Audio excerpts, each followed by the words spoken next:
starting to limit some options from Andrew's side. Yeah, I guess Crispin was the card he was aiming to find here. He does also have Boss, so he could, you know, potentially have...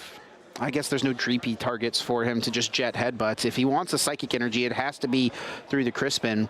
But he will still be able to disrupt and go with that use of the Unfair Stamp here, should he want to.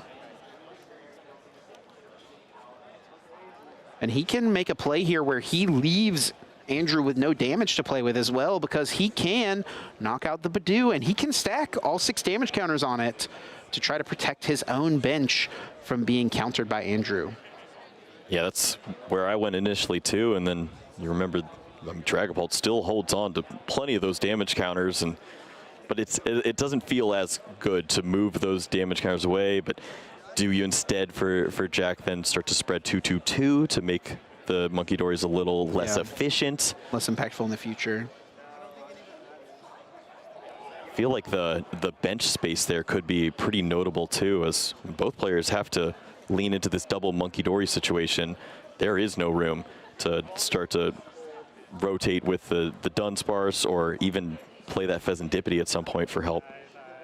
So only 2 cards available now for Andrew Hedrick. That'll be 200 damage onto his active Dragapult and 30 onto each of the Dracloak on his bench. Now a draw for turn is a Pokepad. Not much help now. Oh, yeah, that hand does not have much going for it. The risky Ruins in there when there's no way to play down Pokemon at this spot. But this is why you keep those Dracloaks around. 2 Recon Directives. Monkey Dories can preserve the hit points, but once you can sink all the damage, it's going to come right back very soon. Thinning out a Dracloak from the Pokepad before the use of Recon Directives, increasing his chances to find the cards he is looking for. The question here now will be for Andrew, what Pokemon does he want to target over on Jack's bench? Of course, the plenty of options available could take care of a Monkey Dory, could get rid of that draw power from Dunsparce, could even go after the energy on the Dracloak. Lots of different avenues. Recon Directive number 1 finds him the Night Stretcher. Recon Directive number 2 does not find a supporter card. So stalling out a little bit here is Andrew Hedrick. Jack's Unfair Stamp doing its intended function. This doesn't seem like the greatest spot at this point. Even an energy attachment onto this Dracloak seems underwhelming. Could easily be targeted by the following Dragapult. I mean, it seems crazy, but at some point, do you start to consider using your Monkey Dory? You can put pressure on Jack to then have to retreat this Dragapult through the confusion, evolve one of his Dracloaks unwillingly, and yet another way to pressure the energy cards, right? Using retreats like that. You have this bank of damage that you can go back to at some point as the Dragapult sits there with 200 and Psychic Energy's going down on the Monkey Dory here. Oh, what a call out here. That may be his best path. Try to slow down Jack. Force him to flip a coin to attack or retreat an energy off. We're going to see the use of some Adrenabrains here, protecting these 2 Dracloak initially. See where those damage counters are going to be placed. Could just load it all up on the active, perhaps. No way for him to take a KO just with the use of these damage counters, as Dunsparce does have 70 hit points. Yeah, maybe going 6 on the Dracloak with the energy could work out at this spot. There's just the 1 Dark Energy Monkey Dory, so you're not losing the war just yet, and then you force your opponent to have to move that damage. But looks like trying to work out the math with the Mind Bend plus KO range later on. And he's actually just going to take the knockout, not even going with the Mind Bend right now. Okay, and this does a similar thing where you're removing a little bit of that draw, you take away one of those energies, and you still have a chance to take a knockout later on if there's damage left on board with either the Monkey Dory or finding that Crispin for Dracloak. Oh, and it's looking like we're having a stoppage in discussion here. I think that there may be a pace of play penalty being issued at this point here for Andrew. And if I'm not mistaken, Kyle, in an earlier stream game, Andrew received a warning for pace of play. Normally a infraction that does warrant just a warning. But if it's been issued once before, that would escalate to a 2-prize penalty, a double prize loss. Yeah, there was it seems like there was a warning as well in this game. So likely an appeal, but very important to maintain that pace of play during these games. I know there's a lot to think about, so much to consider, but and this was a pretty big turn for that. Wow. I mean, this could have gone plenty of directions, as we saw There earlier. was so much for him to weigh and consider. I mean, it wasn't a short turn, that is for certain. There's so much time allotted here. I really hate to see these things coming up.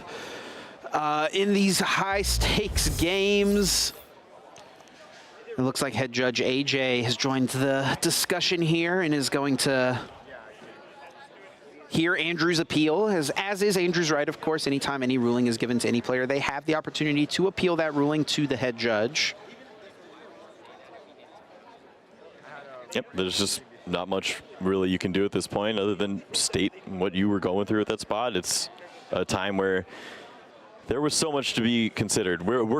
I can already feel Pablo back there working with his iPad trying to find the answer to what was the right line, and we'll be thinking about that for a while with attacking through, removing the Tricloak, or trying to work in that mind bend play and put the pressure on the energies. Either way, seems like Andrew was in a pretty good spot, and only 2 prize cards, or 2 prize cards less for Jack to take in this game. That could be very impactful with damage counters on the active. That is a huge difference in the potential outcome of this game. If Jack needs to take 2 less prize cards now, I mean, he has to work through this Dragapult and then just 2 easy Pokemon. There's a Badoo on the bench, so like a boss's orders with another Dragapult. This penalty could be game losing for Andrew Hedrick. And with the timing of when it happens too, you could even boss's orders now take away the Tricloak and the Badoo, and you're just staring down a Dragapult that probably has to be the attacker, and those damage counters are going nowhere for the rest of the game. You can easily target down that Pokemon and find an answer. So a lot to consider for these players as they move forward in game 2. There will be an extension issued for the time that the ruling took, plus 3 minutes added to the clock. It looks like play is going to continue. Jack now needing to take 2 less prize cards. That is going to totally flip this game on its head. And if Jack didn't have some pretty difficult prize cards here, there could have been a game-closing play with the 30 damage moved onto the Tricloak, 30 damage moved onto the Badoo, and then a KO on all 4 Pokemon here. But he actually prized double Dark Energy this time around. Yeah, cannot pull off a double Monkey Dory play right now. What a swing. What a change in this game. We've laid it out already. Pretty straightforward here now for Jack to be the one to close this out. I believe Andrew has actually taken 2 prize cards now. So with the KO, he took on the Dracloak this past turn. So he was lining himself up to be the aggressor to be able to close this game out. Yeah, and imagine now for Jack, as he has a chance to continue these draws and see some more answers, some energy onto that Dracloak, seemingly would be a checkmate in this spot. It would require some Andrew crushing hammers to really let them fly. Yeah, and that could be, I mean, honestly, should Jack, maybe Jack just, well, it's kind of tough. I was going to say, do you forego so that you can turn it all into a Crispin play? Yeah, but then if you Crispin, you can't boss. Right. Course, right. Yep, and it's a double-edged sword. Andrew could actually get out of this situation maybe by evolving both Dracloak next turn. So there's not a super, I guess the Monkey Dories, it requires the boss, right? Where if you evolve Dracloaks, then there can't be any sort of double Monkey Dory play from Jack on the next turn to clean off the bench. Sure. I think the answer lies in if Crushing Hammers can target down Dark Energy on Monkey Dory and just keep that card off the board, take advantage of the fact that Jack hasn't played any other Dark Energies in this spot, and maybe the use of that A-Spec at some point too. Extremely tight situation. Andrew, of course, an extremely smart player, so he'll, adapt to this new information of his opponent needing 2 less prize cards to win the game here and make his plays adjusted accordingly. But this is Jack now jumping very far ahead. A 3 prize card turn, now needing to just take 1 prize card to win the game, and I'm not ready to call this one over. Not even close. This hand could get the job done. There's an unfair stamp. Risky Ruins double basic Pokemon in this spot with the Monkey Dories. You push 20 damage counters over twice to this Dracloak. You could clear both of these Pokemon off the board and leave your opponent with a 2-card hand. Yeah. It's just the Badoo waiting around at that point, but I think you can manage. The problem is then if you open up these 2 bench spaces with the attacks, Risky Ruins right back with Dark Energies is waiting for Jack on the Badoo. He's going to need Crispin to piece this combo together, as there are no energy cards currently on this Dracloak in his active spot. He does find a Crushing Hammer, which could remove a Darkness Energy from Monkey Dory. This is so big. There's the flip, and it is a heads. Andrew now having the option to remove any energy from Jack's side of the board, and has a debate now. Which one will it be? If the likelihood of the Crispin is there, then you just have to remove this Dark Energy, and he is going to go for it here. Here comes a Night Stretcher. This can bring back a basic Pokemon, and he'll be playing his oh no, will it bring back the Dragapult EX here, actually?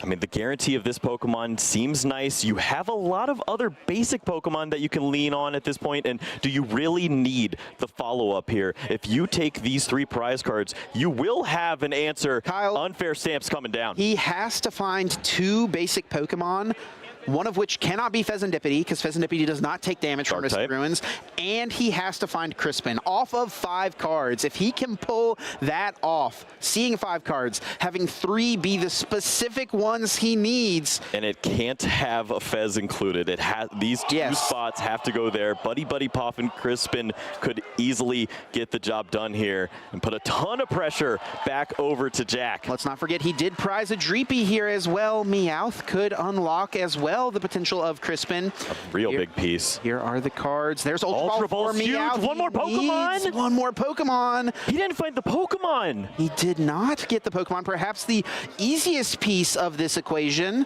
He could use Ultra Ball to get Fezandipiti to draw cards, but again, Fezandipiti does not take damage when benched under Risky Ruins. It's just 10 short at that point of taking advantage of that. You do see the Crushing Hammer added to the hand, so if you were worried about the attack power of that Dracloak on the follow-up, maybe you can remove that energy, force your opponent to have that, but the reload of Dracloak's Recon Directive could be very impactful.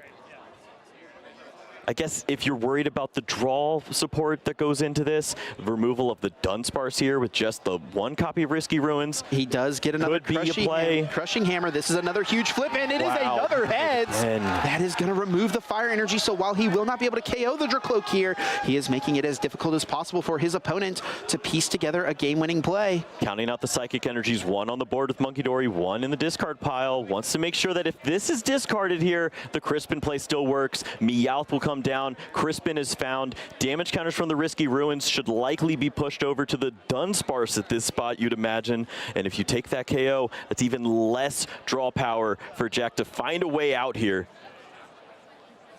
Piecing it together is Andrew Hedrick. Out comes Crispin, finding 2 basic energy of differing types. 1 fire, 1 psychic, 1 getting attached from the effect of that supporter. Now the other attached for turn from the hand. Down will go this Dragapult EX. Of course, 20 damage bounced over from Andrew's side over to either Dreepy or Dunsparce. Which will it be? The final question here. And which Pokemon will go down, as Andrew will go to just 1 prize card remaining. He's left his opponent with just a 2-card hand to try to piece together a Dragapult attack. And you have to imagine for Jack, there's so much to consider now. what Pokemon will you even be left with at this stage of the game? Dunsparce will take that damage counter. Leaving himself with 1 damage counter here. Very smart on Andrew's side as well, so that he can KO a Dreepy next turn. Easily off the bench, regardless of what his opponent's active Pokemon is. Down will go the active. Down goes Dunsparce. Down to just 1 prize card is Andrew Hedrick. All right. What did Jack find from the unfair stamp? There is a Meowth EX. This is crazy. He's so close, as there was a Dark Energy shuffled back in post from the prize cards. So there's actually a Dark Energy in the deck that wasn't there before. That could be found with the Crispin. The Meowth is a card for the Risky Ruins. There's an Energy to go along with this. What can be found now? Does the Dracloak have to be the answer? Gonna look at the top 2 cards here. With this Recon Directive, just needing 1 prize card to win the game. There is a Pokepad that gets another Pokemon out.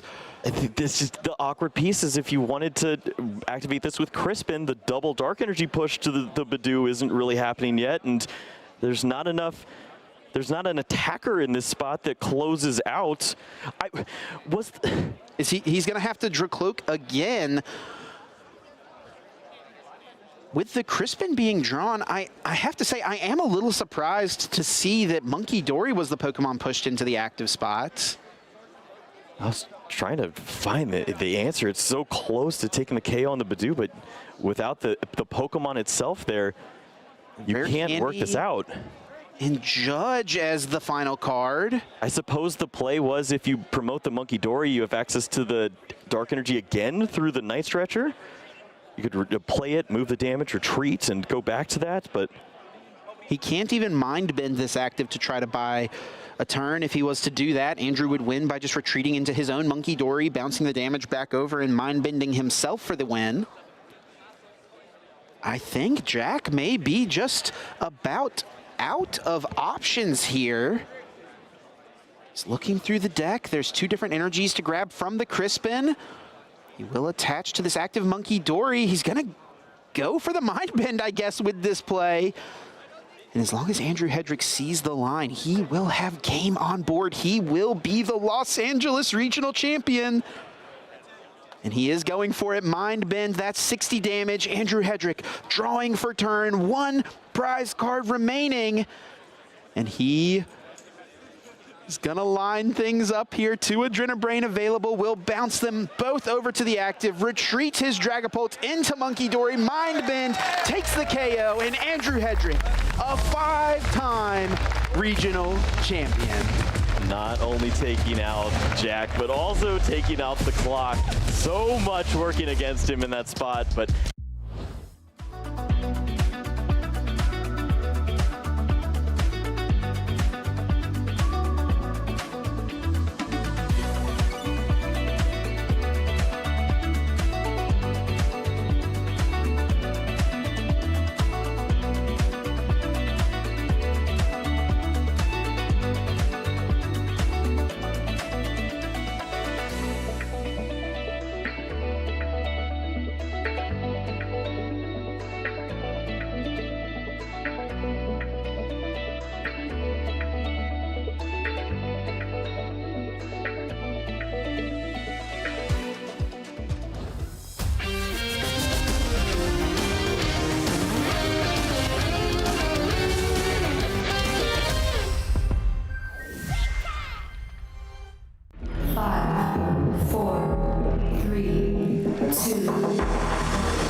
And then applied with that Fairy Zone on the Lily. Oh, he's ready to just give up the game. It's over. You've been patient. You've been waiting all this time, but you ready. You've been putting in that grind, so let's go. Champions are hard to find, but you know the goal when you're ready to shine. Have they heard of you? Then they know. You got your sights set on that road. If it's on the battle, then let's go. Cause you'll never stop. Show them what you got. Looking at his final HP to deliver the finishing blow, and just like that, your Pokemon World Champion! Show them what you got. Yeah, they already know. You got your sights set on making you roll. Show them what you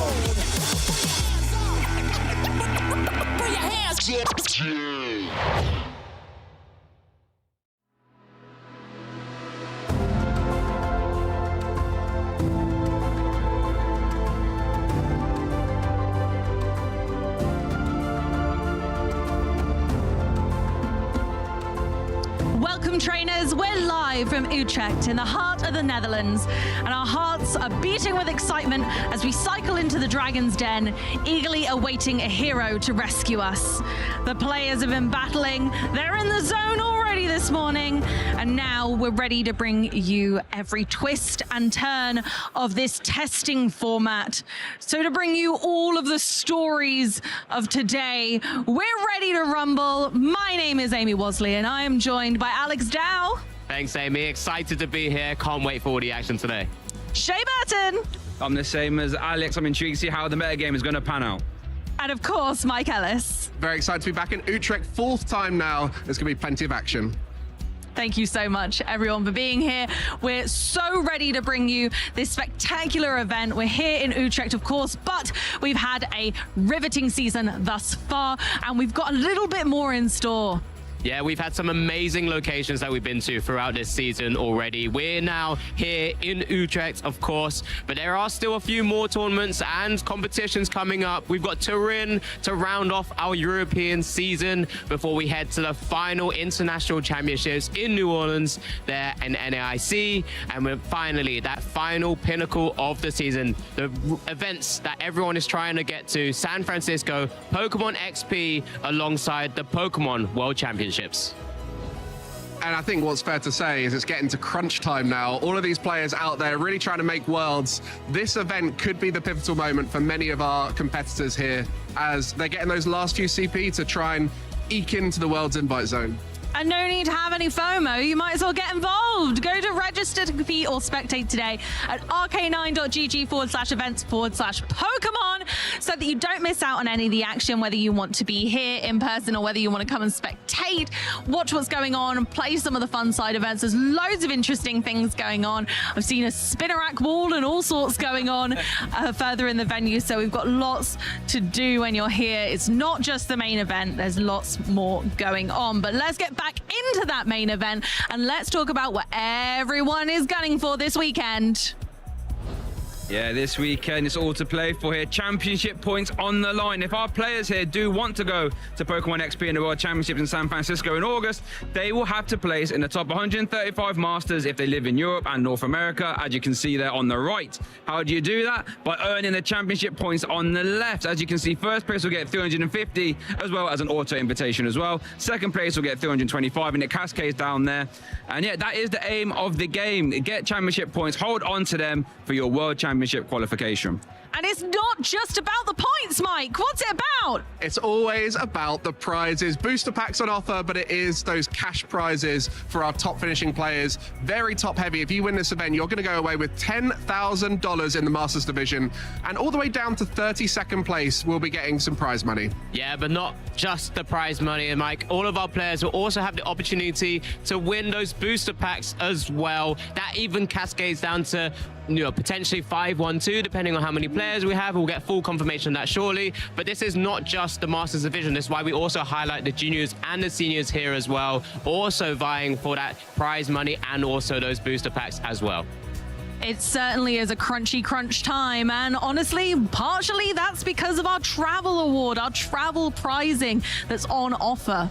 Yep, and just continuing that, throughout the season, we have multiple sort of periods where a lot of our players can be vying for this travel prizing, those travel stipends to all of those international tournaments. Right now, we're in that period with the NAIC as a last event for potentially for the next season, but this is exactly what they're playing for. The potential to get those stipends from 1st to 16th, but also having that priority registration, which also goes down to the top 32 of those players in that period. So there's so much to be playing for, and that's why all of our players are consistently turning up to these big tournaments.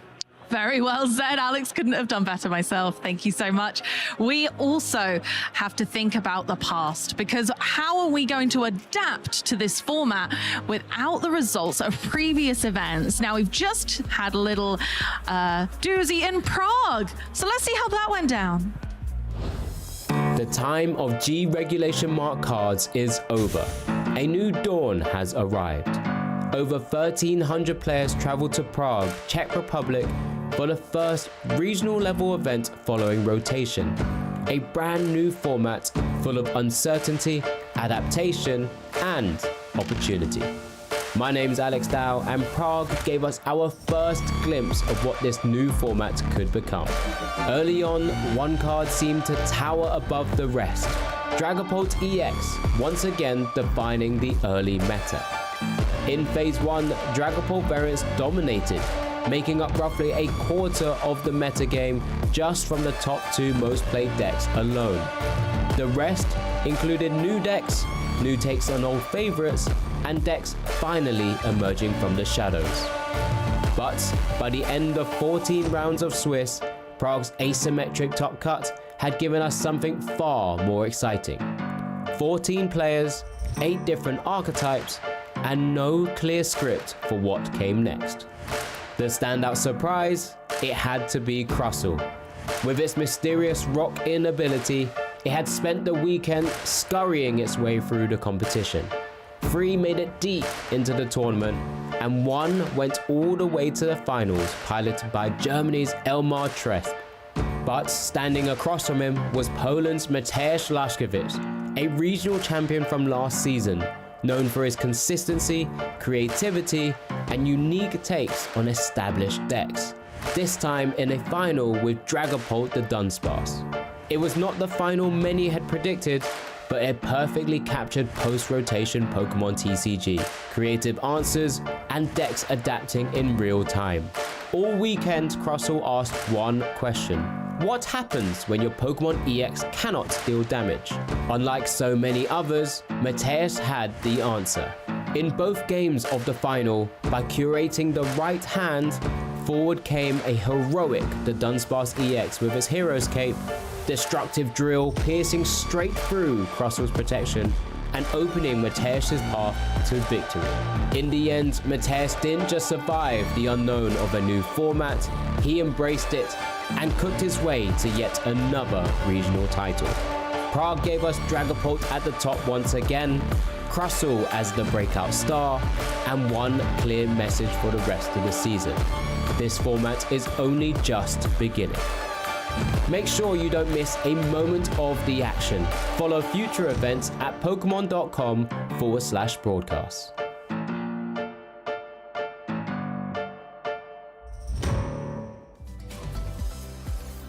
Thanks, Alex, for talking to us all about Prague and that post-rotation power that we saw come through. Thank you so very, very much. Now, let's take a look at that Phase 1 meta one more time, because I'm so curious to see how our Phase 1 meta today will shape up versus the one that we saw in Prague. Yeah, I think with Prague, it was the first event post-rotation for a lot of us to see how Dragapult was going to play out. And I think it was also a chance for the European players to try and find counters to the Dragapult, which was a great opportunity to see some creative deck building, whether it was Dragapults with counters or whether it was other archetypes. Yeah, it was interesting, as you do see, if you add up, Dragapult EX plus the Dragapult EX Basic and Archetype, was 25% represented there. But as you can see, as Mike did say, we had the sort of decks that weren't as strong in the pre-rotation format, coming now to higher percentages, like the Team Rocket's Mewtwo at 6, Cynthia's Garchomp, Omega Lucario, and Alakazam to a certain extent as well. So, as we did see Phase 1 plan out, it definitely did seem to be Dragapult versus the rest of the field. Yeah, it did certainly feel like this was the first opportunity for a lot of decks to dip their toes into the meta and see their real actual footing. As we move into the Phase 2 of our deck analysis there, we do see that increase in that Dragapult EX and Dragapult Blaziken at the very top, but with some more sprinklings of different decks there, you'll see a sort of a common theme of colors, especially with the Team Rocket's Mewtwo, the Crustle Festival Lead, and the Ogopon Meganium there as well. So it's really interesting to see how meta actually adapts and moves into phases like the Phase 2. Yeah, I just want to quickly draw attention to the Crustle and the Festival League. Their day 2 conversions were like 40% each, so it was definitely the event for them. Whether or not that will play out here, only one way to find out, that's by watching the stream. Honestly, you can't argue with those mathematics, right? You just can't argue with the strong conversion rate of strong decks. Some of those that didn't quite make it into Phase 2 probably just didn't hit the right matchups, or they just had a bad day with their prize cards. So you always have to expect a certain amount of variance. So anywhere above sort of that 40% mark is phenomenal, absolutely phenomenal. And not only that, but these two players made it straight to the finals. Let's take a look at our top 8 from Prague. Yeah, and I think you can see here, compared to what we'll look at a little bit later on with LA, is there was Dragapult in that top cut. There were 3 variants there, but it was some of the counter archetypes that were able to make their way through, especially Cynthia's Garchomp, which was touted by a lot of top players as the deck to beat Dragapult, as well as that Crustle, which we saw in a 2 count here, one of them making it all the way to the final. And it's such a great counter to most Dragapult builds, but there was one Dragapult build that found a way to counter it. Yeah, it was an incredible display by Mateus, as someone we've seen throughout the European circuit be a very creative deck builder and pilot of so many different decks, but this time bringing his own take on Dragapult, and wasn't even utilizing Dragapult to actually finalize that game. It was that Monkey Dory's mind bend, but he was utilizing that the Dunsparce, something we haven't really typically seen or heard too much about. There's been some murmurs in the sort of different scenes of the Pokemon TCG, but Mateus really putting it on the map.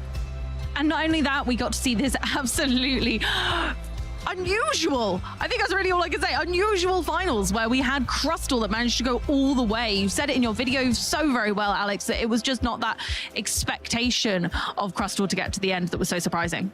Yeah, it's one of those decks which, when you're not really expecting it, it really can come up trumps. I mean, there were 3 of them in the asymmetric top cut in the end, and going all the way to the final just showcased that, well, when you do have a little bit of respect that we saw in the Dunsparce EX in Mateus's list, it really just had no real other answers to that point. Absolutely, and although it wasn't the champion this time, we never know what's going to happen this weekend. We've had a lot of EU champions so far, but we got a couple of open spots. Yeah, this is the penultimate event to earn a automatic invite to Worlds here in Europe. Utrecht here, and then Turin in a few weeks' time.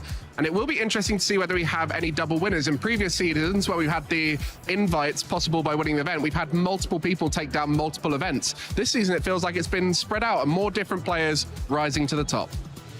Very well said, and honestly, it wouldn't surprise me. A lot of those players on our graphic are here at this event, so there's a chance. But because the meta and the format has changed so much, a lot of them have had to switch decks. They've pivoted, and they're going into some different tactics.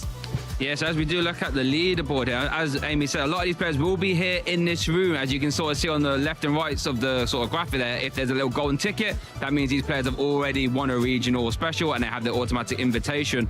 But yeah, this is just an all-star lineup. You know, Tord Reklev, Drew Stevenson having a massive season, Hermione, Emma Hagen, all haven't really moved from that sort of top 5 sort of slot.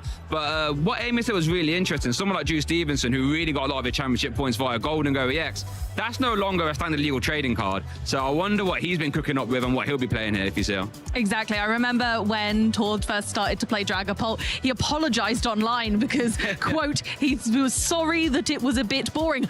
But boring, I don't think it is. There's so many different ways of playing Dragapult, and he's definitely bringing the heat with some intuitive deck building this very event. Now, we've had a lot going on here in Europe. We've spoken a lot about that, but it's not all about us. We've just had our event over in LA. And it was an interesting event for sure. I think it's fair to say there was a bigger swing in the Dragapult, this graphic combining all the variants.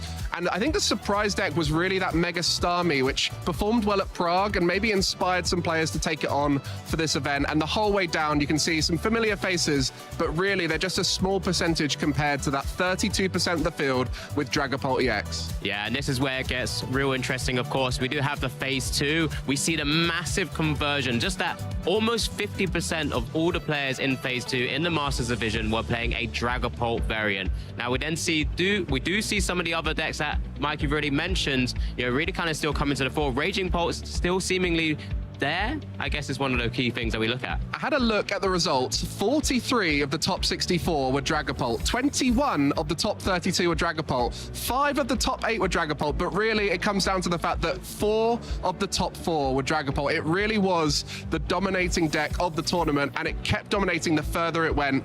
And this was that top 8 where we saw those counters not able to counter Dragapult at the final hurdle.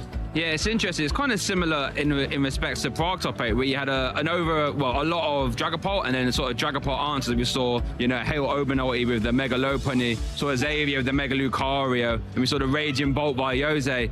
And all of them, you think they're trying to, counter Dragapult to a certain extent, and they all lost immediately in top 8. So interesting to see. But then another very interesting thing to see was the Dragapult hammers. That's not something we've traditionally seen, but it did come up here, made it all the way to the finals via Andrew Hedrick.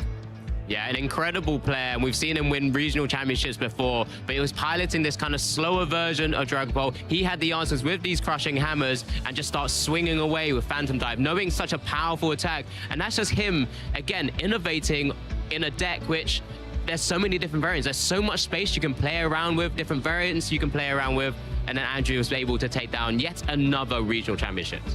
Absolutely. And as we see our event winners here for Los Angeles, our champion and finalists, both are rocking Dragapult, but as we've established already, very different builds. And we've seen Dragapult have a variety of builds going into the events that we know of, but it's actually been the 2 lesser known builds that have won the event, whether it was the Hero's Cape with the Ace Roller's Mischief with Mateusz in Prague, or in this occasion it was the Crushing Hammer with Andrew Hedrick. And it'll be interesting to see at this event if we can have a further innovation of Dragapult that is able to beat the other Dragapults as well as taking down the field, as that seems to be the key aspect of every deck at this event. Can you beat Dragapult?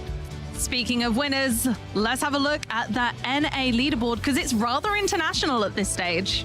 Yeah, just like our EU event champions, we have a plethora of fantastic champions here.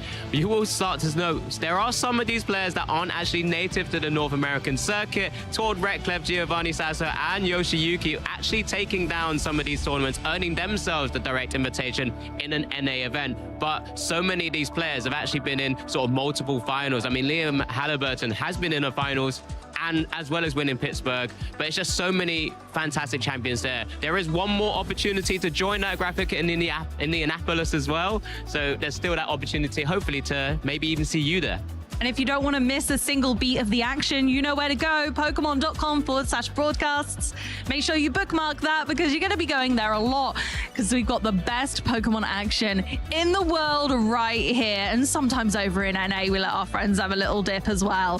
And of course, don't forget to follow us on any of our social media channels. We're on pretty much everything, and I know you are too. So jump on in and give us a follow over on X, YouTube, Facebook, and Instagram.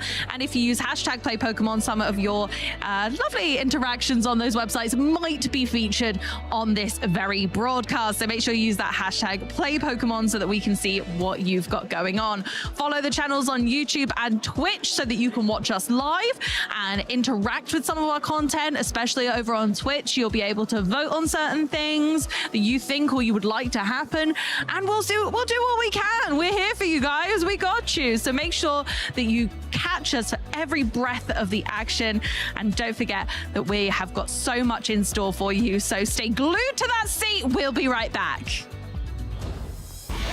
This weekend, the 2026 Regional Championships are bringing the electrifying action of the Pokemon trading card game to the global stage.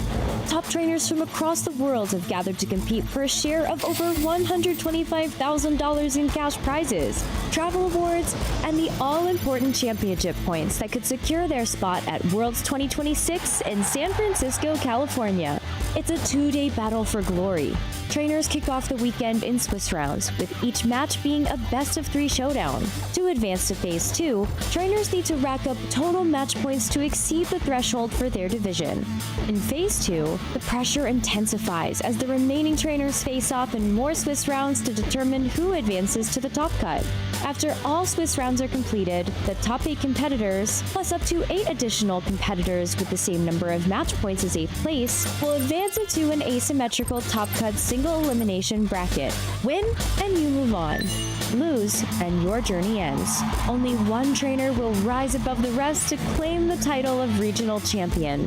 Who will etch their name into the history books this weekend? And who will punch their ticket to Worlds 2026 in San Francisco?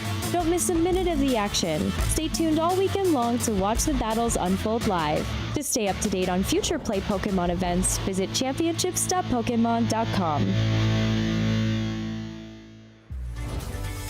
Welcome back to Utrecht, the city of canals, the city of castles, and for this weekend, it's the city of competitive Pokemon. I'm Shay Byrne. I'm joined by Mike Ellis. How are we feeling this morning? I'm very excited. It's my first event here, post-rotation. I'm excited to see what innovation happens, as well as how Dragapult is going to fare into the field. I think now it's got a huge target on its back. There's going to be some interesting deck choices going on out there, and we can always rely on our players here in Europe to be innovative and come up with something new.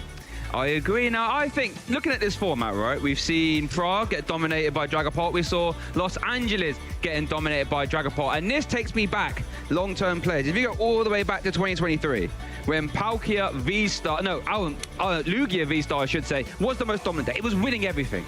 Then there was a weekend where we had an event in Europe, we had an event in Australia, and we had an event in America. And that event, we saw Frostmoth Inteleon win a regional with Zekrom Flappy getting second. We saw Palkia Articuno get a top 8 in Salt Lake City. And then over here in Europe, we saw Mew VMAX win. So all across the world, the collective player base said, I've had enough of Lugia.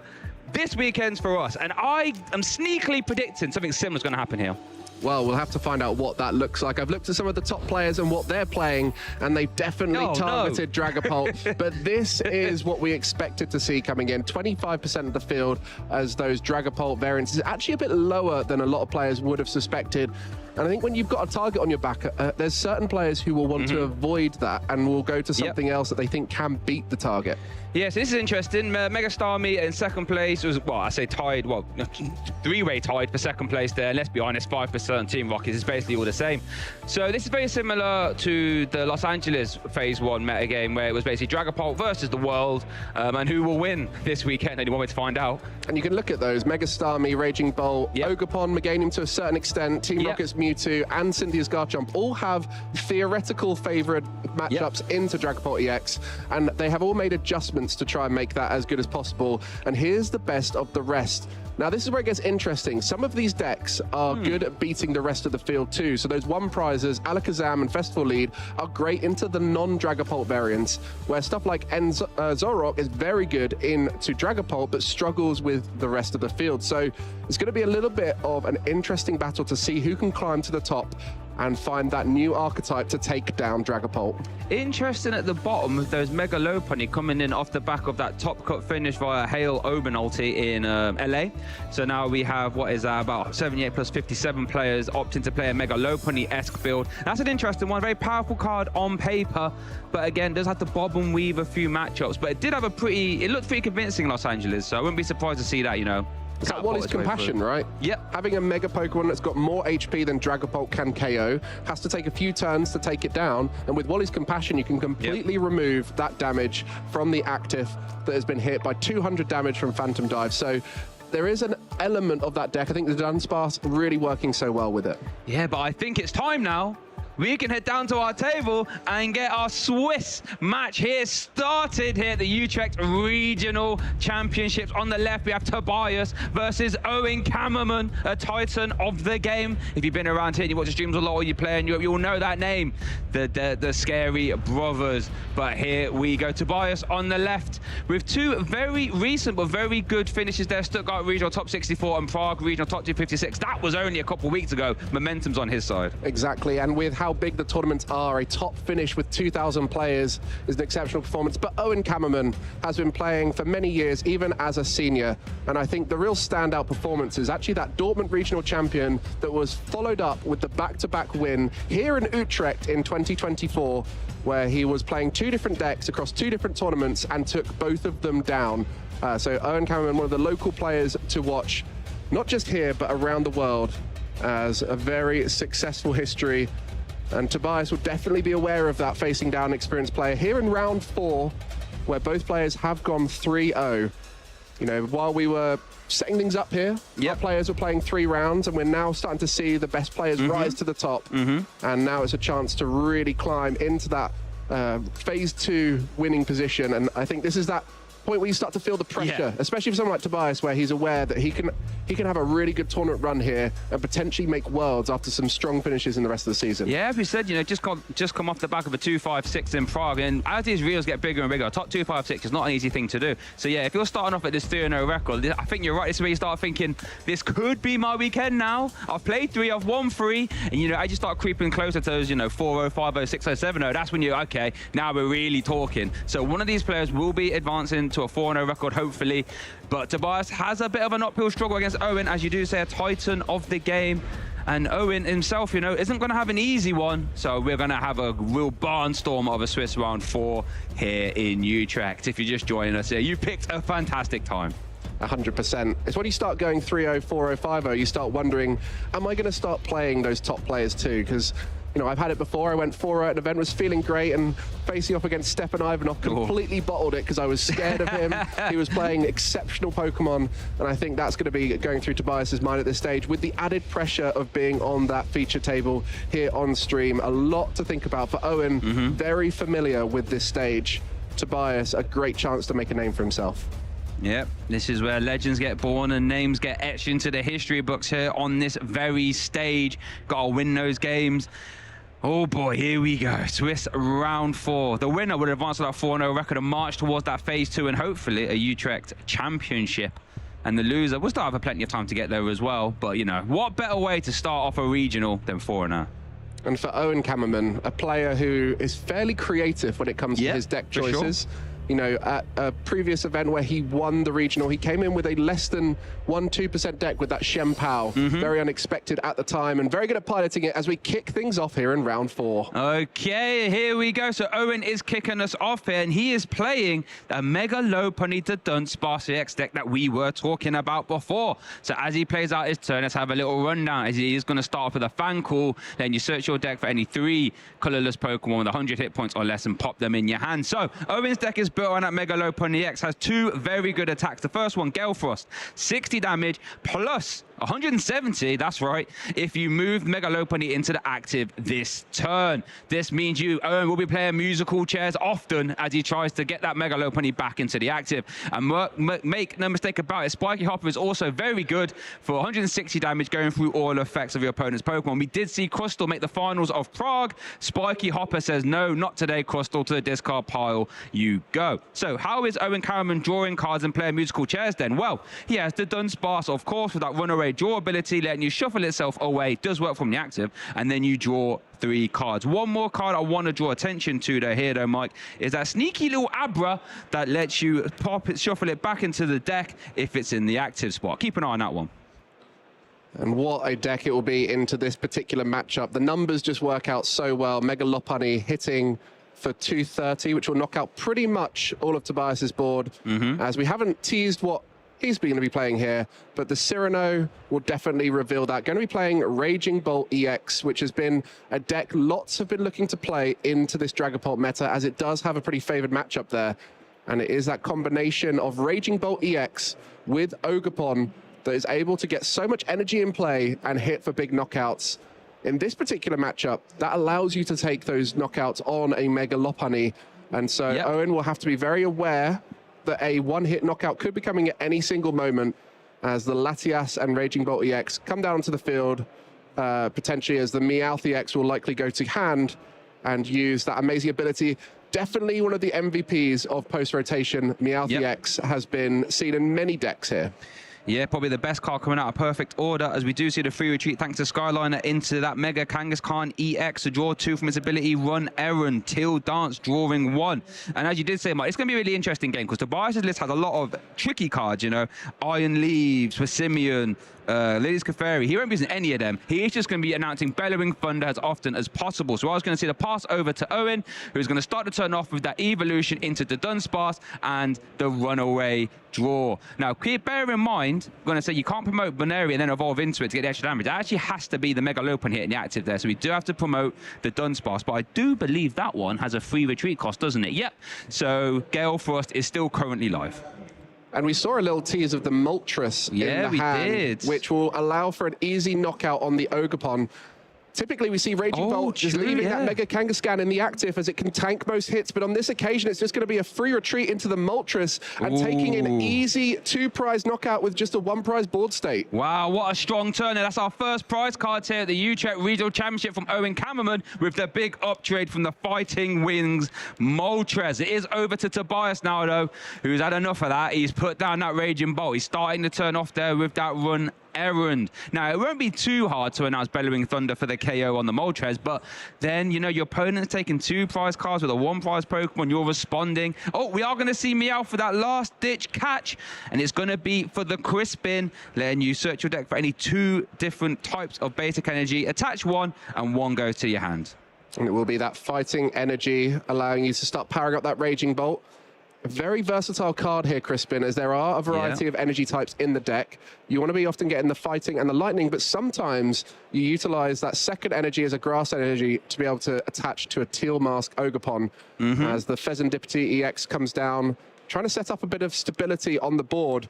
But it might not be the most ideal of board states for Tobias, as that early knockout puts a lot of pressure on him. It does. You need to respond, right? And we can definitely respond by attaching the energy here. But, you know, the board is filled with low hit point Pokemon. And you know what Mega Lopunny does, Mike, as we are going to see the Bellowing Thunder for the KO here. Mega Lopunny says, Meowth, discard pile.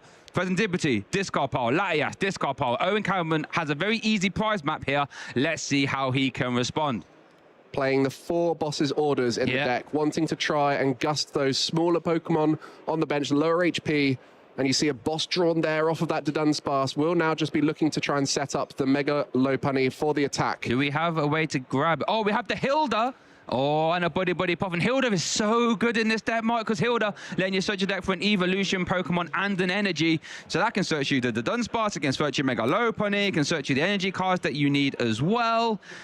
As we do see the little flash of the A-Spec there, it was the enriching energy. Not something you see all the time, but a fantastic card in this deck. And with recent winning decks like Mateusz over in Prague, you might be wondering if the Dudunsparce EX is available. It is not in this deck. That would be a great attacker here to knock out the active Raging Bolt, but is not in Owen's list. Oh, yes, with the Tenacious Tail, yeah.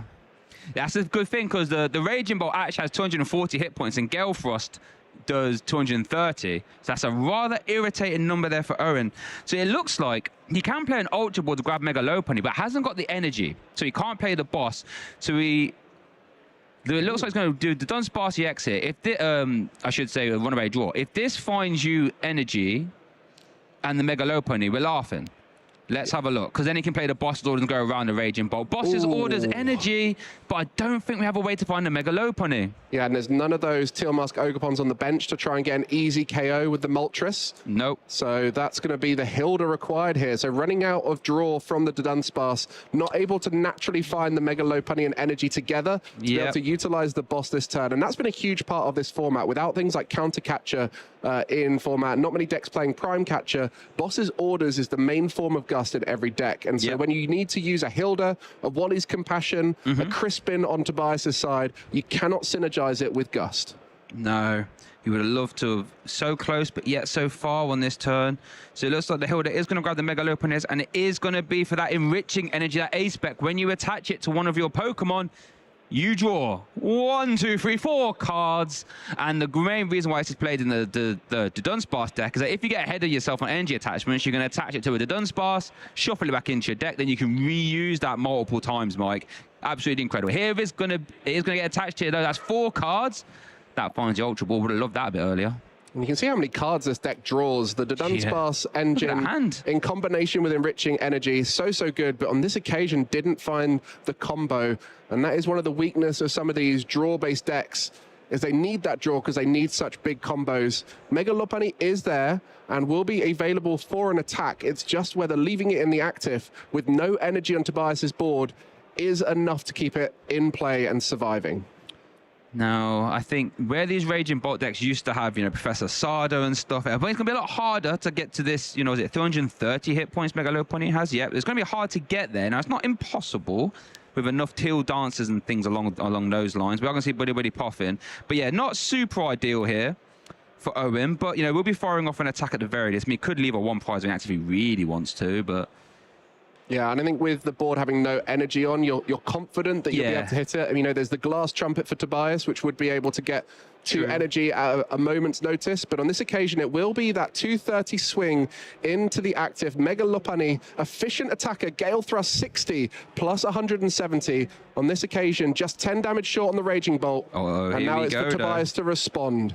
Here he's trying that Area 0 under depths. Not actually live yet, but if you have a Terra Pokemon in play, you can have up to 8 bench Pokemon. We will need that. There's a Persimmon, that fighting type attacker. Then you deal with fighting weak Pokemon, which I guess Mega Lopunny actually is. So what's that? How much damage is that one doing again? Is it 20 plus 20 for bench? So 20 times. 20 times for each of your basic Pokemon. So up to 9 basic Pokemon would be possible to take the knockout that way. Okay. Does have the glass trumpet. Crispin. Oh, yeah, and glass trumpet energy switch. Yeah, there's all sorts Tobias of is ways. playing a full of 4 copies of energy switch, by the way. So he's playing musical chairs of his energy. Wherever you see it attached, it might not stay there for very long. Okay, so can the Persimmon, that coordinated throwing, coordinates that Mega Lopunny into Disc Pod? There is the glass trumpet, 1 and 2. Now, bear in mind, they can be energy switched off. Boss's orders, what do we have? Got the Night Stretcher in there. There is an energy switch or 2, and you've got the There was a Teal Mask as well. There was a Teal Mask. You can activate your Area 0. There's the energy switch. Oh, little bit of a rapid fire combination, are we then, Tobias? Okay, this early in the morning, round 3. Okay, one errand first though, drawing 2.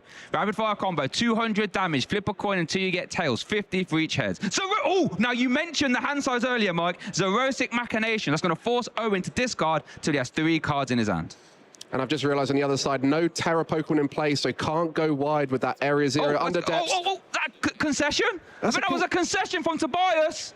He wasn't happy with how that game was panning out, so he has wrapped it up there, going to advance to a game 2. Owen Cameraman sneaking game 1. Well, I think just realizing that the coin flip's unlikely to come through on the Kangaskhan, knowing that there was an easy response on the other side, and just overbenching non-Terra Pokemon to avoid putting the Teal Mask Ogerpon in play for the Moltres, which then led the bench lock with that Area 0 under depths at the end, and just recognizing wanting that time for the next few games, as there's going to be a slow back and forth with how much draw both these decks have. Yeah, Tobias probably realizing, did actually have a Teal Mask Ogerpon in hand, but, chose to bench Persimmon first, as you rightfully said, was then bench locked, will not be able to get around. As we do see the replay here, this was Owen's fantastic turn 2 here, getting that Moltres with that Fighting Rings, the easy 2 prizes to leapfrog himself in the lead. This was a turn where Owen couldn't quite piece together the fantastic turn that he wanted, was still able to put 230 damage on the field, and this was the turn where Tobias, did bench lock himself by benching stuff in the wrong orders, perhaps, was eyeing up the rapid fire combo, said, not quite going to work, let's have enough time for game 2 and 3. Just recognizing Fan Rotom finishing off the Raging Bolt would then mean a 1 prize board state, so it'd still be favored for Owen to finish off the game. And even with a Zerosic Machination, just not taking away enough resources, because Owen will get to choose the 3 best resources from that hand and guarantee the success in the next turn. Yeah, but when you have runaway draw, it's not going to last long. We are going to get down for game 2 here. Tobias will be kicking us off. That is a scary Pokemon to lead in the active. That Wellspring Ogerpon can access your opponent's bench very easy with Torrential Pump. We are going to see the benched Latias EX as well. And we are going to see the pass is over to Owen now. Going second, what can he piece together? Has led one of the best Pokemon you can lead in this format with that Fan Cool Rotom. Searching the deck, 3 colorless Pokemon off to the races.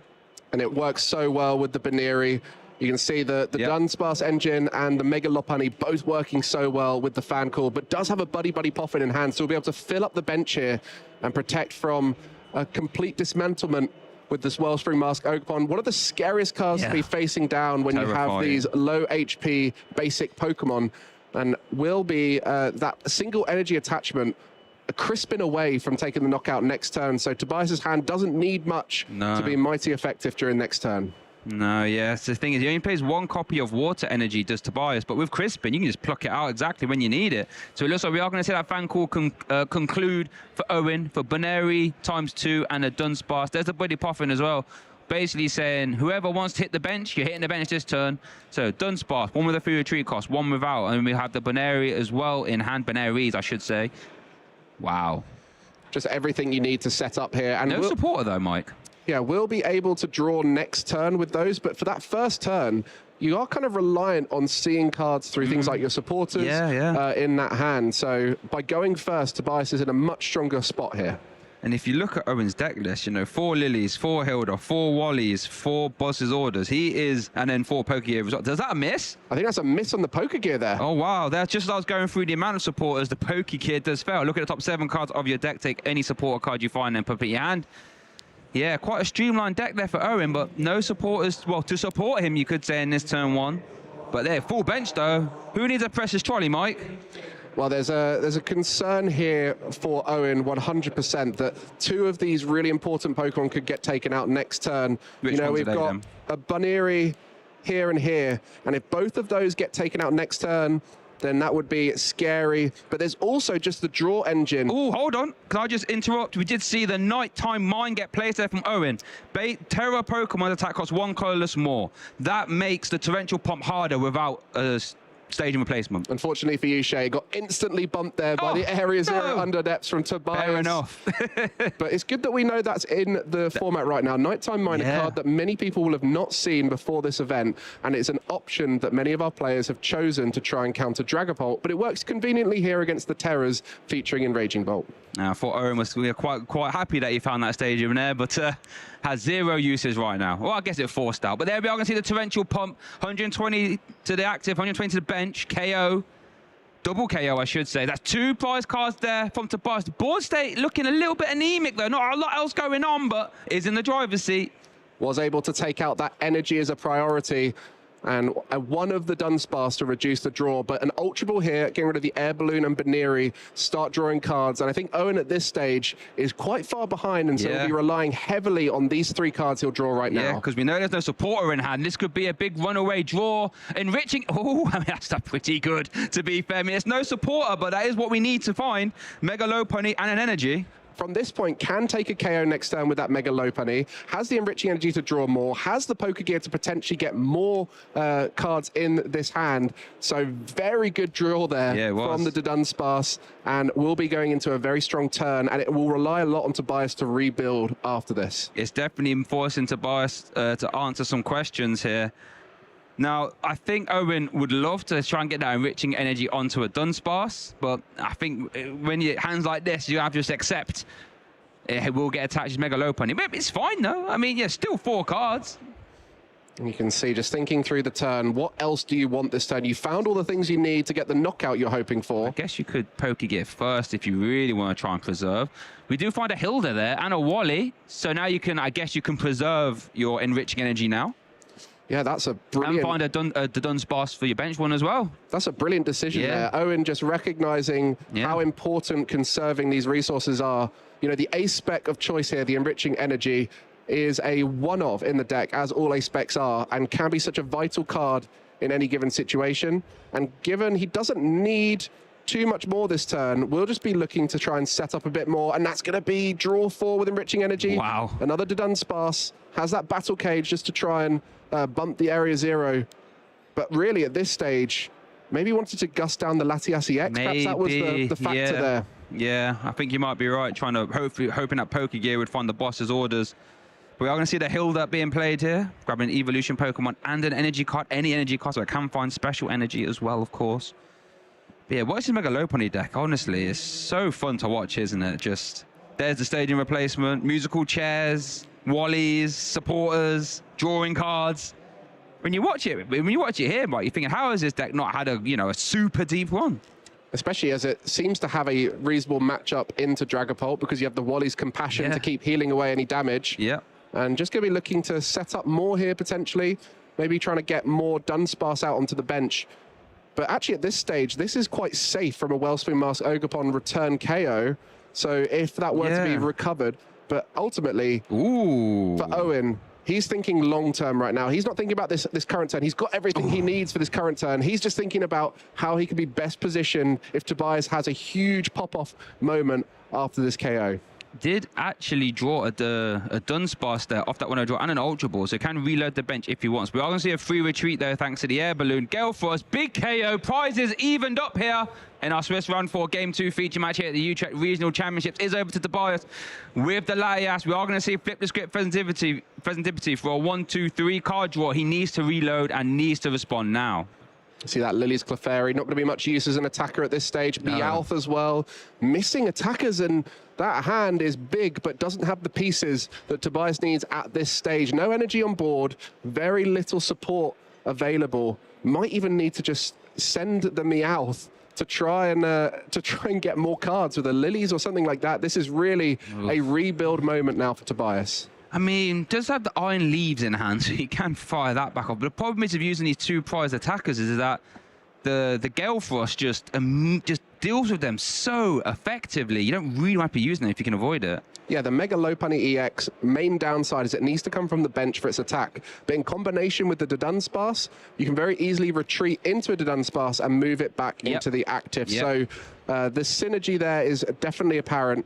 And for Tobias, he's very aware that 230 swings across 2 turns would win the game for Owen. So he needs to find a knockout at this stage. Try and get a Raging Bolt in the active, or perhaps you need at least force off Boss's orders. Has benched a Tilmask Ogerpon. Till Dance, draw 1. Big cards. Well, what was that one card? I think it was an Area 0. I mean, oh, Glass Trumpet. I mean, that's not actually live right now, unless you bench that Meowth. There's no energy in the discard pile because Wellspring, Mask Ogerpon shuffled them all in. So really not much going on in this hand. Does have an E-switch, which is always useful. Does have an E-switch, yeah. Moving energy about in this deck is key. But what's he going to get off of the Meowth here? Crispin. He's been moving about that Mega Wardino quite a few times. I don't think that's very helpful. That attack is 80 plus 20 for each energy attached to your opponent's active. I don't think that's going to be helping much. Maybe he's consulting the prize card here. It's going to be the Cyrano. Okay, so we can get some EX Pokemon now. Raging Bolt looks like Mega Kangaskhan could be getting eyed up here. Rapid fire combo again. It might just be put the Mega Kangaskhan in the active, draw some cards, and hope it survives the next turn. Yep, I mean, that is the hardest Pokemon for Owen to KO. Isn't possible for him to one-hit KO it, so I don't think that's a, what's the word? This isn't a crazy situation for Tobias to hope for here, but doesn't look like we're firing off a meaningful attack, at least at this point, unless the run errand draws are, you know, top tier. Let's have a look at them. Run errand, 1 and 2. Go on, Tobias. Just more stadiums. That Area 0 times 2, Mike. We are really in the underdepths right now, then. Well, there was a chance that he could have drawn towards that Persimmon and found a way to take a big knockout with energy switch, go wide, but on this occasion, just asking too much from that limited board pre-knockout, and Owen will be happy to see the pass back to him. Owen's turn's going to be rather one-dimensional. He's got 2 things to do this turn, folks, at home. Let's go through them. First thing, musical chairs, Mega Lopunny. Get to the bench, back into the active. Second thing, player Boss's orders. All he wants to do this turn is Owen. Let's see if he can pull that off. Starting us off with a Buddy Poffin. As we mentioned previously, 4 Boss's orders in the deck. Such a key card in every one of our post-rotation decks, as there's not many great gust options. And does actually have that Abra you mentioned before, a great way to play those musical chairs, as you say, with that teleporter ability. Yeah, when it's in the active spot, just shuffle it away.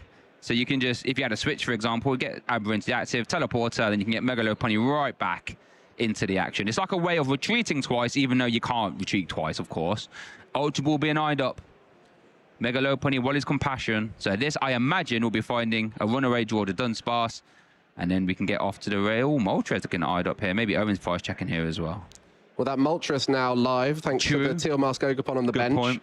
So various options here, which might also be relying on that Dunsparce again. The Dunsparce in the first turn, attacking turn for Owen, was so key to finding the pieces needed for the knockout. Really was. And now it's going to be key once again. Drawing 3 cards is so powerful. And it will reveal some great resources, I'm sure, for Owen. I mean, there were formats before, Mike, in black and white, where drawing 3 Cherin was the supporter, best supporter in format. And now we have this on an ability that we can do multiple times per turn. But here we go. Runaway draw, 1, 2, and 3. Pokegear, that could find the boss. Wow.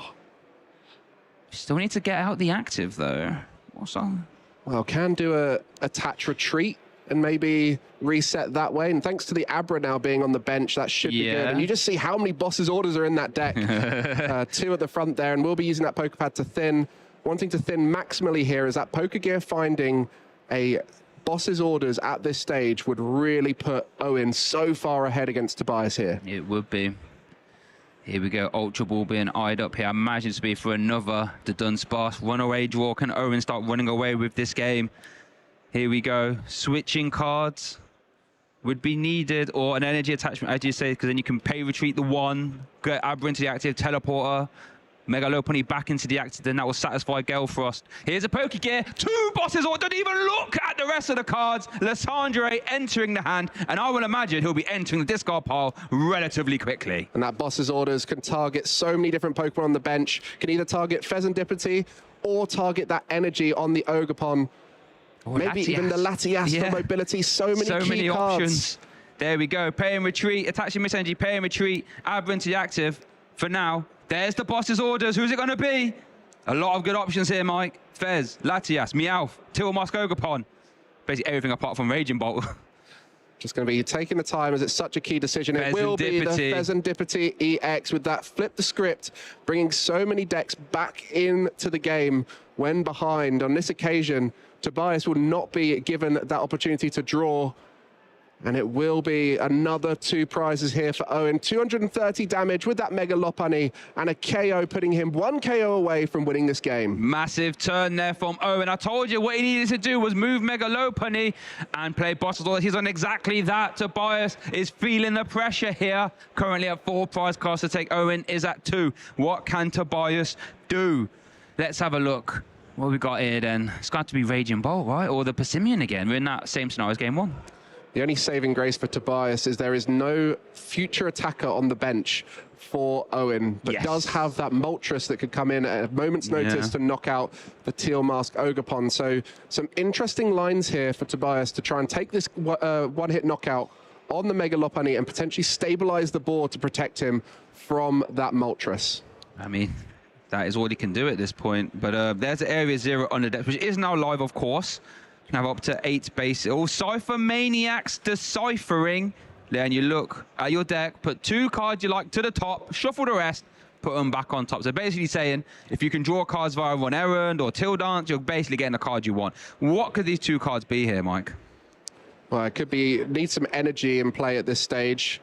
Might be able to use that Raging Bolt this turn to take the knockout, and potentially looking to try and bump the Stadium with the Shen Pao to remove those Ogerpons. There's all sorts of lines that could be taken, but actually a bit of disruption could be very powerful at this stage, because that would take away the easy musical chairs, as you called it, for the Mega Lopunny. So Tobias might be recognizing the safe route is disruption at this stage, rather than trying to get aggressive.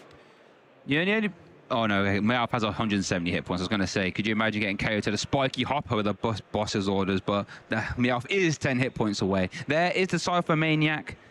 Concluding there, shuffle the rest, and those 2 will go back to the top and Run Errand to immediately draw them. So energy and unfair stamp, not reset stamp, I apologize.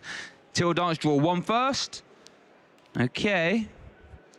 Wow, might even be able to attack with the Mega Kangaskhan this turn with that energy switch onto the active. Does have Crispin in hand as well. Yeah, might even be looking to go make that bench as wide as possible with Latias. Oh, here we go, Mike. There's all sorts of options on the other side of this unfair stamp, but it's asking quite a lot out of 5 cards and no supporter. It is, and you're really forcing Owen. Owen has to play the musical chairs and play boss's orders. If you're giving him a 3 card hand to start the turn, you're going to make that as hard as possible. There is the unfair stamp, the A-spec from Tobias. Shuffle your hand away. If you play it, you draw 5. Your opponent draws 2. Here we go. This is one of the most popular A-specs here in the format for good reason. This will start making Owen answer some questions here, Mike, and the turn continues for Tobias. I'm just looking at that clock as well. 23 minutes left. Yeah. An early scoop from Tobias to try and maximize his chance to win those last 2 games.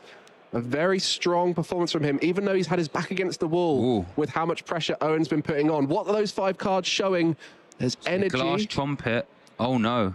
I think just a turn. Oh, okay, because we can still turn attach. So rapid fire combo is still live. Just want to quickly say, Owen's hand, there's some bricks right now. They're not good. They were not good. Here we go. Rapid fire combo then. 200 damage, 50 for each head you flip until you get tails. Here we go. That's one head. That's 250. And that's going to be a Ooh, tails. 250. Okay. Could you imagine? Now, that would have been a game swinger right there for the 350 plus the unfair stamp. Didn't see it quite now. That is over to... Oh, I apologize. They were the Dunsparce. I thought they were just normal Dunsparce. Owen's hand is fire.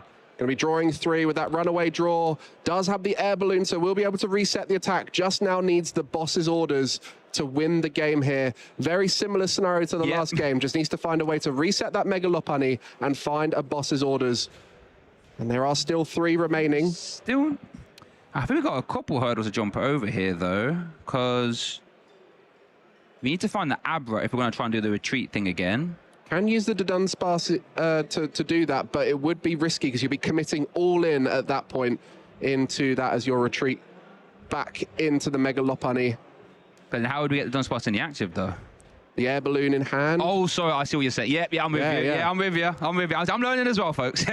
So it's a simple deck, this one, in terms of what's needed each turn, but it's actually quite complicated in how you line up the whole game. You've got a big 3 prize liability in that Mega Lopunny, so recognizing the best way to protect that is there's a poker gear. I think we're going to be seeing a poker gear for boss's orders once again to decide this game. Owen, 2 prize cards left. Needs to find a boss's orders. Will thin his deck first, but this could be the moment right now.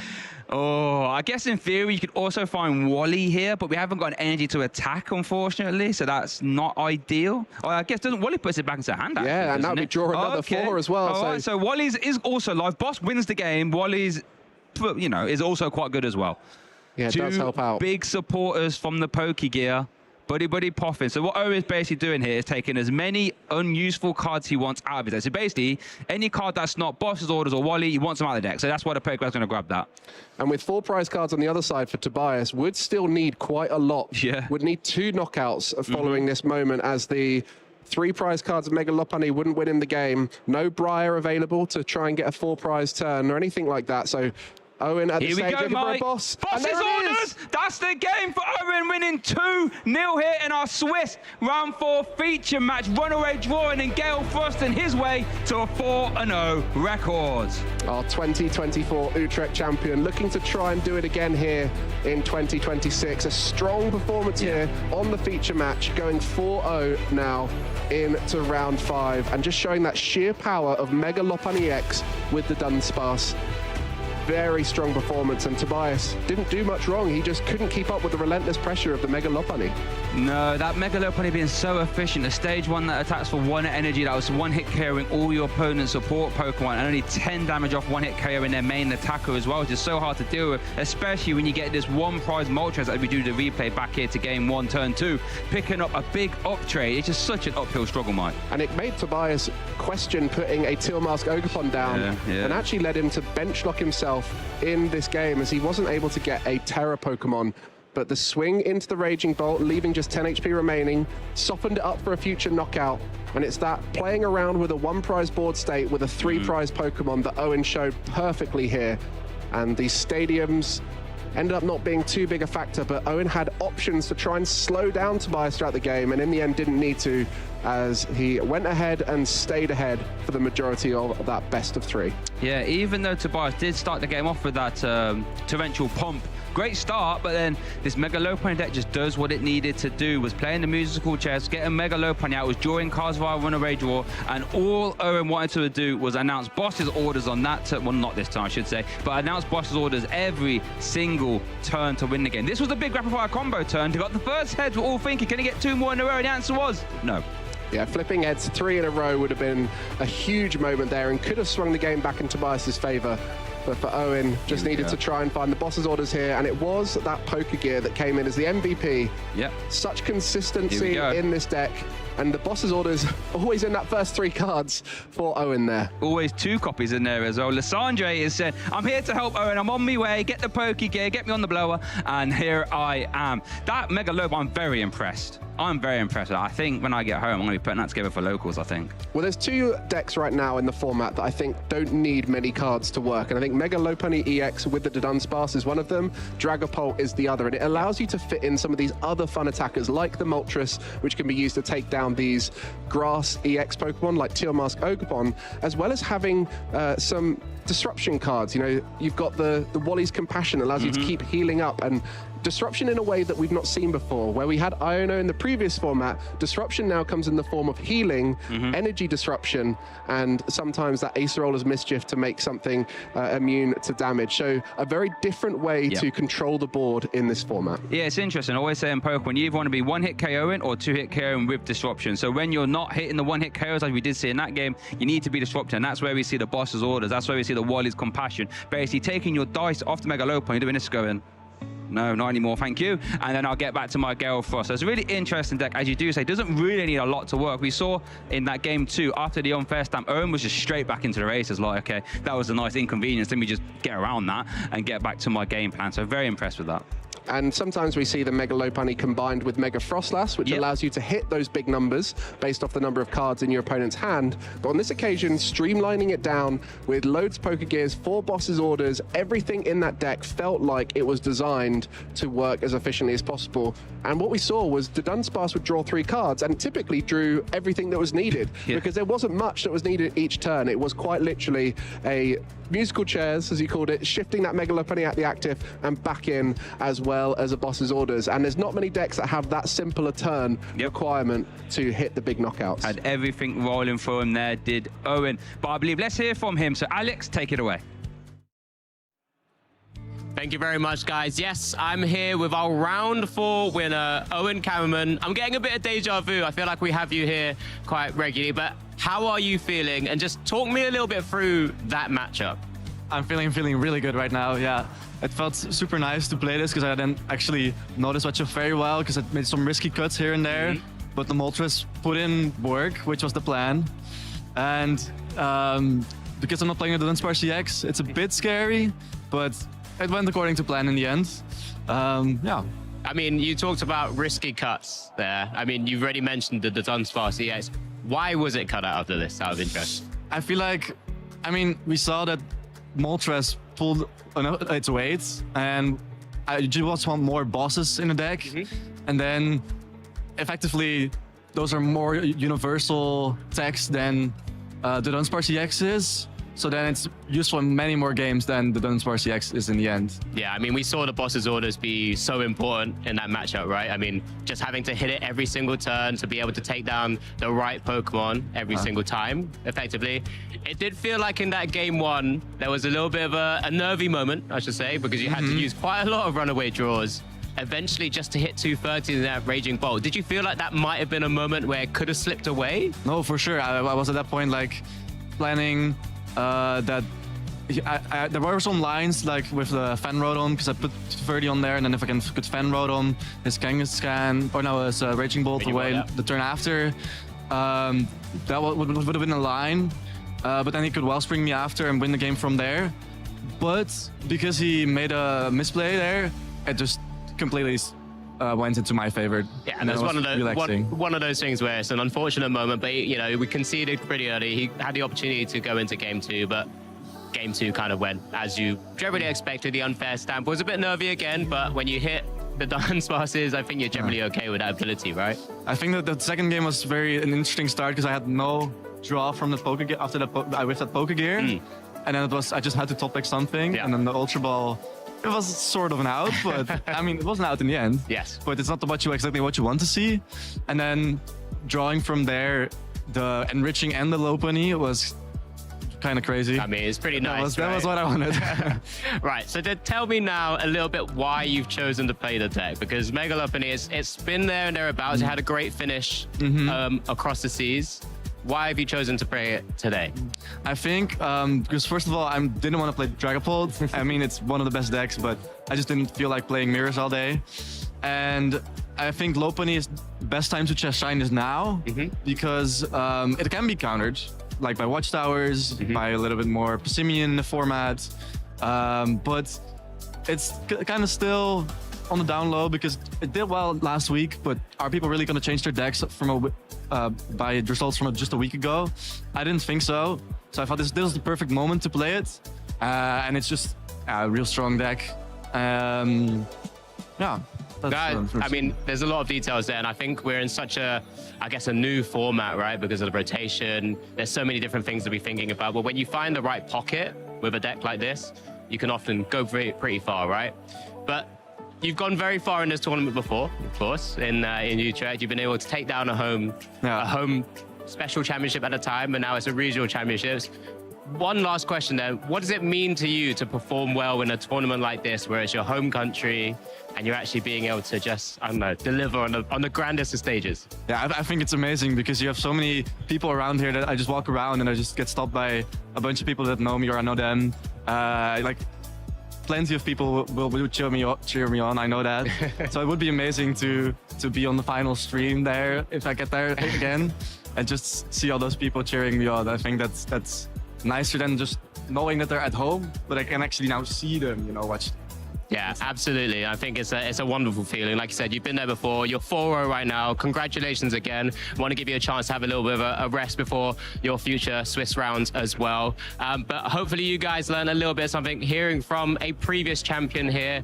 But yeah, what do you guys think back at the desk? Yeah, thank you for that, Alex. It's always great to hear from a regional champion, hearing the thought processes and how they approach the game. Honestly, it's like so good. I always have my notebook and pen out. I can make those notes because you don't get that sort of insight very often. Yeah, and Owen coming in with such a deep understanding of the current meta, looking at previous tournaments, recognizing the trends that people tend to have. He's been here before. He knows the time frame of how the meta cycles, and a deck that did well last weekend in a different region doesn't necessarily mean people are going to change things up for this event, because they've already made those decisions. So it's just that kind of gut instinct that top players have, recognizing the flow of the changing meta. Yeah, it is, and that's what separates the good from the great players and the great players from the absolute fantastic Hall of Fame players. Now, Mark, you mentioned there a little bit about something about decks that have been doing well in past regions and stuff like this, and I think one of those decks to me is Mega Starmie. It's a deck I'm very excited about. It's a deck I would love to get featured. But luckily for you guys at home will get to vote on what decks you want to see on stream, and we're going to try our absolute best to get them on for you. So you can see your choices there at the bottom: Mega Starmie, Cynthia's Garchomp, Tilmask, Ogerpon, Meganium, and Team Rocket's Mewtwo. And there's a few different variants when it comes to Mega Starmie, whether it's the Dust Noir or the Frostlass. And then for the Tilmask Ogerpon with Meganium, we're starting to see a rise in Hydrapple EX in combination with it, which is great to see. Some strong results in Japan against the Dragapult meta, and so people have recognized that is the strongest variant. Arboliva kind of got blocked out with the Shamans that were about, so maybe that will have a surge back here. And Cynthia's Garchomp was that top 4 deck in Prague, was able to counter Dragapult fairly well, and will be looking to do the same here, as many players looking to avoid the grass type tackers, but take Cynthia's Garchomp the whole way, as it has so much HP, 400 HP after you add the tool. So what a strong deck. Yeah, so whatever deck you want, get voting now, get those polls open. Then you can get involved. You have to get yourself on Twitch to get yourself involved in a poll. If you are watching on YouTube, love that for you. Do us a favor, get your phone out or new tab, something along those lines. Get yourself over to Twitch and vote on what deck you want to see on stream. And I promise we'll try our best, won't we, Mike, to get that on. What would you vote for? Oh, it's a tough one. I'd quite like to see the Tilmask Ogerpon with that Hydrapple, that combination. I know some top players have brought it to this event, so recognizing the power of it. And even Team Rocket's Mewtwo, it's such a fun deck to watch, such a different combination of supporters compared to the rest of the field, as all those Team Rocket supporters synergize with the Pokemon. So completely unique game plan, completely unique engine, and one that I love to watch. Yeah, and I think I love announcing Erasure Ball. I think it's one of those satisfying attack names on that Rocket's Mewtwo. Erasure Ball for Chaos. I have that. Get to the discard pile. I think, however, if I had to pick, I'll go for that Mega Starmie. I love Mega Starmie. That jetting blow, applying pressure so early. We saw it in Prague as well. Has that shred style attack to get through the crystal. But yeah, it can be a little bit one-dimensional though. But that's what I would be voting for. But that's irrelevant, to be honest, what me and Mike would vote for, because we can't do that. So it's what you have to vote for. The power is in your hands at home. So get voting on that Twitch poll. Well, we'll look forward to that in round 5. We're just sort of rounding out round 4 at the moment. So we're kind of getting into the important stage of this tournament as players start to race ahead. All those who are currently 4-0, like Owen, who we've just seen on stream, will be in the best position to go all the way, especially with our new rules in the format now. For those in Top Cut who are in the higher seed win the coin flip. And so what we're seeing now is those 10-0s, 11-0s continuing to play. And you can only get to that #1 seed in the Swiss if you start as strong as our current 4-0s, who will be looking to go unbeaten for as long as possible. Yeah, interesting season for rule changes concerning Top Cut, right? Because as you do say, if you're the higher seed and you're Top Cut, you get to decide whether you go first or second. That's a massive win. Second massive win is that you get to consult your opponent's deck list now as well, right? That was something that came into this season here in Top Cut. So that just really changes the dynamic of Top Cuts and how they sort of all pan out. And that's something, as you do rightfully say, we'll be going through our players' mindset as you do get to these, 6 and 7-0 records. Whereas before, you might take your foot off the gas and be like, happy to be here. I'm sure I'll be in Top Cut and beyond. Now it's like, well, I kind of need to get as many match points as possible to try and secure yourself that championship. With a format like this, where unusual deck inclusions are a key factor to success, like we've seen, the 2 Dragapult lists that have had the most unusual 60 have come out on top, both here in Prague in Europe and over in LA, whether it was the Crushing Hammers or that Heroes Cape to Dunsparce combination. Yeah. So having the surprise factor where people don't know how to play against you is key, but also in a format where going first is favorable for so many of the decks, having that guaranteed win on the coin flip can be a massive boost. I was at a cup not too long ago where I did get first seed in the Swiss and went into that Top Cut, and it was a huge advantage. I always want to go first. I always want to win that coin flip, and so having that guarantee going into the top 8 was a massive bonus. I can imagine. So that's what our players will be playing towards. Right, now we mentioned that Twitch poll earlier. Let's see how it panned out. What guys did you vote for to try and get on the stream? Let's have a gander. Oh, they listened to you, Mike. That Team Rocket's Mewtwo, yeah, trying to get the Proton, the Petrol, the Jupiter, and that Erasure Ball. Why do you think the crowd has voted for that one? I think it's such a unique deck in the format right now where Lily's Determination is in the list, but it's been such a key pivotal card in every other deck. You don't have Boss's Orders, you have your own Gust. You don't have consistency cards outside of Lily's Determination, you have your own support engine, and I think that combination of a Psychic type attacker where you can use the Lily's Clefairy to hit big knockouts on Dragapult, as well as that Spidops hitting for grass weakness into so many decks like Enzorock EX you see there, which is a favored matchup, Mega Lucario hitting for weakness, favored matchup. But it is that Articuno, the MVP that protects you from decks like Alakazam, as well as the sprinkles from Phantom Dive of a Dragapult. Yeah, it's just good typing, isn't it? Grass and Psychic in the same deck, very consistent, charging up. Basically says I'm never going to fall behind energy attachments for the most part. When you get towards the late game, if you get yourself that Team Rocket's Mewtwo EX plus that maximum belt combination, you're basically saying whatever you've got in the active is probably going to get discarded with this Erasure Ball. And then you've got the Team Rocket's, was it Transceiver? Letting you grab a support from deck. Oh, discard pile. Whew. Oh, from the deck, I should say. That is just consistency. And then you've got the Stadium as well to draw cards.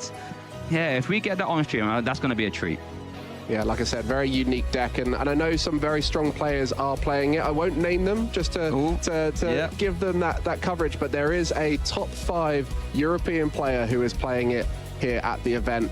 Someone we're all very excited to see, and hopefully we could get them on stream. I don't know what they're currently on, but I've got a little bit of insight into the top decks, and that's something that we're really excited to see at this event in general, is those top players from the previous format who were reliant on the archetype that they were good with. Someone like Hermione, who was a Charizard EX player, Urvind as well. What are they going to bring here now there's no more Charizard? Rune, who won our first event of the season, a Gardevoir player, now has to try and adapt and find a new archetype. And ultimately, the worlds of which they've qualified for through using Charizard, Golden Go, Gardevoir, is going to be a completely different format, so they need to find that archetype now, and Rocket's Mewtwo has been chosen by some of those players. Okay, getting some knowledge there from Mike. Now, as we talk about Rocket's Mewtwo, one of the strongest cards in that deck is that Giovanni, letting you gust your opponent's active and swap your bench as well. However, if you don't know what the term gust means, don't worry, because we have a little video here to learn about all the TCG jargon.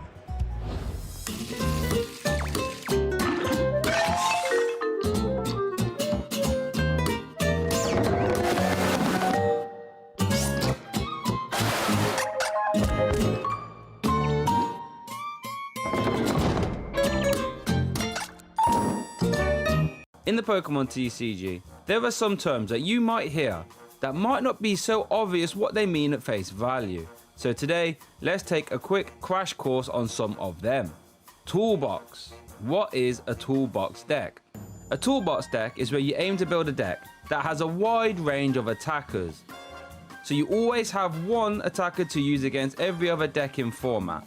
This, in theory, should help make your matchups more positive in your favour. Terrestrial Box is a very good example of this right now, since you play Lily's Clefairy EX for Dragon types, Tilmask Ogerpon EX for Dark types, and Wellspring Ogerpon for Fire types. And for basic attacking decks, you can sometimes use Terrapagos EX's Crown Opal attack to completely become immune against them. And for everything else, Topaz Bolt from Pikachu EX normally cleans them up. Now, while these kind of decks sound unbeatable on paper, they often lack consistency, since they have to play a lot of different energy cards and a lot of different Pokemon as well. But they normally are very fun to watch. Gust. The term Gust goes all the way back to base set, and has been very important to the game ever since. Gust relates to cards that swap your opponent's active Pokemon. Gust of Wind was the first one of these, all the way back in base set. But since we have had cards like Boss's Orders, Lysandre, Prime Catcher, Guzma, and Lycanroc GX, all of these are known as Gusting cards. As you can imagine, these cards are normally very powerful and are seen in almost every deck in format right now, making them a true cornerstone of every format they are available in. Safeguard. The term Safeguard refers to Pokemon that have abilities or attacks that make them immune to other Pokemon. For example, Crystal's ability makes it immune to damage from EX Pokemon, and Cornerstone Ogerpon's ability makes it immune to damage from Pokemon that has an ability. So these could be referred to as Safeguard Pokemon, even though their abilities aren't specifically called Safeguard, like Mimikyu for example.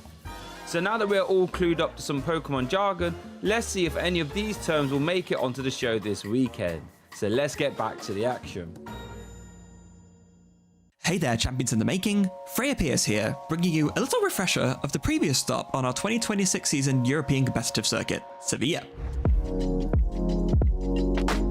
As the last major in Europe before rotation, there was a lot of intrigue surrounding the metagame development in Sevilla. Ascended Heroes brought new developments to the previously established Big Four of metadecks. Charizard EX fell off slightly as Marnie's Grimmsnarl and Zoroark, bolstered by the new Zekrom, made their way into the top of the metagame breakdown. But could there be more surprises down the line? The answer was a resounding yes. A new build of Goldengo emerged, featuring Legacy Energy for prize denial over previously debated A-Spec choices Prime Catcher and Secret Box. This would be the only build of Goldengo to make its way to top 8, piloted by first-time Top Cup finisher Daniel Vedes, as well as previous regional champion Christian Fontenot. One look at the rest of the top 8 and it became evident this wasn't the only surprise in store. Terrabox, Crustle, and yes, Festival Lead of all decks, all made their way into the top 8. Oh, and who was piloting Festival Lead? None other than Ethan Wild, our most recent European regional champion in Birmingham just a few months ago. He wasn't the only repeat feature either. Ted Tobin, a new rising star fresh off his own top 8 finish at Birmingham, managed to make top 8 again in Sevilla. Hungry for his first win, he took down Caleb Barber's Terrabox and Daniel Veres' Legacy Energy take on Goldengo, only to be met with the most fearsome and perhaps unexpected of final bosses, Ethan Wild with Festival Lead. In Game 1, Ethan set up a wide board, but a heads-up knockout by Ted on a Goldeen whilst establishing item lock with Frilish's Oceanic Gloom, followed by a knockout on Dipplin, left Ethan with no Pokemon with Festival Lead, prompting a quick concession into Game 2. In Game 2, the festival truly kicked off, with Ethan never missing a beat, or rather, a boom boom groove, picking apart Ted's board before finishing things off with an unexpected beat from Flacky to knock out a Screamtail. So it all came down to Game 3, and it was truly down to the wire. Curlier took a KO on an Applin with Psyshock and help from Monkey Dory. Picnic Basket healed Ted's cleverly placed Adrenabrain damage on Ethan's side of the field, but with a Mind Bend setting up the perfect amount of damage to win next turn, Ethan saw the writing on the wall, conceded, and Ted Tobin took home the crown, giving Gardevoir EX one last victory before leaving the standard format. And with that, we say goodbye to G-Block. With a fresh new post-rotation format, there's never been a better time to get into the Pokemon trading card game, so make sure to go to pokemon.com/compete to discover all the different ways you can get involved with competitive play.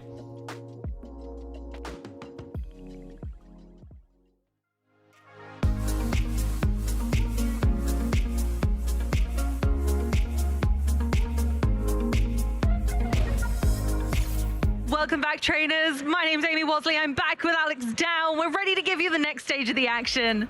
Yep, absolutely. I can't wait. We've already had a fantastic round 4. Round 5 will be with us shortly as well. But how are you feeling after all of that, Amy? We had a little glimpse into some decks that weren't Dragapult for once, I think.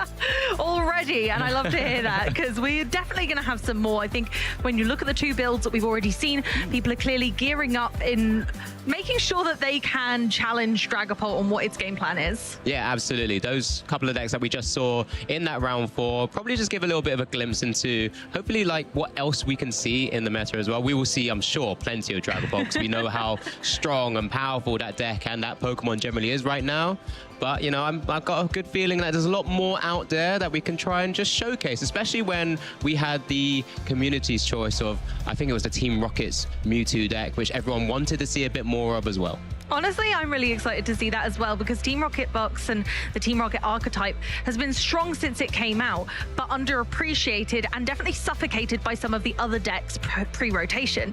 So we weren't able to really make use, especially with all those amazing supporters. So actually, I'm really excited that that deck is finally getting its spotlight that it deserves. Yeah, I mean, we saw it with a fantastic finish last weekend as well across the waters there with Patrick, with that run with that Team Rocket's Mewtwo list. Very unique take on it as well. But then this is where we're starting to see a lot of different decks really try to start to include different tech inclusions, maybe just to give them edges in certain matchups.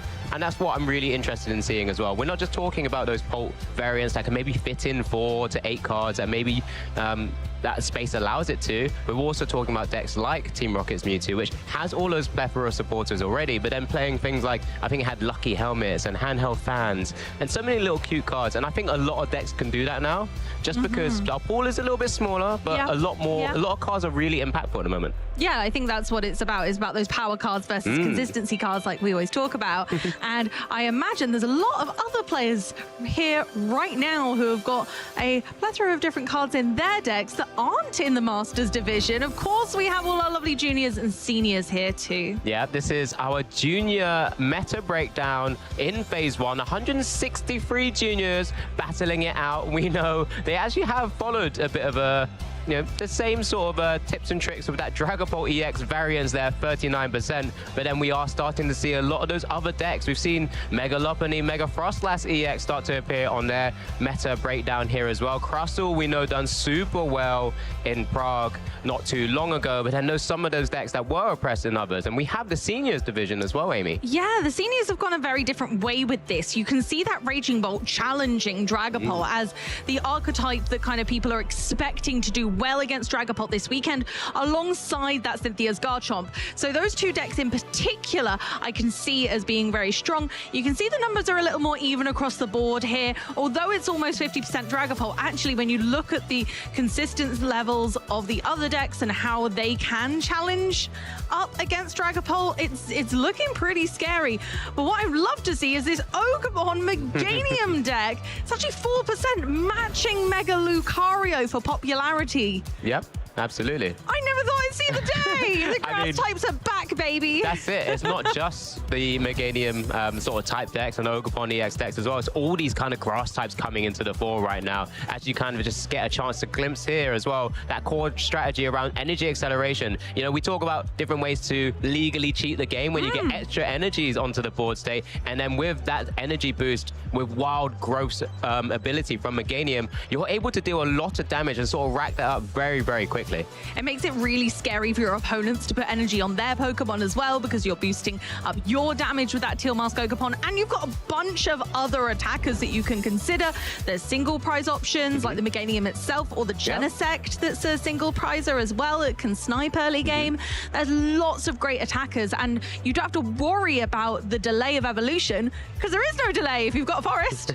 Yeah, absolutely. And then when you're actually hitting into the type coverage that a lot of sort of dark Pokemon typically have nowadays as well, being weak to grass types, we are starting to get into this cycle maybe where we start to see if frost type Pokemon start to do super well. Maybe things like the Moltres comes into the list, or Paldean Tauros, or loads of different little unique cards that can come in and maybe kind of tech against them as well. But it just goes to show this Pokemon trading card game right now, this format is really kind of giving an opportunity for lots of different decks to shine. You have to kind of anticipate what's going to happen next because you don't want to overplan, but you don't want to underplan because we need to beat Dragapult, but then I need to beat the thing that teched for Dragapult, but then I also need to make sure that if they did put a Moltres in, that I've got something to work against that.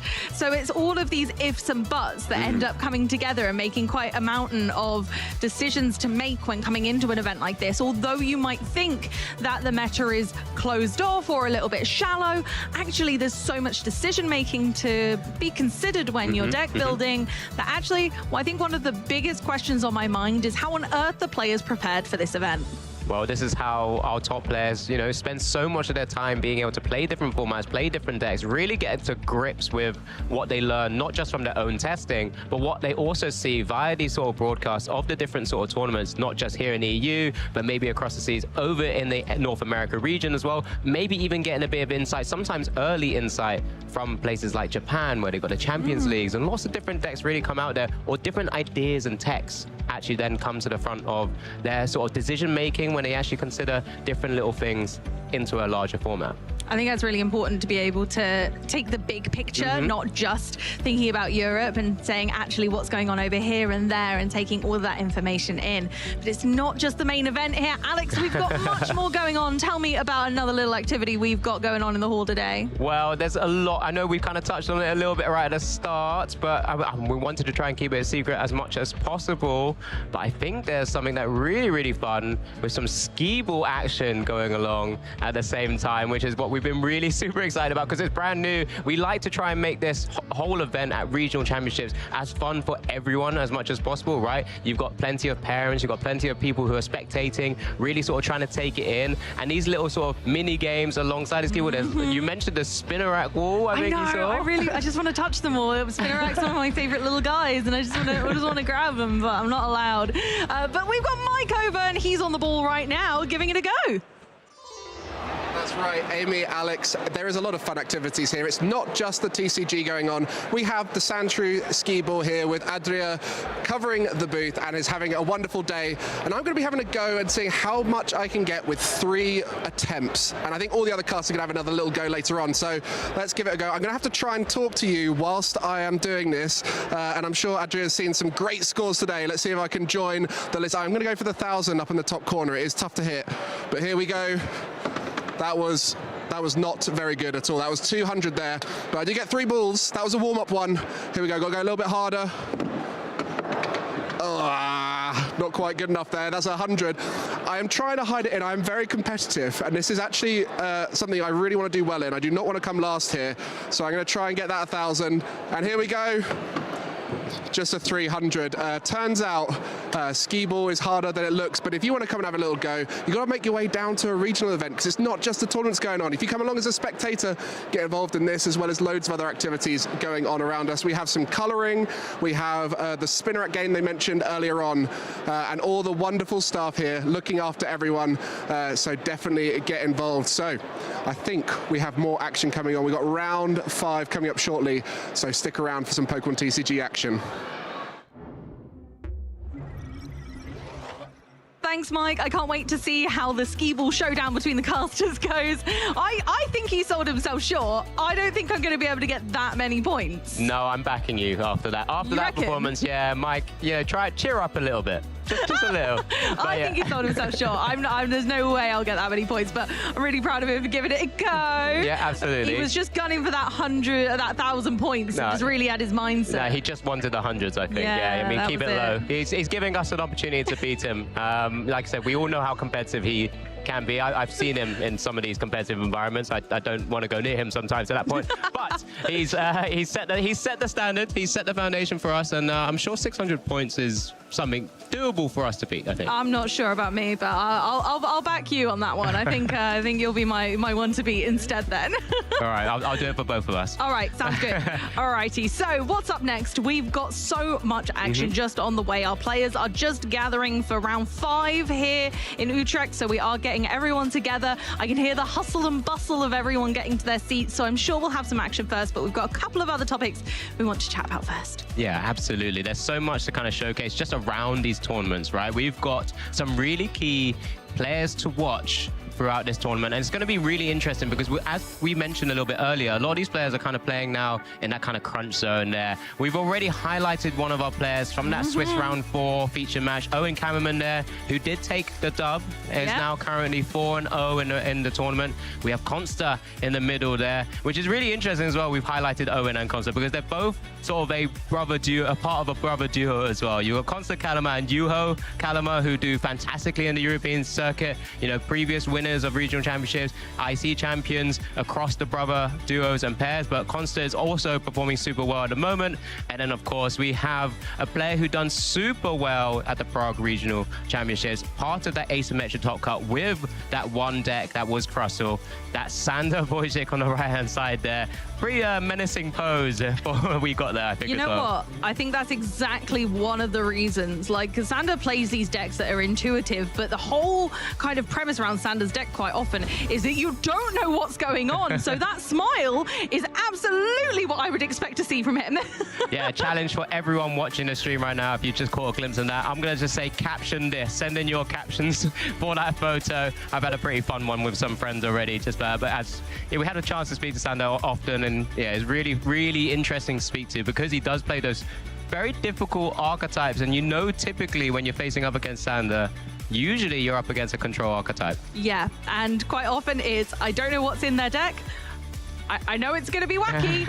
I don't know how I'm going to deal with this. And you try and keep all your resources kind of close to your heart just in case. But then obviously he can't just run away with the game. So it's really difficult to play against the unexpected. Yeah, absolutely. And that's one of the key things that Sander's so good at as well. I know we can keep talking about Sander, but just one last point is just the fact that he knows the meta game so well. And that's why he builds his decks in a particular way to just make you have to think out of the box. And just try and get into Sander's shoes, and then you're already lost because there's so many different lines that you can take.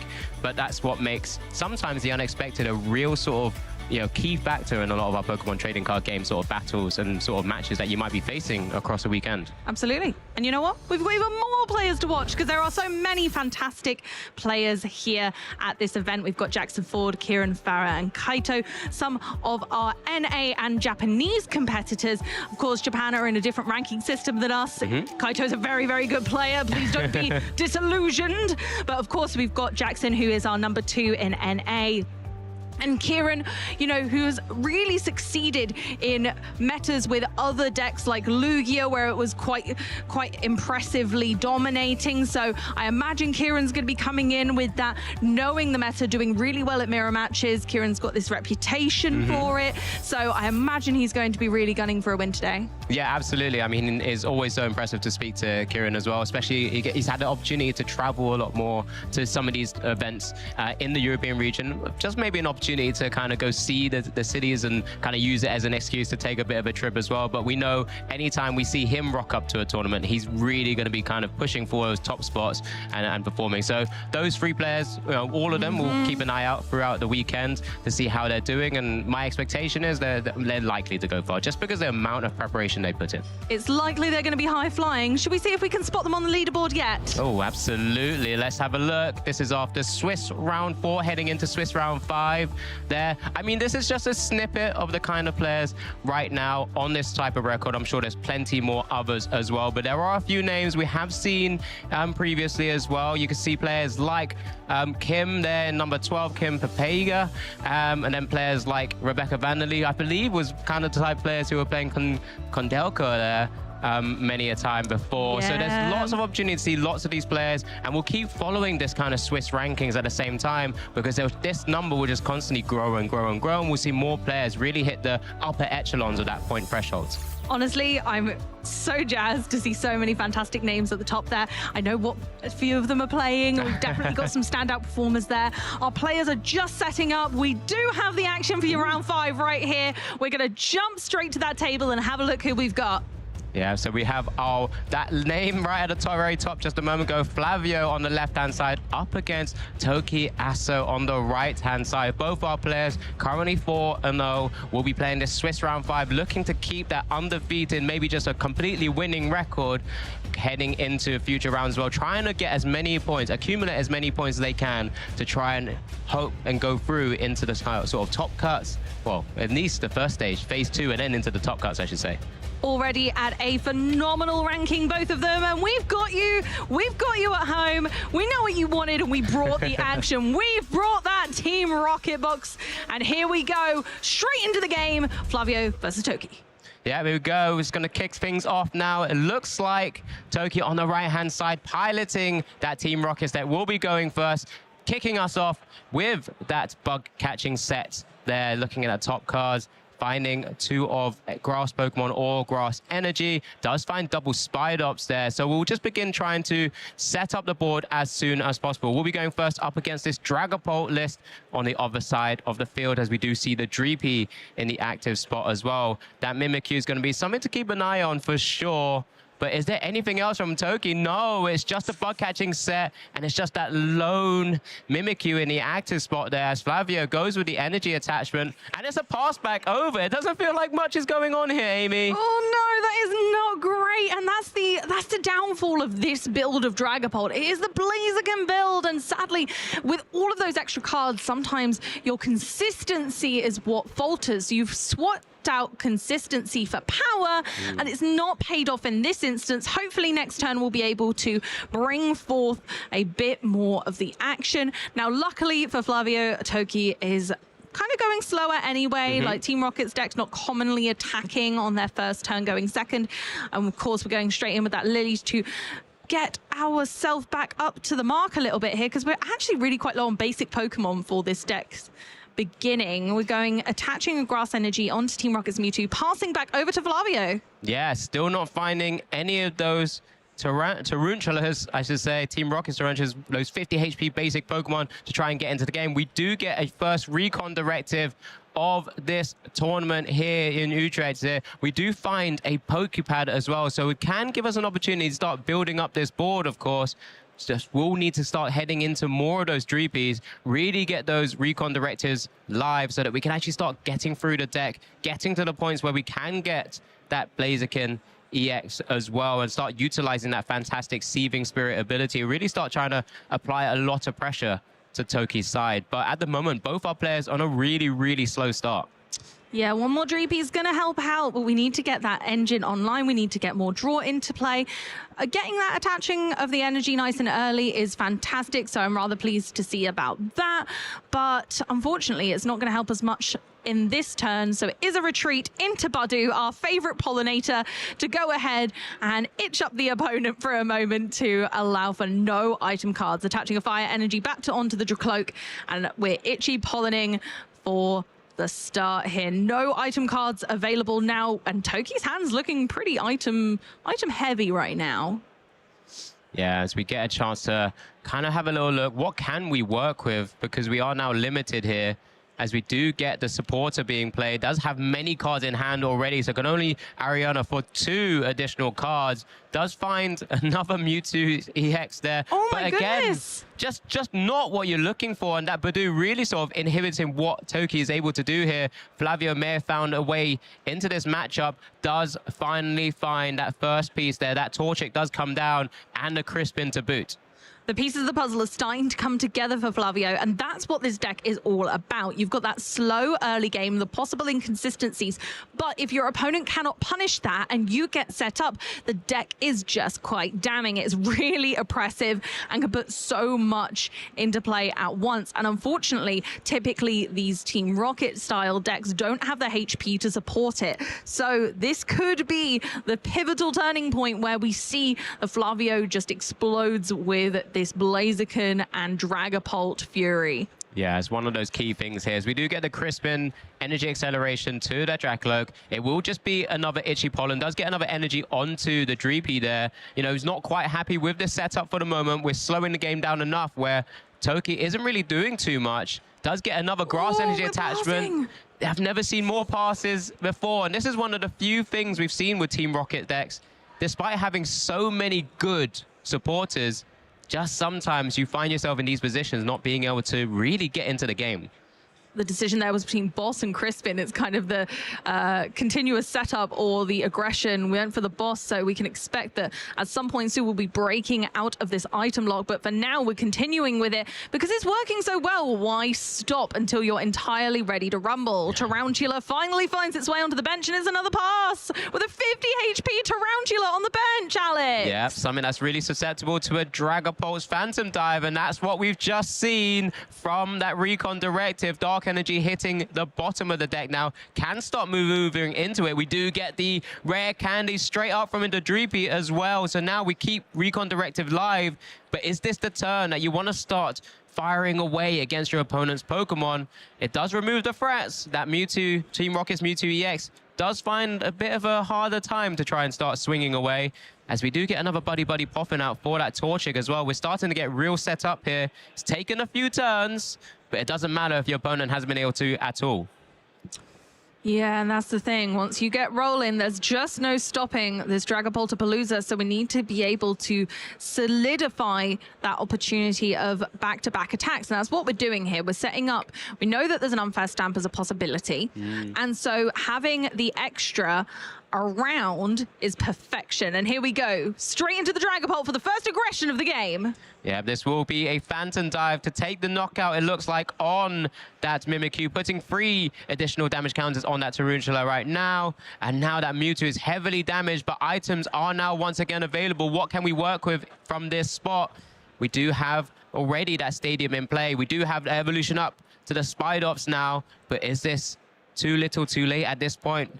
You know what? We're lacking that psychic type energy at the moment, which is one of the pitfalls of this deck, is that if you don't get that Team Rocket's energy, you're just not able to get going. So of course we're going for Proton here, and that'll help us to get a little closer to where we want to be in making sure that the board state stays nice and healthy. Just assessing which basic Pokemon we'd like to take and which ones are available right now as well. Yeah, it's just a bit of a shame we weren't able to utilize that on the first turn, because it is got a unique effect in that it can be utilized if you do go first. But we're just beginning to try and set up the board as well. I mean, that Mewtwo looks like it's likely to just have to go down if we don't have that Rocket's energy in hand already. Just targeting another Team Rocket's Mimikyu, another Tarantula, and then, of course, that Articuno, which has that fantastic ability as well that will help protect some of the shenanigans that Dragapult causes with that Repelling Veil, prevent all effects of attacks used by your opponent's Pokemon done to your basic Team Rocket's Pokemon. Another way to protect you from those little small Pokemon getting knocked out too easily. Yeah, the only valid just drawn into it, Amy. Got it from the Team Rocket's factory. So maybe we could start swinging away, but just chooses to attach it to the bench for the moment. But at least that could have been one way just to start applying some pressure maybe, but it will be a pass over. Back over to Flavio. Sorry, Emmy, didn't mean to interject there. No, good call. I didn't spot it and you did. That is fair play. It's just such a huge moment being able to see that we've got that attack now on the bench coming forth at some point. So now it's just up to Flavio to, again, continue to put that pressure on. We want more Dracloak in play to give us the maximum card draw available in case at some point we do get disrupted. Absolutely. Here comes first Recon Directive here. Vezendipty chosen to go to the bottom of the deck. It looks like a Boss's Orders has now also once again hit the hand. Second Recon Directive here. Does have access to both a Monkey Dory and another Dracloak, but none of them being able to be utilized in this stage. Do we start trying to maybe apply some other pressure with that Boss's Orders once again? Let's see the decision that Flavio takes. We do have the Boss's Orders on the other Mewtwo EX there. Remember, Phantom Dive can't be placing damage counters on basic Team Rocket's Pokemon, so all 6 will be hitting that Team Rocket Spidops. Yeah, Spidops, having evolved, is now more susceptible, but would have been knocked out if it stayed a Tarantula. So this still bought a little more time for Toki, and that's exactly what he needs. Yeah, so what can Toki in this position work with here? We do have the Grass Energy to attach to the active. We can start swinging away. It looks like it's just going to be a Team Rocket Mewtwo EX erasable here, just choosing to discard the 2 from your benched Pokemon here as well, to deal an extra 60 more damage for each card you discarded this way. So it will be 280 damage on this Dragapult EX here, really just applying that pressure back on. It's just not enough, but we will have the opportunity of using Gemstone Mimicry later to maybe mop that up. So the damage being placed right now, although it may not seem substantial, is actually incredibly important for later on. Yeah, real cute opportunities here as we get the Recon Directive, Rare Candy, potentially going into hand. We haven't seen the Blaziken EX come down yet at all, but hasn't been able to get it into the hand or even evolved up initially to a Combusken, for example, as we do get both Recon Directives now utilized. Lily also hits the hand as well. What is the direction here? There's not really much we can work with. There is the Combusken, in fact, and now we're just likely to just play the Lily's Determination. Shuffle your hand in, draw 6 because we have taken a prize so far. Just kind of getting into some more important cards. But at this stage, what more are you looking for? You can take down your opponent's Spidops on the bench as well, and the active Mewtwo EX. And then from that stage, you're only really 2 prizes remaining. Yeah, the prize race is now starting to heat up as each player has damage on their board, energy aplenty, and now it's just who can land those ferocious hits fast enough. I mean, at the moment, we don't even need the Blaziken necessarily. It'd be nice, but we've managed to manually attach and use Crispin to make plenty of Dragapult action on the board already. And we're going there in. Yep, that will take out the active Team Rocket's Mewtwo and the Team Rocket Spidops on the bench. Yep, did have 2 damage counters left over after the knockout. We'll be going down to 2 prizes remaining now, but of course those 2 damage counters won't be able to place anywhere else. Here comes the Mimikyu in the active spot. One of those other cute things about it, it does have free retreat. It does, and that's a lovely Pokemon to always promote. But of course, going for the Team Rocket's energy, we look like we're going for a Mimicry here, but we don't have the Team Rocket's Giovanni, which would have been a we do have the Giovanni to be able to put some pressure, maybe after a reset stamp. Yeah, so an opportunity to look for it at this stage. One of the other cute cards that Toki does have in his list that was in his hand was that Lily's Clefairy EX as well. So if that Dragapult EX was not damaged, could have found a way maybe to just use the Lily's Clefairy EX to actually deal a 1-hit KO and still place the 6 damage counters on Flavio's side of the board. I misspoke. It's an unfair stamp. It's unfair, yeah. But it is resetting their hands. Very true. Very true. So important because you can still play your supporters here. Yes. Should you find one. And here we go. There's a Spidops, so we can start building up the board. We get the energy attachment from that Spidops ability as well, charging up, attaching a basic energy card from your discard pile to this Pokemon. It looks like there was a couple of options there. We do have the Trans Receiver also in hands, another unique inclusion just to be able to get that level of consistency because you could just search your deck for a supporter as an item card. This way, I mean, there's a lot of things you could do here. You could start trying to target down other things, but you want to try and utilize that Mimicry to Phantom Dive because you know how strong that attack is. I imagine we'll be possibly placing some counters to mop up some Pokemon later. Maybe we'll take out the Badoo just to kind of catch up and turn off that potential of item lock later. Yeah, it's going to be one of those tricky things. He has been eyeing up the Team Rocket's Archer to the active spot. It will just be the Proton instead, being able to search your deck for a trainer card, reveal it, and then put it into your hand. Is one of those that allows you to set up cards like the unfair stamp and just kind of prepare it as well. Does telepath his next turn with that Team Rocket's Giovanni going into hand as well. Another way of gusting up, as we do also get the Team Rocket's factory draw. Ooh, another Team Rocket's energy, one of the most important parts of this deck and one of the hardest to get in hand, as there's not a lot in format that can search for those. So we've managed to secure that for next turn as well. So an excellent hand crafted. And now it's time for Phantom Dive of Mimikyu. Yeah, and we're going to keep counting up those Phantom Dives, but there's a massive knockout just from that 60 HP Mimikyu. Gemstone Mimicry, as you called it, Amy. Choose one of your opponent's active Terra Pokemon's attacks and use it as this attack. So now you can now use the Phantom Dive's placement of 6 damage counters also coming down to your opponent's side of the board. Looks like it's going to be 4 on that Combustion for the moment, and then 2 more to be placing, just targeting one of those Dracloaks on the bench. Kind of putting some pressure on, saying if you don't evolve up this Combuskin, then I might knock it out next turn. So just again, telepathing what Toki might be able to achieve next turn if Flavio doesn't respect the Phantom Dive that can come back at them. But only if Flavio actually does have another Dragapult in play, because currently we don't. Yeah, so we're going to be utilizing those Recon Directors to try and find it. Does find himself with a unfair stamp of his own into the hand now. We get the Ultra Ball first. Looks like we're just going to be going a particular direction. Maybe protect that Combustion, which has taken 4 damage counters. That Blaziken EX now of choice. Evolved up and an unfair stamp to send straight back over to Toki after that knockout of the Dragapult EX. Does have access to 1 more Recon Directive, and of course still a supporter for turn, because we haven't played that Judge that was in the discard, that was discarded with the Ultra Ball. So let's just see if we can maneuver into a Dragapult EX and really start causing some more shenanigans once again. Only 2 prize cards remaining to take, but Mewtwo is safe on that bench, so we're okay for a little bit longer. Does find Night Stretcher and Ultra Ball, so there's a couple of options in terms of what we want to try and cherry pick out, especially knowing that 1 Dragapult is already in the discard pile. And then, of course, that Ultra Ball is in hand to be able to search it out as well. Just trying to decide what to discard here. Ultra Balling away the Lily's Determination and a Dark Energy. Going for that Pheasantipity play just to see some more cards as well. But we already know we have access to Dragapult EX because that Night Stretcher is in hand.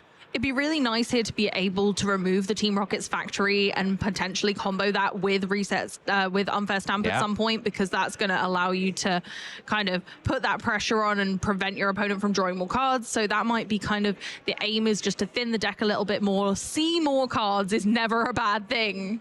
Yeah, just kind of getting confirmation whether that active Dracloak's Recon Directive was utilized as well. Rare Candy going into hand. Probably not as useful right now. We can just Rare Candy up into that Blaziken EX in hand as well. So we've got multiple Seething Spirit ability Pokemon now available. But there looks like we're just getting a concession there. And it looks like Flavio will be taking this game 1 just because of the position he's found himself in. Toki unable to really do too much after that Unfair Stamp. And that's going to be Flavio, I believe, taking game 1 here of this Swiss round 5.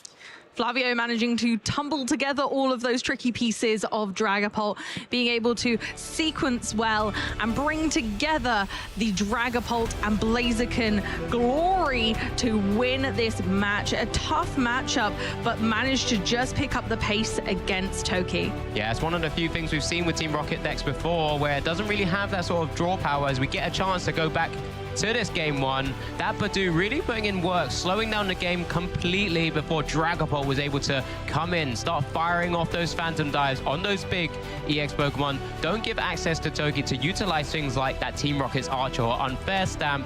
Being able to deal 200 damage to both the Team Rocket's Mewtwo's really sort of put Toki on a really awkward spot, because they're easy targets left on that board state. Yeah, and that's the problem. There was just so much damage in the end on Toki's board. The Articuno kind of swooped in a little too late and wasn't able to protect during the early game, and that's what's made all the difference here. Again, if we'd have had those early game supporters to have got those basics out, it might have been a different story, and hopefully we'll see that in game 2 to give us a bit of variety. Flavio then absolutely stung back with making sure that their opponent wasn't going to have any further draw, and tried to kind of just put Toki in an awkward position, and that's where Toki decided, actually, no, you're right. I can't come back from this. Yeah, we'll try and use the rest of the time here. 32 minutes on the clock to just try and bring this back around. Just, you know, there's still 2 more games potentially to be played here, and it was just a bit unfortunate. Toki had a bit of a slow start. I mean, Flavio had a slower one, but with Badu, you got that extra time, and let's just see how both our players are going to be working with the prize as well. Unfair stamp in the prize cards. It did make a difference last time. Yeah, absolutely. That Team Rocket's Archer there. We do get Toki once again opening that Mimikyu in the active spot. Does have the free retreat, does have Trans Receiver, which is a fantastic card in that opening turn. We've already highlighted it. You have now access to the Team Rocket's Proton, and you can start setting up your board.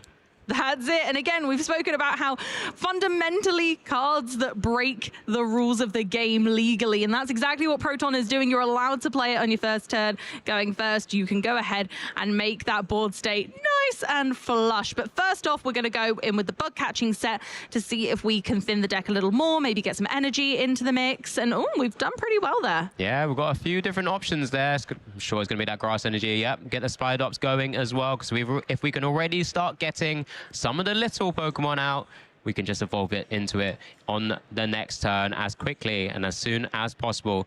Just kind of eyeing up a few different options there. That Mewtwo EX, we've already seen use that Erasure Ball for massive amounts of damage. There's Tarantula, Mewtwo EX, and that Team Rocket's Articuno coming down as well, knowing that we need to try and just stop those Phantom Dive shenanigans where possible. We already have another Tarantula in hand as well. Energy attachment to the Mewtwo. This is looking vastly better than it did in game 1 already. And absolutely...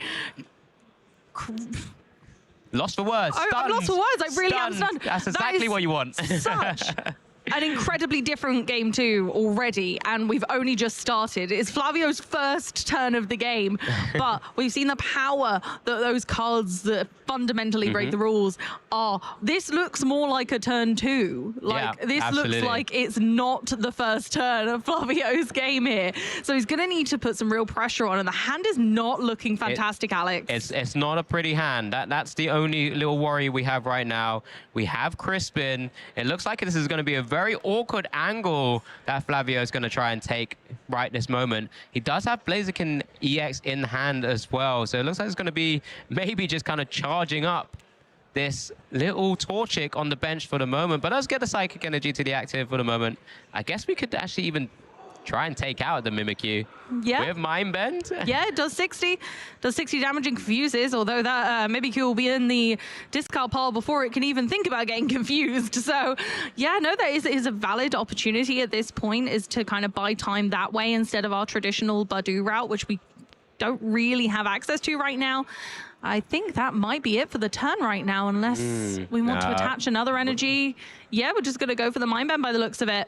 Yeah, I mean, one of those things that he's chosen the Fire Energy rather than the Dark Energy there is because if we get the Fire Energy in a discard, we can try and Seething Spirit it back with that Blaziken EX, as well as we do now get Toki going straight in here. Grass Energy attachment to the active. Spidops evolved up on the bench as well. Does have access to yet another Trans Receiver, so has a plethora of supporters we can work with. Ariana up to 8 cards. Yeah. Because there's already 4, or is it 3? I've got Whiplash, Alex. There's so much is going on in Toki's turns. It's a stark opposite of last game, and we've now got, plenty of cards to play with. Multiple Transceivers, Lilies, and of course, a fantastically set up board thus far.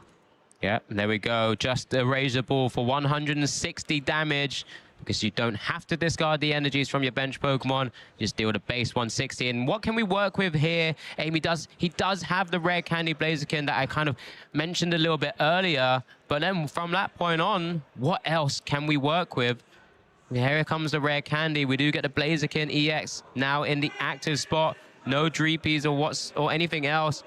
Nice stretcher for the Monkey Dory. This is 2 games now where this Dragapult Blaziken has really struggled to actually get going. But we are making a very good attack, at least. We're managing and we're holding on, and that's what we got to do, is just hold on long enough to get set up. So now our Blaziken does have enough to use Smolder Assault for 200 damage.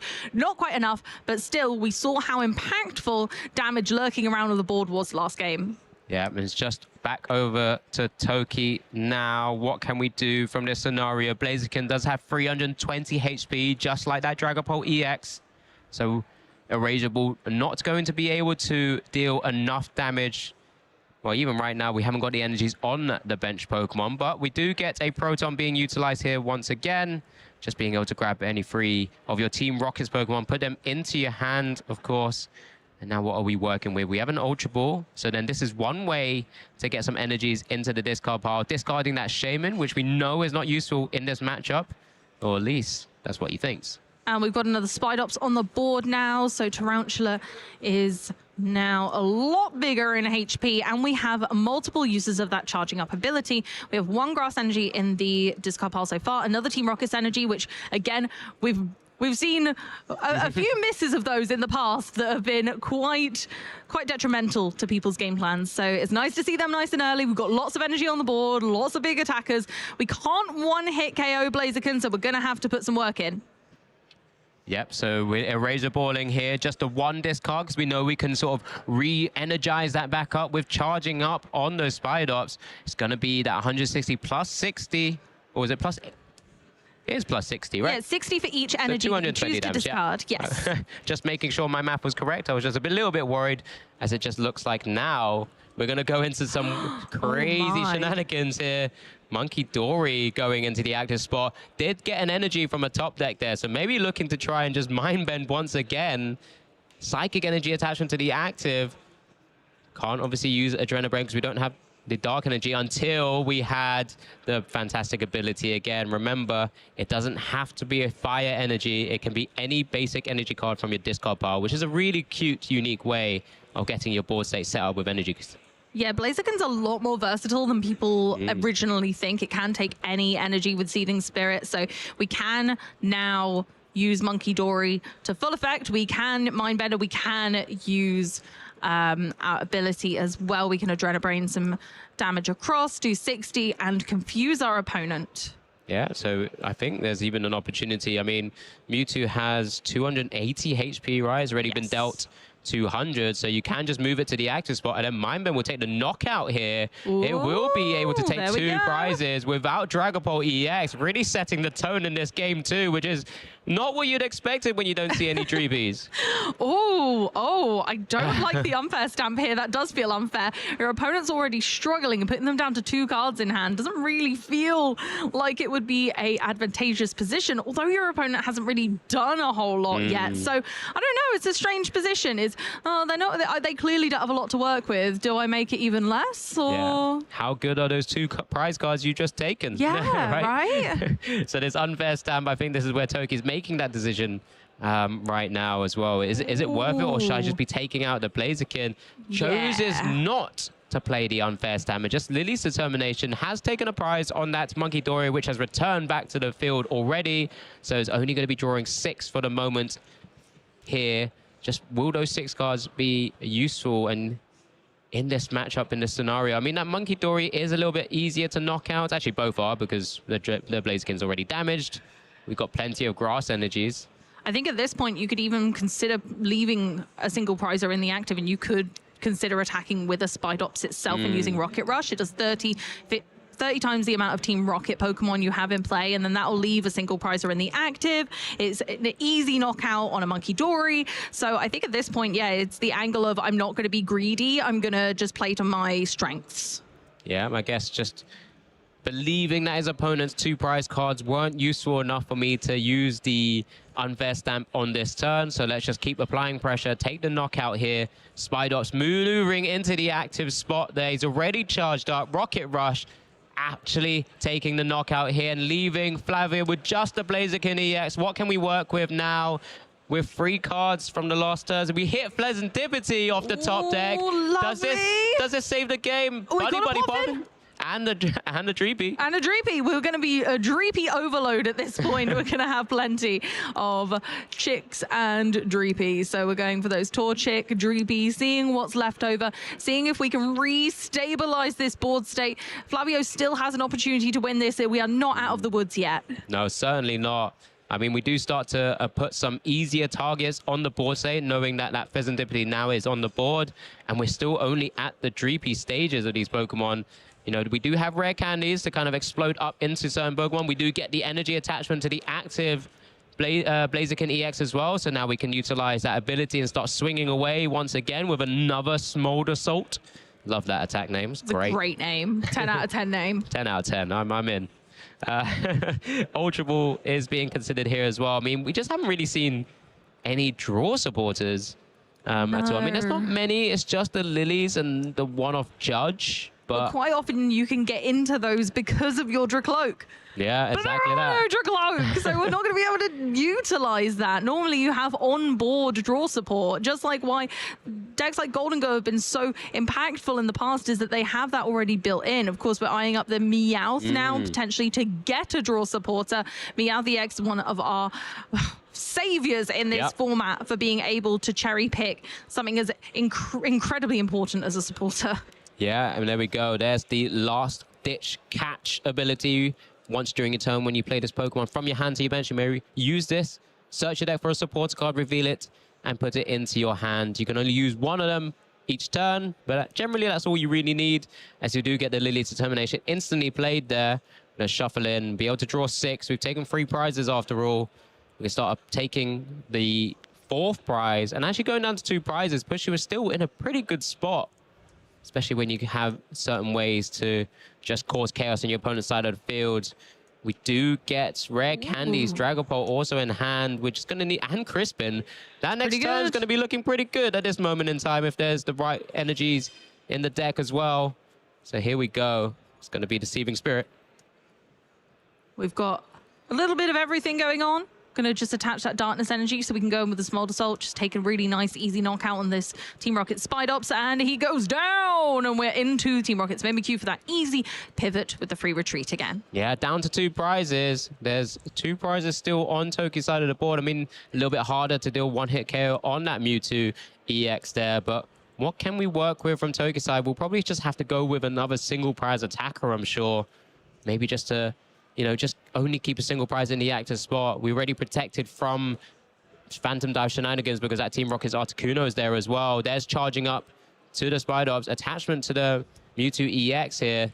We're going with a Trans Receiver. We can get whatever supporter we'd like here. Looks like it might be eyeing up that Petrel for the Unfair Stamp.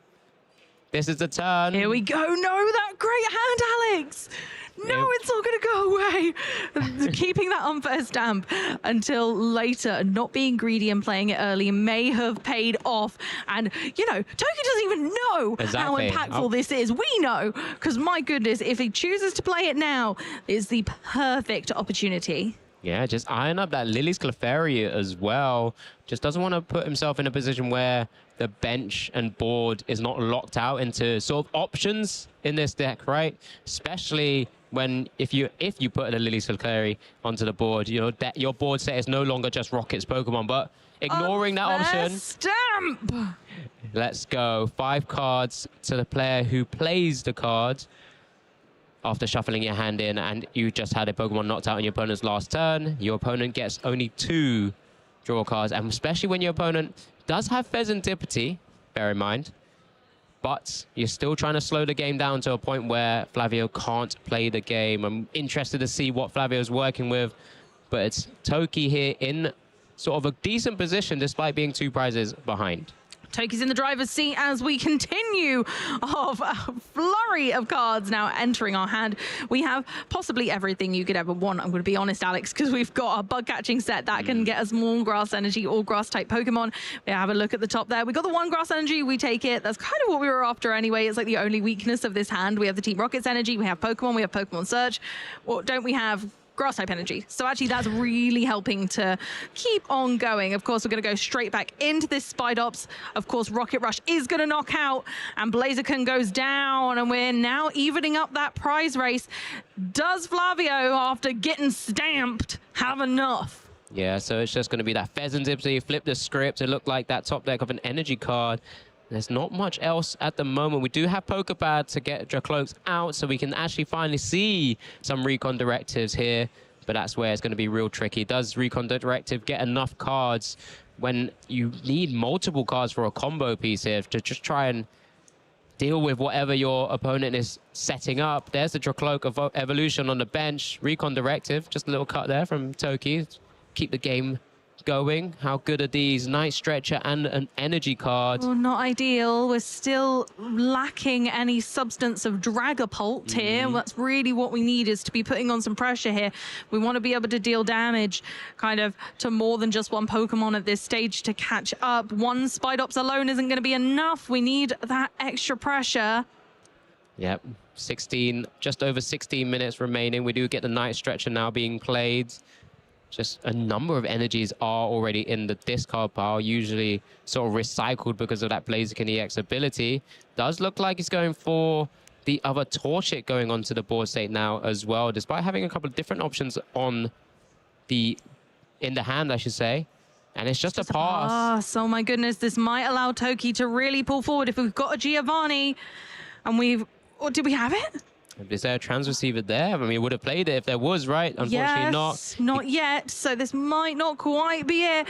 We might be able to kind of set it up for later, but yeah, just for the moment. I mean, even if you take the prize here, it still feels like you're not in a terrible spot at all. I mean, it just depends on how your opponent can impact your hand, because, you know, your opponent's playing Unfair Stamp, as we do get all the energies attachment now. They're charging up on the second Spidops there, but then also the Rocket's energy on the Mimikyu. We do get Ariana for full 8 cards as well. We have it ready for next turn, Amy, but can Flavio impact what Toki is working with in his hand?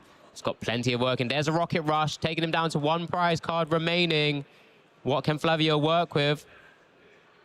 Looks like a Pheasantipsy flipped the script as well. Will this change the game in any way? We have an Ultra Ball. We can make a Dragapult if there's enough energy left in the deck, but we have gone through quite a lot. I imagine this is going to be to check what's left. What you would really want to try and combo this with is something like that Unfair Stamp. We know he took it off the prizes a little moment earlier as well, but is it enough to be working with? There's the Ultra Ball pitching away that Lily's Clefairy EX as well. What can we sort of... How much energy is left in the deck, Alex? That's my concern. But we can use a Blaziken. That's the thing. So I think that's what we're going for. And the nice thing about the Blaziken is Mimikyu can't copy its attack. It's not a terrestrialized Pokemon. And so actually that energy attachment then feels lackluster. Does indeed. Still can be utilized for a Razor Ball discarding, I guess, is one of the other options. So they Recon direct him into an easy choice of Dragapult EX or Dragapult EX. I think I'll take Dragapult EX. Yeah, just I believe so, but it's just... Lilies. Really grasping at straws, aren't we? Yeah. Really grasping at straws. You've got to not only slow your opponent down, but also put some pressure on, ideally kind of going for that winning turn, and I just don't know if it's going to be possible now. We can't play a boss's orders.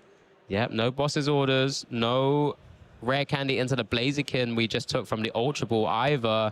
Lily 6, is there something we can work with here? No, there is Unfair Stamp, so we can still go into more. But we're really clutching at straws here. But let's see what this Unfair Stamp can do here as well. Putting Toki down to 2 cards, and Flavio will be able to draw 5, but Supporter has been utilized now. If Flavio manages to make a Blaziken in this active spot, it could draw out the game a little longer, because Toki won't be able to take a one-hit KO without the addition of that Giovanni. So it's really important what Toki takes off here. Doesn't have it yet, but we do have a replacement stadium. Yeah, there you go. And that's it! Flavio got caught in Spidops' web as Toki takes game 2. Yeah, no rare candy in their hands, so Toki will be taking this game 2, leveling up this Swiss round 5 here and taking us to a game 3. I think there was just a little bit more than sort of 10 minutes on the clock. Maybe it was closer to 12, but this is an opportunity for both our players to take this Swiss round 5, but it was a fantastic start from Toki. Being able to get the board state set up with that Proton, getting enough Pokemon on the board state, and just seeing Flavio unable to really get anything going outside of that Monkey Dory and the Torchic, which eventually evolved into that Blaziken. But it was just at this stage, was it just too much? No, too little, too late. We started getting knockouts with Rocket Rush from the Spidops as well. And this is where Flavio finally did get a bit of a board state, let's say. But it was just those single prizes, having to rely on that Pheasantipity for draw power. And Toki was just able to just keep announcing attack after attack. And I think this is where Flavio really started to just see the writing on the wall. Down to 1 prize remaining for Toki. Flavio with 2 remaining. Tried to draw into a rare candy. Tried to draw into a different sort of out there. But just wasn't able to find it in the end. It was all about that early setup. I think that's the story, isn't it? So let's see how this is going to mop up. And I'm not loving that unfair stamp of the prizes again, but much further up this time. Yeah, definitely. As we do get a chance now, Flavio will be going first in this game 3 here. So like I said, just under 12 minutes remaining. It's this time going to be that Monkey Dory in the active spot. Ultra Ball pitching away that rare candy and a fire energy. Immediately just try and get the board set up with the right Pokemon so we can get into the Dracloaks, or Dreepies into Dracloaks, I say. Eventually get into that Blaziken EX, which we know one of them is prize. And then maybe just try and find a way to close out this game. That Articuno will be doing his utmost to try and prevent any shenanigans, however, as we do get the Dreepy hitting the field alongside that Monkey Dory. Once again, a slightly slower start, but advantageously for Toki, we do still have draw supporters in the deck. We will be able to get a flurry of basics out. Is that going to be enough? Does Flavio have anything else? No. So for now, we are just passing the turn over to Toki, and we are going to be seeing a lot of basics hit that bench once again. Yeah, it's going to be all about setting up your turn. On this first turn we have here, that Proton can be utilized, of course. Again, if you were going first, this time Toki is going second, so we'll be able to just utilize it anyway. But it's a great card to have, especially when you're setting up multiple stage 1s. It is kind of interesting in this list that Toki is playing, is that it's not playing the sort of... Oh, he's playing... we have seen a lot of Team Rocket Mewtwo attacks in comparison. Often we like to see, or what we've seen a lot with Team Rocket, is that Spidops really starting to utilize that single prizer as a main or sort of key attacker here. But it looks like it's the full 3 once again. That Team Rocket's Mimikyu coming down alongside its brethren. And just kind of waiting in the wings to see if a Dragon Ball EX ever rears its head, being able to mimicry. Absolutely. Being able to copy that attack is so oppressive. The Dragon Ball doesn't like a taste of its own medicine in that respect. So actually it does give us that extra power, and you're putting the threat down. Not only is it a good pivot for when you get knocked out because it's got their free retreat, but also you're able then to put pressure on and say, well, if you do make a Dragon Ball, I can do your attack as well. And I've only got 60 HP. I'm just a little guy. Absolutely. Lily's determination now. Flavio really needs to hit a few other basics here, or even that Buddy Buddy's Puffin, or just some way to just get an additional sort of board state setup here as we get the 8 cards. What are we working with? Just an Ultra Ball as a way to get more Pokemon out of the field, into the field right now. Not ideal, but I'd rather have that rather than nothing, I suppose. These hands have been always very awkward for Flavio throughout this series so far. Looks like just eyeing up that Torchic, really sort of putting a lot of pressure, but maybe just for now, let's go Dreepy once again.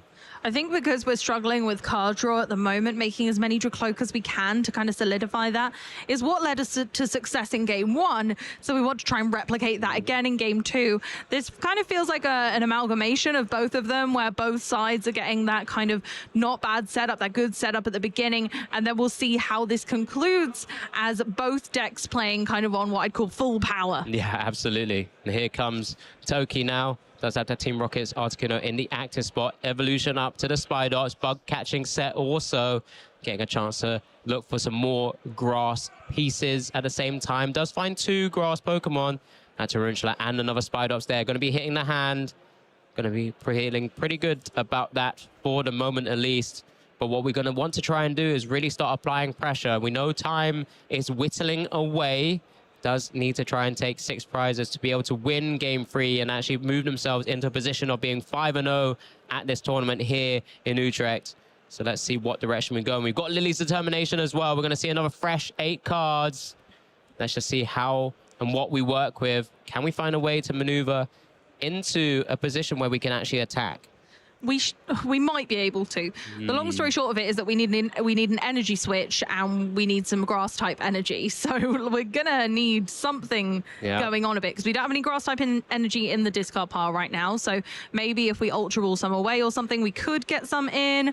But otherwise, we're looking a little bit low on the ground, and energy is the real kind of oppressor there. It's the one thing we need that we just don't have. Let's see if bug catching second help it can with double grass type energy. That could be huge. Yeah, it could be huge, but I'm not too sure I saw an ultra ball in the hand, because that's the only real way that we can pitch away a grass energy to utilize something like the charging up into a energy switch combo.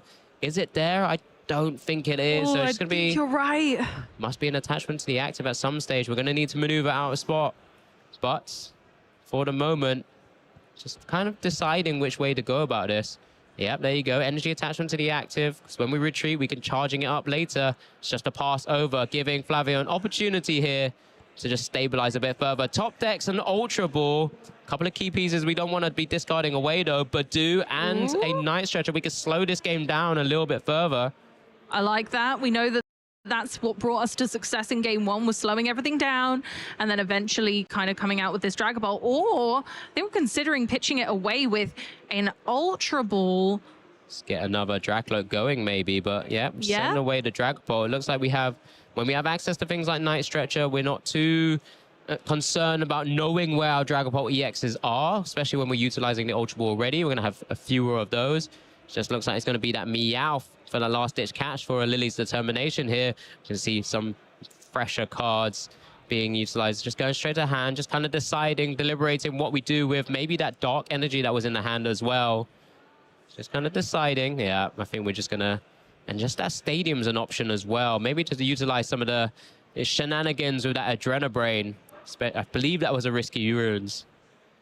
But not yet. We're going to hold on to our horses and make sure that we're having as many stadium bumps as we can, so that Toki's Team Rockets factories don't stay in the engine. So let's see if these extra cards from Lily are going to help out and get us towards that early aggression, or whether we're just going to keep building the board. Keep building the board. It's feeling really good now, though, because this hand is spectacular for it. Yeah, so much better than what he's been working with in previous turns. We do get the second Dracloak now hitting the field, and also a Torchic. It looks like it's going to be coming down from that Poképad as well. Such a stark difference in terms of some of the hands we've been working with thus far in this series. We do have another Dreepy also available. What are we going to be working from this spot? It's just going to be shuffling up, kind of deliberating how we work this hand out, of course. Remember, whenever you use Recon Directive, one card goes to the bottom of the deck, and then one goes into hand. Does finally decide maybe to bench this Dreepy as well, knowing we can maybe find a way into a Rare Candy Dragapult combo. Didn't use the second Recon Directive. Just decided to pass the turn. Over to Toki. Now we've got a lot more in our path that we can consider here, even maybe targeting down the Dracloak with the one energy on in an attempt to slow Flavio down.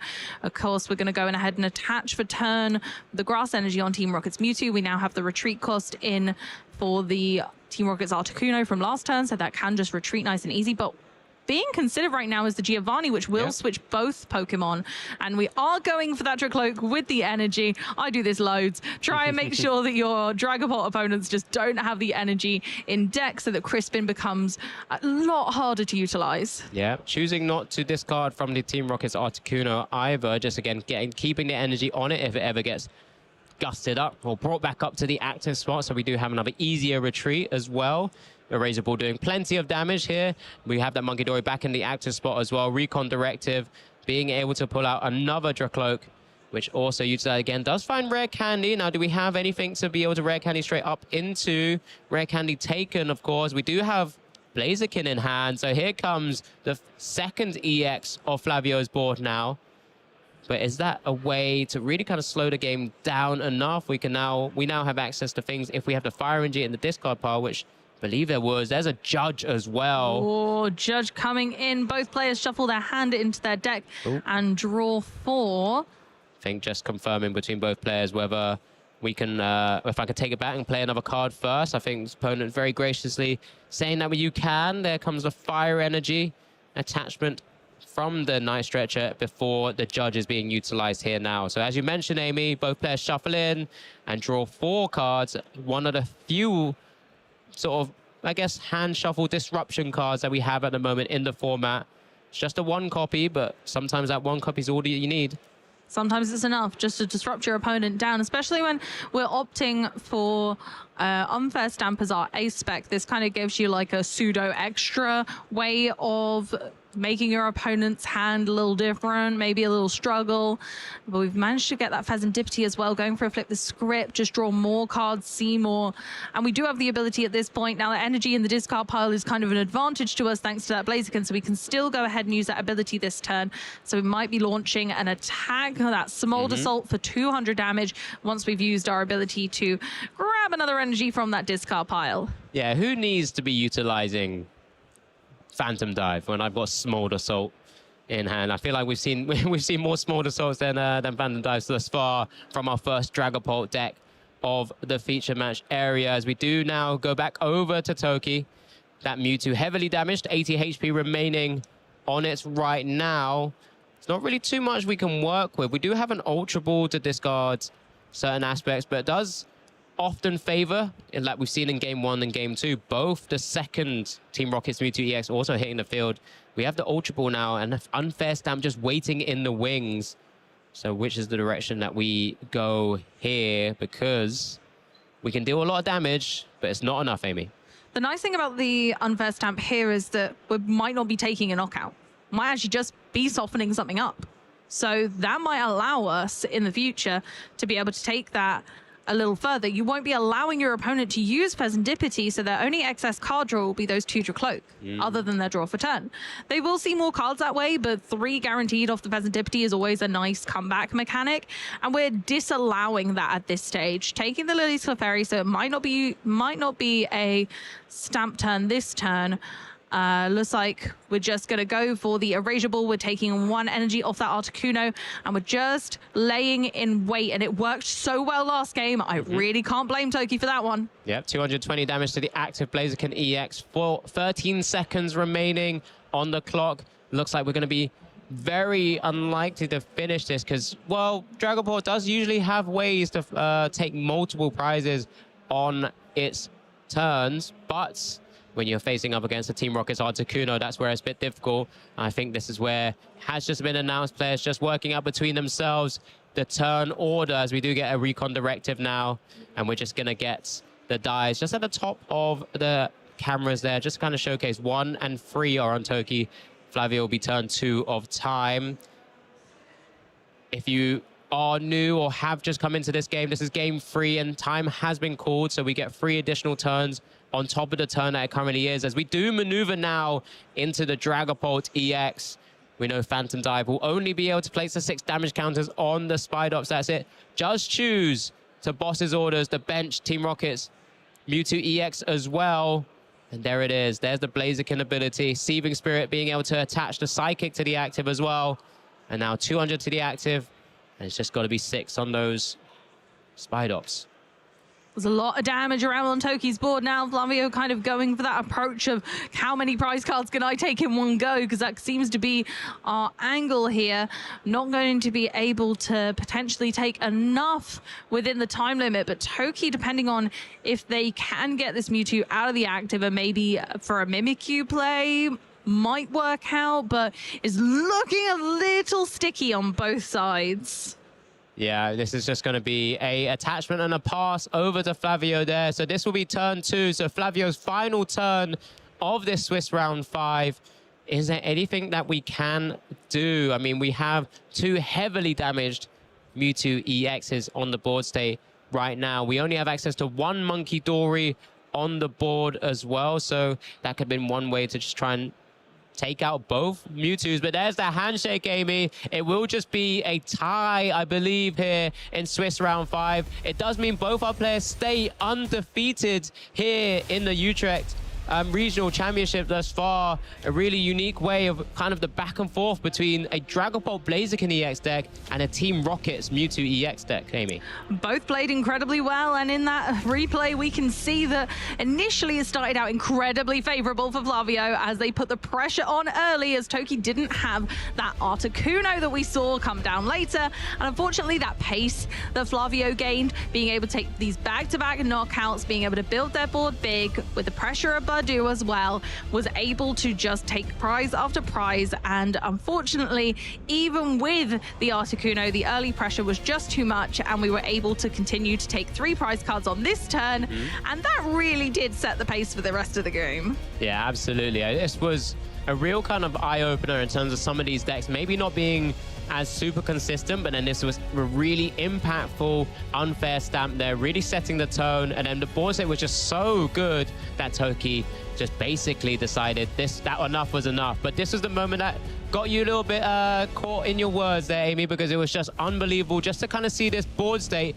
on your first turn. Energy, attachment, all of the Pokemon on the board state. And this was just really such a simple way. Just keep taking out knockouts, keep dealing damage, keep announcing attacks and really applying pressure. And then to boot, knowing your opponent doesn't really have the proper draw power, the unfair stamp came down. Even though Flavio was ahead on prizes, it was just too much for Flavio really to find a way back in. We saw loads of energy cards in the discard pile, and at that point, Flavio just couldn't find something like a rare candy into a Blaziken or into a Dragapult with enough energies, despite draw from Lilies, draw for unfair stamp, and that was the fist bump there for game 2.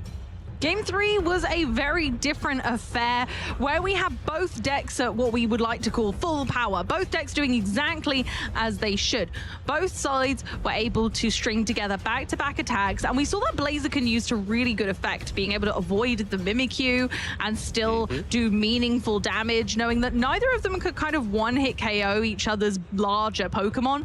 We're just having to trade attack for attack and see who came out on top. But unfortunately for us, there just wasn't enough time to close this out, and I'm kind of sad about it, Alex, because I really wanted to know how the rest of this would have gone. Yeah, it was a really interesting spot because we started seeing Flavio really setting up the board state, not giving Toki an opportunity to even really put down a Lily's Clefairy EX, and then see a Mimikyu come out for a massive sort of retaliation with that fantastic attack that it has, being able to copy a Terra Pokemon's attack. And Phantom Dive, we already know how strong of an attack it is. I mean, just look at the field out there, right? What percentage is Dragapult?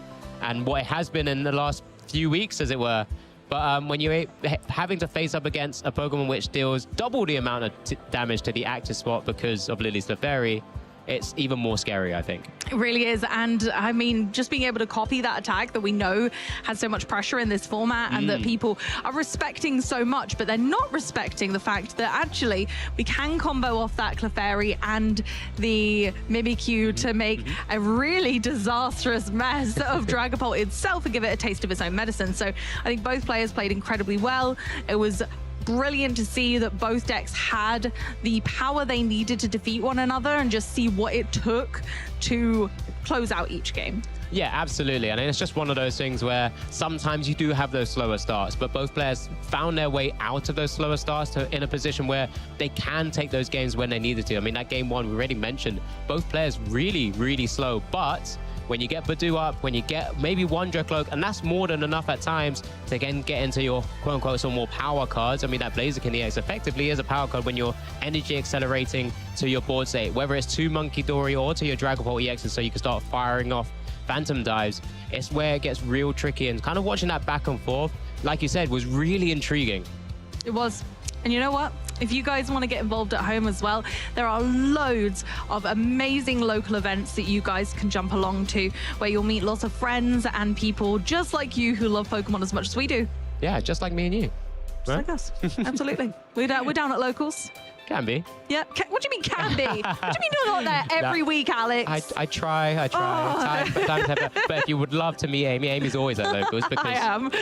she does a great job. And I mean, that's one of the key things about going to locals as well. You get to meet fantastic new friends and people with the same sort of hobbies as yourself. Exactly. You get to see the kind of the juniors and the seniors divisions as well. There's just so much going on, and I think that's what kind of connects us all in this wonderful world. And we've actually got the Chaos Rising pre-releases going on this weekend as well. So there are plenty of events. You can go on the Pokemon website, check out the event locator, and see what's going on around yourself.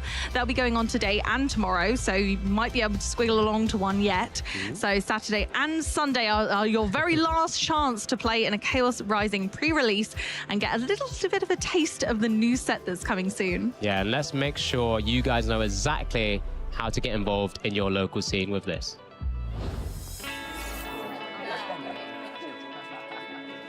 Hey, do you want to play? Yeah.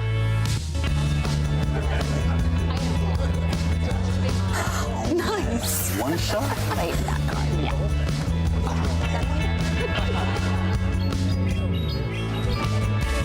I'll use twin cannons. Great game, guys. Bye. See you next week. Come play at your local Pokémon League. All right, I'm going to be real. I know you're on your phone. Now flick it to the camera for me. Yep, go on your camera. Brilliant. Good job. Now scan that QR code to find your local event. You want to be able to get along to as many as you can. You get amazing prizes from them as well, like the Play Prize promo packs. You can get some beautiful cards, some unique foiling, and of course, find some new friends. Yeah, absolutely. There's an opportunity to play the Pokemon trading card game, Pokemon Pocket, Pokemon Scarlet and Violet, Pokemon Champions, or even other games like Pokemon GO as well. But, you know, we only really care about Pokemon TCG here. So make sure you go to your local gaming stores where possible, find those events, and just maybe meet one of us there at some point as well. Which would be fantastic. So please do.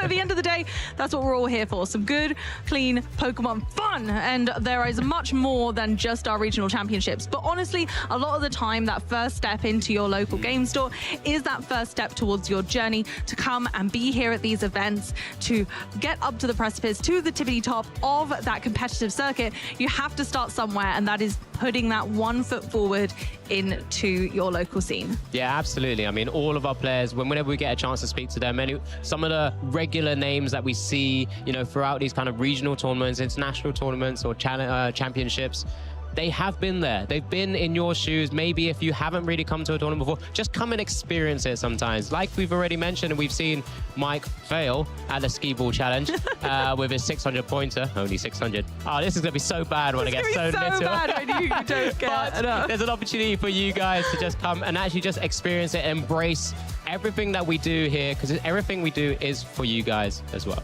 Absolutely. And although we're going to scurry away like a Spidops for now, we'll catch you guys in a minute with more of the action.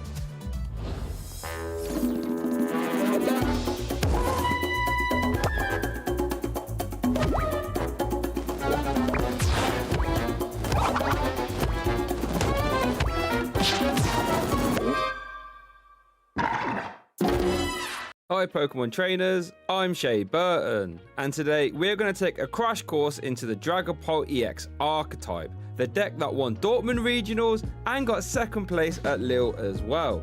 Let's Phantom dive in. Dragapult EX is built around the amazing attack Phantom Dive, which for a fire and a psychic energy deals 200 damage to your opponent's active Pokemon, and then you can spread 6 damage counters on your opponent's bench Pokemon in any way you like. This, as you can imagine, applies a ton of pressure on your opponent's board state, since not only are you dealing massive damage into the active that 2-shots everything in format, but you're also peppering your opponent's bench, meaning their bench sitters like Fezandipity or Hoot Hoot now have a big target on them. Worth noting that the Stage 1 Draglock can provide a ton of value here too, since its Recon Directive ability lets you look at the top 2 cards of your deck, and then you can put one in your hand and the other one goes to the bottom of your deck. Letting you see more cards in a turn is never a bad thing. With the aim of the game being bench damage, Dragapult EX decks can play Dusknoir, whose ability fits this strategy perfectly, letting you KO the Dusknoir with its ability, but then you can place 13 damage counters on one of your opponent's Pokemon, making Phantom Dive even more terrifying. Some players even opt to use Hawlucha now as well, whose flying entry ability lets you put 1 damage counter on 2 of your opponent's bench Pokemon when you put Hawlucha into play, which would let Phantom Dive KO 70 HP benched Pokemon, like Charmander or Dreepy. The most awkward part about Dragapult is that split energy cost. So Dragapult players will now use Sparkling Crystal as their ace spec to help alleviate that, since it reduces the attack cost of the Turbo Pokemon it's attached to by 1 energy of any type. So now Phantom Dive can be used for 1 energy. Crispin can help out here too, since it lets you search your deck for 2 basic energy cards, put 1 in your hand and the other 1 you can attach to one of your Pokemon. So at any point Crispin basically reads start using Phantom Dive. With all these tools in the tool belt, Dragapult EX has become a spectacular deck in this format, and it's something that on any given weekend could take the event down. Speaking of which, let's get back to the stream and see if any damage counters are being spread right now. Hey trainers, Chip Ritchie here, and today I'm going to talk about metagaming in the Pokemon trading card game.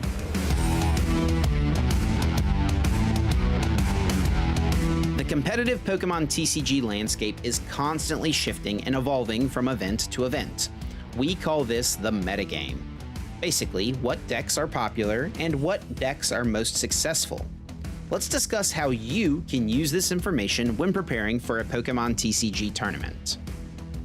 By using the results of recent tournaments and following along with online discussion, players can attempt to accurately predict what decks will be most popular at an upcoming event. There are a few ways to approach a tournament with this information. You could take a popular deck or archetype and just choose to play that.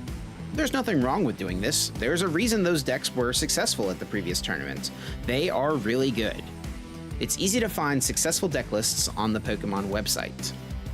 You can either copy one of these lists to use yourself, or use it as a baseline and put your own personal twist on the deck. Some players will look at what has been successful and try to find ways to take advantage of the anticipated metagame. This can be in the form of a single tech card to have an answer to something you expect to play against, or it could be an entire deck. When a player builds a deck with the intention of countering the expected metagame, this is called an anti-meta deck.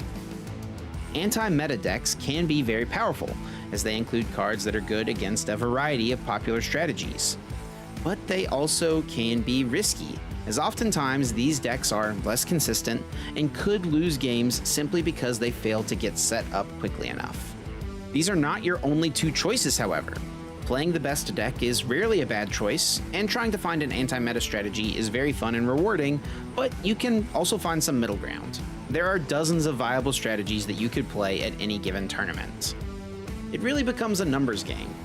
If there's a deck in a format that consistently makes up for 25 to 30% of the meta, it could be a really risky decision to play something with a bad matchup to that deck.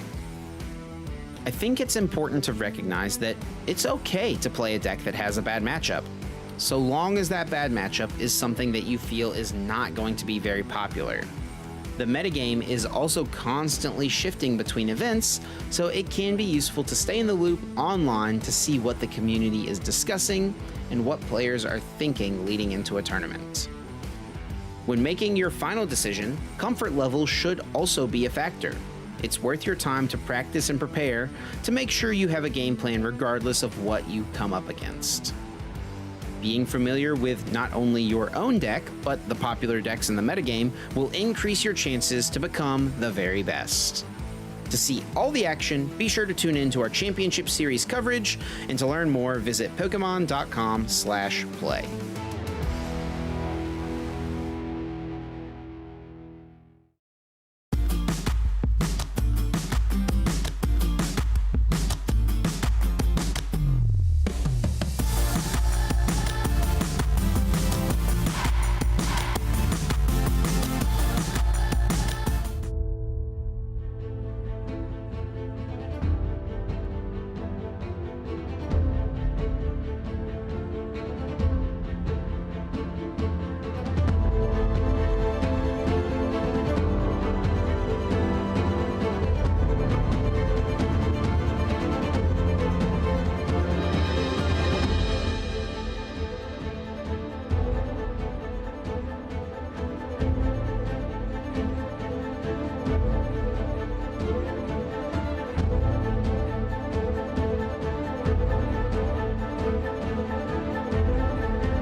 Pokemon fans, Utrecht is the home of the tallest tower in the Netherlands. And this weekend, at the top of that tower, it's Dragapult EX here, there, and everywhere. I'm Shay Byrne. I'm joined by Mike Ellis. How are we feeling? I'm feeling great. I think the matches on stream have been amazing. We've seen some interesting decks. As you mentioned, Dragapult is everywhere, but there are a lot of people trying to counter it at this event. We can always rely on the European region to come up with something new to take down the best decks in format. Yeah, no, you are correct. You know, this takes me back to Lugia V-Star times where Mateus, who just won Prague, put that Viker Volt Palkia deck of all things. Remember that one? So, yeah, I think the European player base will be trying their hardest to, well, we're all in the Dragon's Den and try and navigate our way out of it, phantom diving our way away from those Dragapult. And just moments ago, you heard about the metagame shifting over time, and one of the biggest shifts in the metagame is around that rotation, which we had earlier in April, and a lot of cards got taken away. Golden Go, Charizard EX, Gardevoir EX, as well as many other important cards, and it's left Dragapult in an amazing position to be one of the top archetypes. But it looks quite different now post-rotation, having lots of different partners, some of which familiar, some of which are new. Yeah, that's the thing, you know, coming out of Prague Regionals, we just had the sort of birth of the Dragapult EX, the Dunsparce variant, which, you know, Mateus did actually win Prague with, and that was an interesting one. And then going into LA Regionals, of course, we had the Dragapult Hammers archetype, which is, again, a relatively new variant. That just goes to show you that, you know, it's actually quite tough in the sense that for the player base, if you're trying to counter Dragapult, you might be sitting across the table from you who's built a completely new version. You're there like, oh, what do I do against this one? Yeah, it's one of those where the Dreepy flips over and you're not quite sure what it is. Yep. Sometimes you'll see those Dust Skulls come down. So the Dragapult Dust Noir as an archetype is still very popular and actually is in quite a strong position right now thanks to Psyduck being at an all-time low. Yeah, it's the sort of old, trusted, scary one, isn't it? You know, Phantom Dive's the sort of biggest limitation is it only, quote-unquote, does 200 damage to the active, and Curse Blast just says, how about you do a little bit more or really pepper that bench? But that's not the only variant we have here. The multiple Dragapult EX variants. The one that just won Prague, of course, was Dragapult EX the Dunsparce, which gives you that sort of higher draw engine, gives you that sort of draw power, as well as having that the Dunsparce EX alternate attacker as well. And just on the last feature match, we had the Blaziken EX, which goes so well with Dragapult, almost similar to Dragapult Charizard EX, which we saw in the previous format, allowing you to accelerate energy into play, which is typically one of Dragapult's biggest weaknesses. It does require a fire and a psych energy, which can be quite awkward. Currently, Crispin is the best way to do that, but with Blaziken, you have that on-board ability to accelerate energy. Yeah, it's a really scary, interesting one when it gets rolling. That's not the only Dragapult EX archetype, though. Dragapult the Dunsparce, I think, is the most popular one now, since it did just win Prague Regionals, put it on the map. You do have that the Dunsparce EX as that alternate attacker, which has not only that tenacious tail for those big, basic EX decks like the sort of Terror Boxes of this world, but it also has that shred attack that dealing with Crystal and having draw power as well. So many people compliment Dragapult EX thanks to the Dracloak Recon Directive, allowing you to draw loads of cards throughout the game. Add in a Dunsparce and your hand sizes can massively grow, and it offers you a little bit of protection around the disruption seen in so many decks, that unfair stamp. A Dunsparce set on board can give you that 3-card kick to get going, especially when knockouts are being avoided by Dragapult. So into those mirrors, the Dragapult mirrors, it seems like Dragapult Dunsparce has the strongest matchup as it's the most consistent and has those options to protect against all of the ways the other decks can try and counter you. Yeah, it's, you know, very well positioned at any time. As you say, you already have the Recon Directive draw power. How about if you have 2 Recon Directives, that's seeing 4 cards? How about you bottom that up to 7 with 1 away draw? And I think that the Dunsparce EX is such a good utility attacker, you know, against the basic heavy decks like the Raging Bolt, you do Tenacious Tail, massive amount of damage. Against Safeguard, you do the destructive drill, get through that as well. And what Mateusz Vashkovic, after winning Prague, said was he had draw on board that wasn't a 2-prizer. So no Festivity EX, no Meowth EX for consistency. The Dunsparce allows you to stay 1 prize mostly, and just that Dragapult EX in the active as your only 2-prizer. And it's not really a liability at 320 HP with no weakness. I think liability is definitely one word you would not use for Dragapult EX, the furthest thing away from a Dragapult EX. So, Mike, talk to me. If you were playing this weekend, what would you have played? I mean, that's a weird question to ask a Grimmsnarl player who's holding on, hoping for the best. But Dragapult has been a deck that I've played around a lot with. Okay. After Andrew Hedrick's performance over in LA, I tried out the Crushing Hammer build, and definitely would be something I'd consider flipping over to, because it's so consistent and has this power spike turn which you can get with a heads on that Crushing Hammer, which can often swing the game massively in your favor. We saw in the final, he didn't even need the Crushing Hammers to win, but it turned this kind of 60-70% position of likeliness to win into like a 90 to 100% position thanks to those Crushing Hammer heads. And that's what those kind of cards can do, is they can swing a favorable position into a guaranteed winning position, and hence why Andrew came out on top. And maybe there's going to be players in the hall right now who've copied that list, maybe a few changes here and there, and are trying to replicate that success here in Utrecht. Yeah, I think there's going to be a good few people who would have done exactly that. Speaking of success, I know you've had a little go at the skee ball, but now it's Amy's turn to have a go. Let's see what she can do.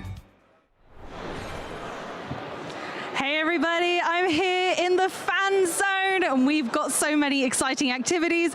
I'm in sport mode, so I got my ponytail ready and it's my turn to try the skee ball. I think Mike undersold himself, so let's see if I can do any better, but I can't make any promises. Okay, let's see how we go. Oh, I'll take that. That was 300. Okay, maybe I'm not so terrible at this. Okay, 200. I'm almost up to where Mike was. Mike got 600. Oh no, oh, that's another 200. How many balls do I do? How many did Mike do? Was that 3? We did 3. I did it! I beat Mike's total. Yippee! There are so many wonderful games and activities over here. There are, of course, we have the Sandshrew skee ball. We've got a Spinnerack game behind me as well. We've got the Parents Lounge. There are video games, coloring, crafts, and board games all around. There is so much to do and so much fun to be had. I'm going to throw it back to you guys. Thank you so much for the opportunity. I mean, I got beaten. Yeah. I got 600 on the board, 700 from Amy. I think I set a target for her so she could play it safe. I was going for those 1,000s. A fun little fact I didn't tell you when I tried the skee ball, the person who was there before me, the last person to throw, hit a 1,000 in front of me, so made it look easy. Then I go up and throw a few hundreds, 200, 300. So it is possible to hit that 1,000, and we'll see whether you and Alex later on can have a go and get a bigger score. Yeah, we'll give it a go. I'll try my best. I think I'm gonna do a huge. I'll go for the affairs and just sink one of them, and then we're back in the winner's spot. Speaking of winner's spots, let's have a look at our standings and see who's actually navigating their way to the top here at Utrecht. Oh, we got, oh wow, a whole lot of 5-0s. Any names jumping out at you there, Mike? I mean, you can see here so many players already at 5-0. We mentioned before Kim Pabega. I mean, Bert Walters up there, some really strong players who've been playing a long time. You know, Joshua, I know I saw him post about playing Honchkrow, Team Rocket's Honchkrow. Yep. So at 5-0 with that deck, and I'm sure many more on high records, 5-0, maybe 4-0-1, still in great positions to make it all the way to that top cut. And as we mentioned previously, it is so important to go XO now with the favored top cut rules of going into it as a higher seed, giving you that advantage of coin flip. So all of these players will be looking to just continue their XO record. Yep, they're going to be trying their very best to catapult themselves into phase 2, top cut and beyond, and try and have that higher seeding. But now we actually have our table ready, and eagle-eyed viewers, you'll notice that one of our players we're going to feature next was on that graph with a perfect 5-0 record. We have Bert Walters versus Oscar Madsen, two titans of the game. Oscar's well known for cooking up interesting and kooky decks, and Bert Walters has been around this game for a long time. I got the chance to play against Bert over in Birmingham. We'll talk about that in a moment. But Oscar, a player who's made many great finishes and, like you mentioned, interesting deck building.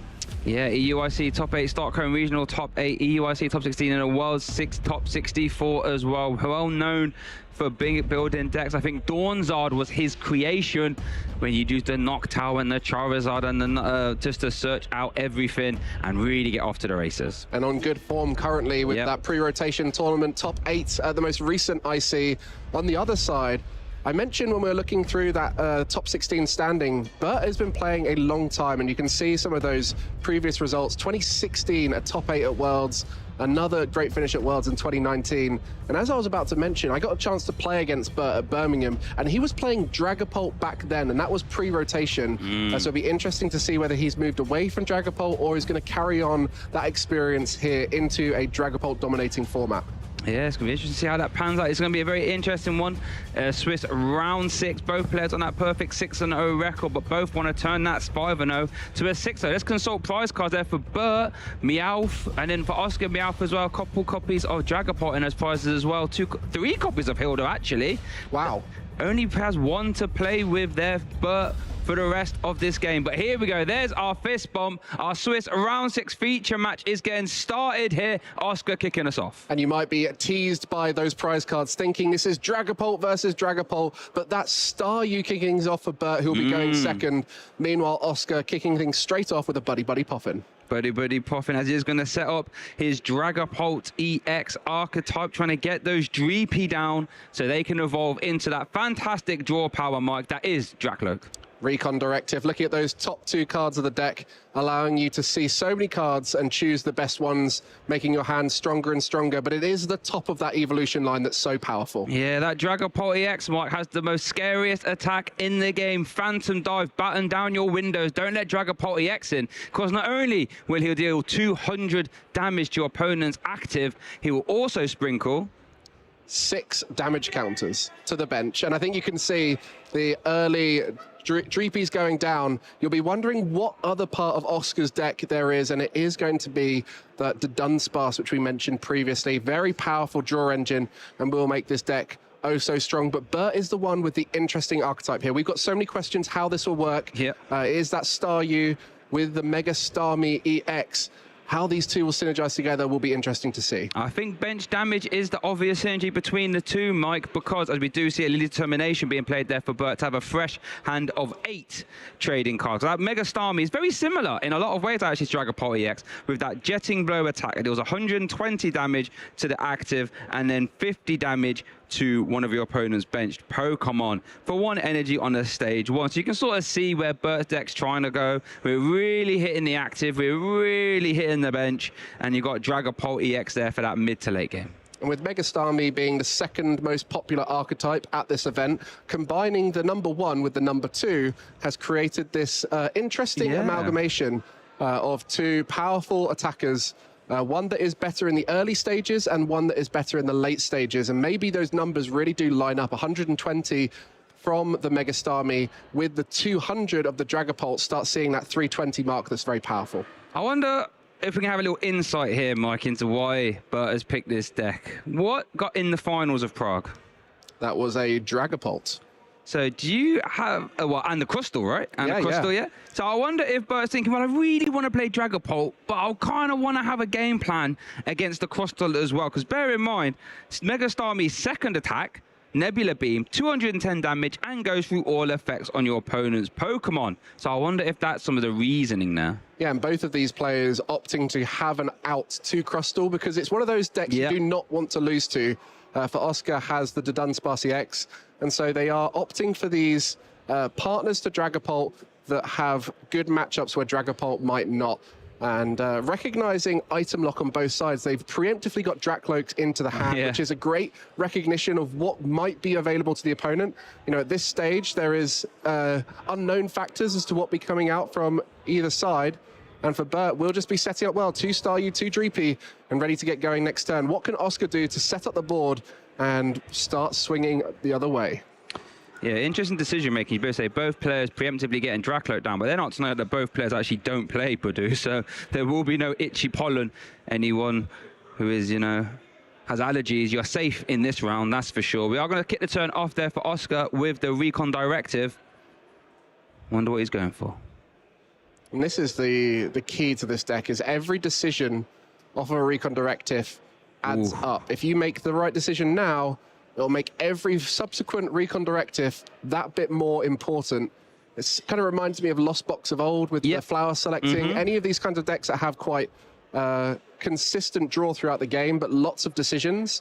That's why these top players are opting for that Dracloak engine, as it definitely gives them that advantage. Yeah, so it lets you manipulate the bottom of your deck. Then if you don't manipulate it via deck search, the bottom cards will stay like that. So it reminds me of the Iono times as well.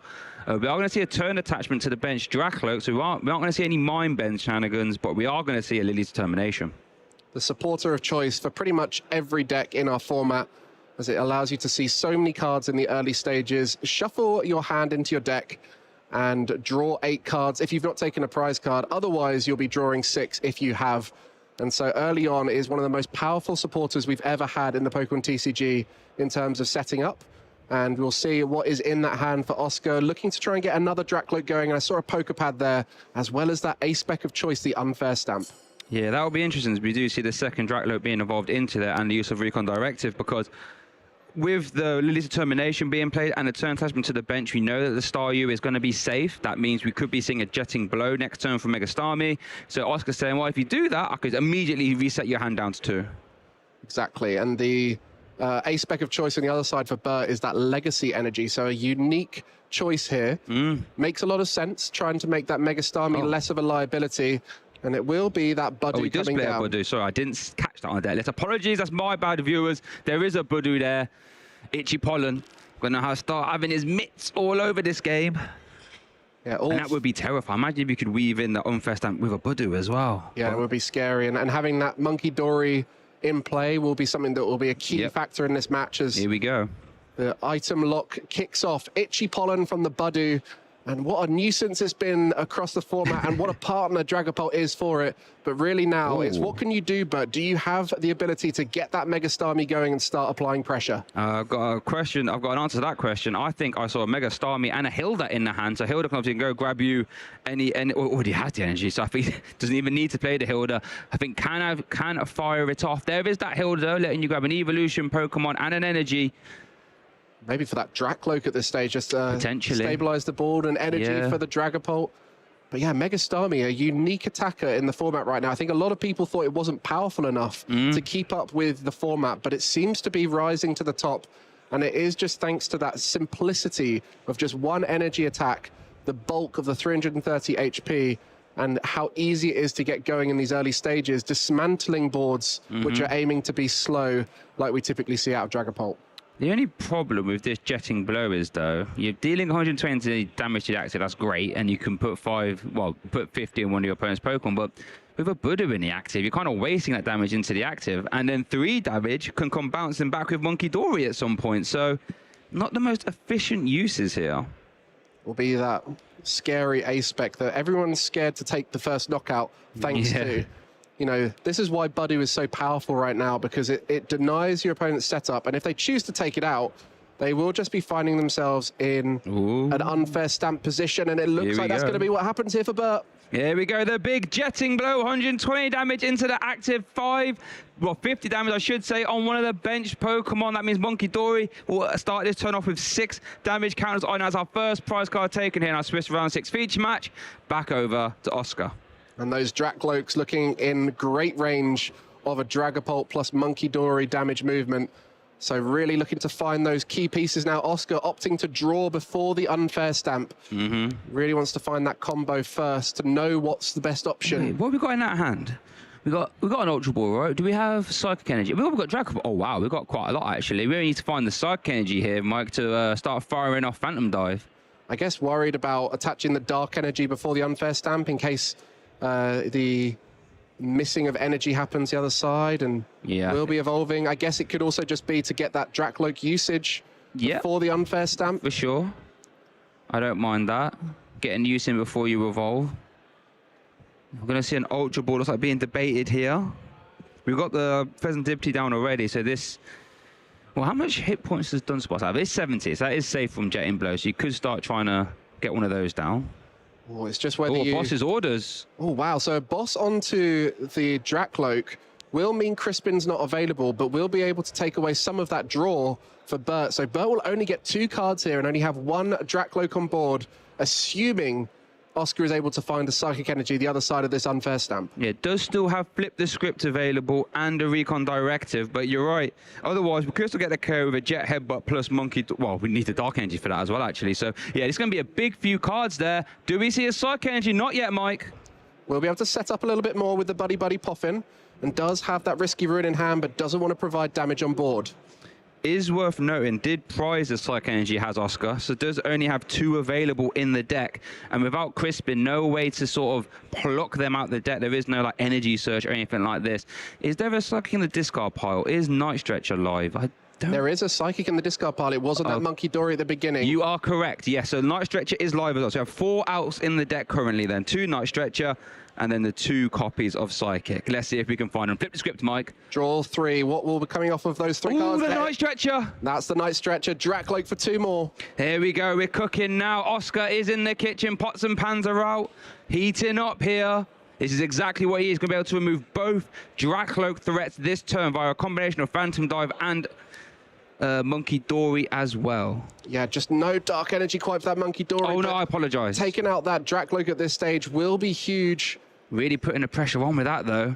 Will he look to spread the damage or all 6 on 1? That's interesting to see at this stage. Well, there's the KO on the active. It is going to be all 6 there, Mike, on that bench. Dracloak. And the Mega Starmie moves up to the active. So early pressure from Bert, punished with the unfair stamp. But now the Legacy Energy in hand for Bert. Where can that be placed to provide some support?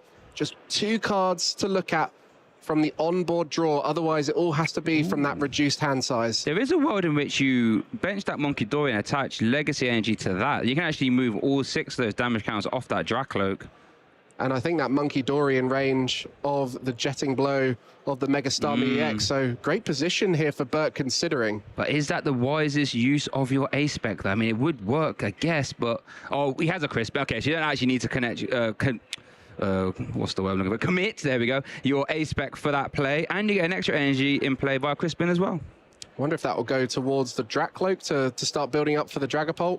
It is unfortunately going to be a liability, as 90 HP is in range of the Phantom Dive, 6 damage counters, and 30 for a Monkey Dory. But that's asking a lot of Oscar, because he will be having this Monkey Dory likely taken out at this stage. Well, you can take the Monkey Dory out just from the Adrenabrain use ×2, right? So then you could just place your 50 somewhere. Let's have a look, see how we work this out. Then, so we are going to see the turn attachment on the fire. Crispin did get the extra dark in play as well. So we do have Adrenabrain use ×2 here, Mike. And this is the toughest bit.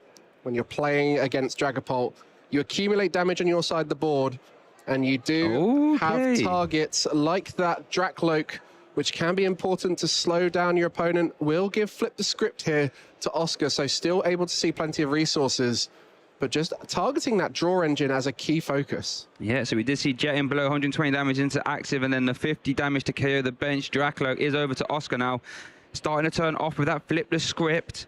Another Dracloak hits the field. And that Dark Energy in hand will mean the Dracloak can be targeted for Oscar. So a bit of back and forth here, thanks to those Monkey Dories. Such a key part of these kinds of matchups. It is a battle of who can establish the most Monkey Dories. And at this stage, Bert is winning, but that one on Oscar's side can be utilized this turn. Yeah, I just kind of worry that, you know, if Bert Dracloak does get KO'd here with a combination of Adrenabrain and Phantom Dive, that he will be left with that Starmie, and I don't think Starmie really wants to get in a slugging match with multiple Dragapult EX, Mike. I don't think it's built for that. Not at all. Does have the second attack, which catches people off guard, getting a little bit of extra damage. 210 damage thanks to Nebula Beam. And I think that will be in the back of Bert's mind as a way to take out the Dragapult. But it will just be 3 damage moved onto the Dracloak, a boss's orders onto a Monkey Dory. Ooh, okay. Now, this is interesting, Mark, because it is going to remove the Dracloak from play, but it also removes one Adrenabrain use as well. We did say it's a battle of Adrenabrain, and Oscar's going to even it up. And it takes damage out of play. There will be no damage left on the board, as the Mega Starmie would sponge a hit, leaving damage for Bert to use. But by taking out the Monkey Dory and the Dracloak, that'll be a clean knockout. And the Dunsparce getting used to draw some cards here. Yeah, runaway draw, drawing 3 and shuffling itself away. Don't mind that at all. There's the Buddy Buddy Pop. I'm going to re-establish a Dunsparce, I would imagine. Double Dunsparce, perhaps. And this is where the strength of this deck lies, when you can sort of have your draw engine, as you say, which is set up with multiple one-prize Pokemon. And I think having the Dunsparce engine, it means those Buddy Buddy Poffins are live throughout the game, where typically, after the early stages, they become less and less usable. So it looks like we are going to see the Phantom Dive combination. 200 damage to the active, 6 damage counters on that benched. Dracloak means that will be a double KO. The old-fashioned way is over to Bert now. What can he do? You can really see the difference in draw at this stage. Bert not able to see many cards a turn, especially now that Dracloak is gone. And you can see the difference in hand size. Oscar just accumulating resources, giving him the options to dismantle this Mega Starmie's board.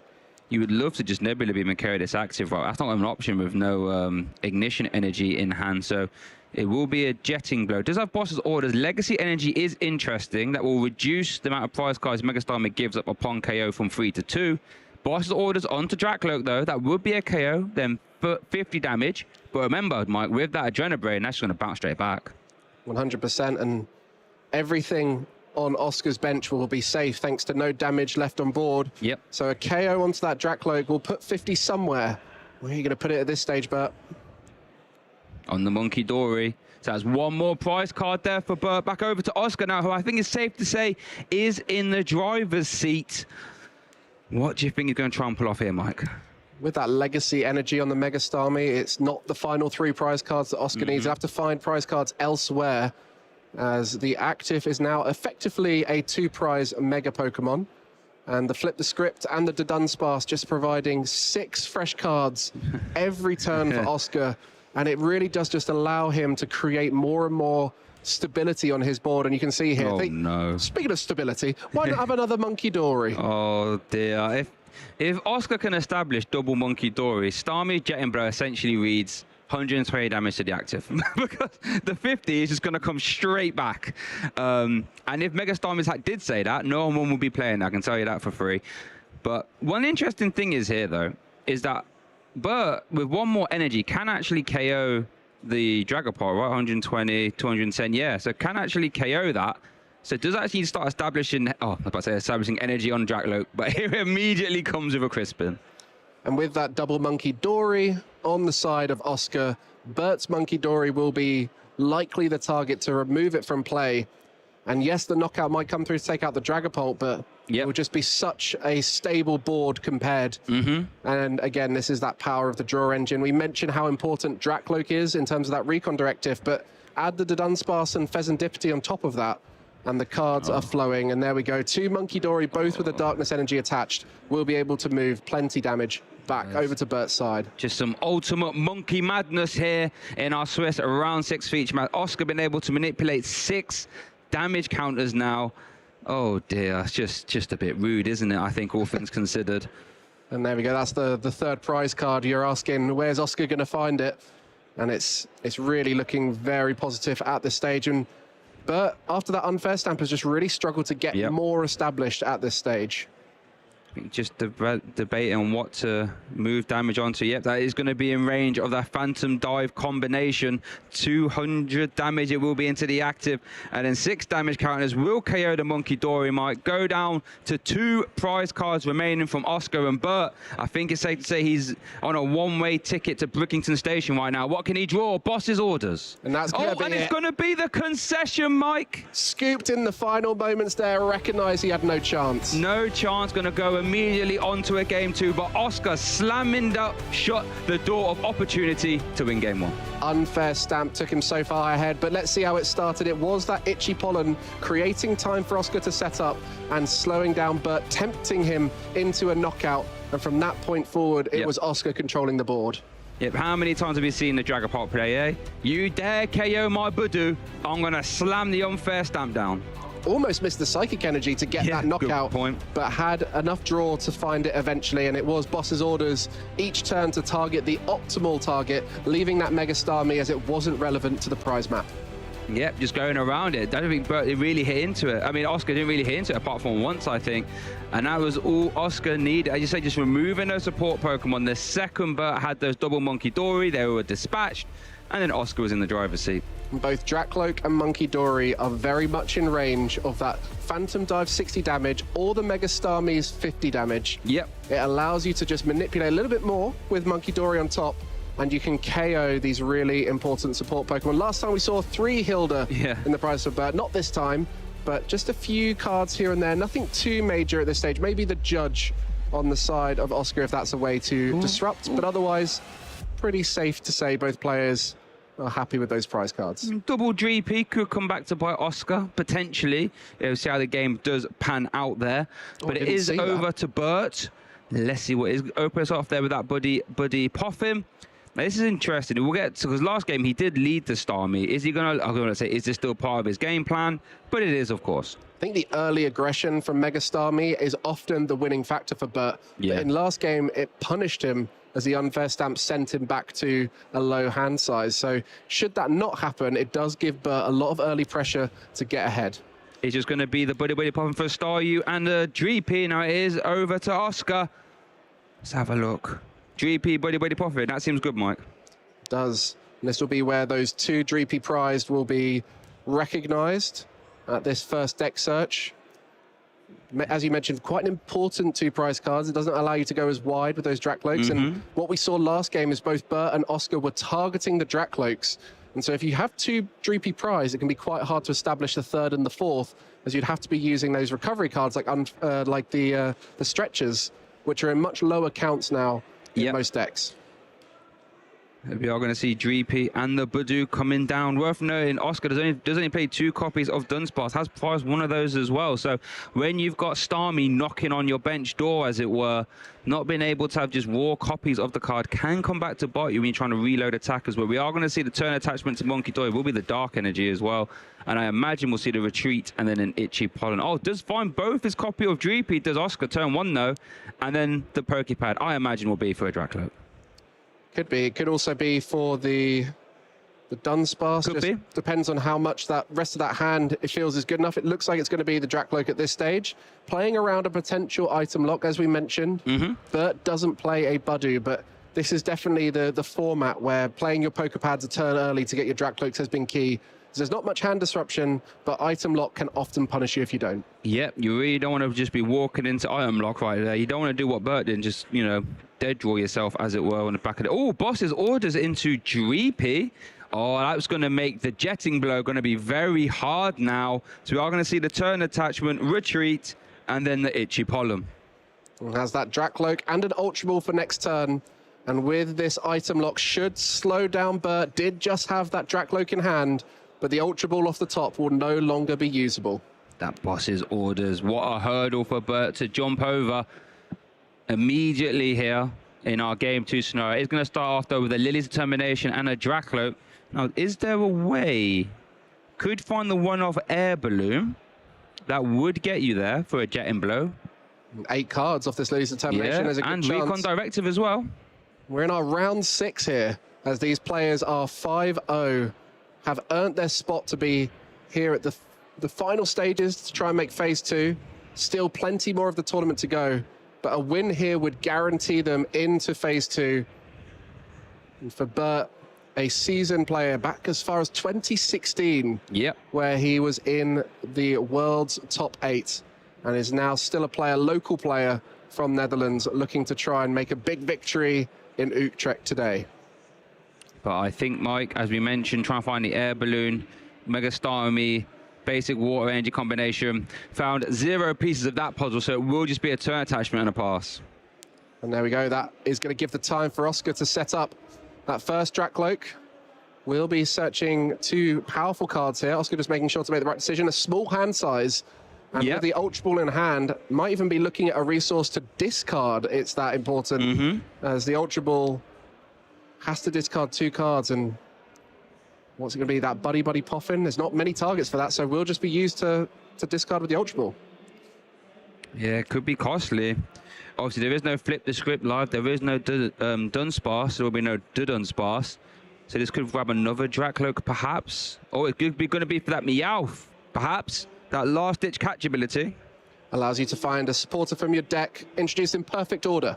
Yeah, perfect card from perfect order for its perfect situation right now. The closed games can find you Boss's Orders. Early game can find you Lee's Determination. If you want to attach energy, it can find you Crispin. You tested me there, Shane. Yeah, I was. I didn't throw you an easy one, did I? And it will be the energy attachment before the Lilies. So the perfect Lilies, no cards in hand.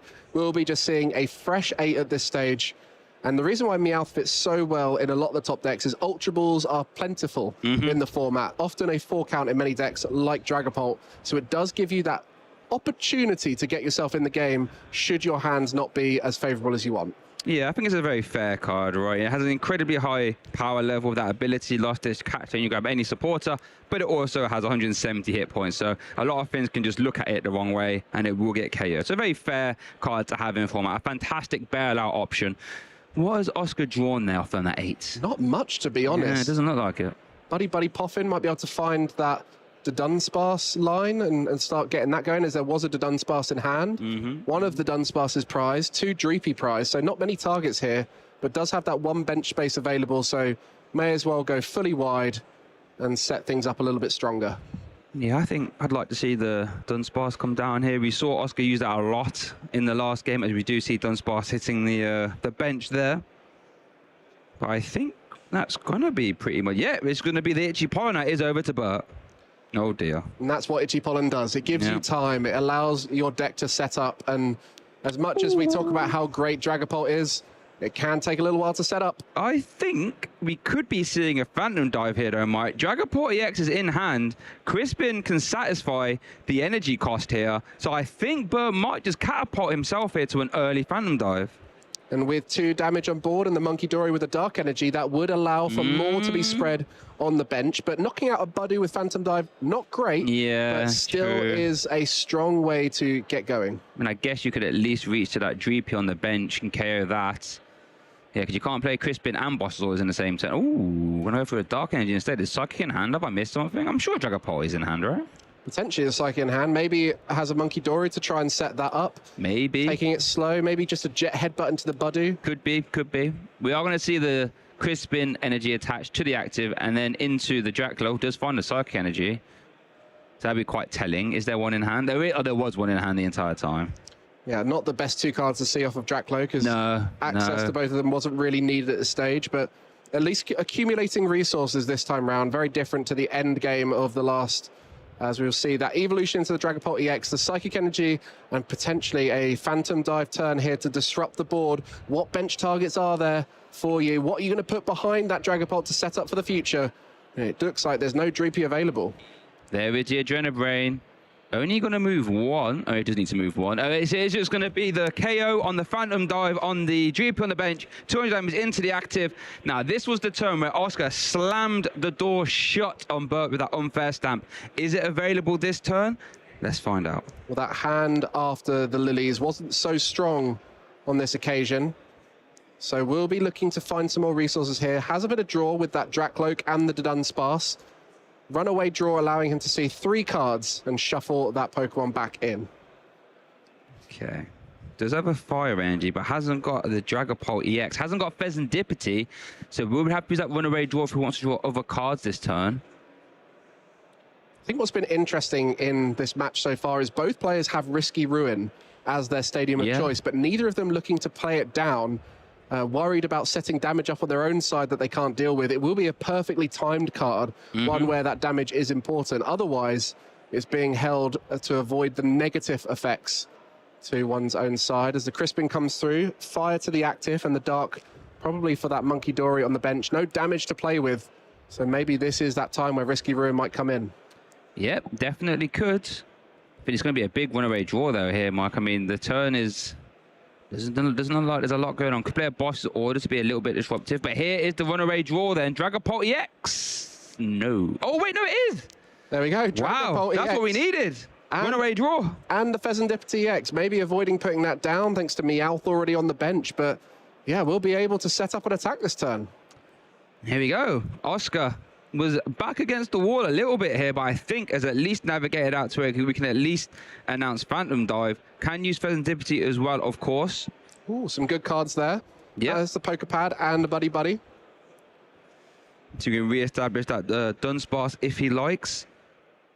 Is going to be the Dragapult EX hitting the field there for Oscar. The Dragapult versus Dragapult match here. The face-off.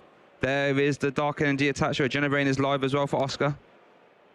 I wonder how much of Oscar only putting 2 Dreepy down was a clue to Bert that he had 2 Dreepy prized, as Bert did target that particular line last time, has now not got a backup Dreepy. So this puts him in quite a vulnerable position should this active Dragapult EX get taken down across 2 turns. But to be the first one attacking in the Dragapult EX mirror match can put you in a strong position as it creates that 2-hit knockout. And with neither side having a backup Dreepy built up, it can be locked out with the secondary effect of Phantom Dive thanks to the Monkey Dory. Yeah, I guess Bert's plan here, as you do say, to try and get around the 2-hit war, is that he could Phantom Dive into the active and then use Mega Starmie's second attack, Nebula Beam. Is it Nebula Beam the second attack? Yeah, Nebula Beam to pick up the KO. That would require finding the ignition energy. You did mention Risky Ruins there, Mike. There it is.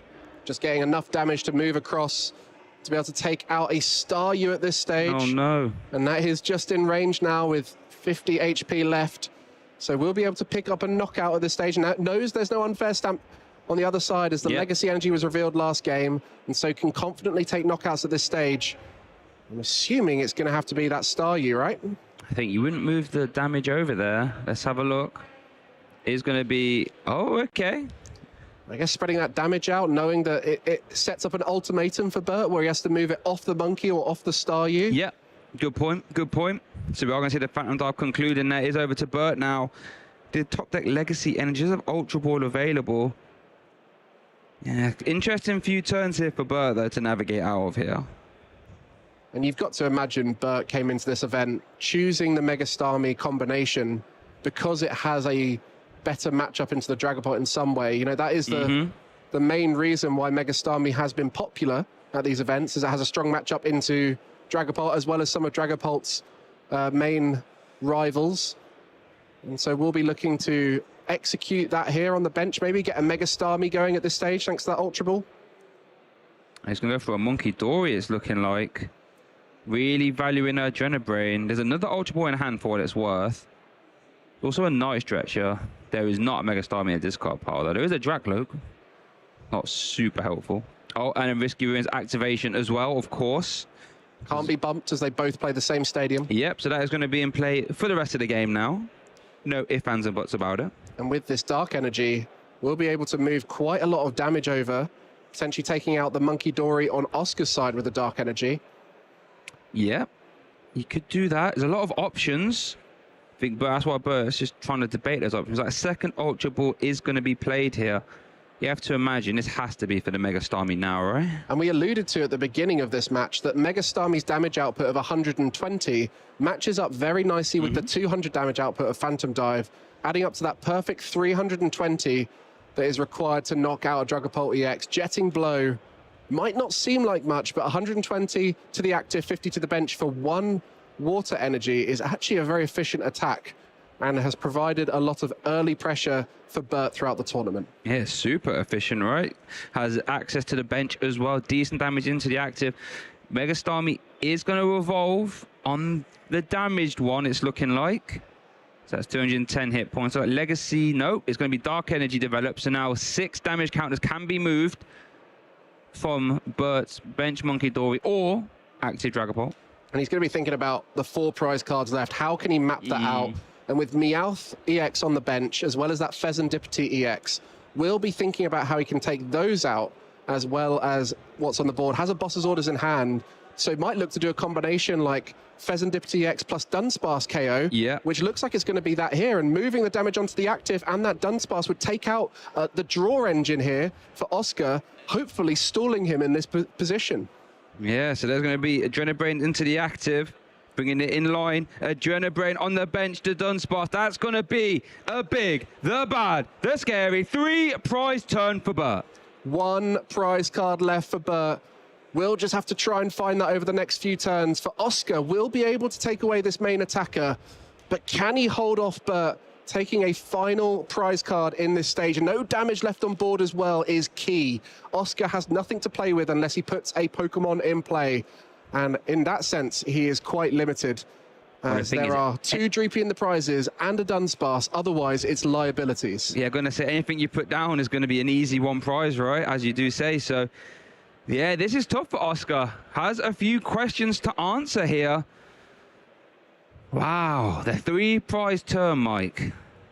And that's how quickly it can turn around with these spreading archetypes.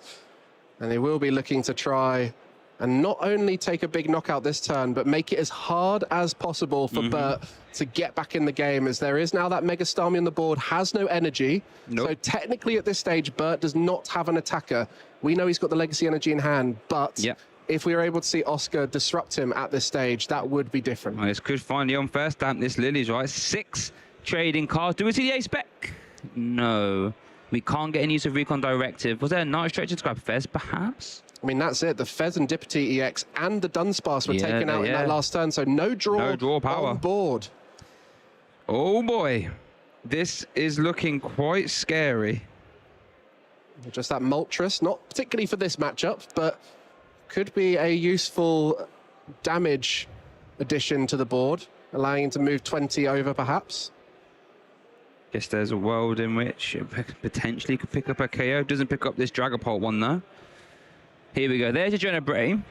20 damage on the bench, so we can actually get a KO on active. So we're going to respond back with his own 3 prize turn there. There's Oscar on the board. 3 prize cards remaining. Is only 1 for Bert though. Okay, here we go. He's playing quick. We've got Legacy. Is that Boss's orders in hand? Legacy Energy. Boss's orders. And Mega Starmie is going to take game 2. Finding that benched 1 prizer. That's all that was needed in these final stages. Great showing from Bert. Yeah. Wow, there's that Mega Starmie coming in. Only attacked once in that game, and it was enough to win that game. That means we're going to a game 3. Showing the power of his archetype. The combination of Dragapult and Mega Starmie. A nice, simple backup plan of Mega Starmie. But when you can, we all know how powerful Dragapult EX is. Yep, and here we go, going into a game 3 scenario, as we do have a replay here of game 2. This was a big turn though. 3 prize cards, 2 on the active, and then 2 on that bench, or 1 on the bench to Dunsparce, I should say, via Adrena Brain. This was a battle of the Adrena Brain here in this game, and Bert was able to win it. And in these first 2 games, we've just seen Draw Engine targeted at any moment possible. Get rid of the Dracloak, get rid of the Pheasantipity, get rid of the Dunsparce, and you put yourself in the best position possible to slow your opponent down. And it was Boss's orders for Bert this time that took the victories, where in game 1, Oscar's use of Boss's orders allowed him to get ahead. Yeah, so we are going into a game 3 scenario. Let's consult those prizes. 1 Mega Starmie, 2 copies of Boss's orders. Not too bad. As we do go into our game 3 feature match here, Swiss round 6 here at the Utrecht special event. Oscar kicking us off. Regional, I should say, not special. Both players looking to go first, as the evolution is so important. Getting your ability to put a Dreepy down, put a Staryu down, get them evolving up as soon as possible does give you a bit of an advantage going forward. Some of our players opting to play Rare Candy in their Dragapult decks. On this occasion, that's not going to be the case for both players, where Mega Starmie for Bert is the kind of replacement for that slower evolution as an early pressure attacker. All right, quick turn there for Oscar. Buddy Poffin, Dreepy, Budu, Dunsparce, turn him to the active, and a pass over to Bert. Going to start us off there with a Buddy Poffin. Both players finding their Buddy Poffin on that first turn. A key in pretty much every one of these evolving decks, finding 2 Pokemon with 70 HP or less and putting them onto your bench. Just consulting those prize cards here. I imagine we're going to go for like a Dreepy and a Staryu here. Is that the only search we have in Bert's hand? We'll have to have a look. Let's have a look. Oh, I thought you were going to show us the hand there, but he hasn't. So Dreepy and Staryu. Just going to have a little bit of a check here to work out the prize cards. Both players acutely aware that there are 12 minutes left on the clock. Yep. Very experienced players we've got here on our round 6 feature match. So they'll be wanting to try and get a victory. They know how important it is. And so we'll be looking to play that a little bit faster and try and see if they can make it happen. The games have been reasonably quick, but lots of important decisions have been made in those moments where Dracloak decisions add up. And we might see some quicker Dracloak decisions this game to try and get that result. Yeah, as we do say, both players want to have as many match points as possible, so when they get into phase 2 and beyond, they can try and have as high a seeding as that would matter in the asymmetrical top cut and beyond. So we're going to see a Pokepad being played and a Crispin. Pokepad preemptively played, recognising the Buddy on the bench. Yep. Item lock would deny that next turn, and we've seen that in all 3 games. Pokepad for Dracloak at an early stage. There we go, Crispin, 2 energy, fire, and a Psychic. Now, I wonder where these are going to go. I guess you could be Oh, I guess you're not actually safe from a Dragon Headbutt next turn because of Crispin. So we are going to split the energy there, yep. And it looks like we're just going to see the pass. You see the Dracloak ready for next turn. Yep. One of the advantages of Mega Starmie is because it's only one energy required to attack. Often you find the Monkey Dory is a bit easier to set up, where for Oscar, in order to attack, will need to use Crispins and avoid putting them onto that Monkey Dory. You can see no energy on board right now will mean that an attachment on the other side of this lead will be key to keep in the flow of the game. But an item lock will be put in play from Oscar to slow down Bert as much as possible. Yeah, because you don't really want to have to be using Crispin as your energy acceleration for the turn. You'd rather just turn attach. We're going to see energy here. We've got quite a few. We've got the Psychic. Got quite a few Dark. One a Psychic. There's another Psychic. And the Fez. And this is going to be interesting. Going to keep the Fez. Got to leave energy in deck, of course, for, I guess, for Crispins or anything like this. Another Draclo coming down. Recon Directive ×2. Oh, interesting. That unfair stamp. Game one for Oscar. Yeah. As he played it after that early aggression from Bert. So we'll want to have that in hand just in case. And you can just see that little bit of bounce in Oscar's step. As he's trying to get through the turns quickly. Knows that he's got a strong board state here. Good setup. Gets that Itchy Pollen. No items for Bert. Okay, is over to Bert now. I think does have a Hilda in hand, so he could work towards Mega Starmie if he likes. Legacy Energy, going to put that to the bottom of the Recon Directive. Yeah, there is a Hilda in hand, so you could actually start off with a Jetting Blow here if you like. Okay. Here is the Hilda. Okay, this will be very telling. Does this go for Dracloak or Mega Starmie and a Water? Let's find out. Well, that Mega Starmie has been put to the front straight away. There's the Legacy Energy that we just saw put to the bottom of the Recon Directive. And that early aggression from Bert might be facing down an unfair stamp similar to game one. Yeah, and it's exactly the same as game one, where the Jetting Blow is going to be carrying a Budu in the active. You'd love for that to be a duck. You'd love for this try and, you know, get rid of two Dracloak in ideal circumstances, or at least damage both of them. But that's not going to be possible here, Mike. And he could be starting the turn next turn with 2 cards in hand. Monkey Dory going down. I wonder if planning for that unfair stamp to be coming his way. Sometimes you do just have to take these knockouts and hope that unfair stamp isn't there. We have the advantage of knowing it will be coming, but it will be that Dracloak to the active and a big turn for Oscar here. Yep, it's over to Oscar now. Does have the unfair stamp in hand, of course. Bert taking his first prize card here in our Swiss round 6 feature match here at the Utrecht Regional Championships. The winner of this match should have a spot in phase 2 if you are just joining us there. Here's a Crispin. Okay. Fire energy, Psych energy. Guarantees that energy before the unfair stamp. Has got the Fez plus the draw of that Dracloak. Really good position to be in. Has the Ultra Ball even. Ultra Ball, yeah. This is looking quite good, isn't it?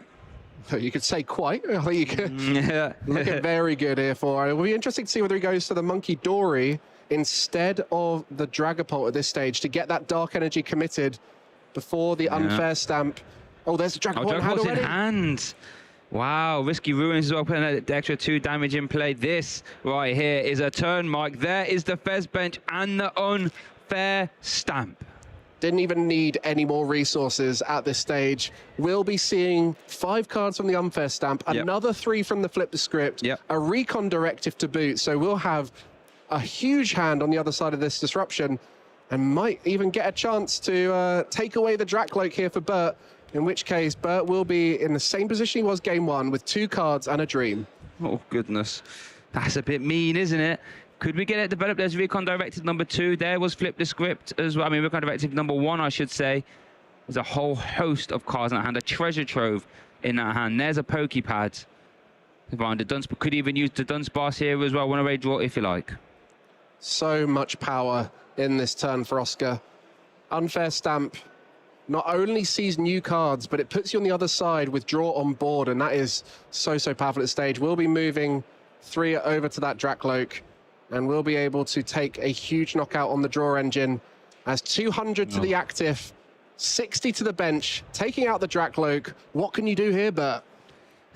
Cross your fingers. Let's have a look. We're going to start off the turn with a Pokepad. Haven't been able to consult the hand yet. We are going to see a Dracloak Recon Director going to be used here. Like, this is a dangerous situation here if you're Bert, though. You're active. Well, I guess now 2 prizer is 1 Phantom Dive away from being KO'd. And these Dracloaks are never safe when you've got Monkey Dory on board. No, they're really not, are they? There's Recon Direct. Oh, dear. Psychic Energy and a Dragapult. Yeah, it's looking... Oh no, that hand, Mike. It's not looking good here for Bert. That is the power of Unfair Stamp right there. It won game 1 for Oscar. It looks like to be the same story here in game 3. Can Bert find a way back into this?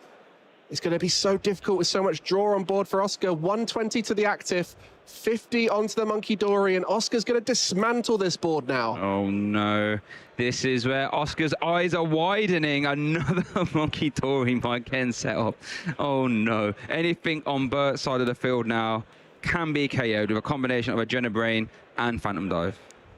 Yeah, we'll probably get rid of the Drat Cloak, but could take the Monkey Dory down at this stage.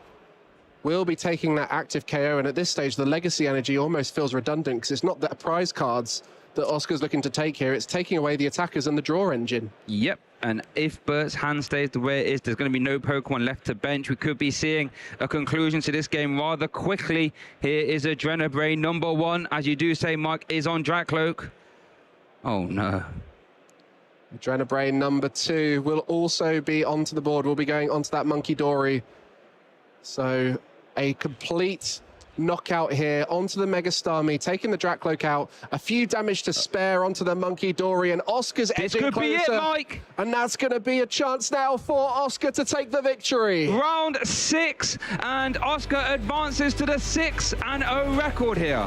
Dragapult was too much for Mega Starmie to overcome. In combination with Dragapult, just wasn't enough for the consistency of Oscar's deck, and the Unfair Stamp, the MVP. Unfair Stamp, definitely the MVP there. Both games, Oscar's won. Unfair Stamp was all over it, as we're going to see the replay here going all the way back to game 1. There is that Unfair Stamp coming down, slamming the door shut on Bert to have any way to get back in this game. You can see the Drat Cloaks both being taken out. So important each turn to take away the draw engine, take away the Monkey Dories, and ignore the Mega Starmie. It's not scary enough for Oscar to worry about. So he just played around it the whole game. Yeah, just basically just musical chairs. I'm not really too bothered about this. Let me access those bench Pokemon, the Monkey Dory, Staryu, Dracloak, Dreepy. Let me go after them, and eventually, when I have to hit into it, I will. You can see all the different draw options for Oscar. The combination of Dracloak, Pheasantipity, and the Dunsparce opened up huge hand sizes for Oscar. So even when his Dracloaks were gone, had other options, but in game 2, Bert recognized that and took out the Fez and the Dunsparce. Yep, saying, okay, you took out my support Pokemon, let me start taking out yours. This was a big 3-prize turn here with Adrenaline Brain and Phantom Dive combat, Adrenaline Brain, and Phantom Dive combination, I should say. And that just ran Oscar out of resources. And even without disruption at the end, Bert was able to find that Legacy, plus the boss's orders, take a 1-prizer on the bench. Too far ahead for Oscar to stabilize and get around that early pressure from Mega Starmie.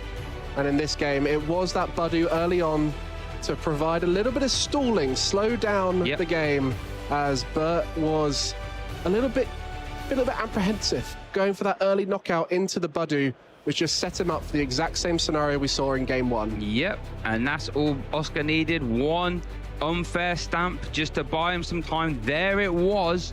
And that's all Oscar needed to just sort of kick this door right open. Big turns, KOing bench Dracloaks, ensuring that Bert's only attack was ever going to be Jetting Blow. And if that is the case, Oscar can really work around that.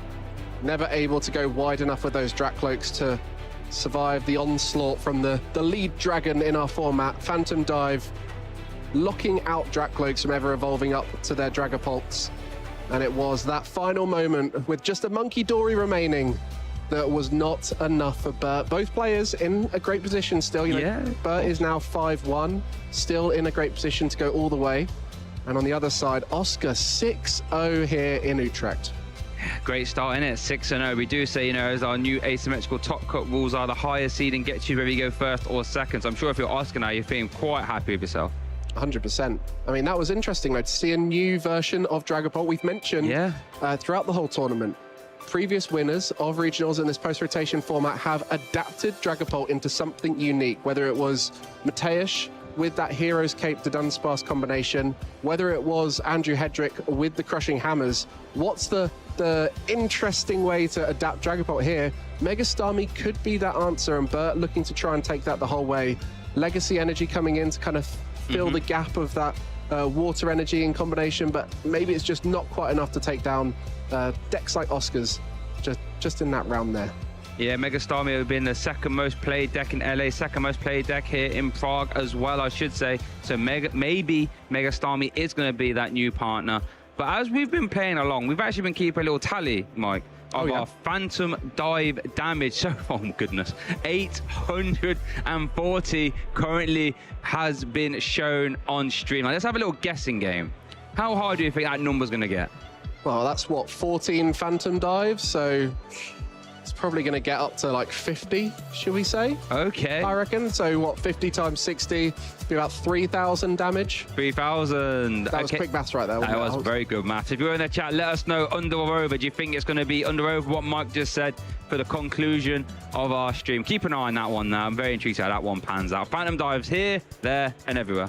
Yeah, it's such a powerful attacker. It was powerful pre-rotation when it had Gardevoir EX to counter it. And since Gardevoir EX is gone, there are a few decks still in format with Lily's Clefairy able to counter it, but the best deck at using Lily's Clefairy seems to be Dragapult. So we're often seeing the combination of Dragapult with various other attackers. It's not like some previous formats. You mentioned Lugia V-Star before. A lot of the builds were very similar, and this format has allowed Dragapult to find different partners. Blaziken, Dunsparce, whether it is that Monkey Dory, you know, the typical build, or whether we see it with Crushing Hammers.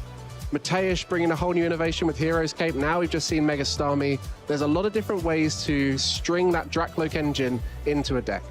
Yeah, right. Well, let's hear from our round 6 winner, Oscar. He's there with Amy. Hi guys, welcome back to the main stage. My name's Amy. I'm here with Oscar Madsen, our winner of that round 6 with Dragapult. How are you feeling after that very, very solid win at the end there? Feeling amazing right now. It felt nice to think the deck worked, so that's all I can ask for. So. I mean, you're not wrong. It definitely worked. Were you expecting to see Mega Starmie with Dragapult together as an opponent? A little bit, because it's something I have tested myself, so I knew a little about it. It's all about clearing their engine so they can't draw cards, and then whoever draws the most cards can do the most things, so I did that in that game. That made sense, and it absolutely worked a treat. I suppose it's nice having the knowledge of the deck because you've played it before. Yeah, exactly. Did you do a lot of testing and try out loads of decks for this tournament? Into that deck?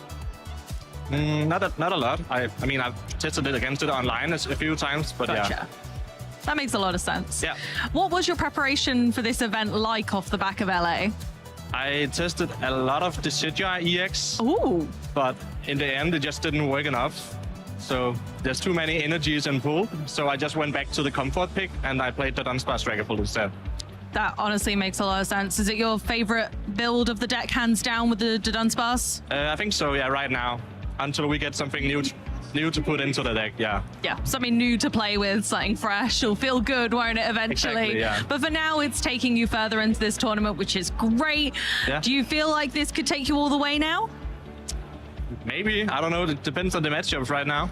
It's true. But the deck is working, so hopefully. Is there any matchup you don't want to see today? Not really. No, you're happy with anything. You're good. I mean, I think Garchomp can be a little tough. Yeah. But the rest of the formats should be fine. Honestly, that sounds like a great plan. You know your deck, you know your matchups, gonna go all the way. You've got this, and you know it's working so far. So can't maybe, complain about that. Is there any superstar cards in your deck that you think, oh, I'm so glad today that I put that card in my deck? I like the Dunsparce EX inclusion. Oh, yeah. I used it actually a lot against Raging Bull, and also just to save Dunsparce from getting Phantom Dive or... Yeah. That's actually a really great card. I've seen it be included in lots of other decks, and people are trying it in things like Alakazam as well. So having it included in Dragapult feels really refreshing. I like that. It's nice to use a different Pokemon here and there. Yeah. I think that's a really smart choice. Have you had a lot of testing with a kind of a group or friends for this event, or was it just kind of a continuation? I tested a lot on live against usually used friends, and my dad and sister is also playing. So amazing! Yeah, we played a little. Oh, that's amazing. Are they playing at this event as well? Yeah. Oh, I hope they're having so much fun. Are they doing well? I think my dad is doing okay. My sister hasn't had a lot of luck, so she had some rough matchups, but we're all having fun. Well. Next time. But it's good to hear that a family that plays together stays together. Yeah, exactly. Always at the events. Do they come with you very often? Lately they have been, yeah. Oh, I love that. So, yeah. I'm very, very envious. I wish that my family would play a little bit more, but they're only tiptoeing into it. Thank you so much for joining us, Oscar. We're going to throw it back to the guys back in the studio. Yeah, thank you for that, Aim. It's always fun to hear family members getting involved, because that always makes it really fun when you can test at home without having to leave your house. We often hear it's siblings, but when it's parents, I think a lot of people can resonate with that. You know, growing up, you've always wanted to get your parents involved in your hobbies, and then when they do eventually get involved and they travel around the world with you, that must be a lot of fun. And I mean, I always enjoy seeing how people around me are getting on, and what better group chat to message in and say how's things going than the family chat. Yeah, the family chat doubling up there for Pokemon events. And that's what you said, seeing all different parts of the world and doing it with your family members as well must be very fun. And then, you know, if things don't go your way, at least you got your family there at the hotel afterwards. Yeah, exactly. Make a little holiday of it. We get to travel all over the world to all these amazing cities and see the local. I mean, I'm a local food guy. I won't lie to you. I like to try out the local cuisine. And so that's one of the beauties of these events, is whether you do a great run and get to go all the way to those finals, or whether you're out for day 2, you can still enjoy the event or the city around it. Yeah, that all sounds like fantastic reasons to get involved. So if you're watching this at home and you haven't been to, let's say, a regional championship, a special championship, or even your locals, and you would love to get involved with the Pokemon TCG, fantastic choice, by the way, we have something for you to help you out.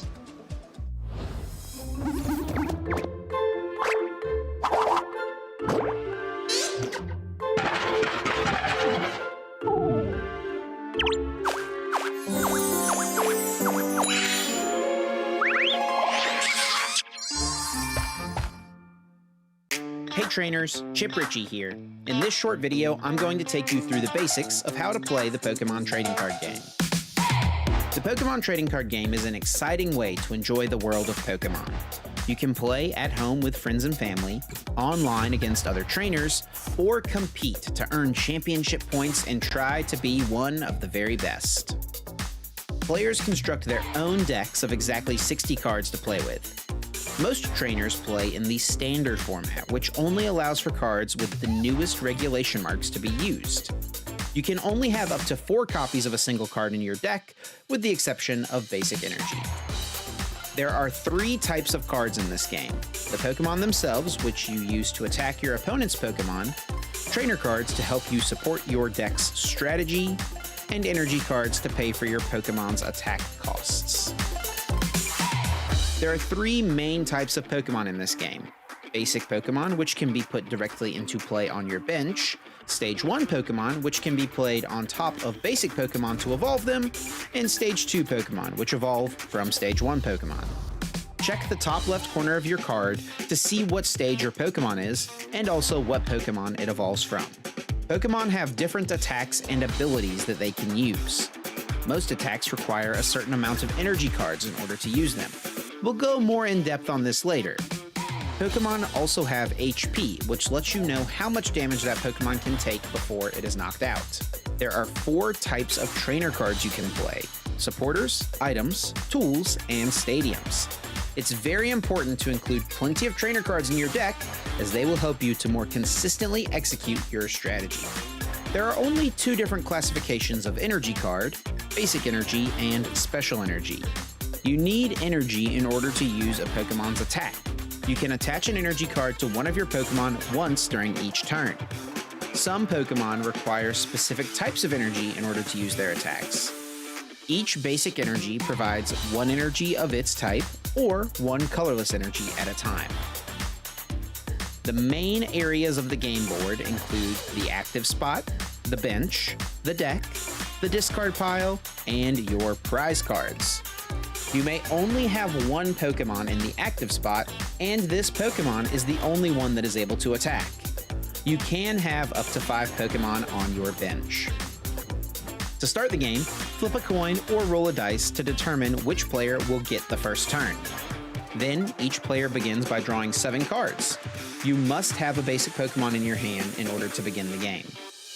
Place your Pokemon face down in the active spot, then set out 6 prize cards to the side. Now you and your opponent can begin the game. In the Pokemon TCG, players take turns playing their cards. On your turn, the first thing you do is draw a card, and the final thing you do on your turn is announce an attack. The order in which you play cards between these 2 steps is up to you. During your turn, you may play trainer cards, attach energy, and place Pokemon on your bench. It's important to remember that the player going first is not allowed to play a support card or attack that first turn. Every time a player knocks out an opponent's Pokemon, that player adds a prize card to their hand. The first player to take all 6 prize cards wins the game. When a Pokemon is KO'd, it and all cards attached to it are sent to the discard pile. A Pokemon from the bench must immediately take its place in the active spot. If a player has no benched Pokemon to make their new active, that player loses the game regardless of how many prize cards have been taken. As mentioned earlier, players must start their turn by drawing a card. If a player has no cards remaining in their deck at the start of their turn, then that player loses the game. These are just the basics of what it takes to play the Pokemon TCG. Be sure to tune in to our Championship Series coverage, and to learn more, visit Pokemon.com/play.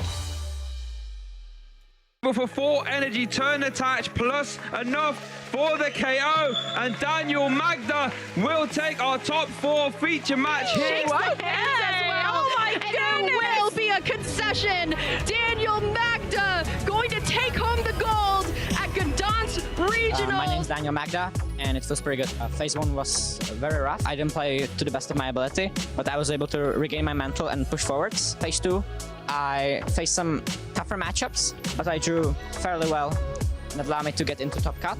I paired 3 Grimmsnaws, and I lost 2 of them. One was due to my own mistake, and one of the Grimmsnaw I had a repeat in the in top 4.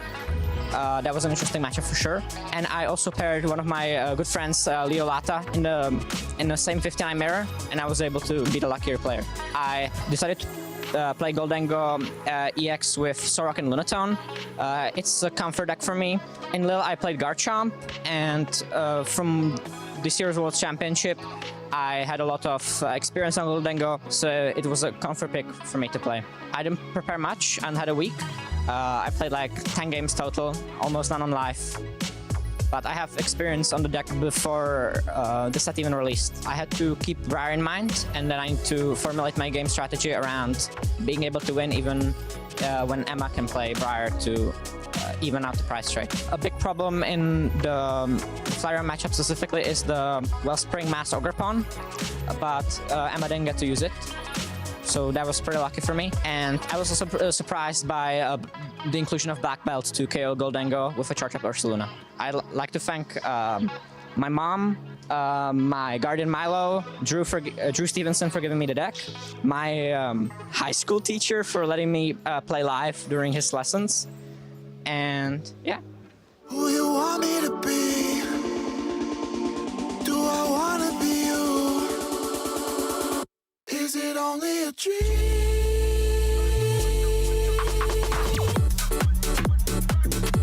Is it only a dream?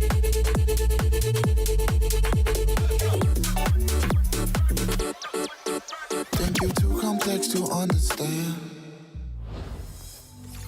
Welcome back, Pokemon fans. It's myself, Alex Dow, here alongside the wonderful Amy. How are you feeling after that interview there as well? Great, honestly. It was an interesting match. I love to see the Dragapults being utilized with more than just the usual suspects, and that we see Starmie kind of striding into the picture a little bit. So it was nice to see a bit of a mix-up. Yeah, absolutely. And we got to showcase already another 2 fantastic players in Oscar and Bert there. And that was just Swiss round 6. So we will shortly be heading into Swiss round 7 as well. But I do want to have a quick gander, because I know prior to this tournament here in Utrecht, we did have some caster predictions across the 4 of us. And here they are.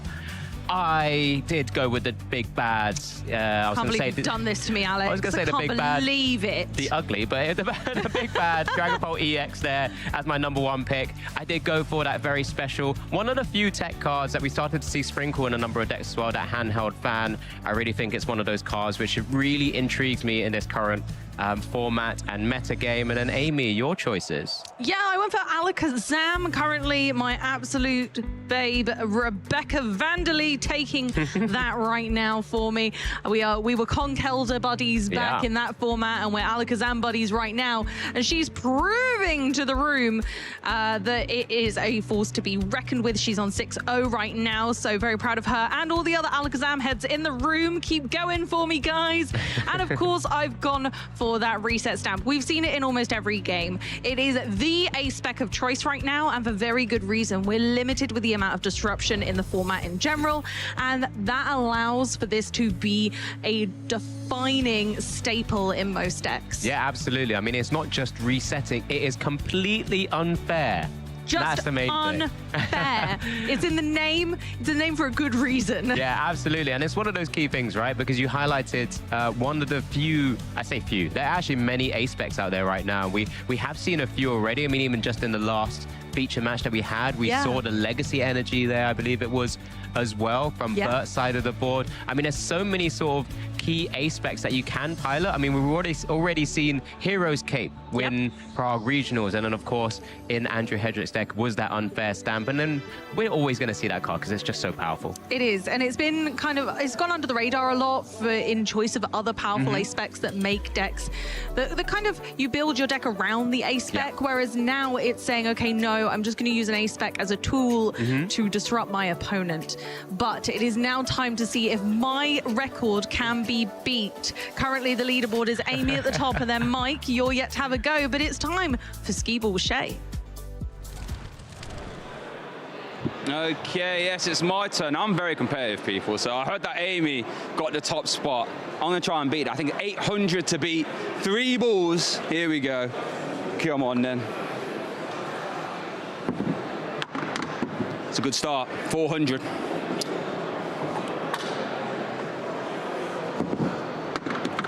Oh, no! It comes down to the last ball. Okay, that's 600. Okay, so we need 300 or higher to take the win. Well, the record so far. Oh, he's only gone and done it on the last ball, keeping you entertained. So what was that? 400, 800, was that 1,000? Then for old Bert's, have some of that, Amy. Back over to casters. I've never seen Shay so quiet in his life, despite hitting 1,000 there. He hit the 4 digits and was just relatively muted. Honestly, I expected to be defeated. I don't think my run was that strong. I started strong and then kind of went downhill from there. My confidence just must have got to me. But yeah, Shay's a competitive sort. The only worrying thing now is everyone's been improving so far. So Mike started at a 600, you then beat Mike, and Shay's just set the limit there. Pressure's on, Alex. I know. Maybe I just won't do it. Maybe I'll leave it all to mystery, but I'll let Shay win. Anyway. You'll let him win, of course. You know what? Besides the casters standings, there's also a tournament going on. Did you know that? Let's have a little look at how they're setting up thus far. Yeah, so this is going into Swiss round 7, I should say. And a lot of these names we've already seen as we've been going through these Swiss rankings thus far. But these players with this record, in fact, and I'm sure there's many more, actually already making it into phase 2 because they have reached and exceeded the 16-point threshold. Plenty of players on the 6-0 record as well. A couple of previous champions in Ted Tobin there. Edwin Mesman is also showcasing there. Another champion in Kim that we've already highlighted as well. We've already seen Oscar. And then there's some names also at a 501 as well. Still just pushing themselves as far in as possible. So lots more Pokemon to come. And there's just so many fantastic names. There's honestly a lot of names on this board that I recognize, probably the most star-studded that I've had in a while that I've been able to commentate on.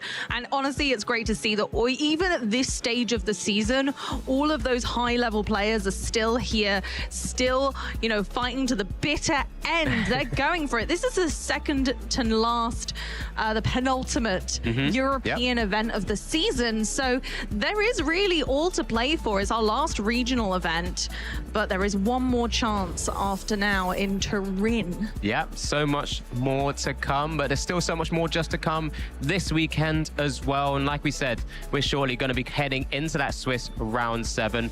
Still so many different decks to showcase as well. I mean, I don't want to give too much away just throughout the whole list of those Swiss rankings where there's so many different versions and variants and different decks still to showcase, and I'm excited to see what we've got coming up as well. Honestly, so am I. I'm glad that we've got to see a variety so far. I think my favorite of the day so far was that Team Rocket box deck, and I'm still, the what if of that game 3 will have me forever. That'll have me clinging on for dear life. Like, I kind of want to recreate it and then like play that game, stay out and see what could have happened. Definitely one way how a lot of players like to test their sort of ways as well. Maybe playing more in sort of the mid to late games, which is always very interesting.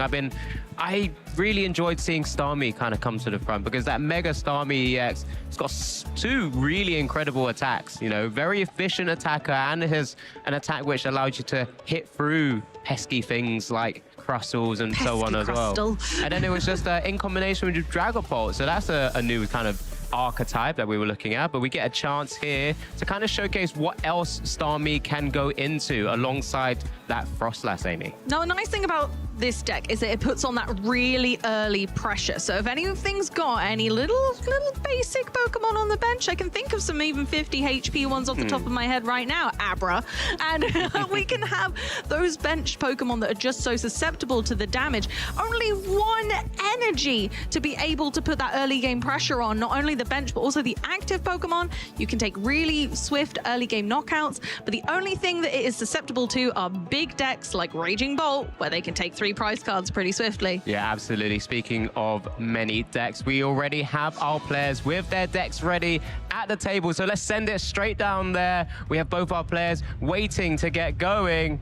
And we're on the left-hand side. We had Raphael Paqui down there, left there. He's going to be able to just showcase just some of his recent great finishes as well. Really good season thus far, being able to make it into multiple phase 2, especially most recently as well, where me and Amy were there as well. That Sevilla Special Championships, getting that top 128.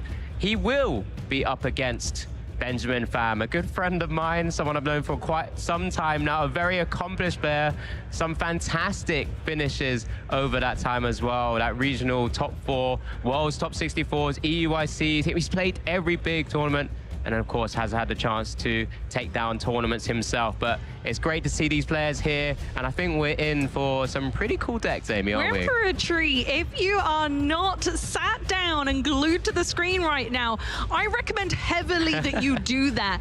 Go and call your friends, get in the group chat right now, because there's no dragons to be seen of the Pult variety. Absolutely. You mentioned Raging Bolts here. We're just about to get a glimpse of those prizes as well. None of those plushies are Raging Bolts. No, they're not. Anyway. No, they are irrelevant, but cute as heck. Now, we do have Benjamin as possibly my favorite player of the day so far, because there's a lot of grass types there. You saying it's usurping your Team Rocket's Spybox Yeah, no, deck? This is immediately topped it. 100%. Okay. Benjamin now, best friend. Unfair stamping those prizes alongside some other key pieces for Pat Raphael. But there's the fist bump. Here we go. Swiss round 7 kicks things off. Raphael will be kicking things off here. Benjamin's just got that little Applin in the active spot, looking at a Latias EX and a Teal Mask Ogerpon EX. Already Teal dancing his way to getting more cards into the hand. And there comes the Wellspring as well. That's going to be pretty scary. There's a lot of Ogerpon on both sides of the field for these matchups, but which one will suffice? Now, we're definitely going to need some more basic Pokemon, because we've established how scary the early game pressure can be when a Pokemon can do damage to not just the active Pokemon, but also the benched Pokemon. Now, unfortunately, Benjamin is not running that Shaman, so there is no way to avoid the damage of a Wellspring Mask Ogerpon, but we have some big basic Pokemon that can kind of sponge the damage instead.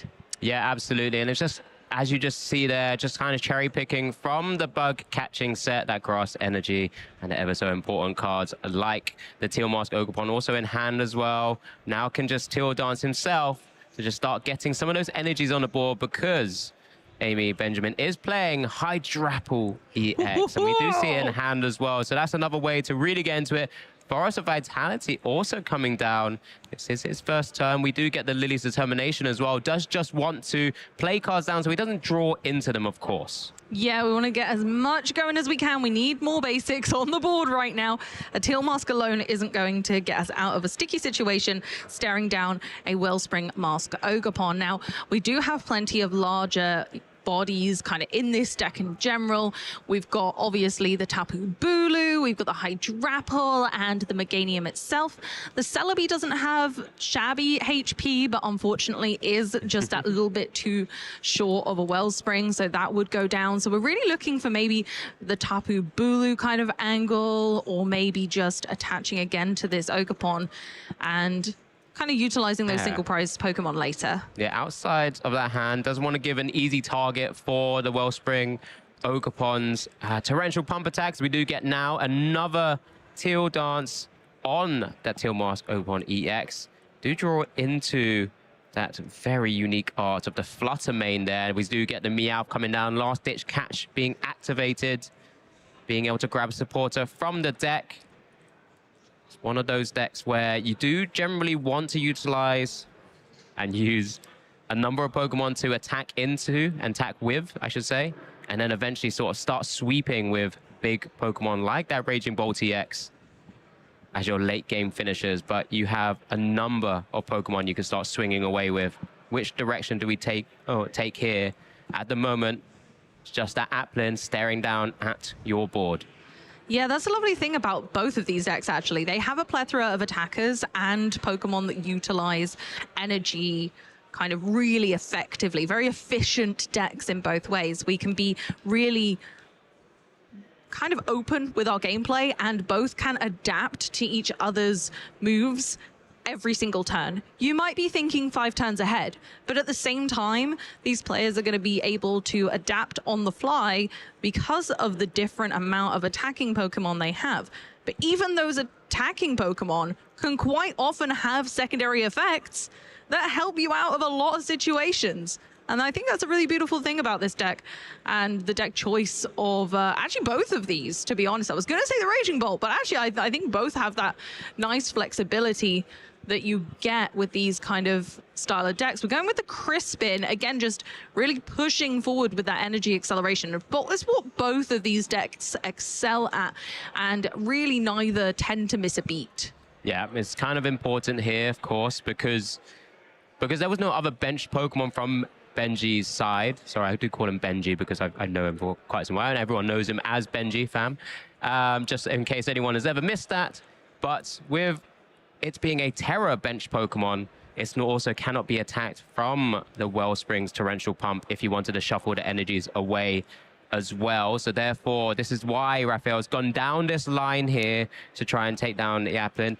Does also bench the Flutter Mane, which is a really another sort of unique Pokemon maybe that we can utilize at some stage. But we are just going to free retreat with that Skyliner ability and swing away with that Teal Mask Ogerpon EX. Now taking the first prize of this Swiss Round 7.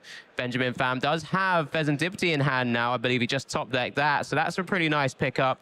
We do have a chance to just flip the script now. And what can we find? We do find a Meowth, a Grass Energy, and a Lily's Determination. He's got a lot of those Lily Determination in hand. We're going to Teal Dance first, see what other pieces we can pull together. It's going to be... You know what? We're only actually 1 energy away from being able to return KO this other Ogerpon. If we did want to, we could just attach 1 more energy, and that does get the exact knockout. We're going for the Dawn to just help out our little fellas for now. We're going to need some extra oomph for later in the game. Looking at our Meganium line now to double the effectiveness of all of our Grass Energy in play, but it does work for your opponent as well. Yeah, so that Myriad Leaf Shower currently dealing 30 more for each damage attached to both active Pokemon. So as it currently stands, you're dealing 120 from your own base Ogerpon EX.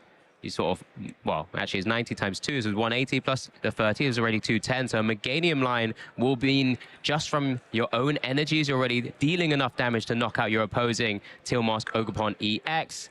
Really just over KOing at this stage. Yeah, it's absolutely massive, and that'll really help out. Oh my goodness! So we don't need to attach the extra energy. We've got the Forest of Vitality. We can evolve straight up to Meganium. Now our energy is doing double, and so we're going to be getting the effect of that Ogerpon with 3 energy times the 2. Plus the 30 from the base damage of the attack. It's a big old KO on the opposing Ogerpon. Yeah, absolutely. Massive knockout there, removing free energy from play on Raphael's side of the board as well. There comes a nice stretcher. It does come immediately back with another grass energy to boot as well. Does have access to the A-spec of choice, and it will be that favorite of yours, Amy. There is that unfair stamp currently in hand, but is this the right turn to use it? We're just eyeing up the Ultra Ball first with the other 2 cards. The other Latias EX has been picked up from the prizes with that lightning energy. And now which direction we go in? Looks like it might be that Pheasantipity going onto the board just to give you some additional draw power once you try to unfair stamp your way to victory. So this is the scary part, right? This is why I was saying the Meganium actually does help your opponent a little bit as well, because they're running this Teal Mask Ogerpon. All of your energy now counts as 2 grass energy, and Ogerpon's damage is based on how many energy you have attached, and you have an effective 6 energy attached, which is already enough for the opposing Ogerpon to KO this Ogerpon, and now there's a lot of Ogerpon, I'm saying, and it's sounding weird now. We'll try and save you from there. That Wild Growth is an incredible ability, usually utilized for your own board state so that you can start swinging away from massive amounts of damage. Your opponent, who might have to kind of try and get into that stage, still will have to find a way to get free energies onto that Teal Mask Ogerpon to be able to swing away with that Myriad Leaf Shower. We do get the Pheasantipity, flip the script now. Does have 2 energies there, but we've already done 1 Teal Dance. There's no real other way to maybe energy switch up. No, I wouldn't even be able to do that. It does require 3 grass energies, so we're in a bit of a sticky situation here. Maybe eyeing up different attackers we could try and utilize. We don't have access to anything like the Area 0 under depths yet, because right now we are board locked. Yeah, we can't even sort of glass... Is that a glass trumpet, actually? There is a glass trumpet. So they could trumpet onto the Meowth, but again, we don't have the energy switch to be able to move it around, so it's just a pass. Yeah, just a pass over, leaving Fluttermane in the active spot, just to be annoying. So that Fluttermane, with that ability we've seen before, Midnight Fluttering, as long as this Pokemon is in your active spot, your opponent's active Pokemon only has no abilities. So the active Teal Mask Ogerpon EX will not be able to use Teal Dance in this scenario. But what we can do is trying to build up some more energies across the board. We still have Forest of Vitality on the field, and it looks like this is the direction that Benjamin is going to go down, just evolving up that Applin straight up eventually into that Hydrapple EX, which is just reality. That Ripening Charge ability is pretty cool, allow you to actually get additional grass attachments, but then also it has that Syrup Storm, which does so much damage in a similar way to how Teal Mask Ogerpon EX does. And there it is, Hydrapple EX in the active spot now, 330 HP, Grass Dragon knockout on the Fluttermane there, going down to 3 prizes, and it's back over to Raphael. Huge, being able to use 1 energy to count as 2 for this Hydrapple. A 1 energy attacker in effect once this Meganium is in play is ginormous. Now we're into this Teal Mask Ogerpon, which is going to have a large road ahead of it to take out a Hydrapple. So we're just Teal Dancing now. Area 0 comes into effect, so we finally managed to get rid of that Forest of Vitality, but just a little too late. Yeah, it's one of those now, as we do see the Raging Bolt hit the field. Of course, a card we've seen for quite some time now, still very relevant and non-weakness Pokemon as a Dragon type with that Bellowing Thunder attack, 70 times the number of basic energy discarded from all of your Pokemon. So to take a knockout on this Hydrapple here, it will require loads of energy cards at this point. But where there's a will, there's a way. Right now, there's 3 energies on the board state. We do have access to Crispin with that Meowth as well. There'll be an additional 2. We do have access to more energy cards as well. So 7 times 5 is what we're looking for. It's very doable. And then it's just down to how else then Benjamin can retaliate with. Let's see if we get there first, actually. I was being too presumptuous and going forward. But that is actually 5. Yeah, we are. Raging Bolt, of course, our 2 energy on there already. Going to flip the script. Of course, we've got the free retreat on this Ogerpon thanks to Skyliner, so that's not going to be too much of a problem. But we do get an access of another teal dance. We're dancing all over the show. This is a little party going on between both sides here, and we've got plenty of energy now. We can, go ahead and scoop that up. Raging Bolt with its essentially infinite damage output as long as you've got the energy to support it. Yep, so now it's just a decision based on what energies we have access to. There's a glass trumpet as well. Maybe just being able to really control the kind of board in terms of energy costs as both Meowths get powered up now with a lightning and a fighting energy themselves. Has access to Night Stretcher. Here we go, Bellowing Thunder. We just need 5 here, so 7 times 5 is the 35 number. There goes the lightning, the psychic, the grass, the fighting, and one more to finalize and finish off the Hydrapple EX.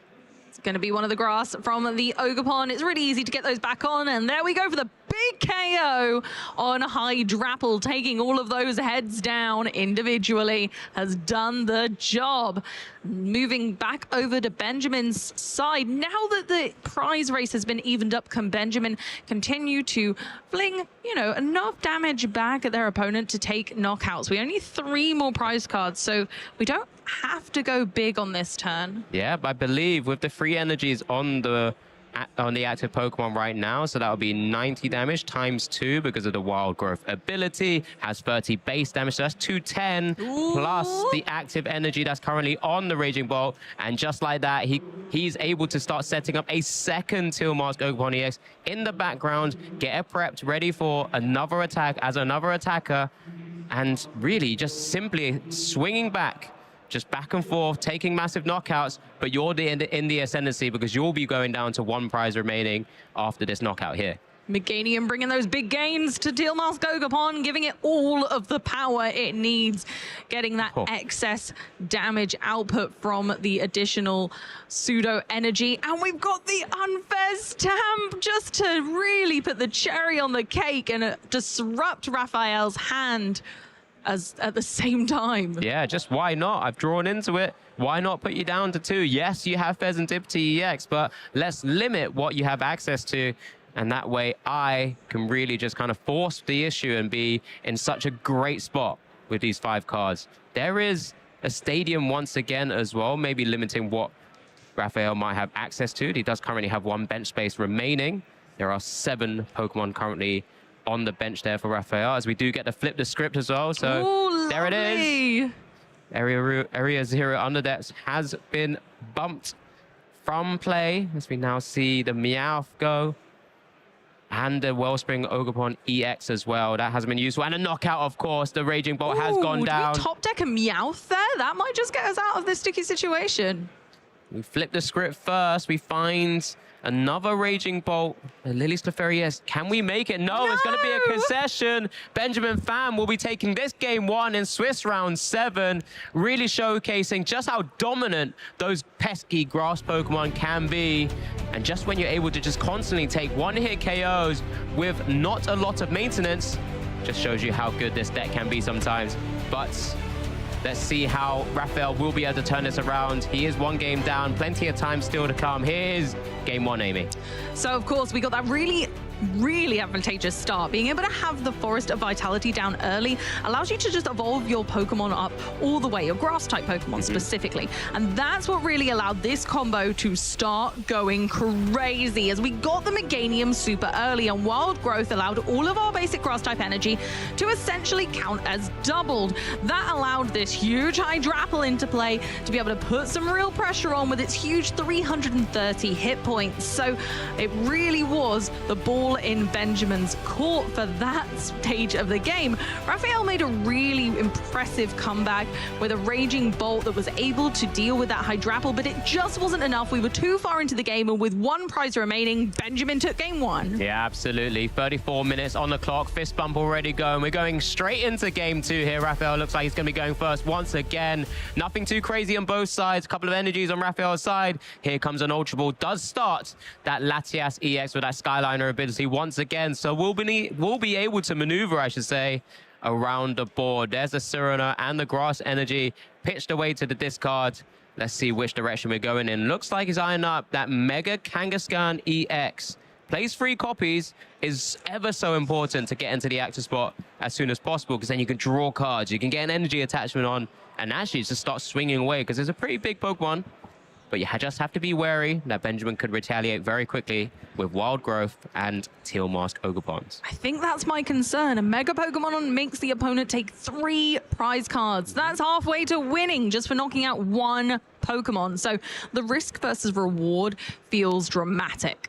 Yeah, absolutely. And it's just that Tapu Bulu in the active spot there for Benjamin. We do get Mega Kangaskhan now utilizing that run errand ability. Once in the active spot, you get to draw 2 cards, get the energy attachment, and it's a pass over. So Benjamin fam is on you to just try and stabilize the board. There comes the little Applin with that 40 HP for the moment. Forester type Vitality comes down. Benjamin does play 4 copies of the stadium. And here comes the Lily's Determination as well, getting the full 8 cards here from the supporter. It's an important core of the deck to be able to get the Forest, because you don't want to give your opponent too many opportunities to take out benched Pokemon before they evolve fully. You want to be able to make sure that Meganium is in play as soon as possible, because it really is the driving factor of this deck. Yeah, absolutely. And we know we can't use it on, well, to evolve on the first turn, but we might as well still have him be able to play it out now, because that way we won't have to draw into it a bit further down the line as a bug catching set does come.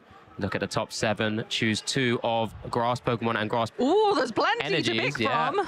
Can't wait. Just wants to go for the energies here, and that means the hand must be looking pretty comfortable for Benjamin's side at the moment, especially if you do have a Teal Mask Ogerpon EX as an example, because having that draw engine, that draw power, getting those energies on the board is pretty important from this scenario. It really is, and honestly, I can see why Benjamin has chosen this deck, and I think I'll be building it when I get home. I can't lie to you, Alex. Yeah. And we got 2 Ogerpon, which is why we'll have taken those 2 energy, because we get to Teal Dance on both of them. We got the Meganium. I think we're waiting on a Chikorita, so come on, Chikorita, come out of the... No, not out of the deck yet. We've got Bayleaf. We've got, oh no, bars and no Chikorita to be seen. But if Forester Vitality sticks around, hopefully we'll see one soon. Yep, so we're going to go straight into the run errand. I do see an Ultra Ball in Raphael's hand, so we can go for something like the Meowth and start loading up with Crispin as an option. Did find a couple of pieces in terms of those Terra Pokemon as well coming to hand, that Wellspring and the Teal Mask. Teal Mask is ever so important. We can start seeing more cards at the same time. Let's hit the Psychic Energy. But now, what decision do we make in terms of what we discard? Likely to be the 2 Pokemon that's in hand that are a little bit less useful now. We already have a Latias EX. The Wellspring Ogerpon is, you know, wasn't as impactful for the moment, but maybe he's just always thinking, well, maybe at one stage does Sob really come into effect at some stage. But we have access to Night Stretchers, right? It's a head scratcher for sure, because the hand is not flush. No, not at all. We don't have much to go on here.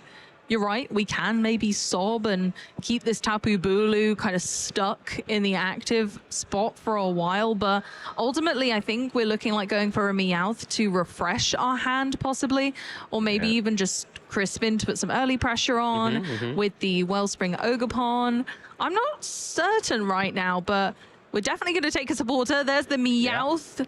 And Cat's got your tongue, of course. We've got the Lilies. Yeah, it's gone. It looks like that's why Raphael was eyeing up that Wellspring Ogerpon EX. Does bench it, does attach the Psychic Energy. Sob currently is an attack that can be utilized for 1 colorless energy. I mean, it wouldn't be that efficient if you just left a Mega Kangaskhan EX in the active spot. We've kind of spoken about it already, because it requires the free energies to start swinging away. Does apply pressure, but when you know your opponent can take big 1-hit KOs, it's not really tanking enough damage for you to then send it away with sort of Area 0 Underdepths and Chen Pao combinations, I should say, as the Area 0 Underdepths does hit the field now. I love that combination personally. I think it's spectacular to be able to undo your own Area 0 if needs be.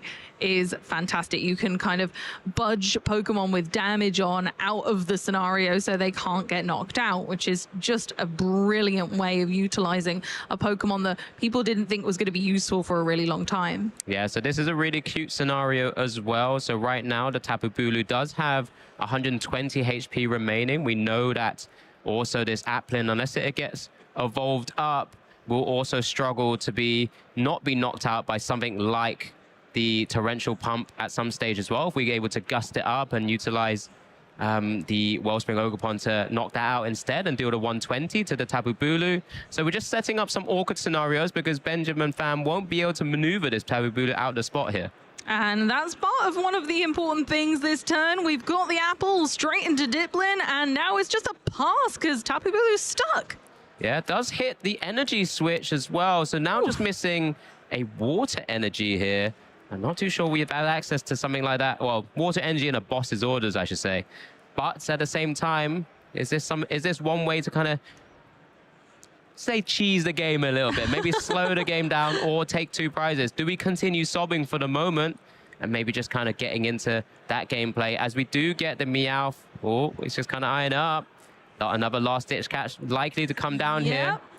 And it certainly isn't a last ditch at this point. I think I'd say it's a first ditch. Like, I mean, it's second technically, but honestly, a brilliant utilization for Crispin, and that's going to get us that water energy that we were so desperate for. Yeah, so we'll be able to get that attached. We won't be able to gust up the other Pokemon on Benjamin's side of the board right now. That Diplin, of course, only 80 HP. But what we can do is just kind of start to say, if you're not able to evolve it up on your next turn, because Benjamin wasn't able to really do too much, we can just sob here for the moment. I mean, we haven't attached another energy yet, but we'll just save it in hand. Yep, there's the sob. Tapu Bulu down now to 100 HP, Amy. And that's a scary position for Benjamin. It really is a very, very scary spot to be in. And Tapu Bulu has such a high retreat cost of 3 that, it's not looking good. We go for the Teal Dance, and we got the Hydrapple! He's Teal Dance straight into the Hydrapple EX and was able to maneuver out of that position now. And now that Wellspring Ogerpon EX is not as much of a threat anymore. So then, do we just continue sobbing for the moment whilst Benjamin has been committing all of those grass energies to the bench Tilmar's Ogerpon EXs until you're ready to start swinging away, maybe gust something up with a bigger attacker? I don't know. There's 15 energy in Benjamin's deck. That's a lot. I don't think he's going to be running out anytime soon. So I feel like at this point, you've got to admit that Benjamin feels like they're in a strong position going forward. And of course, we can do a little bit of damage by using Torrential Pump and targeting down the Hydrapple a little bit for just to kind of start to make a dent in that huge HP total. Obviously, we can't target the Ogerpon, which is lovely, because otherwise that would be kind of a scary situation because they're not exactly flush with HP themselves. No, not at all. But I guess one of the key things that we will keep an eye out for is that Chikorita hasn't hit the field. We haven't seen the Meganium come down through further evolutions yet. So Tapu Bulu does require 4 energies if we don't get that. But here comes the bug catching set. Here we go. No Forest of Vitality yet available though. But even if we can find it, let's see what we get from these 7 here. We do get some grass energies. We do find Chikorita, it looks like, as well. But right now, is that the key thing to try and go for? We already have the grass. We need some energies, maybe to see some cars. Yeah, it's always going to be the first choice. I feel like you got to take Chikorita here.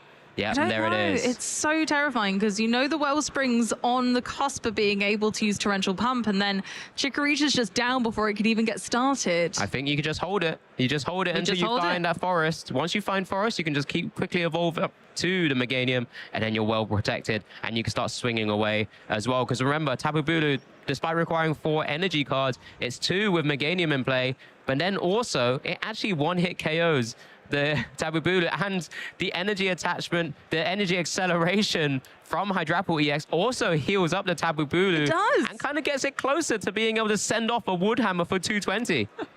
I think a lot of people forget about the effect of Ripening Charge. Actually, tapping away at that Tapu Bulu and giving it a little bit of damage here and there just wasn't as effective as we were thinking it might be, as we now have been able to heal up. And once during a turn, you can attach a basic grass energy from your hand to one of your Pokemon. If you did that, you heal 30. So we can keep healing this Tapu Bulu if, you know, a more dramatic attack line isn't made by Raphael quite soon. Yeah, so here comes the Meowth to grab the boss's orders.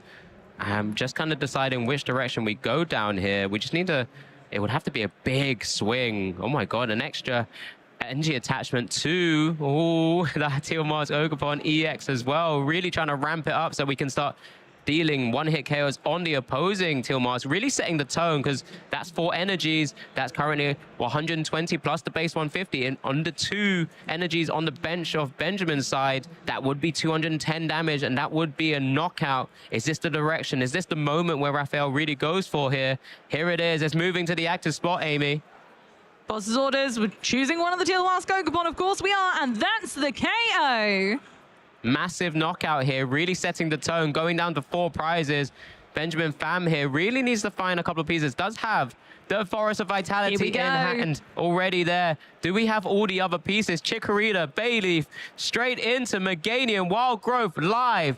Pheasantipity hitting the board now. Is this the moment? Tapu Bulu is ready to be what you just called it, Tapu Bully, and bully away against those Teal Mask Ogerpon EXs, Amy. Absolutely, we're going for that stamp as well. Is truly unfair. I can't believe it. This Chikorita has gone all the way already into Meganium and is now doubling the effect of all grass energy on Benjamin's board. Yeah, and this is the scariest thing. Just that one knockout, that one top deck of Forest of Vitality has just truly unlocked Benjamin's deck here. We get the flip the script here as well, so 3 further cards. Oh, we got the energy. We needed that to be able to attach to Teal Mask Ogerpon or Hydrapple. Yeah, it doesn't even matter. We can continue drawing cards first with more Teal Dances. Woo! Because we only need to use Tapu Bulu or Tapu Bully to just start wood hammering away. And we're taking knockouts here. And I mean, you got to feel pretty good about yourself in Benjamin's side. And then it's just going to be on Raphael to retaliate against this single prize. Another Teal Dance as well. Just how many cards have we seen already, Benjamin? And just found another Grass Energies. You did say there were 15 there. There are. It's a lot. I feel like if I play this deck, I'll get my starting hand. It'll be 1 basic, and then the rest will be energy. Oh, there we go. There is the Wood Hammer for knockout with a single prizer. 30 damage to itself. Also going down to 4 prize cards as well now. Benjamin in a pretty good spot. I mean, there was 4 energy attachments on that turn. 1 from the Hydrapple ripening, the Teal Dances, and then the attachment for turn as well. Kangaskhan in the active spot. Can run errand for more. Does find the boss's orders in hand. And also a Cypher Maniacs. He's just kind of, I guess, deliberating whether there's something we could Cypher Maniacs for. But what is there? We're just going to run errand, I think, just to see if we can hit something that's useful in this scenario. It's a really sticky situation at this point. Raphael's really on the back foot. Finds Pheasantipity for flip the script, which is nice. We can keep going. Grass Energy, Energy Switch, and the Chien-Pao come into play. It's just a bit too late. We don't really need the Chien-Pao anymore. What we need is some pressure. We need to be able to keep taking knockouts to keep up with Benjamin at this point. Yeah, so in this stage, we can go for a Teal Dance. Maybe start loading up the Teal Mask Ogerpon EX. No other Grass Energy on the board, however. So unless we find a Night Stretch or another Grass Energy, that boss's orders might not be something we can utilize. Here it is. What we're working with, that is a stadium. Area 0. We can work with a couple of more pieces. But do we have anything else we can do in this scenario? Looks like we can still maybe go for a boss's orders play and utilize Sob once again. It's maybe one way to kind of slow the game down a little bit as well. Maybe setting up some of those Pokemon for certain players as an energy switch goes on to the Wellspring Ogerpon EX here from the Teal Mask. 110 HP on the active Tapu Bulu. Not on any other attackers or other Pokemon on the bench that could be knocked out here. No, but we can boss orders to just start to deal a little bit of excess damage somewhere. Looks like we're going for Meganium because, you know, we don't have the energy on it right now. It can't retreat. It won't knock out, but it will do some substantial damage. Yeah, we are actually shuffling away with the Torrential Pump there. Meganium down now to 40 HP, or sorry, 60 HP remaining because of that Torrential Pump. Does take a prize, does take Raphael down to 3 prize cards remaining. Benji just needs 1 Grass Energy to be able to retreat because it will count for 2 once again. Nothing in hand yet, though. We do have flip the script. Let's see. 1, 2. Oh, there it is. There's the energy. And if we use Hydrapple to attach it, we can actually heal 30 as well. And it's always a little bit cheeky to be able to do something like that. There's the ability marker on the Hydrapple. Energy accelerated to the Meganium. Down to 70 damage taken. Ultra Ball as well. Let's pitch away some of these less useful cards. That Celebi, double Celebi, which we haven't seen yet throughout this series, is being pitched away to see what card can we get here. Maybe just continue to get the board in an as comfortable state as possible. We already have seen one Teal Mask Ogerpon EX go down. Of course, does play all 4. There was one in hand as well, so maybe it's just a thinning at this stage, which is important. Just checking what else we have access to.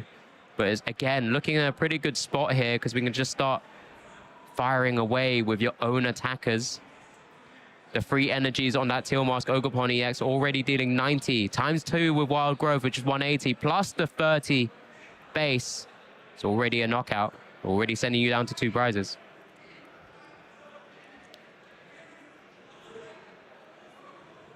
Sometimes some just big decisions. Is it? What to Sometimes Ultra Ball. it is just a case of preparing your deck, preparing your hand, ready for anything that could come your way, because you're going to put yourself in such a commanding spot.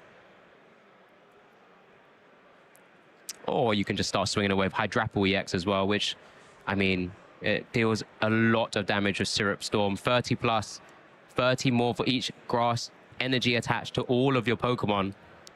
So it's even bigger, harder to knock out, of course, with 330 HP. Forest of Vitality, prepping his second Meganium. Straight up to Meganium again, just in case this one goes down. We don't want to risk another torrential pump situation, taking Meganium down on the bench. And now, of course, we're into Hydrapple for that Syrup Storm, making a sticky situation for Raphael.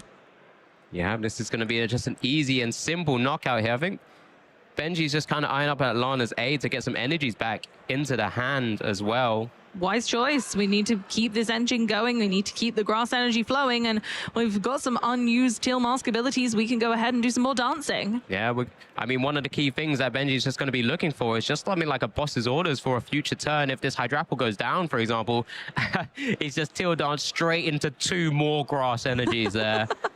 So we've got plenty of energies to work with. And that Hydrapple ready to swing away. Plenty of heads. And just getting an extra energy attachment there. Just deliberating where it should really go. Do you want some grass energy with your grass energy? Because we got plenty over here. It's absolutely wonderful to see. It's just going to go onto the Hydrapple itself. And of course, we've got a very, very sticky knockout there. Now, what can we do in this scenario, Rafa? You've got 3 prize cards remaining to take. You do just top deck to Crispin, which that will be able to mean you can start swinging away as well, but you're then just under threat of what is on Benjamin's bench. What can we do? What can we draw into, perhaps, with that run errand? Which direction do we go in here? So I think he's just deliberating which supporters he has access to, what else in the deck he can utilize as well. The difficult situation I feel here is that we not only need to deal with the Hydrapple, but we also need to make sure that whatever we leave in the active spot has some sort of defense or enough HP that a Teal Mask Ogerpon isn't going to be the next threat, because that's realistically the only attacking force on Benjamin's side. So if we could knock out with something big enough, that would be great, but I just don't know if it's there. Now, obviously, the Mega Kangaskhan is our highest HP Pokemon right now, but its attack just doesn't do enough. Exactly that, as we do get the Cypher Maniac code-breaking being utilized and being used here to be able to put 2 cards to the top of the deck, cherry-picked, and then can just draw straight into them with Run Errand. We knew one of them was at Unfair Stamp, and then it was just the other energy switch as well, going to the active. They're going to do it. They're going to go for the coin flips, Alex. Rapid fire combo. Flip a coin till you get tails. You do 50 extra damage for each heads. It might have to be all down to a gamble. Yeah, I mean, one of those things, maybe with this Unfair Stamp, maybe it's just easier to try and take down the 4 energies that are currently sat on the Teal Mask Ogerpon EX, perhaps, with just 1 heads. That way you're reducing away, well, actually, 120 times 2, 240 damage from the board. But what can we draw into here? Just a couple of Pokemon, a grass energy, so we can Teal Dance, we can flip the script as well. There's a few more options and opportunities. It is just going to be a flip. This is it. Here we go. Heads. That's number 1, 250. Heads. 2, 300, 350 is a knockout on the Hydrapple EX, but Benjamin fam will just be able to send this Ogerpon EX in the axe spot. And there's the fist bump, Amy. Oh my goodness. Wow, what a win for Benjamin. Tapu Bulu shoehorning its way to victory with a syrup storm. Yeah, incredible. I think just being able to set up the board state in the back, despite what happens to this Hydrapple EX in the active spot, just meant Benjamin set up an almost checkmate position. And it was fantastic to watch. As we get a chance to watch back as well, this was game 1 where we just saw immediately, as soon as we went into the Meganium, we were able to just go straight in and start firing away your own Myriad Leaf Showers, take 2 prizes. This active Flutter Mane wasn't really able to do too much, so you could just pitch it away again with Syrup Storm. Yes, your Hydrapple EX did get knocked out by the Raging Bolt, but when you can instantly retaliate without too much pressure, and at that point, Raphael just looked at his hand and there just wasn't much being able to be done there, and that was the quick succession for game 1. The growth of grass-type prowess is coming, Alex, as we move into game 2, and we have a similar situation where Benjamin just had this flushed board. The moment he managed to get that Meganium online, it was all go, go, go for Benjamin, as we were able to attach energies while healing our Pokemon, while increasing the damage output. We used the Unfair Stamp to great effect to make Raphael's board state really difficult after this knockout, particularly where we just really had nothing to come back with. We're able to then load up more energy onto the board to make it plentiful for that easy knockout on the Wellspring Mask Ogerpon, and Raphael's last-ditch attempt at this go. Last-ditch draw just wasn't enough, so we're going for a last-ditch attempt at coin flipping with the rapid-fire combo, but of course then we do still get knocked out by Mask Ogerpon as retaliation. Yeah, it was really, really well showcased just how the power of grass Pokemon and grass decks right now, especially when you have access to things like the Meganium, when you are utilizing things like the Hydrapple EX with that ability to be able to also accelerate energy and kind of heal as well, which actually worked out quite nicely for Benjamin at points, especially with that Tapu Bulu in the active spot. It was, everything sort of came together. Yes, there was a moment where Benjamin had to just kind of wait and pause and let the Tapu Bulu be sort of sob-locked for a little bit. But as soon as something went down, you saw about 15 cards come down, about all these energies come onto the board, and then instantly 2 prizes taken. Tapu Bulu wasn't really that sad about it. Yeah, no, so, not at all. I guess it was a bit of crocodile tears, because honestly, it was a fantastic show to see the actually taking their time and just building up the board state. We actually saw it earlier with that Dragapult and Blaziken build, where you just kind of sit on your morals and you go, okay, this is fine. I can just get everything set up on the bench, and then when I'm ready, I'm going to take my time. But when I'm ready, I'm going to attack. And when I do, it's going to be momentous. Yeah, absolutely. And talking about those moments where you take a moment, we've got a little opportunity to just kind of watch back some of those gameplays just from Benjamin here as well. I mean, we immediately saw the Lily's determination for 8 cards, right?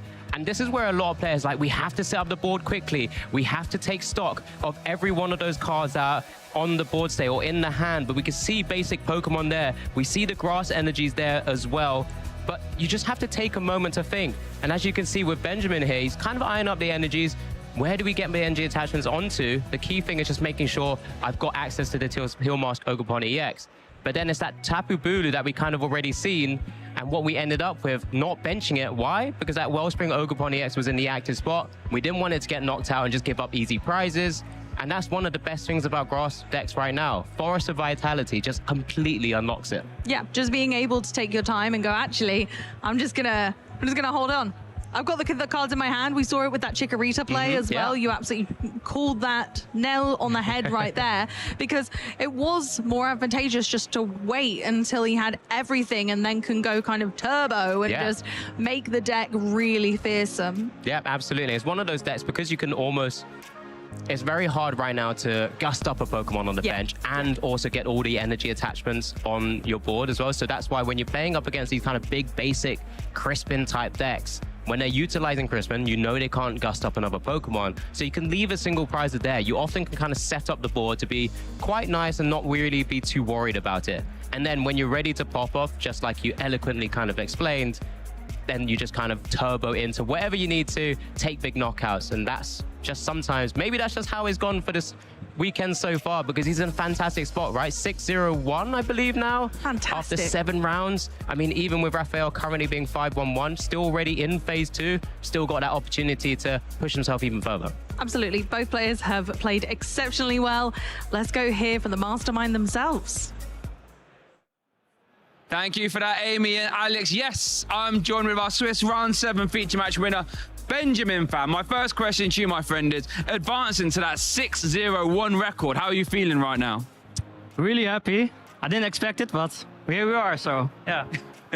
Absolutely love to hear it. Now, I want to open this interview with something I saw in this last round, and I wanted to draw attention to it, because your deck looks like poetry in motion when you have turns like this. So I want to draw your attention to this turn here, and talk to me, how common is a turn like this?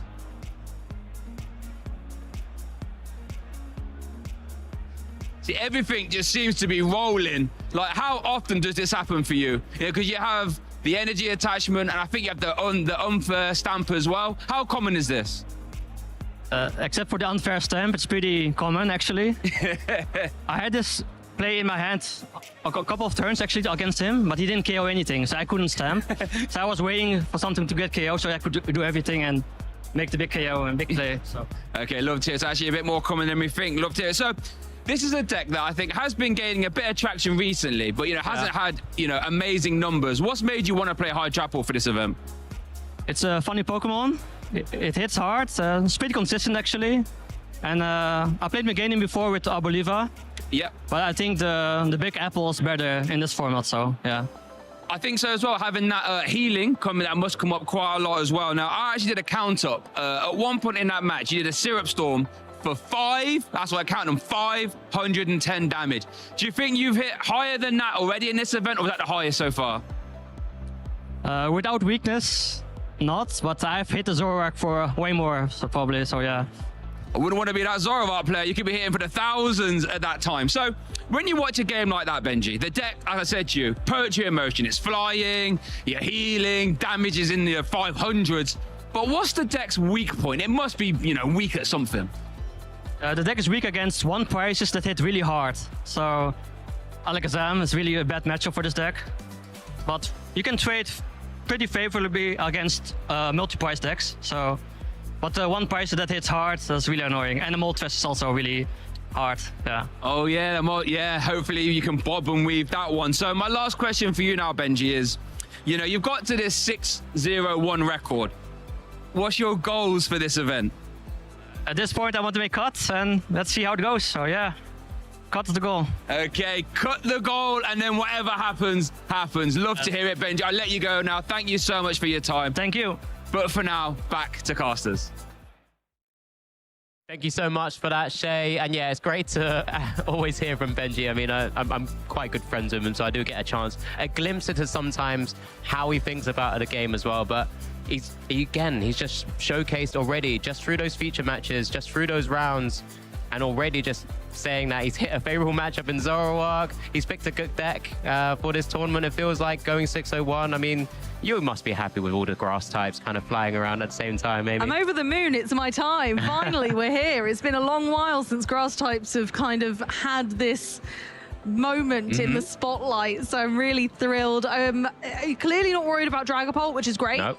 So feeling good about that as well. So honestly, I'm feeling good about Benjamin's chances and just generally the grass type power in the room. Yeah, it comes down to, like you just mentioned, a couple of those cards where it is kind of awkward to have to work and deal with. Alakazam, that single prizer, without sort of really outpacing them and them taking multiple prize knockouts quite easily. It's a bit difficult. And that Moltres, that pesky fire Moltres that we have seen sometimes sprinkled in those Dragapult lists or even across other decks as well, can be a bit of a tricky one to overcome. But like I said, thus far, 6-0-1 in a fantastic spot.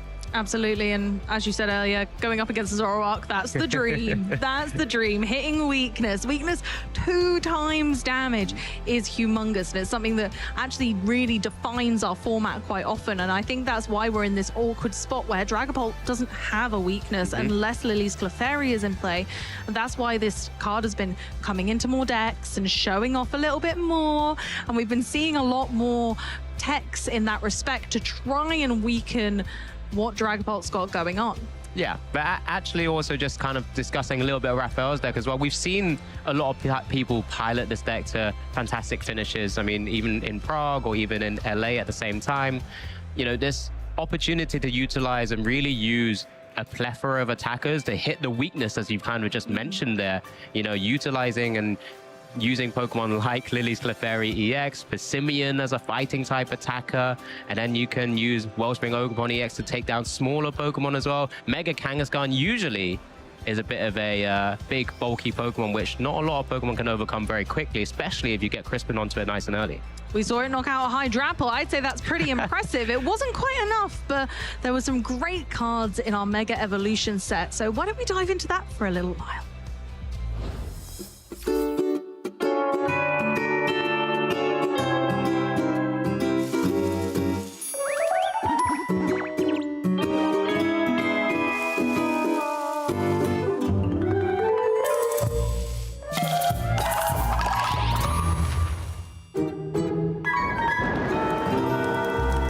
Hey trainers, Joe Bernard here to break down the highest impact cards from the Mega Evolution expansion. Let's dive straight into the set's new mechanic, Mega Evolution. These powerful Mega EX Pokemon boast massive hit points, formidable attacks, and inspiring abilities. The trade-off? If knocked out, your opponent takes 3 prize cards. Seriously high risk, high reward. Before we get into some standout Megas, let's touch on a format-defining supporter. Lily's Determination joins Iono and Professor's Research as a premier consistency card. It shuffles your hand into the deck and draws 6, or 8 cards if you still have all of your prizes left. Setup decks definitely benefit the most here, as their go-to early game options only improve further, knowing that they can see a huge heap of cards to amass combos as they develop. But almost every deck can justify this inclusion when deck building, because it's such a huge amount of cards with no drawback. Fighting types are coming out swinging with a barrage of new inclusions. Fighting Gong is a flexible item that searches for either a fighting Pokemon or basic fighting energy. Great for smooth opening turns, and still useful later on to continue a flow of energy cards. Solrock and Lunatone work as a great 1-2 combo. Together, they create both an efficient single prize attacking option, putting early pressure on the board, and a low maintenance draw engine. It's not just the benefit of drawing cards here, because there are a number of archetypes that love to fuel the discard pile with energy, and not just fighting decks.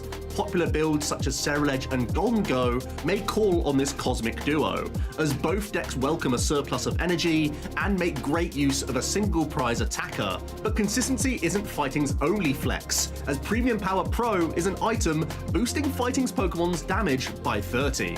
With up to 4 copies in the deck, fighting types can seriously pack a punch.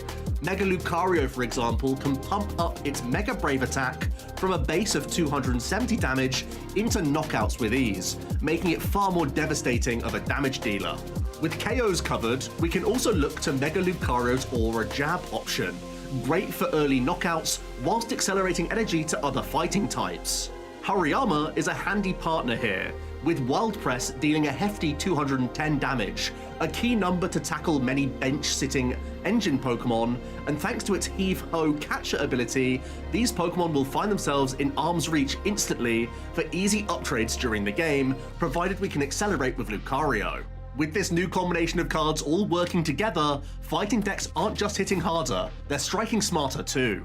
If you're rooting for grass, then you're in luck, as we have Mega Venusaur, a mammoth EX Pokemon which can move around basic grass energy, making it an instant candidate for control, utilizing Wally's Compassion for easy heal, and calling upon Bulbasaur's trapping attack, which could easily lock down unsuspecting engine Pokemon which aren't that strong at attacking. Looking away from control, Venusaur could also branch out into a more aggressive deck, using Teal Mask Ogerpon EX as both energy accelerator and draw engine, providing Venusaur with ample energy to play with.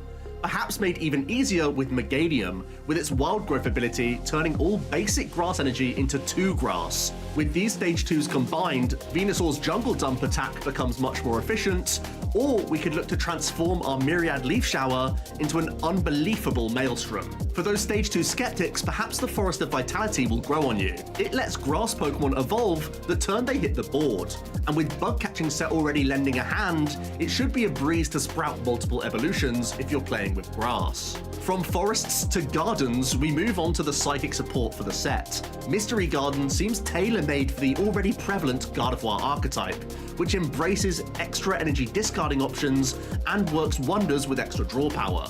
Ralts and Curlier also offer extra stability in the early game, but Mega Gardevoir EX is the real star. The Overflowing Wishes attack floods the board with energy if your opening turns are slow, while Mega Symphonia scales damage by 50 for each psychic energy across your field. This scalable damage output allows Gardevoir to play defensively when needed. Using hand disruption and falling just shy of a knockout can allow for Monkey Dory to mop up damage on the next turn of the game, whilst we have a 360 hit point tank in the active position. Alternatively, we can simply overwhelm our opponent with a flurry of energy for massive knockouts to close the game. Basic Mega EX Pokemon also join the battle, and may be the most promising of all. Mega Kangaskhan's Run Errand ability makes it a low-maintenance draw engine, especially when combined with both Latias EX and Pecharunt EX.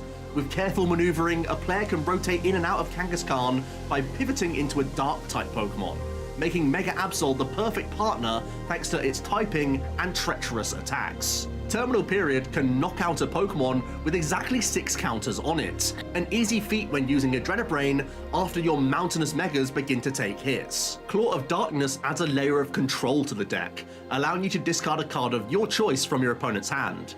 This can remove key resources or limit their options for the next turn, both outcomes equally unfortunate for the opponent. This is just a small tease of what the new Mega Evolution set has in store. Let's get back to the action and keep an eye out for these new cards, combinations, and strategies. My name is Ted Tobin, and I won the Seville Special Championships in 2026. Tobin is going to be your Seville Special Championship winner, winning a regional level event for the very first time, taking another direct invite to the World Championships to a UK player. Congratulations to Ted Tobin. Why do I love Monkey Dory, and why is it the best card? It's the best card because it sort of allows you to completely outplay your opponent using mostly skill.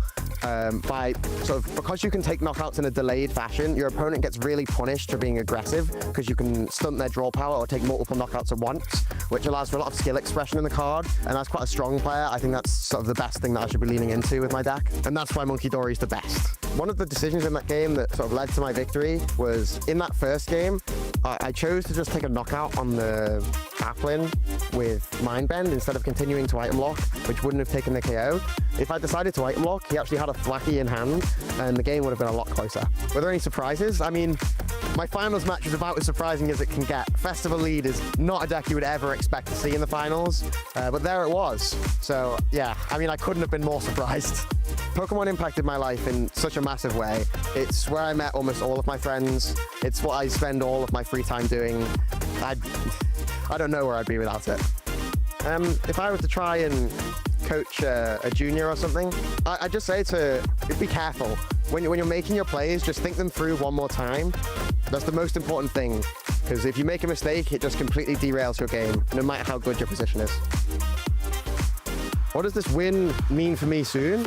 It means I'm going to Worlds for sure, so you'll see me there, and it means I'm going to keep trying to win again.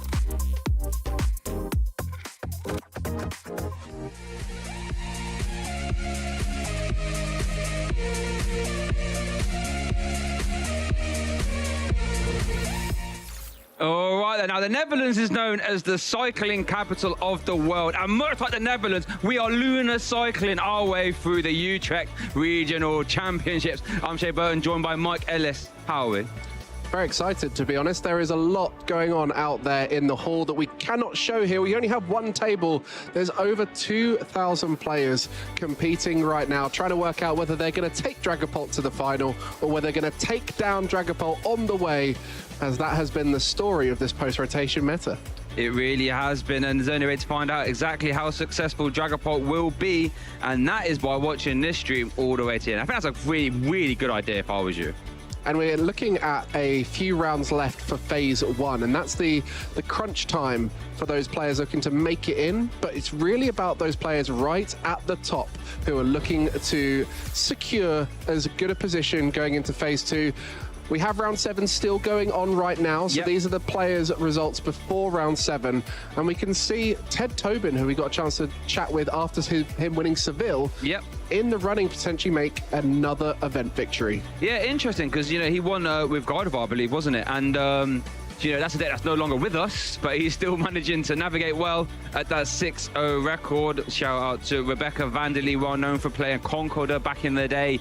And doing well the way. Oscar Madsen, who we had on stream. Luke Burke, good friend of mine, coming in at that 5-0-1 record. So all these players here are in a fantastic spot. As you mentioned, this was before round 7. A lot of these players will have finished their round 7 already. Ted Tobin being one of them. He's currently 7-0. So definitely one to watch out for as we go into phase 2 later on. But for now, it's really about that round 8 that we're coming up shortly. That is that winning in moment for many players. You need to get 5-2-1 record or better, so 16 points in total, and you can make it through to phase 2 to try and continue that journey and make it all the way to the top cut if possible, or as high a placement. So everyone going to be aiming for that 5-2-1 or better going into the next round. Yeah, and that's going to be the most important record, and then but the good thing is with our new system where in Top Cut, the highest he gets to pick where you go first or second. Even if you are at the 6-0 or the 7-0s, it's still within your best interest to keep winning. 100%. We're seeing less IDs now, thanks to that new system. Even right at the final point where an ID guarantees you a top cut position, players opting to compete to try and get that advantage. We saw it in Prague. Tord Reklev competing the whole way to the end and ended up getting that #1 seed, which was a huge advantage for him if he hadn't come across a tough matchup. But that is the key now, is there is more to think about, more skill involved. And as much as people are excited to see what people show here in Prague, I think even the new format has added a whole new level to these regional events. It really has, it just makes it so much more interesting and more rewarding. You got open deck lists when you get into Top Cut. You've got seeding determining whether you go first or second. It's quite honestly all to play for. So it's all changing, all kicking off here in our new 2026 season. One thing I want to look at, I don't think we've had a chance to talk about it much actually since we've been on, is our caster predictions. What do we think is going to do well at this weekend and why? Over to you, Mike. Yeah, I think you've got an interesting pick there. Going for that Milotic EX. That was definitely a rogue one from you, but I could see what you were going for, able to block out that Dragapult EX. Yeah, quite honestly, viewers of the stream, player base, I've had enough of Dragapult now. We've been seeing too much of it. We have a dedicated Phantom Dive counter of all things, and that number just keeps on going up and up and up. So my picks are basically saying, can someone please stop this Dragapult madness? In case you don't know what Milotic EX done, its ability basically says, I'm immune to damage from terrestrial Pokemon. So if you jam that and you're active against Dragapult EX, they're not doing any damage. So, I'm not desperate for Dragapult to be gone at this point. I'd even start attacking with it 140, I think, and make sure opponent go to sleep as well. And for myself, Grimmsnarl. Yeah.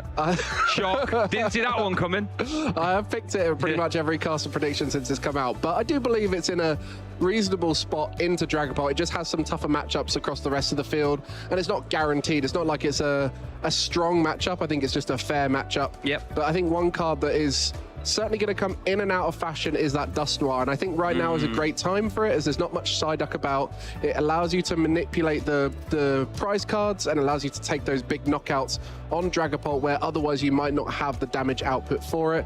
And I think we'll see plenty of Dusknoir combined with Dragapult throughout this tournament. And our casters Alex and Amy, going for Dragapult and Unfair Stamp, like they've come up with something crazy there. What kind of a prediction is that? That's stating the obvious. I know, yeah. Having Unfair Stamp as your second pick, bit naughty in my opinion. The most played A-Spec, and then the most played deck as well, 50% in Los Angeles. I tell you, you're really going out on a limb there, guys. Yeah, not us. We like to make those rogue picks, see what might come through. But, you know, let us know what you guys at home are thinking. What card is going to be the standout card at this event? We just saw Hydrapple EX. Yeah, we Definitely did. a card that was expected at this event to do better than it ever has before. Benjamin Pham trying to pilot it to that very success. 510 damage Syrup Storm in that one. Goodness gracious me. But speaking of Alex, we were just ribbing him there for his caster picks. I believe it's time for him to have a go at the skee ball, so let's go down to him.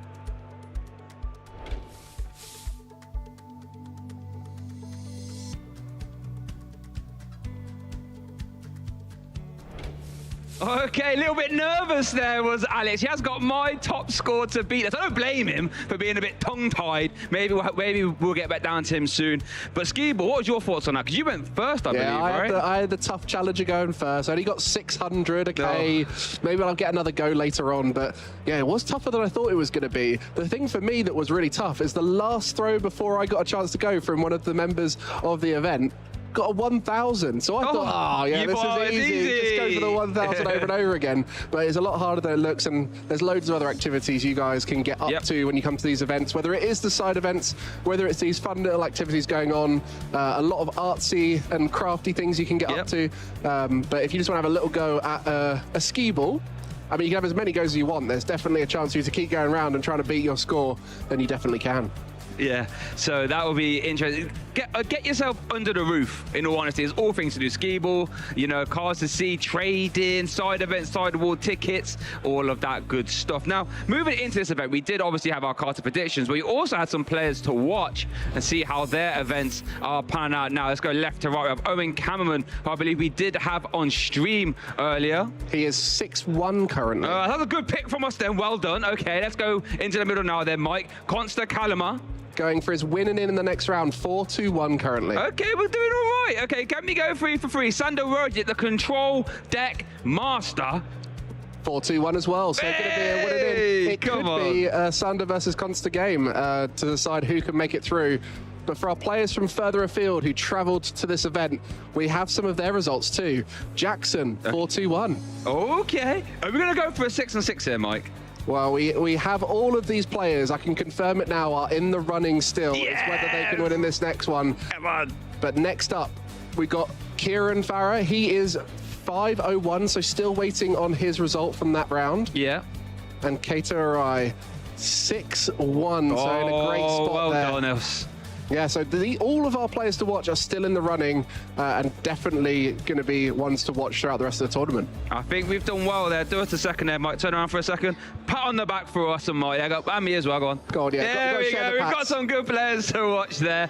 So let's keep an eye on those and how their tournament will be panning out. So Sander, scary player to play against. I always say there's no one more terrifying round one to sit across the table against Sander, because you have not got a clue what he's playing. My favourite Sander deck was one where he had a singular Crushing Hammer in it, knowing that he didn't need Crushing Hammer, it was just the fear that he might have 4. So he had that spare Crushing Hammer in there, because anyone playing against him, like you said, he has that name of playing these crazy decks. You don't know what his win condition is. He knows what he's doing. You've got to guess as you go along. And so every card he throws your way, you've got to work it out on the fly. And that is a terrifying place to be. Speaking of things flying, I believe we can head back down to Alex for that skee ball. Over to you.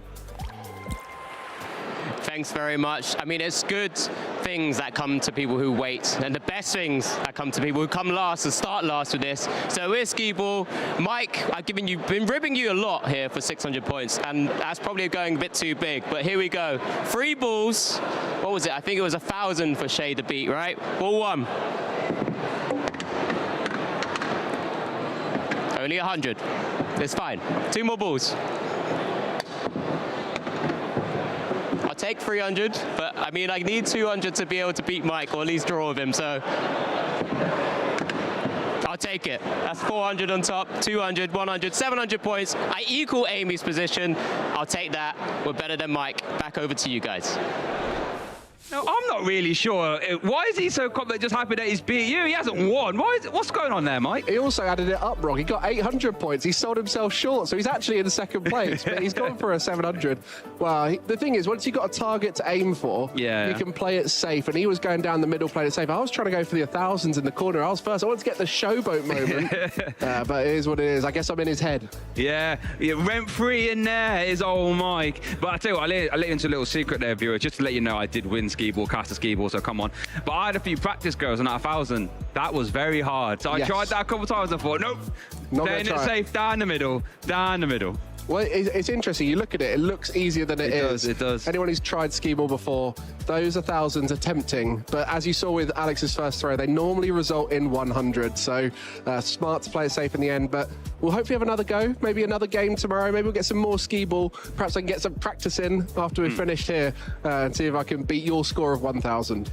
Yeah, it's, you know, there's always stuff going on at these events. There was like a Spinnerack Ariados. We had Super Odd Fishing earlier. So it's all kicking off here at these Real Champions. Make sure you can get involved if you can.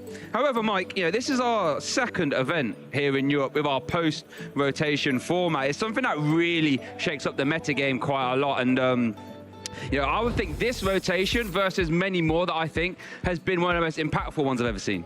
Well, before rotation, we kind of had the big 4 decks, as they were talked about: Charizard, Gardevoir, Golden Go, and Dragapult. Yeah. And then there were some variants coming in and out that were based off of other decks, but it really was the utility, I think, of having Pidgeot, Mew, Squawkabilly, and all these kind of synergistic cards that made decks more consistent. Even something like Ditto that was so synergistic with Fanrotom. It's kind of made a lot of decks feel a bit slower. So those early turns have slowed right down, and the aggression in the format has reduced. And so I think Miraidon and Iron Hands EX were such a great combo too. But really, I think it's those support Pokemon that have disappeared. And really, we can't talk about the support without mentioning the trainer cards. So many powerful trainer cards. Yeah. I think if you go from the top left across, you'll start to see them straight away. Arven, Iono, Professor's Research, and Professor Sada's Vitality all were such key pieces in some of the top decks. It's been a long time since we had a format about Professor's Research, getting it sort of re-released there back in Sword and Shield base set from Professor Magnolia. But how many games, Mike, have we casted? How many games have you at home been playing where your turn 1 was Arven, Technical Machine Evolution, plus your, you know, tool, your item card of choice? Having that little engine rotate is madness. And speaking of all the sort of combat cards, this is why On First Time is the most played ace bet right now, losing Iono and Counter Catcher at the same time. Comebacks are a lot harder to pull off. Yeah, it's even Secret Box as an ace spec, which was so prevalent in all the big archetypes, whether it was Dengo, Charizard, Gardevoir, Grimmsnarl played it. You know, and that was because you could find the Artisan, you could find that Technical Machine Evolution, and you could find a way to set up pretty much every game. Now that's less the case, and so we're seeing more of a natural setup using going first, getting that buddy pop in, setting the Pokemon down, evolving turn by turn, and less of those explosive turn 1 evolutions. Yeah, and it's just more of a traditional game plan. Pokepads evolving up nice and slow. Now, I do believe we can actually look at standings now updated. So let's see how going into this next round we're all panning out. Oh, we've still got a few good 7-0s there. Ted Tobin, as we did say, you know, just won Seville a couple events ago. Oscar Madsen, who we had on stream, currently at the 7-0 record, Mike. Yeah, and Arthur in 4th place, 7-0. He got top 4 at Gdansk, so in a great position to secure a higher position in Europe. And I think what's really interesting at this stage is we're starting to differentiate those top results, those 7-0s, and as the rounds go on, we'll start to see that fan out more and more. When we normally show this, there's plenty of other people on the same records, but, you know, 7 wins now is what, there's 6 players there with it. Next round, it will likely only be 3 at most. So, yeah, very interesting stage of the tournament now as the top players separate themselves. Yeah, we've got Miloslav, you know, past IC champion. You know, quite a bit. Christian and Fontenot, past regional champion there as well. 100 attention is number 15 there, though. Kieran Wainwright. Is that a Kai Wainwright relative, or? Do you know? I don't think it is. I don't think it is. But I'd be interested if it was, though. Could be another strong Wainwright in the European region. And obviously, all of these players that we've mentioned there, they're just the ones at the top now. There's many players, like the ones we were saying about earlier, the players to watch, who are close. 6-1 record at this stage is still phenomenal. And we couldn't even share those as there's so many of them. So, yeah, lots of players still looking to try and rise to the top in these final few rounds today. Yeah, it's a great thing worth knowing. We could only show you the top 16. As you said, 6-1 record is still very good. 5-2 even would be a very good record as well. So if we just look at our top players, I'm intrigued to look at, our top decks that have been represented here at our regional championship here in Utrecht. And I think it's safe to say, even though 25% is still obscenely high, probably a little bit lower than I think we'd all expected. I think with the over 30% in LA converting into almost 50% in phase 2, many were expecting Dragapult to be even more dominant here. Just looking at the top 64 at LA, 43 of the top 64 in LA were Dragapult variants. So well over half of the top 64 decks were. So if you're coming to a tournament and you want to win, you want to do well, the right thing to do is go for Dragapult in a lot of people's minds. Whereas I think in Europe, there's a lot more players who are creative with their ideas, and they want to try and take down the most popular decks and play with those unusual ones. And when we look through a lot of the top players, that seemed to be the case. Yeah, as I was doing a little bit of a table walk, as we do look at the best of the rest, that's actually going to work out nicely for my point. Thank you, production staff, for that one. Is as I was walking around the top tables earlier, I saw a cornucopia of Megalopony here, there, and everywhere. So hopefully, they were trying to squeak it through. I love that. We got it on stream earlier, didn't we? So big fan of that. A few Mega Lucario in the mix, but bear in mind, they're still the best of the rest. If we were to go back to the first graph, they were at 6%. So quite honestly, the gap between these decks and the 6%ers is pretty much null and void. Yeah, outside of Dragapult, we've got a very wide meta. And if you start including the different variations of Dragapult, we've even got a wide meta in that account, because there's 4 or 5 different versions of Dragapult that are viable here. Even Starmie, we had that on, didn't we? Yeah, where's that come from? So yeah, the combinations of decks here, everyone has to think about the different game plans as they approach. And I think that's really the skill of this format, is how can you catch people off guard with your little change of things? How do you bring something different to the table? Because it's what's led to the victory for Mateusz, it's what led to the victory for Andrew in LA. And now we're going to see who's come up with that innovation here in Utrecht. It's a very exciting place to be as a viewer. In the past regional championships, people have won with kooky play styles. Will we see that again? Will we go 3 for 3? One way to find out, that's by watching all the way through till Sunday. But for now, our stage is ready. So let's get our Swiss round 8 feature match started here. Familiar face on the left there, Mike. Ted Tobin, our Seville special champion. Currently 7-0, looking to try and make another victory. Has that automatic invite to the World Championship, so doesn't need to worry about that. But a strong player, especially in this season. And what a result in the last few events, Birmingham and Seville. Pre-rotation, mind, so we'll have to play differently here, but 7-0 in the post-rotation format, great position to be. Definitely, Ted Tobin, if you're going to watch this back, you were trying to get yourself a new display picture there, weren't you? Or farming in the picture. Love to see that. But in all fairness, as you say, has been getting so many results this season, deserves it. Take the center stage. Sitting across from there, though, is Joris, who's going to be trying his hardest to stop Ted Tobin from advancing any further. That 7-0 record. No slack yourself. With a multitude of plushies on the table. Love that. You don't see an Ursaring plushie too often. And I think one of those big things to talk about with the feature table is the experience of being on there. And there is no pressure anyone can feel quite like playing in the final of a regional event. And Ted has experienced that. He's going to be comfortable now. This, relative to the final he won, will feel very simple, guaranteed phase 2, 7-0 position. And so we'll be playing as normal. Whereas for Joris, this is quite an important moment, right? You're looking across the table at a recent champion, working out how you're going to be able to take him down. Yeah, we did see both players have a little mulligan there. So in case you don't know, if you try to start the game of Pokemon, the 7 trading cards, and there's no basic Pokemon, it's a bit of a shame that you have to reveal your hand to your opponent, and then they get to start the game with an extra card in their hand. However, since both players did mulligan, there will be no extra cards to start the game. A little bit of a reveal there of Joris's deck. It looks like we're going to have a unique deck on stream here. We have not had before. Ted on the other side with that Dragapult. played what a lot of people call the best deck in format, last format with Gardevoir. Yep. Has potentially chased that here with the Dragapult. 2 copies of the handheld fan. They're his only copies. You'd love to see them. And for Ted, 2 copies of Crispin. Not the greatest. Does only play 3 copies. So only 1 copy available to him. But we are going to get our Swiss round 8 feature match here started. Ted Tobin on the left, Joris on the right. And it is Ted getting us started here, playing that Dragapult EX, crushing hammers archetype. And getting to choose first is a big factor in the current format. We mentioned before about evolving turn by turn. It is that key difference now, post-rotation versus pre-rotation. We don't have TM evolution. Nope. We don't have that ability to set up explosively. We have to just do it the old-fashioned way, evolve turn by turn. Yeah. So it looks like we are going to get the turn started here with Buddy Buddy Puff in there for Ted. Let's have a little run through of this Dragapult EX archetype. Very simple. Revolves around that Dragapult EX, an absolute behemoth, 320 hit point, stage 2 dragon type. No weakness, might I say, with that Phantom Dive attack for 1 fire, 1 psychic. It does 200 damage and sprinkle 6 damage counters on your opponent's bench. Is over to Joris, though, who is playing the Alakazam. Fantastic start there, Mike, with the the telepathic energy, I should say, to get rolling. Really brought Alakazam to life post-rotation, allowing you to search out 2 more Abras nice and easily. And with that Dunsparce engine, it's so typically combined with able to set up very, very well.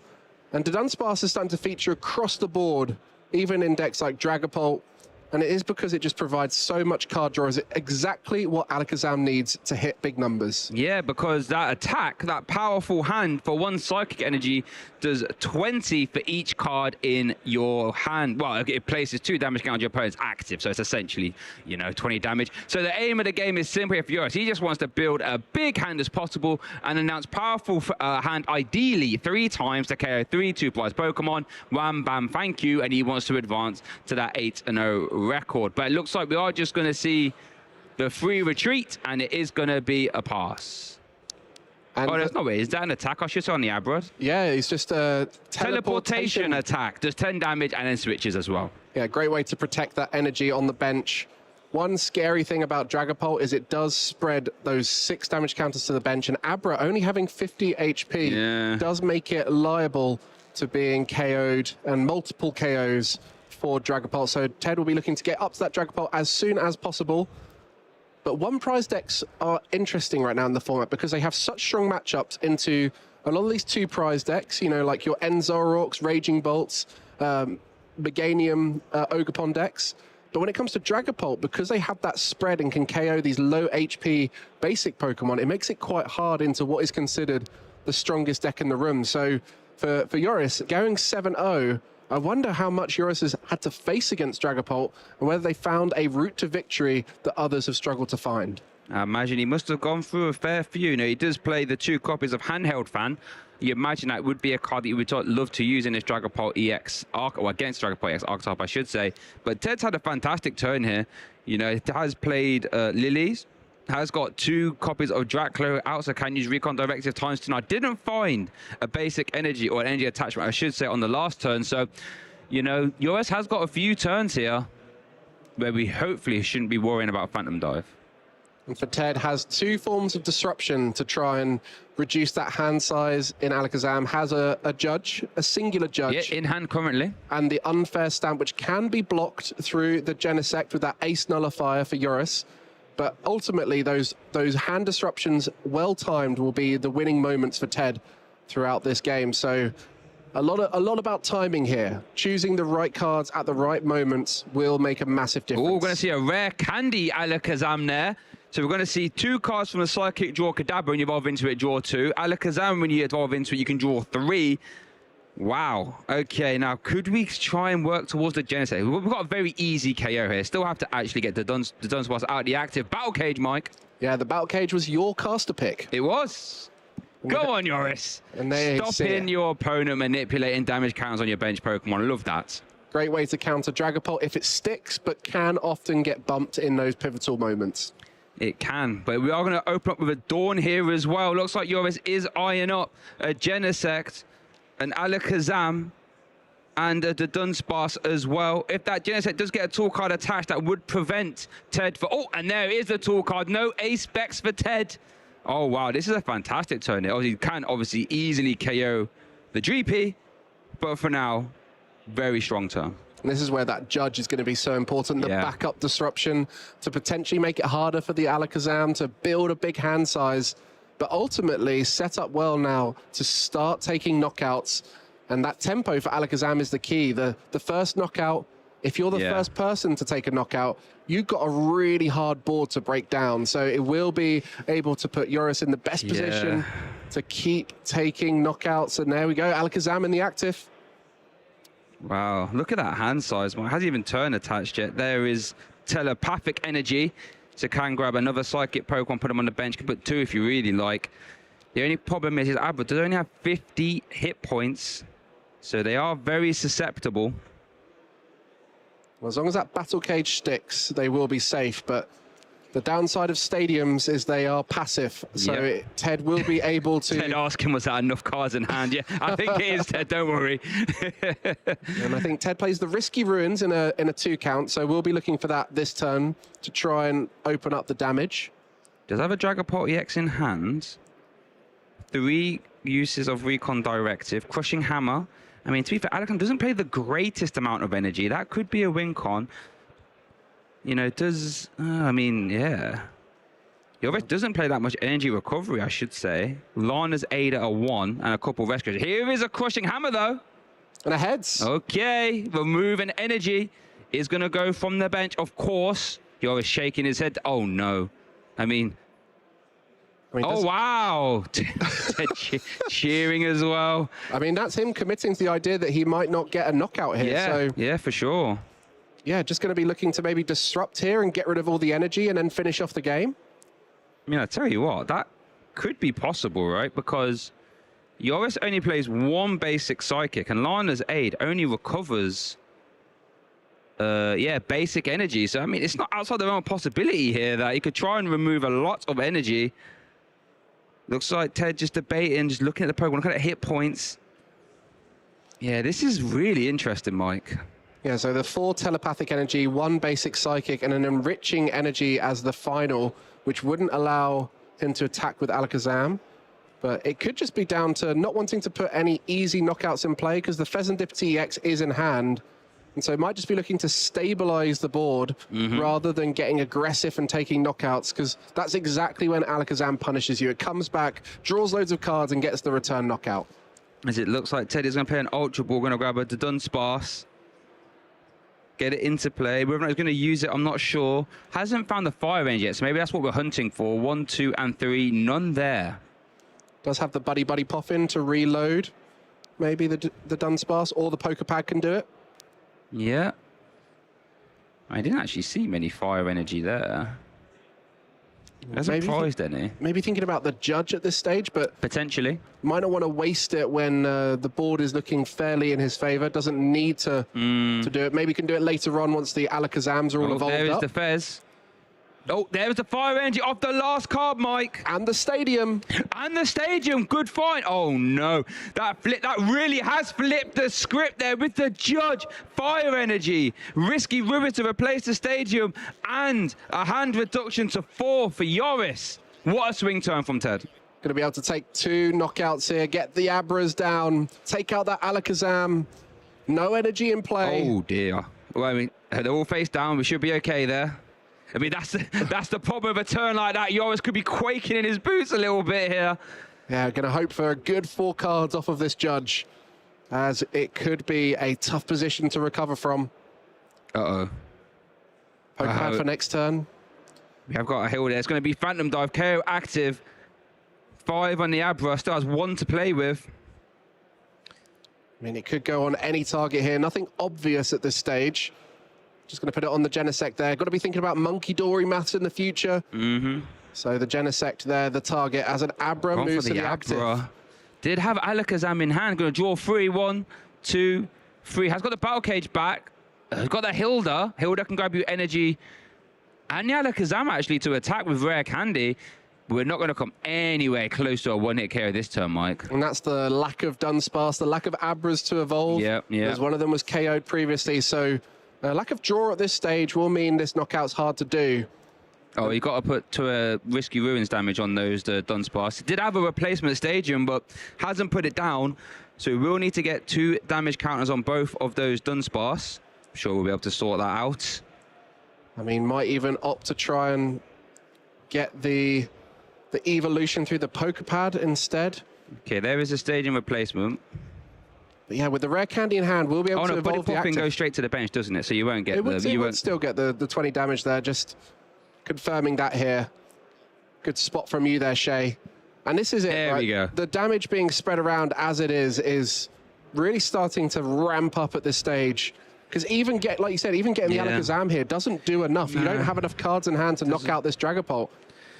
It doesn't, and that's where having the lack of Dunsparce developed, you haven't got that sort of immediate, bounce the hand back up to the colossal hand size. Even if he was to use enriching, well, you can't attack if he was, but still wouldn't be enough.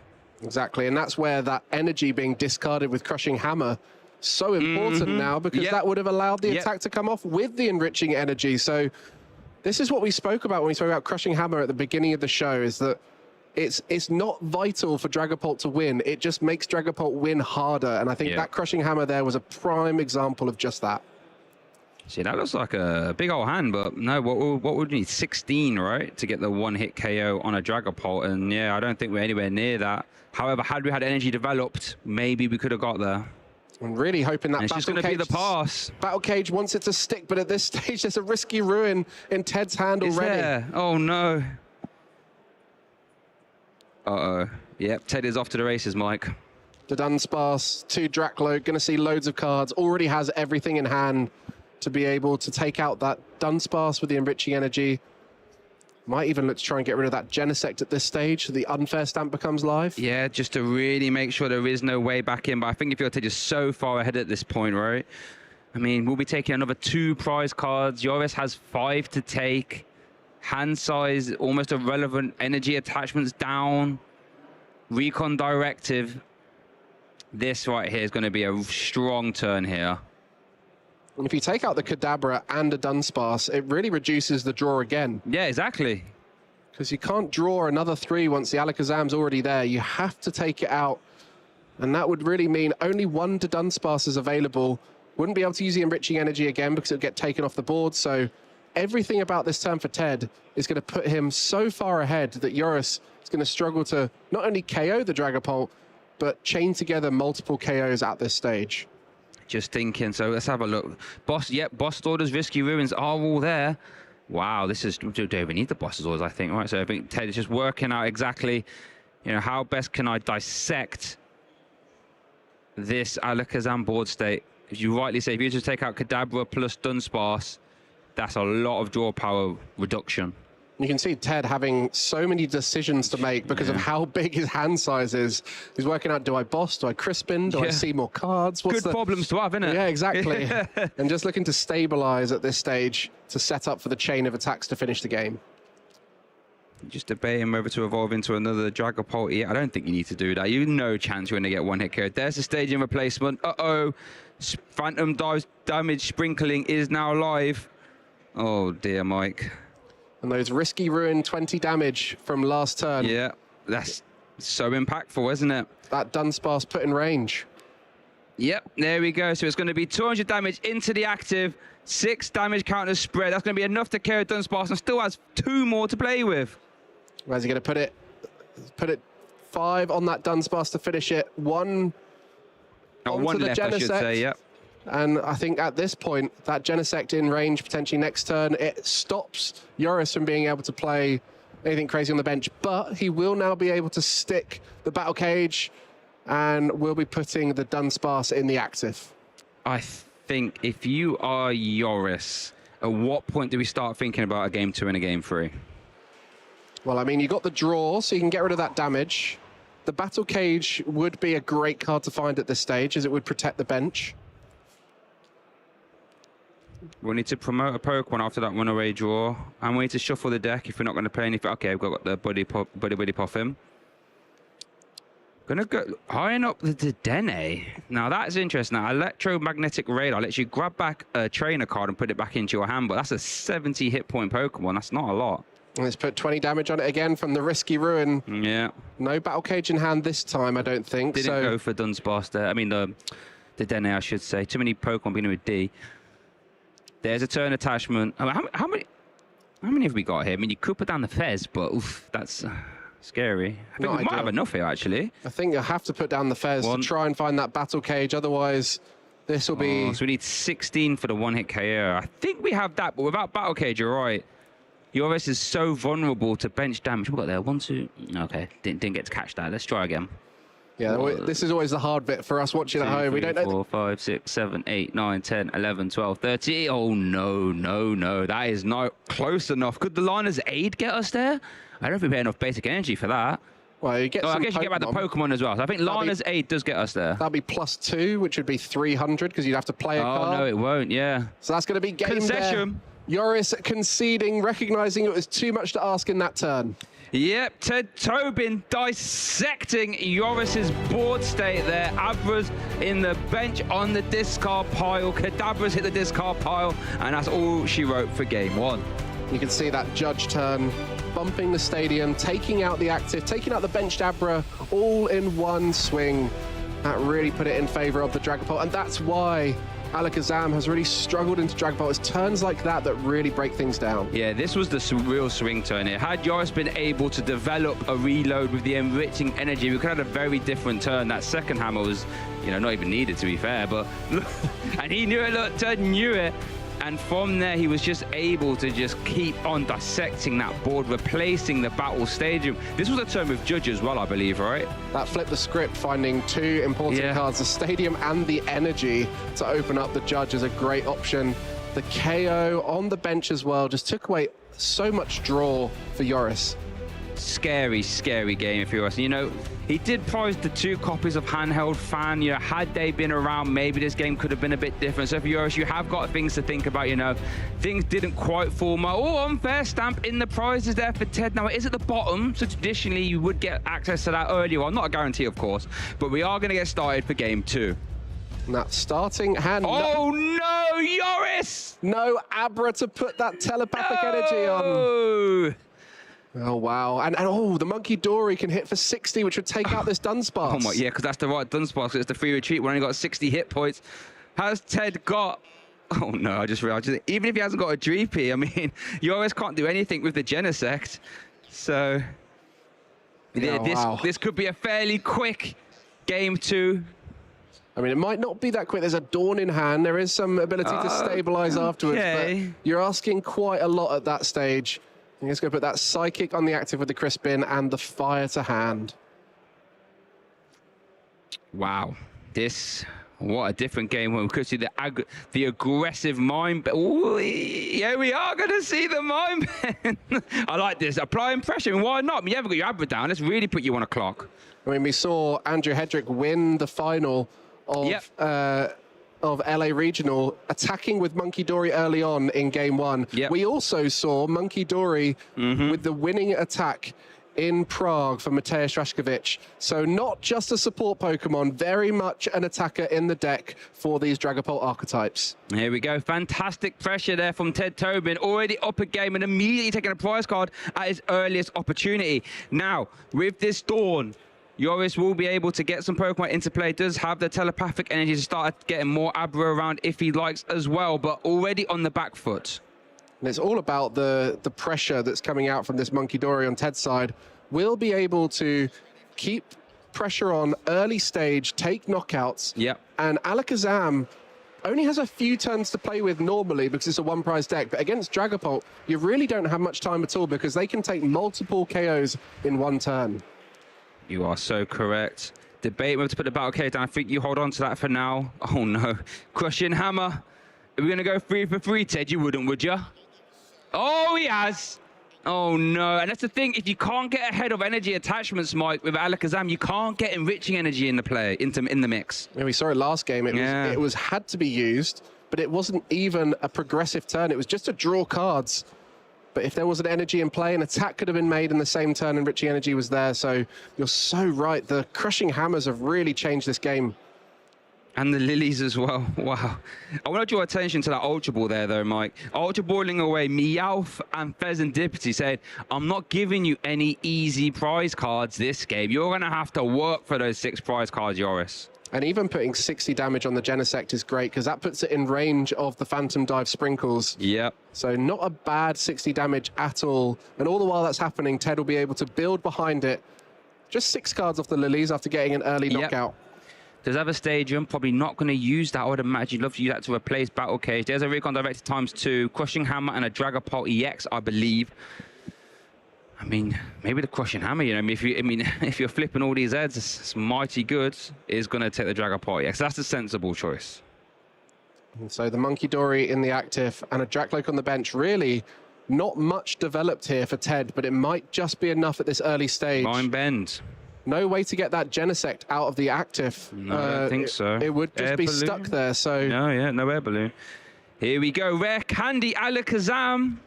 Psychic draw, big draw. Kadabra Psychic draw, so that's +5, +7. Wow, so loads of card draw. Has the opportunity to attack if he had that energy banked, which he doesn't. So that Genesect will be stuck in the active, has no way to attach retreat, has no air balloon. And it really just shows you how big that early knockout from the Monkey Dory is and will be for the rest of this game. Especially in combination with that Crushing Hammer, though. Yeah. I mean, had that Crushing Hammer not been there, yours is flying. He's basically saying, you've only got 1 Dracloak, I'm applying pressure, I've got all my boards set up. That one Crushing Hammer heads completely flips the script on this game. Both these players 7-0 here in Utrecht. Will be very happy with that position going into phase 2. Don't need to worry about qualifying for phase 2 at this stage. They did that earlier today, but it will just be every win from this stage forward, placing them higher and higher, getting them closer to that victory that they're hoping to get. For Ted, he's already made Worlds. He's already won a regional level event. For Joris, this could be a chance to make his way into that top 135 of Europe and qualify for Worlds. And this is the interesting thing. With that Dunsparce getting KO turn 1 and 2 currently in the prizes for Joris, hasn't got access to Dunsparce right now unless you start manipulating your discard pile. So that's why we're seeing so many Abra and Kadabra. This is like, well, if I haven't got access to Dunsparce, I have to draw cards this way. I mean, you can attach that. I mean, you can retreat if you like. What are we going to go into, though? Into Alakazam, that makes sense. But do you want that to get confused, though? I don't know if you do. I guess if the Alakazam gets KO'd, you've still got draw on board behind it. Okay. So it's the least valuable card to see a big hand size, so I can see that. But ultimately, for Ted, he's so far ahead with 1 knockout and that damage sprinkled on the Genesect. A huge knockout this turn with the Dragapult could be enough just to put him 3 prizes left in a great position to take game 2 here on the feature table. Wow, yeah. Eyeing up the Crispin. Does have Dragapult? Oh, yeah, Dragapult X in hand. So that's it. Phantom Dive is currently live. Oh, wow. That would KO active Alakazam. You could KO Abra. You could KO Genesect. And Joris still hasn't got ahead on energy attachments, so can't weave in enriching energy into the mix. I mean, in the grand scheme of things, Ted's not really drawing that well here. No, he's not. You're right. Just able to keep an attack every turn, keep that pressure on, has been key for his success at this stage of the game. But at any moment, Joris takes a key knockout, would be able to potentially get back into the game. We are going to see the turn attachment there after the Crispin. We are going to see the Mind Bend is looking like for the 60. Okay, I mean, could have applied pressure here, but I mean, the confusion's just as impactful though, because you got to coin flip if you want to attack. You can't get it out of the active. Hasn't even got an energy to attach at this point, might I say. I really like that. Just punishing that retreat, removing the energy from play, making it so that the damage is getting spread without too much pressure in return. Joris might want to try and flip through his heads because that's all he'll be able to do. And because he put a Pokemon in the active that can't evolve, he can't get around it. No, that's why I was surprised. I mean, sure, you might give up the Genesect KO, but now you're in it's an equally awkward scenario. Oh, no. I mean, we've got the Psych Energy in hand. Hasn't got a tool for the ace nullifier, so it looks like we are going to see a turn attachment. It's going to be a retreat. Okay. This is an important coin flip here, Mike. If heads, this attack will go through and remove that Dracloak. Ted has flipped 3 heads with those crushing hammer. Joris just needs to flip a single heads. Here we go. Powerful hand. And it's heads. That's going to remove the Dracloak. Ted getting punished for not phantom diving this last turn, Mike. And there we go. That is a huge knockout at this stage. A key piece, draw engine, and the attacker in the future. No rare candy in Ted's list. Nope. So won't be able to get to that Dragapult this turn. And this is where Joris can start to... Joris has been given a little bit, a window of opportunity. He needs to jump through it head first. Here we go. Is over to Ted now. It's going to evolve into Dracloak and evolve and use Recon Directive. Now I can finally start going wide on that board, struggling to find those Dreepy in the first half of this game.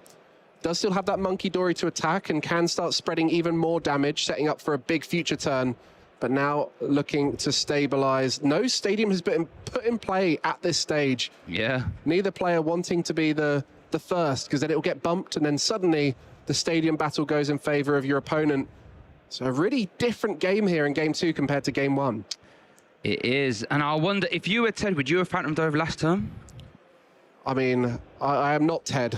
Yeah. I'm not as good as Ted, and I would have thought to get aggressive, but actually recognizing that the Monkey Dory damage might in the future go in his favor, and might even just be looking to play slowly here with those crushing hammers as a win condition. Still got those to fall back. I think we've only seen one of those just getting crushing hammer this turn, right? I believe. Yeah, and just the one energy in deck there for Crispin, so... Okay, how many Night Stretch? He does play 2 copies of Night Stretch. I don't think we've seen them being used yet. Okay.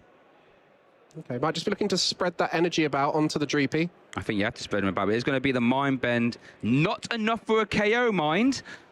120 damage in Alakazam is over to Joris now. What can he do? Handheld Fan, Ace Nullifier is now live. Dunsparce was taken from the prize card, so they're going to start weaving in Runaway Draw. So we haven't seen the judge yet from Tessa. Has got one way to manipulate that hand still. No boss's orders. You'd love a boss's orders here. I mean, you're going to have to retreat, surely. I mean, at this stage, if Joris flips tails... we're not going to retreat. You're going to say you're going to knock himself out, right? Knock himself out. So really important coin flip coming up. Did draw the boss's orders, though. I mean, at this stage, perhaps he has to play risky. He's maybe so. Yeah. If he retreats, loses the energy. That's too much for him to recover from.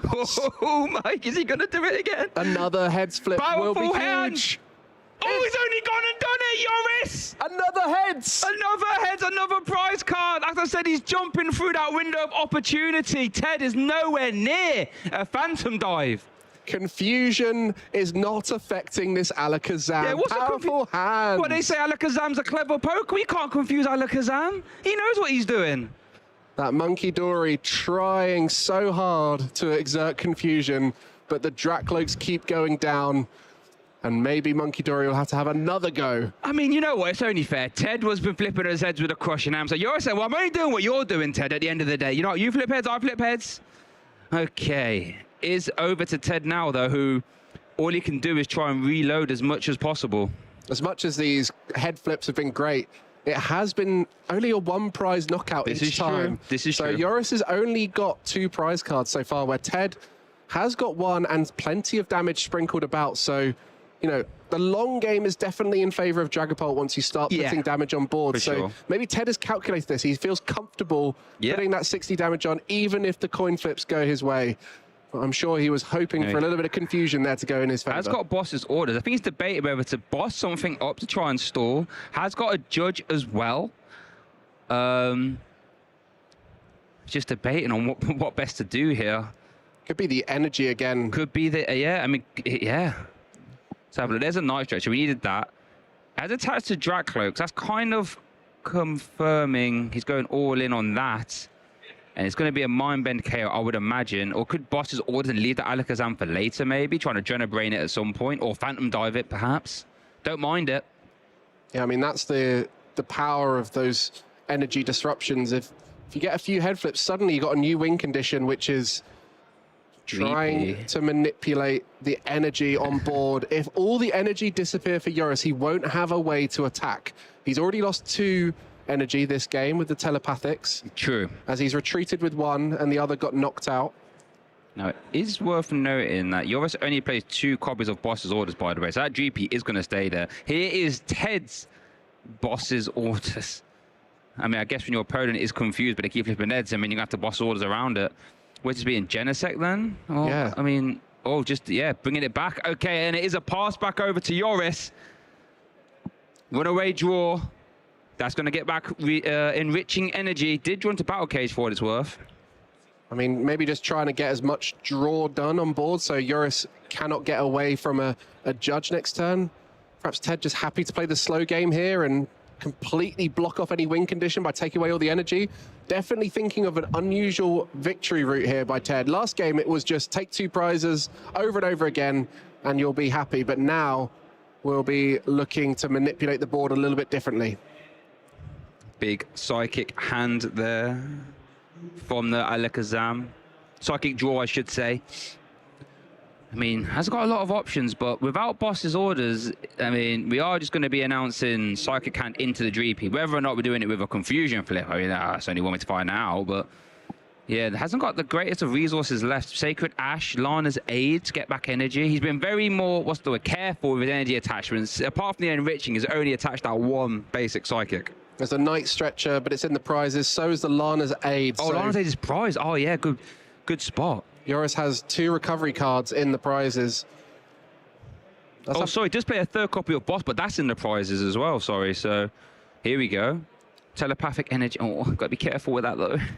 Could get Crushing Hammered off. Oh, okay, you're going to retreat. That makes sense. So, Battle Cage comes down. Going to pay retreat. Big Psychic Hand. I mean, it would be a KO. It's going to be more than enough. But worth knowing, with that Battle Cage, Mike, that Alakazam on the bench is currently safe. And this is where that big Phantom Dive turn could be impactful. Phantom Dive combined with a Judge. Yep, is in hand. Would be really powerful. So there we go. Risky Ruins, Buddy Poppin'. The Stadium Bump is there. Yeah. So this is a big turn now for Ted because this is the turn he's been waiting for. He's been playing slow, been playing safe, building up to a big Dragapult knockout. And at this stage, with the Dracloak in the active, it looks to be this turn. Yeah, this is going to be a turn. Recon Directive, Crushing Hammer, that could be impactful. Oh, here we go. We haven't seen a tail flip yet. There's the Dragapult EX. I mean, there is a it's just on the active telepathic, isn't it? So Crushing Hammer isn't too impactful right now. And you could also take out the Kadabra here, and that would reduce the draw massively. Would get 2 from that Lucky Helmet, but the Judge here timed to perfection. It's 1 disruption card. When that Ace Nullifier Genesect's in play, you cannot use your Unfair Stamp. So the Judge as the backup option for Ted. 4 cards for Yoris will be drawn off the back of this shuffle. I mean, can Yoris do the unthinkable and go from 4 to 16? I don't know. Lucky Helmet does get you back up to 8. Here we go, though. 4 cards for both our players here. Crushing Hammer. Battle. I mean, but Risky Ruins and a Boss's Orders that was. So there's the Monkey Dory. Ooh. Oh, I think you do go after Dunsparce, right? Just to make sure you're not going to get to 16 cards. A big KO on the active, of course. 6 damage counters on the bench to Dunsparce. That is a KO. Does get to draw 2 from Lucky Helmet. And with 2 Alakazam in play, the Kadabra on the bench being your only draw, you're going to really struggle to build up this hand size here. And here's the problem we went into. Can't use Enriching because we ain't got no Psych Energy in play again. So if I'm correct, all we can do is +3 here from Alakazam on the bench. But then you can't, it won't be +3. If you want to attack, it'll be +2 because you're going to turn attach. So, I mean, sure you can use Dawn and Hilda, but we're not getting 16. I mean, that's why that Judge turn is so powerful. Ted was being patient, waiting for the right turn to pull it off. And 3 prize cards left for Yoris. It's going to be asking quite a lot, especially with how much damage is already on the board. You know, there's a way that Ted could take a big 3 prize knockout next turn with a little bit of spread from that Monkey Dory if that Risky Ruins adds some damage to the board. Yeah, that is currently live. You are correct. More than easy enough to pull off, right? Because, yeah, bench Alakazam has 20. Genesect has 50. Get some Monkey Dory in the mix. Well, he's already got the damage on board with the Dunsparce and the Monkey. So, yeah, you're right. Yeah. So without a Battle Cage going down, without a knockout on this Dragapult, it's going to be a lot to ask for Yoris. It definitely will be. Iron up the Buddy Poffin here, telepathic energy. Yeah, we still have the Alakazam. Wait, he hasn't got Alakazam in hand. Has he? Are they all in play or discard pile? They must be. Yeah, and there's no... yeah, wow. No Battle Cage in hand, very little draw at this stage. Yeah, no Alakazam in deck. Oh no, so we're not even going to get that Psychic draw, I should say. No Battle Cage, Mike. I think that means Yoris is in trouble. I think so. We'll be able to get some damage on the Dragapult, but Ted is staring down a 3-prize turn next turn. Oh no. And I tell you what, that is 3 prize cards the hard way. There's no EX or Mega Poe when we get knocked out here. You can start to see those 60 damages from the Monkey Dory throughout the game have been incredibly impactful, as Ted now is going to be finding his way to victory in this turn. Does he see it? And it's going to be just that draw for turn. Surely you see it. Just checking how much damage it is. Yoris is like, yeah, here's your turn, by the way. I think Ted is just eyeing it up. Don't make any mistakes here. Requires 10 damage. Putting that 10 onto the Alakazam. Onto one of them. Taking the active out, 60 across the 2 benched, and Ted will be taking 3 prizes here to win the game. 8-0 going into phase 2. Ted is one of our front runners. Yep, congratulations. What a finish there from Ted. Just had to make sure, need to get those damage counters, need to explain it all properly. Don't want to make any mistakes. That's exactly what he does. Doing the chop. Well done, Ted. We're right into that 8-0 records. Our Seville champion trying to make it another event. As 8-0 at this point, there could only be 3 people, I think, on 8-0 at this stage, maybe 4 at the most. But Ted really soaking up the moment. He loves it, doesn't he? Dragapult very strong into Alakazam, and we saw exactly why throughout the game. Yeah. We just saw this deck win LA Regionals. You can see exactly why. Traditionally, Alakazam should be a hard matchup for Dragapult, but when you can just weave in those crushing hammers, remove the energy, and then, you know, Alakazam can't get ahead of those energy attachments, can't use the Dunsparce, can't use Enriching. It's just such an uphill struggle. And the Battle Cage, a great answer to stopping that damage being moved to the bench.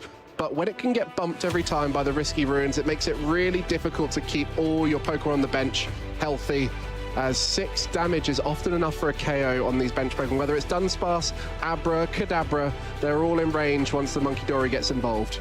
Yeah, this was a big crushing hammer again in turn 2. It looked like Yoris was quick out of the gates here in turn 2, right? Definitely seemed to be much more in the driver's seat. Well, on the back of absorbing these mind bends, I should say. But we are going to get to some big confusion flips. And this is where you might have thought Yoris could get back into this game. He was using that in combination with Boss's orders to remove Dracoloaks. But Ted was able, here we go, here we do see the boss orders, to weather the storm. And I think we saw plenty of head flips this game. All 5 coin flips going in favor of the player who flipped. But on this occasion, it wasn't enough, as Ted was just able to set up that Dragapult and judge all in one turn and really dismantle the board, reducing the amount of draw Yoris could have going into his final turn. Yeah, that was the big swing turn. Playing patiently was Ted, you know. Wasn't slow out, wasn't fast out the gates, but this was the last turn, the 3 prize cards the hard way, and that was all Ted needed. 100%. Wow, that was really working up a sweat there. That was an incredible game, as I think it's fair to say. Alakazam, a great deck going into this current tournament, but it can have a difficult time against that Dragapult EX, especially once it gets rid of the Battle Cage. It's able to run riot all over those bench Pokemon. Yeah, that Dragapult, while it's in the Battle Cage, it doesn't like it. Let it go free, however, and then it can rain down damage counters on Alakazams and Abras and Kadabras. Not what you want to see. We've had a bit of fun at this event. We've been counting Phantom Dive damage. We have. And I'd be interested to find out after that game how much it was. It wasn't a huge amount of Phantom Dive being called. Yeah. A little bit more of the mind bend than anything. It was, yeah. But I think by the end of this tournament, we'll see Phantom Dive announced more than enough times, that's for sure. Yeah, I'll be intrigued to see how that pans out as well. I think we saw a fair few Phantom Dives. You know, Battle Cage didn't really, was there ever a turn in which Ted needed to replace? And I don't think there was, actually. No, always had the risky ruins there. And that's the advantage of having so much draw. The Dunsparce, the Pheasantdip EX, the Dracloaks themselves. You just see so many cards each turn with that Dragapult, and it really is the difference between that deck and so many in the format. Simple, has lots of draw, a very powerful attacker. Yeah, and that's why we have a Phantom Dive counter, because it is that strong. which is now, wow, over 1,000 already.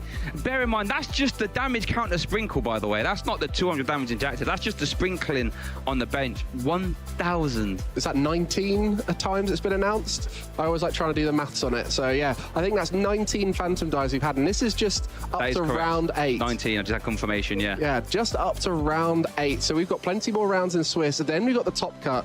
And I'm sure we'll only see more and more Dragapults as we get to crunch time. Yep, under or over, let's say, under or over for day 2. What are we saying? Like, what? How high could that go? 3,000? I reckon 3,000's a pretty good bet. Maybe 4,000 could be the higher end. It just depends if we see lots of Dragapult mirrors, especially in that top cut. Yeah, that's when damage counters are just, you know, here, they're there, they're here, they're over here. That's where it could get out of hand. And I imagine, looking at how the meta games has been playing out, the Dragapult mirrors will be coming in thick and fast soon.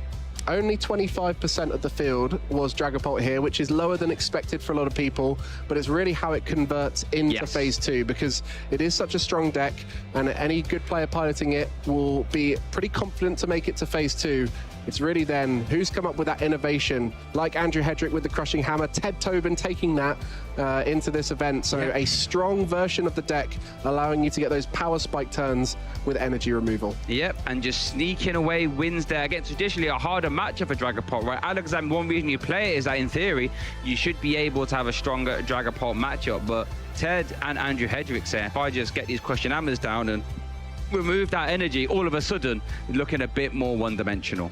Crushing Hammer's had a pretty good run on stream so far. Yeah, it has. Watching the LA Regional, it's done pretty well there, so maybe you guys should give it a try. Is there any other decks in the format right now that could fit Crushing Hammer in? I think, you know, they have to have a pretty consistent structure without it. Maybe a Mega Lopunny, perhaps? Perhaps Mega Lopunny, but you look at the Dragapult deck that Ted's playing there, he's not missing anything. He's got pretty much everything he needs. Yeah, it didn't seem like he was, you know, playing a 56 card deck. Whatever he wanted, clicked his fingers and he got it. But speaking of clicking fingers, I believe once I click these fingers here, we can actually hear from Ted, Tobin, and Alex. So let's go down to them in 3, 2, 1. Look at that, pure magic. It's such a pleasure to have Ted here, the winner of our most recent feature match. Look, I feel like it's getting a bit too frequent here to have this kind of interview, but you must be feeling great. You're now 8-0. Tell me, just give me everything about how you're feeling off that. I feel I'm feeling incredible. I thought that I was gonna have like maybe an okay tournament with the loss of God of War. You know, I felt that hard, but yeah, I mean, I'm having a great time. My deck's working good. My deck is working great. My hammer flips until that game are working terrible. I think like early on in the day, I was something like 5 heads and 16 tails. But you know, the deck is so good that you can have 4 blank cards, win all of the games you mid-roll. So any games where you're just a bit behind, you need a hammer flip. But if you're not behind, you don't need them. Well, you get 4 chances of them, right? Throughout most games, which is quite nice, especially when you draw into them as well. But talk me through that feature match a little bit. I mean, up against Alakazam, we know it's got a massive amounts of damage that it can do. It felt like you had a couple of awkward moments with the Monkey Tories, but it felt like it paid off in the end. Yeah, I was definitely very scared of the matchup going into this tournament because Emma Hagen had said that she thought it was really favored into Pult when I was talking to her. So I was quite scared of it. So I played a bunch of test games. And yes, it felt that way. It definitely felt that way because I was not playing Judge or any kind of hand disrupt that wasn't stamped. So you had to try and like boss the Genesect, jet headbutt it with Monkey, then Monkey next turn so you could play Stamp. But it just was, you didn't have enough tempo. So if you didn't go first and get like a fast attack with 2 prizes and trade, the matchup was terrible. So we added the Judge specifically for the Alakazam matchup. And it worked so good there. Yeah, it felt like you had to time the Judge at the right time because not only was he still able to get those Alakazam attacks off through the confusion, which was a bit annoying, I'm sure, but eventually you got up to the Dragapult, eventually you sort of dissected the board, and like I said, the deck's working pretty well. Yeah, I mean, I can't complain too much about the confusion because I flipped 2 heads on hammers, but the play usually you want to go for with the Judge, but he got too far ahead on energy attachments in one of those games. Is you want to hammer their only energy, boss up the Genesect and pass, because then you can play Judge and knock out Genesect in the same turn, which means that to kill a Dragapult, they can't re-establish Genesect in the same turn, and then you just kind of win for free because you stamp them. Yeah, I love this. I feel like I'm asking you questions that's making you think about every single scenario, every single line for that. I mean, For the last few months, you've been a massive player in the fact that you've had some fantastic results. Top 8, Birmingham. Obviously, you won the Seville Special Championships as well. And here you are, 8-0 at a regional championships. Does that put more pressure on you, or do you thrive under it? I mean, the difference between a regional and a special championship is the same to me, but I definitely did feel the pressure going into this event because, you know, I don't want to be like a Guardi merchant, only do good with Guardi, only do well at special events. So it feels really good to play a different deck and still get, you know, ridiculous results. Yeah, absolutely. Look, I want to wish you the best luck. I want to give you a chance also because I feel like with what you're wearing right now, you have been a player who plays a lot of locals, so just give me a little bit about your journey into the game of Pokemon. Yeah, so I've been playing the game for about 7 or 8 years, but I haven't been able to travel to sort of international regionals until like this year, really.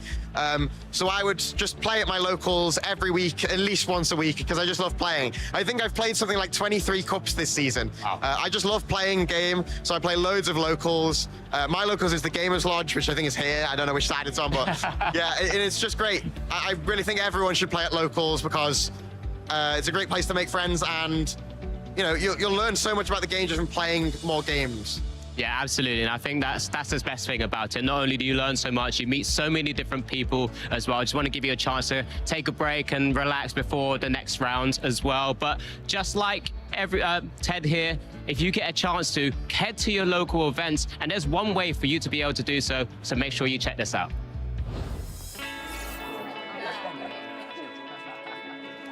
Hey, do you want to play? Yeah.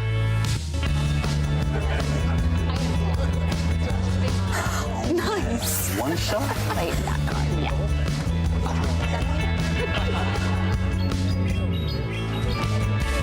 I'll use twin cannons. Great game, guys. Bye. See you next week. Come play at your local Pokémon League. Yeah, so if you want to get yourself down to local leagues like Ted, and I know Mark goes to a lot of them as well, as so does myself, I've got an easy way for you to get there. What you're going to do is grab your smartphone device of choice, scan that QR code right there, punch in where you live, and it will tell you really easily where your closest local leagues are and how to get there. Loads of you will be playing Chaos Rising this weekend in the pre-release format. I had a little go last weekend, got to play with the Gudra deck, was a lot of fun. Great way to get started, but the best way to get started is go along, and there'll be plenty of lovely people there to introduce you to the local format, how things get run, and I'm sure you'll have plenty of help on how to get started. If you know the game, and if you don't know the game, equally, just get on down and there'll be a professor there to help you along the way. I always love it at our events when there's new players coming along and you get to see the top players. You know, I'm quite lucky to have a lot of great players at my locals who regularly compete at events. Some of them will have been just playing that last round to try and make it into phase 2, and they're there helping people who are playing their first ever tournament of Pokemon. And it's great to see that combination of the very best in the region and the people who are just getting started on their first day. Yeah, super fun locals. My favorite thing about locals is, as you say, helping new players, of course. I love piloting the new kooky decks, you know what I mean? When the cards come out, you look at the set and I think, oh, that looks like that's been underrepresented. I think this has a place in the metagame. Locals is the first place to test them out. And I wouldn't want you to miss out on those opportunities. So make sure you get yourself to local leagues very soon. 100%. Well, we do have one more round later on. That was round 8, which is the final round of phase 1. But phase 2 has its first round later today. So as the final players finish off their games now, we will get into that a little bit. And this is an interesting stage of the tournament, right, Shay? Because we're now seeing that separation from the 5-2-1s in phase 2 and the 8-0s like Ted, who we just saw on stream. What's the mindset going into phase 2 for all of those players at this stage? It's interesting because if you're like a Ted Tobin, right, and you're going in with a super high amount of match points, all you want to do is win, sure, but you've got a bit of a cushion, you know what I mean? So it's not like every game is a win or go home. However, if you are just sort of getting in on those lower records, you know, you have to, it really is keep winning to try and get those, you know, top 64, top 32, top 16s and all that. So that's what is going through those players' heads. However, there is one player who's doing rather well right now and has been doing rather well in our European scene for a long time, Christian Fontenot, who is with Alex. Let's hear from him. Thank Thank you very much, guys. Yes, once again, I've got another player who's tracked me down for another interview, but he's a friend of the stream, someone we get a chance to speak to quite often. We've been following you, of course. Okay. You've been doing pretty well. I like to think so. Yeah? Yeah. I mean, what's your record right now? I'm now 7-0-1, playing Raging Bolt today. I really want to play Alakazam, actually. I've been kind of like talking a lot of Alakazam online, but I ended up going like, oh, well, you know, I want to play the deck that's the best Dragapult matchup, because there's so much Dragapult in the room. Looking at LA, I was like, oh, there's going to be like 40% Dragapult here in Utrecht. There is 25% Dragapult. How many do you think I've hit? I'll stop you there. 0. I hit 0 Dragapult today. I'd like to hit Dragapult. With these matchups, I'd like to play playing like Festival Lead or something, right? Something that really loses to Dragapult, but despite not hitting Dragapult, which is a matchup I'm trying to hit, doing pretty well. Have made up for that by like definitely being able to beat some of my worst matchups, some Honchkrow, some Festival Lead. Got a little lucky for sure, but it's been a good run, a really strange one, but can't complain at 7-0-1. No, not at all. I mean, you've already got 22 points now, I think, right? Match points heading into phase 2, so that's a fantastic spot to be in. If you saw the better breakdown before you saw it in the Utrecht here, would you still be playing Raging Bolt at 25%? Honestly, probably not. I think I'd be playing like Alakazam. Because I think Alakazam has a more balanced matchup spread than Raging Bolt. But I was like, oh, well, if it's going to be so much Dragapult, like I just want to have the best Dragapult matchup, right? Because like, you know, Alakazam can still beat Dragapult, right? Like you're probably taking like a 50-50 into like a lot of the variants, but you know, give or take their techs, because there's so many different Dragapult decks, right? Whereas with Raging Bolt, I'm feeling like often 60-40 into most variants of Dragapult, which if there's like 30+%, I think that makes a lot of sense. You know, we want to beat that, but you know, had I been able to see the meta percent beforehand, I think I would have played Alakazam. Not that I'm regretting it though right now, though. Pretty happy with my deck choice, for sure. So no complaints here. I mean, we did just see Ted on the feature match take down one of the Alakazams with his Dragapult list, of course. But at the same time now, thinking into phase 2, you know Dragapult's had a fantastic conversion rate, so maybe this is the opportunity to finally hit some of those, right? Hopefully I'll hit one eventually. Although at this bit, I kind of want to commit to the bit. I've already had the Dragapult free phase 1. We can make it a Dragapult free day 1, and then we can handle Dragapult tomorrow, right? Funny story, and only because you said I have time. Worlds back in like 2022, I played a deck that I thought was going to counter Palkia V-Star, which is like the big bad of that format. But I didn't hit a Palkia until like round 13 of the tournament, and by then I had actually forgotten how to play the matchup. Incredible. I just completely punted, and I'm sitting there like, what am I doing, man? I had a game plan, I marked it all out, all the lines. So I think I need like a night of reset, or like a night to reset before I can hit a Dragapult, or else I might just forget how to play the matchup. Well, you know that there's one more round, right? Of course, with phase 2. The first round of phase 2 will be happening shortly. I mean, I think there's still a couple of games still just kind of finalizing up right now. I mean, other than Dragapult and Alakazam, which we spoke about a little bit, any other matchups that you're a little bit iffy on? I mean, we've seen some other decks like Hydrapple on the stream as well. So as a general rule of thumb, I'm feeling pretty good into most of the format. The big exception is like those single prize decks, or Alakazam's, Festival Leads, Rockus Honchkrow, to a lesser extent Crustle. I actually think that matchup is like pretty solid for Raging Bolt. But all the single prize decks are a big no-no. Basically everything else is really good. A big part of why I decided to play Raging Bolt was because not only do I feel like I have a good Dragapult matchup, but also good into a lot of the decks that naturally try to beat Dragapult. Your Mega Lopunny, Zork, Garchomp, those type of decks, right? Anything big Mega plus Wally, which I'm sure we've seen a bunch of today, right? We do really, really well into all of that. So all those decks are super fine. Dragapult's obviously fine, but keep the single prize decks away. I've had enough of those now. All right, one last question, just one answer for you. If Raging Bolt takes the win here in Utrecht, how does it change the meta for the next major event? What would be the best deck to play after that? Just one deck. One deck? Well, Alakazam. Yeah? Just Alakazam? Alakazam for sure. Okay. And that's an opportunity now to give you a chance to have a break before phase 2 as well. Congratulations for where you are. Thank you. We'll make sure to follow along, of course. But yeah, it's a fantastic opportunity to really hear about all of that little bit of insights around the meta, different decks. But there's a chance for you guys also to take a break before we come back for phase 2 of the competition.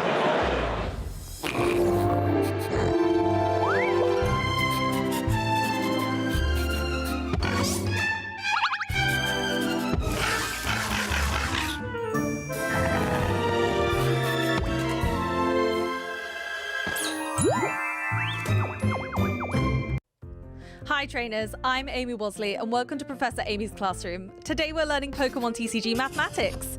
When building your deck, there are a few mathematical questions we need to ask ourselves. How much damage can my Pokémon deal, and what HP totals are important right now? Let's look at an example. Raging Bolt EX has 240 HP. Say I'm building Miraidon EX, which can only deal 220 damage at a time. How can I ensure my damage is meaningful? Well, if I add 2 Zapdos to my bench, their abilities add 10 damage to my Lightning Pokemon's attacks, so I deal 240 in one go. Bye-bye, Raging Bolt. Let's do another. Jim O'Brien's Okie Dokie deck does 170 damage a turn with Good Punch, using the buff from its ability. 170 damage is enough to KO many 2-prize Pokemon in format, such as Squawkabilly EX, Luminion V, or Fezandipity EX and Terrapagos EX with weakness. With Okie Dokie being a single-prize Pokemon, your opponent will take twice as long as you to take all their prize cards, while having to work through your huge HP total. So, although Good Punch for 70 damage may look small, with the magic of Pokemon mathematics, we come out with a brilliant deck that nobody was expecting to see on the stage at Louisville. The final mathematical tip I'll leave you with for your deck building today is how much energy do I need to put in my deck? Well, let's use Charizard EX as an example. I want to make sure that all of my Pokemon can use their attacks to take 6 prize cards across a game. Charizard EX needs 2 energy to attack, however it searches those energy out of the deck when it evolves. Handy! So, let's say I need Charizard to attack 3 times to take 3 2-prize knockouts. I may need 3 Charizard to do this, so 6 energy makes sense, right? Especially since I can search it out of the deck. But some may choose to run even fewer energy and utilize cards such as Super Rod to save space in the deck and streamline the flexibility of your cards. So, when building your deck, always remember to calculate your damage output to the HP of your opponent, consider weakness and how the meta is shaping up, and put enough energy for your attacks in your deck. Catch you next time, trainers, in Professor Amy's Classroom. Hello, Pokemon fans. Juancho Saldana here, and welcome to Pokemon Championships History, the series where we look back at some of the landmark matches in the history of competitive Pokemon. Our story starts way back in 2005, where Ross Cawthon faced off against Sugiyoshi Yamato in the top 8 of the TCG World Championships. The defending world champion Yamato already had a formidable reputation and was seen as unbeatable by many Western players. Ross may have been seen as the underdog in the matchup, but he proceeded to take down Yamato in a clean 2-0 victory with his Dark Tyranitar and Electrode EX deck. Ross proceeded to finish 2nd place at the World Championship, but to a lot of players, it was dethroning Yamato that cemented Ross as one of the best in the game. Fast forward to 2016, Ross Cawthon is the seasoned veteran in his 3rd top 4 World Championship appearance, facing down an up-and-coming challenger. His opponent is Cody Walensky, competing in his very first World Championship. Ross Cawthon, 2-time Worlds finalist, a state champion this season. Tons of accolades to his name. That doesn't even come close to listing everything. If you filled them all, you could put this whole top-level finishes, states and above. Cody is playing the Greninja deck, a powerful deck that aims to get multiple Greninja Break into play and spread damage counters everywhere. The deck's weakness, however, is that it can be slow, taking several turns to get fully set up. Meanwhile, Ross is playing a Vespiquen deck, an archetype known for its speed and aggression, and a deck with a type advantage against the grass-weak Greninja. To make matters worse for Cody, Ross is fresh off a top 8 win against Burt Walters, who was also playing Greninja. But no, that's the end of the match. Burt Walters does extend the hand, and Ross Cawthon goes up 2-0 against Burt. But Cody has some tricks up his sleeve. A crazy list for Talonflame. Talonflame was a great starter, much harder to KO than a Tiny Froakie, and sporting an attack that would help Cody's Stage 2 deck set up. It was a great way to level the playing field, and Cody had a full 4 copies. With only 3 Froakie in his deck, Cody was more likely to start with Talonflame than anything else. Cody also had a full playset of Bursting Balloon. Though Vespiquen could hit fast and hard, it only had 90 HP, and attacking into Bursting Balloon would put it right into Water Shuriken range. These important deck choices gave Cody a fighting chance. It's an interesting back and forth matchup. We did see Ross get the better of it, but I definitely wouldn't write off Cody's deck at all. Cody started game 1 with a lucky Talonflame, but he couldn't find an energy and was forced to bench a Froakie and pass. Whenever you start with Talonflame, you gotta be fist pumping. Meanwhile, a turn 1 Bridget gave Ross a very fast start, but Cody kept his cool and found an opening. A Bursting Balloon on his Frogatier put Ross's Vespiquen down to 30 HP, allowing Cody to finish the job with his Talonflame and grab a couple of key resources. Constant pressure from the subsequent Bursting Balloons eventually allowed Cody to clean up Ross's attackers and take a strong comeback win. Rough start for both players, but at the end of the day, Greninja Break just too much for Ross. Game 2 was nothing short of a spectacle. Cody got to attack with Talonflame on the very first turn, and again on his third, and this culminated in an absolutely massive turn where a giant Water Shuriken was followed by a Water Shuriken, and then a Mist Slash to take out all 3 of Ross's Pokemon in play, locking Cody's slot in the finals in a truly dominating fashion. Triple knockout, Cody Walensky is your other finalist. But with that win, Cody also did something else. Just like Ross himself had done back in 2005,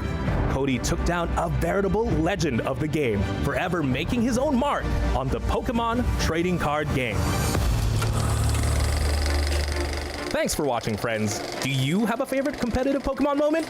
Let us know using #PlayPokemon.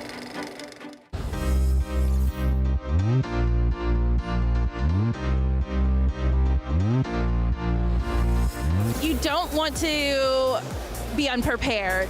Definitely study the venue, definitely study the game that you're playing, watch past streams. Don't just decide, hey, I'm gonna book a flight and fly and not know anything. God, one thing not to do before a tournament is second guessing yourself and changing your team at the last minute. You gotta trust your instinct and hope that the practice pulls you through. The big advice that I got whenever preparing for this event is to not change your deck last minute. You want to go with something that you're comfortable with, that you know the matchups with, you've been practicing with it for a while. So if you're going to switch your deck, then it's going to be probably last minute and you're not going to know your matchups really well, because at the end of the day, TCG, this is a card game and we're all here to have fun. So go with the deck that you're most comfortable with and the one that you're going to have the most fun with. 2 things not to do before a tournament. First, don't leave packing your bag or packing everything up to the morning of. You're going to forget something, you're going to be rushing, you don't want to do that going in. And the other piece is don't go in without any prep. You got to make sure you're prepping, you're taking your time, trust your guts. Also, last minute changes don't always work.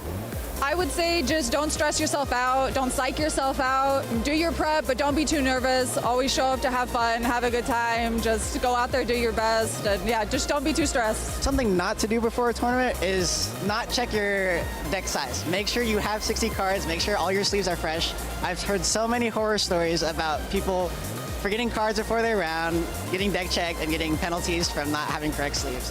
So just be really careful. I don't want it to happen to me. I don't want it to happen to any other players as well.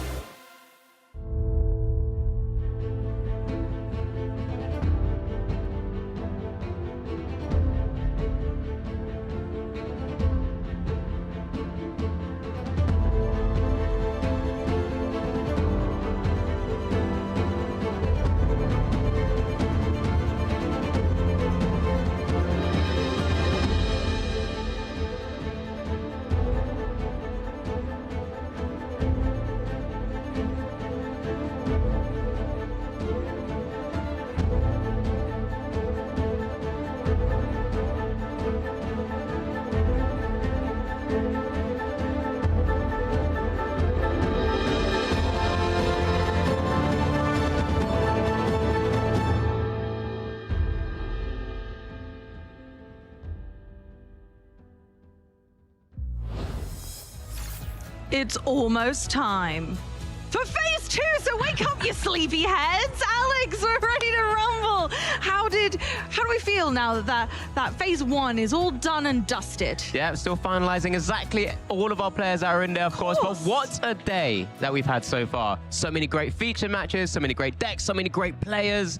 I mean, there's still so much to look forward to as well, because we do have 6 further Swiss rounds for phase 2, because we did hit that number of players that we have for this tournament, which is a fantastic thing to see here in the Utrecht Regional Championships. And it's just so exciting, because now we're getting to the crunch points where players are now battling it out to try and make it into top cut. And that's what it's all about at the end of the day. They're all trying to get to the tippity top, but everyone's got their own motivation for being here. We've all got goals of our own. Some people are going for that stipend and travel award. Some people are trying to get their last few points to get to their ace trainer award. And some will have already achieved those goals. Yeah, and now it's just try and stretch a little bit further. What else can we do if our deck's running really nicely and smoothly, just like some of the interviews that I've just had with Christian and Ted, who mentioned just their decks just working so well. Maybe they can just push themselves right to the very, very top of the tree here in the Utrecht Regional Championships. But it's not just all about our Masters players. We've got juniors and seniors as well, who have graced us with their presence and prowess to show us what they've got. And we've got the meta game, I believe, for the juniors, so that we can show off exactly what they're tumbling around with. And Mega Lucario is much more represented in the juniors than in the Masters. Yeah, absolutely. 163 juniors battling it out for the opportunity to call themselves the regional champion here in Utrecht. There is a big, massive 39% of Dragapult variants in the junior division, but then we do see many other different decks as well. Some of the decks we've seen before and highlighted across the tournament so far since we've had rotation. Mega Lucario, like you just mentioned, Crustle, which had a fantastic little breakout performance there in Prague. Cynthia's Garchomp. A lot of these decks, just like the Team Rocket's Mewtwo Spidops deck, were previously oppressed by many other different decks pre-rotation. But now, with some things out of the way, all of these decks have an opportunity to really just overcome something like that Dragapult. When you're only looking at one deck in the format as what you need to overcome, surely that's more simple than formats gone by. So let's take a look at what the seniors have said about that. And in fact, they've gone a little bit in a different direction and gone more towards this Raging Bolt and Cynthia's Garchomp builds, which we know are typically strong into Dragapult. Yeah, absolutely. I mean, there's only a few different changes from the Ogerpon, I was going to say, that exists on this page, which is the Ogerpon Meganium as well. The Dragapult EX variants, 198 players, but 86 of them playing a Dragapult variant there, which is very interesting to see, because they're starting to kind of follow some level of trends across the different age divisions here as well. But I can't wait to see exactly who and what comes out on top in both the juniors and the seniors at the same time.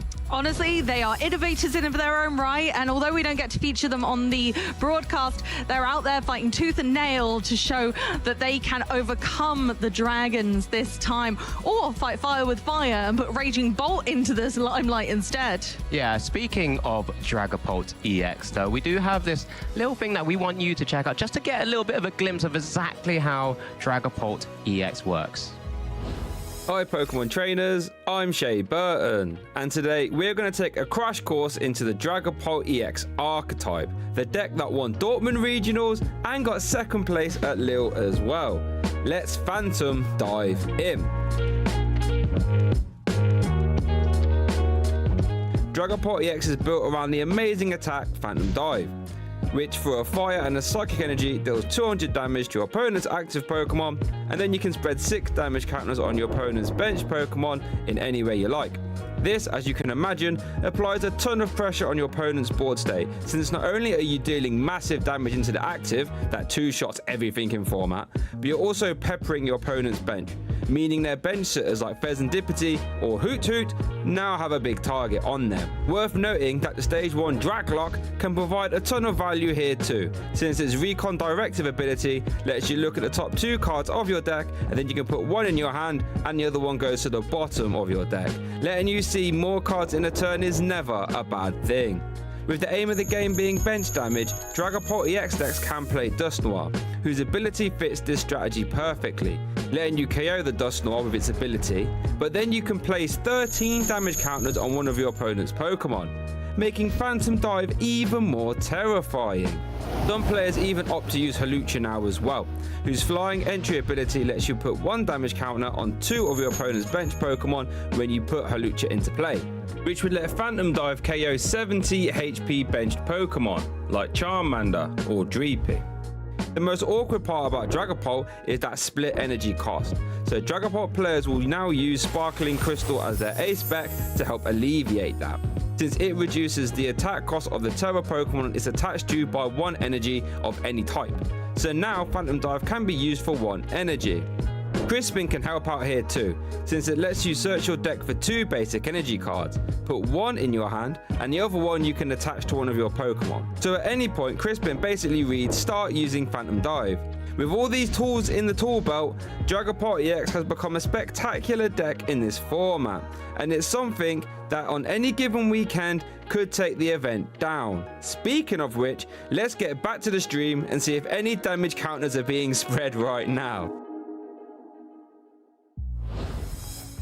Yep, so many damage counters just sprinkled on many board states across this tournament, and what we've seen, what feels like over the years so far. And we know there's been adaptations, we know there's been changes, and one of the biggest changes that happened to Dragapult was the rotation, Amy, wasn't it? It was. We lost cards, we gained cards, and we changed the definition of what a Dragapult deck is comprised of. And in fact, that means that we have 4 or 5 different variants of it now that everyone is trying out. It doesn't feel like there's one which is the best. Although if you've got a preference, let us know in chat. Maybe I'm wrong. Maybe there is the best Dragapult deck, but it feels like each variation has its strengths and weaknesses, and henceforth you can kind of roll with your style of Dragapult deck, which is another reason it's become quite so popular, is that it appeals to multiple play styles. Yeah, absolutely. It's one of those things when you start to play Dragapult EX decks, maybe you get a feel just for Dragapult generally, so then you can pick up most sort of different variants. There obviously are some that are a bit more sort of unique and a bit more special. I mean, we've seen variants like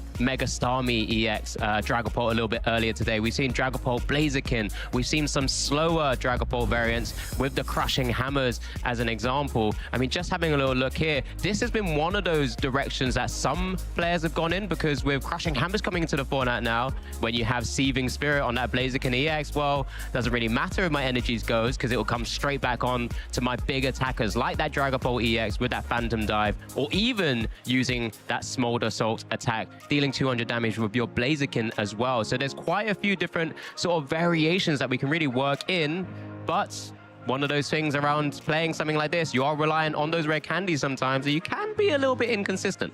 Yeah, we saw it earlier today, in fact, where the consistency of the deck was its downfall. It loses to itself more than anything else. But if you get set up, it's practically undefeatable, surely. Yeah, absolutely. I mean, we've already also just seen, talking about the Crushing Hammers, obviously just winning in LA as well with Andrew Hedrick's list, and Ted Tobin taking it right now to an 8-0 record, just defeating Alakazam. Does have that judge in that list, of course, to try and combat that situation as well. But it was so interesting to hear that, again, this is the view on being able to have different variations. You can bring in different tech cards, the different additional slots that you can have, because Dragapult is just so good at drawing cards with that Recon Directive ability, and then utilizing things like Lilies nice and early on before setting up massive plays where you're taking multiple prizes in a turn. Yeah, exactly. And I mean, Ted was talking to us in that interview just then about how Crushing Hammers can sometimes feel like it's for kind of dead cards in the deck if they don't hit heads, which he hasn't managed to do a lot this tournament. No. And if you're thinking 4 extra essentially flex spots if you wanted to go a different route, that's a lot of cards in a deck. That's enough to put an extra 1/1 line of something in. That's I'm thinking Togekiss or something fun. Like if you've got the rare candies in already and things like that. So you've got a lot of wiggle room there, and you've got a lot that can kind of bounce off of that platform. And Crushing Hammers, I feel, is just the beginning. Yeah, I know. We're talking about all these other little variations as well. I mean, one of the key things which we probably haven't highlighted enough, I know one of your caster predictions was Unfair Stamp, for example, those ace specs that you can play one-off in decks. Dragapult has access to actually quite a few that it could use. Sparkling Crystal, that was highlighted just a moment ago as well. The Unfair Stamp, which we've already seen. We've seen variants with Neo Upper Energy to be able to just attack straight away with 1 energy attachment. So there's a number of different ways that you can just kind of build your deck. And then each one of those has a different counter as well. Tool Scrapper for the Sparkling Crystal, for example. Enhanced Hammer, which is hammers in general, for the energies. And then Unfair Stand, well, you can play things like Genesect that we saw in the Alakazam list to really just kind of ace nullify it just out of the game. You forgot one that we saw earlier, Alex. Go on, Amy, enlighten me. We had Legacy Energy in our Dragapult Stormy. That's very true. That's very true. I do wonder if we typically ever see that in the Dragapult. Not normally. No, but it works very nicely because you get the efficiency of Starmie as well, don't you, Amy? It's a beautiful play. I was grateful to see it, and honestly, it's been one of my highlights for today. We've seen so many interesting matchups. We've been really blessed that in a very Dragapult-heavy room, we've had the direction to be able to show off fantastic players, amazing techs, and just generally some absolutely stellar gameplay today. Yeah, absolutely. And why don't we just take a look at how all of our players are doing and who are the top of our standings right now. So this is the current standings heading into Swiss round 9. So heading into that first round of phase 2. We already knew Ted Tobin was there at 8-0, but he's joined by our EUIC champion. Our winner, Edwin Mesman, is also there at an undefeated, only winning record as well. But there's so many names that we can pick out here, can't we, Amy? Honestly, we're going down the list, and I think we've seen all of these guys in the last few events, if not today. We've seen Ted, Edwin, of course, the UIC champion, Kim, always a very highly decorated player, Oscar Madsen, we've seen them today. You saw Christian today, although they've not played a game on stream. We've got so many fantastic players here today, and you know, even Kaito there in 15th as well, just spotted that. So honestly, really could not be a better flurry of fantastic competitors today who have already blessed us with some brilliant games, and I'm certain that we've got more to come. Yeah, there's so many big names there, and I can't wait to showcase the next Swiss round as well. So if you are just joining us, we'll be heading into our phase 2, our Swiss round 9 shortly, of course. So we now have our players who have had at least 16 match points in phase 1, getting all the way to that point where they now can continue piloting their deck, playing on to try and maybe reach into those top cut positions and maybe even become the Utrecht Regional Champion. There's a long way to go yet, but as our first game of phase 2, which we play today, there's all to play for. These players want to catapult themselves up in those rankings to have the highest opportunity, to have the most lifelines tomorrow, so that if they pair a bad matchup, if the coin flips just don't go their way, they've got that wiggle room to still make it into our asymmetrical top cut after our Swiss games. Yep, absolutely. Speaking of our players ready to try and take it down here at the Utrecht Regional Championships, our players are ready at the desk. So let's go straight down there and see exactly who's going to be playing here in our Swiss round 9. It will be the player I just interviewed, Christian, on the left-hand side, up against a previous special championship winner in Kim as well in recent times. Both players very well decorated and just very well accomplished as we get a chance to gander at Christian's recent results. Christian has done wonderfully lately, a 2024 Stuttgart Regional Champion,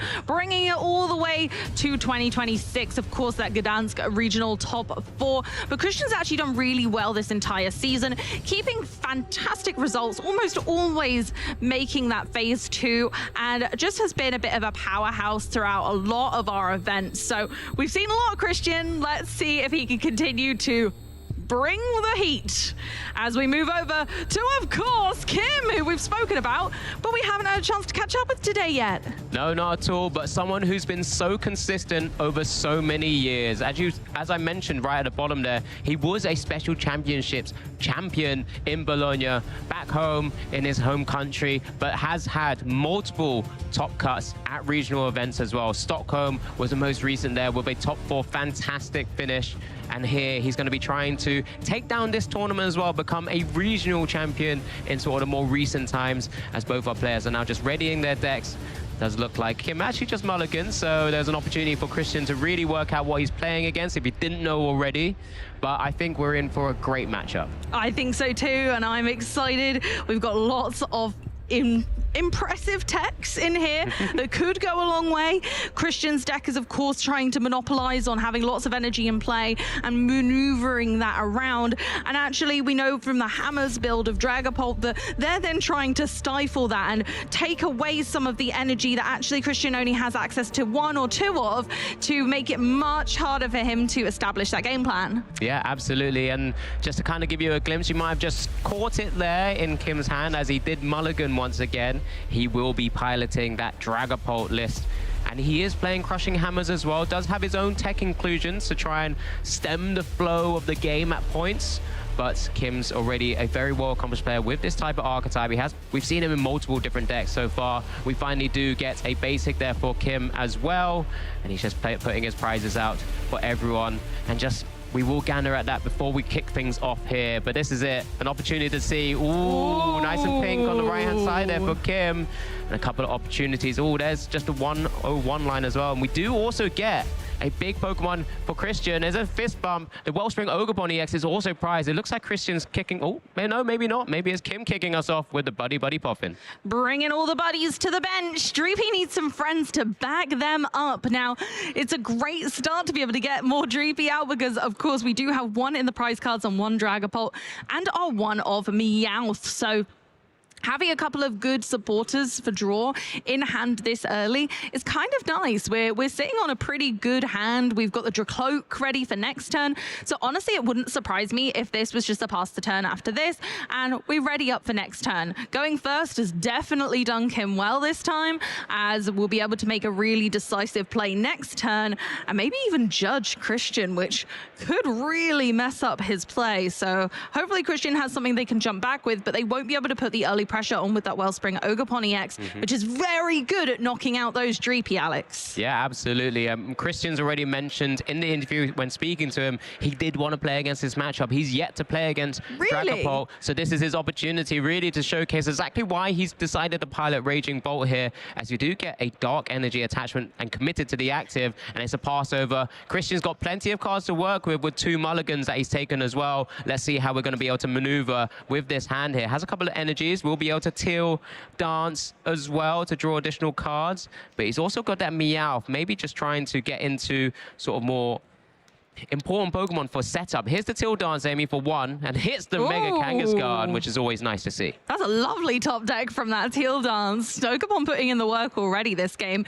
I'm so surprised he managed to dodge all of the Dragapult in the room so far, but what a place to be. If you want to show off and you want to show I know how this matchup works, who better than one of the big experts themselves, Kim, right? Absolutely, as we do get now the Meowth EX, a staple in so many decks now because of that fantastic last-ditch catch ability, something we've seen a bit of a throwback in other Pokemon cards previously as well, but able to grab a supporter from your deck. And this is one of the key aspects. This allows Christian to then start setting up the board state, maybe deciding to go for something like a Cyrano, to then go into free EX Pokemon, which looks like the decision here from Christian. So that Latias EX to get that free retreat onto all basic Pokemon with that Skyliner ability. Prep and understand where that Lily's Clefairy EX is, but also then can just move over into that Mega Kangaskhan, start drawing more cards, get attachments on, and then apply pressure on a future turn. Very well said. Let's see what Serrano's got in store. It was a nice selection as far as I'm concerned. We've got Latias. We've got our Skyliner ability online now, so free retreat for our basic Pokemon. And then, yeah, it looks like we've just grabbed our Raging Bolt, an attacker, very important, and Lily's Clefairy, which is obviously going to put a lot of pressure on Kim to disrupt Christian to avoid that pesky eventuality. Yeah, now I wonder if Christian is aware of the type of list that Kim is playing, I should say, sorry, with the double judge as well, because that's something we've got to keep an eye out for. Mega Kangaskhan in the active spot, run error now for 2 cards. Energy attachment, so important. Needs to find Christian for the next turn. All the energy switch! Doesn't need it. Energy switch for that turn as well. And we're just going to prep ourselves for the next turn. So this could be massive, and it's just a pass over. Big hand to work with. It's over to Kim. We do have Dracloak, and then also the judge straight away. Straight down, both players, shuffle your hand into your deck, draw 4 cards. Christian's going to be thinking, oh no, what a pickle. Especially after cherry picking that Lily's Clefairy EX to the hand a moment ago as well. Just trying to think, maybe Kim won't be disrupting me anytime soon. But this is the direction that Kim's got. Kim does get the 4 cards, but does have access to 1 recon directive, at least for the interim. Let's see what we get. Time. Boss, Lily, Hammer, Pokepad. Okay, not awful, not great. We can Pokepad for another Dracloak, and that'll give us a little bit more draw power, but we're going to go and see what we can see first. We're going to go for the Ultra Ball there off that first Recon Directive, and I imagine we're going to Pokepad for another go at that, because this still is very far from ideal. Yep, absolutely. Does hold on to the Crushing Hammer for the moment as well. That could be one way to try and disrupt the build of Christian with the 2 energies on the active Mega Kangaskhan. Does mean he will have to try and find maybe another Grass Energy and E-Swish or Crispin to actually start firing off that rapid fire combo from the Mega Kangaskhan. So we'll see whether that's the direction he goes in. Second Recon Directive now. Here we go. Okay, Psychic Energy, that's a nice start. We need some of that, but we're still a little bit short of what we want here. It might be worth Ultra Balling for that 3rd Dracloak, or it's whether we just try and start putting pressure on Christian. Here's our first coin flip of the match. Oh, it's a tails. So not impactful for the moment, just a pass over, gets the attachment onto the Dracloak with the Psychic Energy. Now over to Christian. Can we take advantage of the situation? Gets a Teal Dance off, which is always nice, before the run errand. Does have the energy in hand already as well. Now to start swinging away. Run errand, 2 more cards. We're seeing some decent cards here, but I mean, not too much else we're really having to work with. I think we could be in an okay spot here. Although you would love to be targeting down that Dracloak with energy. You really would, but I don't know if there's any way that we can actually kind of advance our play too much more this turn. We might go for a Meowth so that we have a good draw supporter, but otherwise, that's kind of really all we need. No, he's going for the boss's order. I love that. This is, you called me out, Amy, you got it right, but it's the boss's order to try and accelerate the game where you can apply so much more pressure. You still have the draw power, and the Mega Kangaskhan doesn't typically get knocked out. So there's the first prize of Phase 2 feature match here in the Swiss Round 9, and that's 1 Dracloak down. Kim's working with 1 Dreepy, 1 Dracloak. What can we do here? It's eyeing up that Ultra Ball. Does have Lily's determination to try and get back into the game and draw into some key pieces as well. But Christian applying the pressure nice and early. Yeah, that Judge didn't really have the desired effect in the end, as Christian was able to replenish the hand and utilize the boss's orders to put early game heavy pressure on by just taking out the Dracloak that had the Psychic Energy. Obviously, the Dreepy has an energy, but it's a Darkness Energy, and Dragapult don't like those. Nah, not as useful. Not really supposed to be attached to the Dreepy. It's always nice to get him attached to you. Utilize the retreats, maybe, so you know the Dark is in the discard pile, maybe to move it over into something like a Badoo, or maybe even utilize it for something like the Yveltal, for example, to get into the active spot. But here's a Lily's determination for 8. For the moment, we do have access to another Buddy Poffin. We do know 1 Dreepy is in the prizes, so with 1 in the discard pile now, won't be able to go into that, but is eyeing up the Badoo, maybe just to slow the game down a little bit more so that we can start setting up the board state and start retaliating as soon as possible. Yeah, I don't want to be giving Christian any more wiggle room, really. So if we're not going to be able to launch a meaningful attack, if we're Kim, the better alternative surely is just to be really annoying and make all of Christian's Pokemon really itchy with that pollen, and no item cards will be able to be utilized. Yeah, we do have double Night Stretcher in hand as well, so that'd be one way to just maybe get back another Dreepy, maybe the other Dracloak as well. So that's deciding in this scenario where we're going to be going into the Badoo anyway. So we've got another Recon Directive activated now. So let's see what we hit here. There's a Crispin. Ooh, we like the Crispin, but we've decided not to go for that this time. We do have energy in hand and a Night Stretcher. I suppose we just don't have the Fire type energy, right? Well, we've got a Psychic, so at least we can get an energy attachment somewhere. We do have the Fire in hand as well. So we've got some things to work with. We do have the Crushing Hammer in hand at the same time. We're getting the Dragapult. We're telepathing the Dragapult here into the hand as well, unless we decide to evolve up. For the moment, sometimes a lot of our players like to keep those abilities around so that we can keep utilizing Recon Directive, see more cards. It's always ever so important. Let's see the direction we go down here. Kim's just second guessing himself, making sure he's aware of what is prized from his game plan.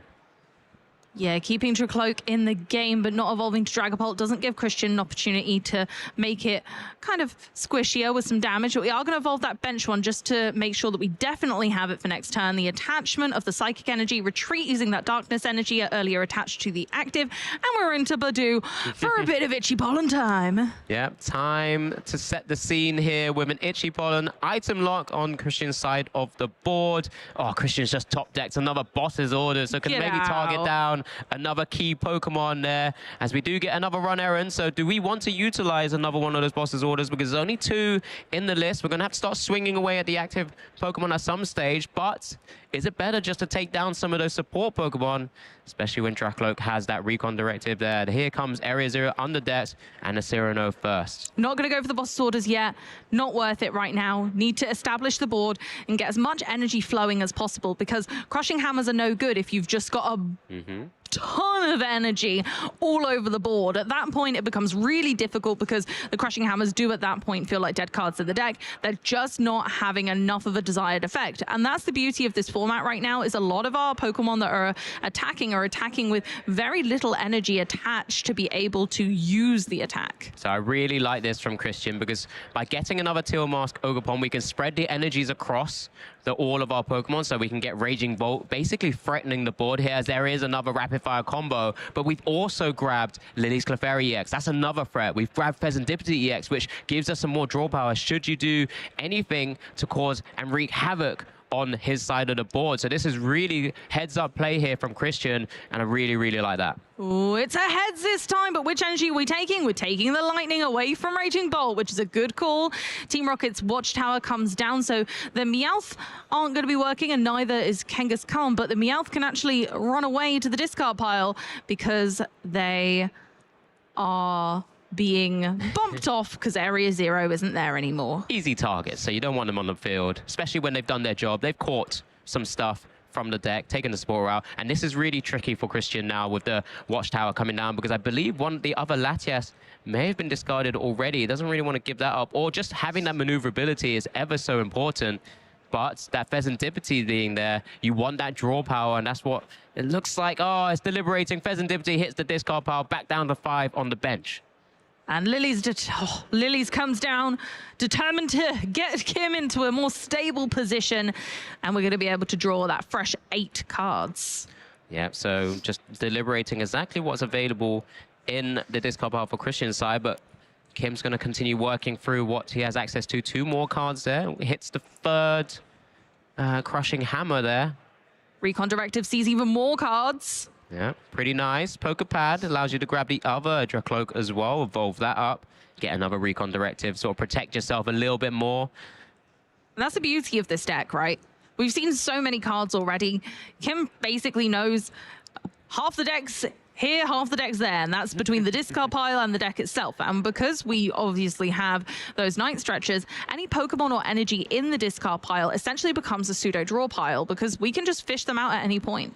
Yeah, absolutely. And now it's going to be key here, because we're going to be firing off that Phantom Dive. There's a number of Pokemon that he can set up for sort of multiple knockouts at some stage as well. There's a Recon. Is that another Judge? It's Judge or Hammer. I mean, if he hits more of the Hammer heads, it can be pretty impactful here. Yeah, this is a coin flip decision, let alone coin flipping off that Hammer. This 50-50, and it's making Kim think about it. I think he should flip a coin. Yeah. I mean, if he's able to flip, if he's still got the other one in hand, which means we will see all 4 Crushing Hammers being played in sort of these few short turns that we've had, it could be really impactful. He hit double heads, but he's got one in. He's got one already. He's taken the Judge. He's gone for the less risky move.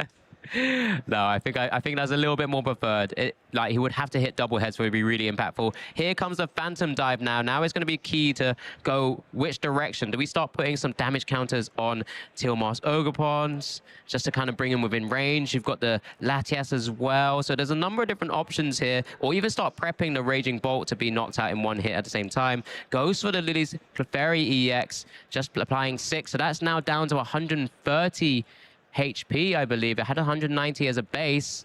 Maybe just try and telepath a way to really make it super easy to knock it out. Yeah, sometimes that's just what you want, and maybe even beyond that, being able to use multiple attacks and kind of just chip away. It's got such low HP that you might not even need to attack it from the active spot at any point. Crispin comes down and accelerates that energy even more for Christian. Yeah, and let's have a little look at those energies that are currently on the board, Amy. We've got 3 on the Mega Kangaskhan. We got 1 on Tilmosk Ogerpon EX. We've got another 1 on Tilmosk Ogerpon EX. That's the 5 that you need for a massive knockout for a Raging Bolt. You just need to go down that route here, but we're going Lily's Clefairy because it's a little bit easier. It just needs a 2 energy attachment. There's a Til Dance. And now just the extra energy attachment from hand will mean Lily's Clefairy will be able to start swinging away with weakness as well. It's a lot of damage that it does. Does it do enough right now with that Full Moon Rondo? Going for another Til Dance first, just see all of the cards that we can possibly see. We do have an energy switch in hand, so we could attach elsewhere. Considering the Night Stretcher, I think, for the lightning energy, and then possibly bringing... Oh, okay, you're going for the water energy from the Kangaskhan, Night Stretcher, and then attach for turn to ready up our Raging Bolt for a future turn. Yeah, Full Moon Rondo doing 20 plus 20 more damage for each bench Pokemon.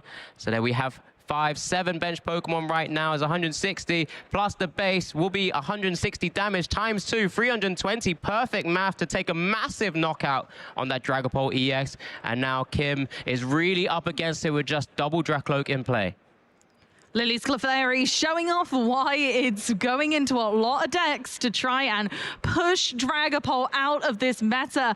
It is fearsome, although small. And here we go into Kim's turn, looking at all the options available to us. We will be able to establish another Dragapult this turn, but can we get the energy on? I don't believe there's much left in deck. We've got Crispin in hand, but the energy needs to stay in the deck if we're going to be able to do that. So that fire energy is going to need to go back to the bottom. I'm not sure how many energy we've actually gone through yet, and whether... I don't think I've seen much darkness energy, so it may be possible to Crispin on that alone. There is the extra darkness energy, so we now know that Crispin is a possibility as long as the dark energy is put back, which it is. So there is a possibility here that now we might be able to establish a Dragapult somehow. I guess the question is, do you fire off an attack with Dragapult EX, sort of leaving it vulnerable as a big Pokemon, or do you go down the Yveltal route? Try and slow the game down, maybe bring something up like the Latias EX, where it can't attack, and it looks like that's the angle we're going for here. Maybe start applying a lot of pressure and just putting some small amounts of damage with that Yveltal attack. So one of the reasons that this deck is running that Latias in the multiples as well is that it can attack and it does double damage because of the Lily's Clefairy. So it's actually kind of scary as well. That's why we run multiple Psychic Energy. You run the 2 on purpose for that, and 4 Energy Switch just does allow for that attacking prowess of the Latias. Practically everything in Christian's deck can attack, and I've known the Latias during testing to be very useful against this deck in a very bizarre way. Yeah, so let's look at the direction we take here. It's just a pass over to Christian, and that just get the double energy attachments to the Dracloaks, 2 fire energies, 1 each apiece. And now it's just over to Christian. Can he work out the game plan here? Because he knows that Yveltal will be coming at some stage. Can't win on this turn unless you get some real cheeky knockouts with that Wellspring Ogerpon EX, which he's just taken off the prizes as well, but would need something pretty crazy like double energy switch. Gets the Til Dance. Let's see some more cards first. That's a Crispin. Okay, that guess is a weirdly close. Now it's down to what energies we have left in deck, for example. We've definitely got some grass energy left in deck. I don't know about the others, though. Looks like we might have some fighting left, because there isn't one in hand, and there's 1 in prizes. We haven't really seen them too much. No, there's only 2 in the deck, so I think 1 is in the deck. So I think Crispin is a possibility. It's whether we want to use it on the Wellspring or not. Well, I guess the water energy right now is committed to the Lily's Clefairy, which without an energy switch, we won't be able to move it out. It is just going to be a retreat into the Mega Kangaskhan with that Skyliner ability first. We'll run errand. We've got, a Glass Trumpet. Doesn't have any targets. Nope. Which is a bit of a shame for the moment, at least. Meowth hit the discard pile earlier. I mean, Christian does have the opportunity to take this turn slow, because Kim currently can't take 6 prize cards in one go.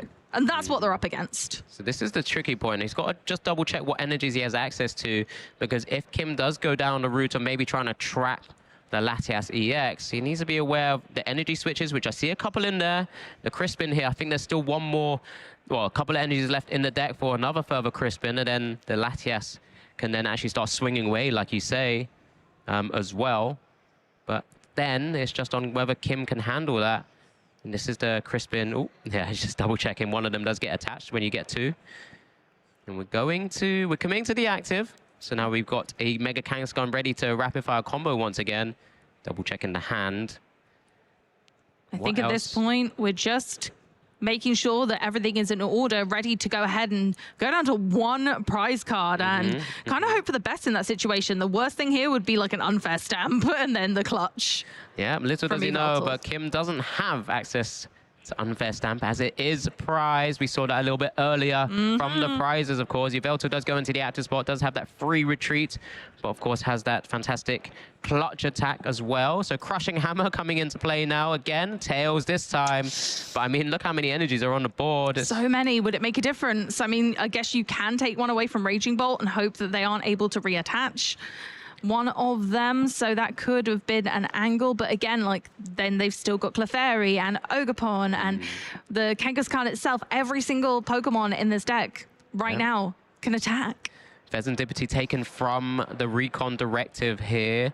What's the angle that we go down? Needs the Dark Energy to be able to even use Clutch as an option. Gone through a lot of the deck. There are a lot of cards in that discard pile. That deck is looking pretty thin at the moment as well. It's a really sticky situation for Kim to be in, but Dragapult is very well known for being able to take these huge turns and come back from sticky situations like this. So Kim's assessing the whole situation to check whether this is as bad as it looks or whether he can take enough prize cards. I mean, we knock out this Mega Kangaskhan, right, and we get 3 prize cards. Then we're only a short stone's throw away from 6 at that point. So we've already got 2 Pokemon with damage in play. Lily's Clefairy could continue to have energy manipulated, damage manipulated onto it. Yeah, I think the way Kim has to win this game will be to take essentially a 6 prize turn at some stage, because we're going to have to trap some things, and it's likely to have to be that Latias EX. Here comes a Pheasantipity. It was energy committed to the Dragapult. Now, it does have the Judge in hand, right? So that could be one way we can try and limit what's available. But is that enough? I mean, that Raging Bolt does have energies. Here's Flip the Script. Can we turn things around here? There's another Pokepad. What do we have access to? I think we're just trying to thin the deck to make sure that we kind of hit the cards we need in a future turn, because as you're saying, we do need to piece together something quite big. Going for that another Crushing Hammer. It'd be big. It's another tail scoop up. No, there it is. That was the final coin flip that really solidified that Kim wasn't going to be able to come back. And Christian takes the win against Dragapult. Yeah, incredible display of just kind of how to manage your board, the energies, the attackers from Christian's side, and really just apply so much pressure. You got that early Mega Kangaskhan attacking where Kim really wasn't set up at all. Had a couple of Dreepies and the Badoo, for example. We get a chance to watch it back now as well, but it was just that boss's orders on those Dracloaks with the energies and just really kind of decimating the board. I mean, he took essentially would have taken all 6 prizes and Kim taken none. Yeah, it was pretty brutal, but as we know, Kim has the possibility of taking 6 prize turns. Yeah, absolutely. So it wasn't over until it was truly over, as we saw the continuation of Christian's board develop and that energy just be absolutely, undeniably overwhelming. And we kept seeing again and again and again the pressure being added. Dragapult was relatively easy for Christian to knock out, which is not something we see very often. There are multiple attackers that can get the job done, and this turn it was Lily's Clefairy. We of course pivoted back into the Kangaskhan to draw more cards and take out another Dracloak, leaving us down to 1 prize card, and it was all up to Kim to see whether they could piece together a disruptive enough turn to stop Christian. Yeah, I think Kim would have had to hit 4 for 4 Crushing Hammers to really brought that back, but missed both of them at the end there. So we will be going into game 2. We get a glance of the prizes here. Pheasantipity in the prizes, Chen Pao, Raging Bolt. Again, nothing too crazy on either side, I don't believe. No. So it's Kim starting, and he's just got an energy attachment to that Yveltal. Dark energy at least, which is nice, so that you can utilize Clutch at some stage. But Christian does open with a Cyrano, and I'm sure we're going to see that Latias EX come down. We're going to see Mega Kangaskhan. Is that the hand? Oh, well. Yeah, there you go. He's opened with 3 Meowths in his hand, which is pretty cute. He does play all 3. Okay, lovely. So we're going to get some mega card draw here, and Latios coming down as well to give the Meowth free retreat. We're going to be able to attach to Ogerpon. I mean, if I had to be devil's advocate, you could knock out that Yveltal this turn.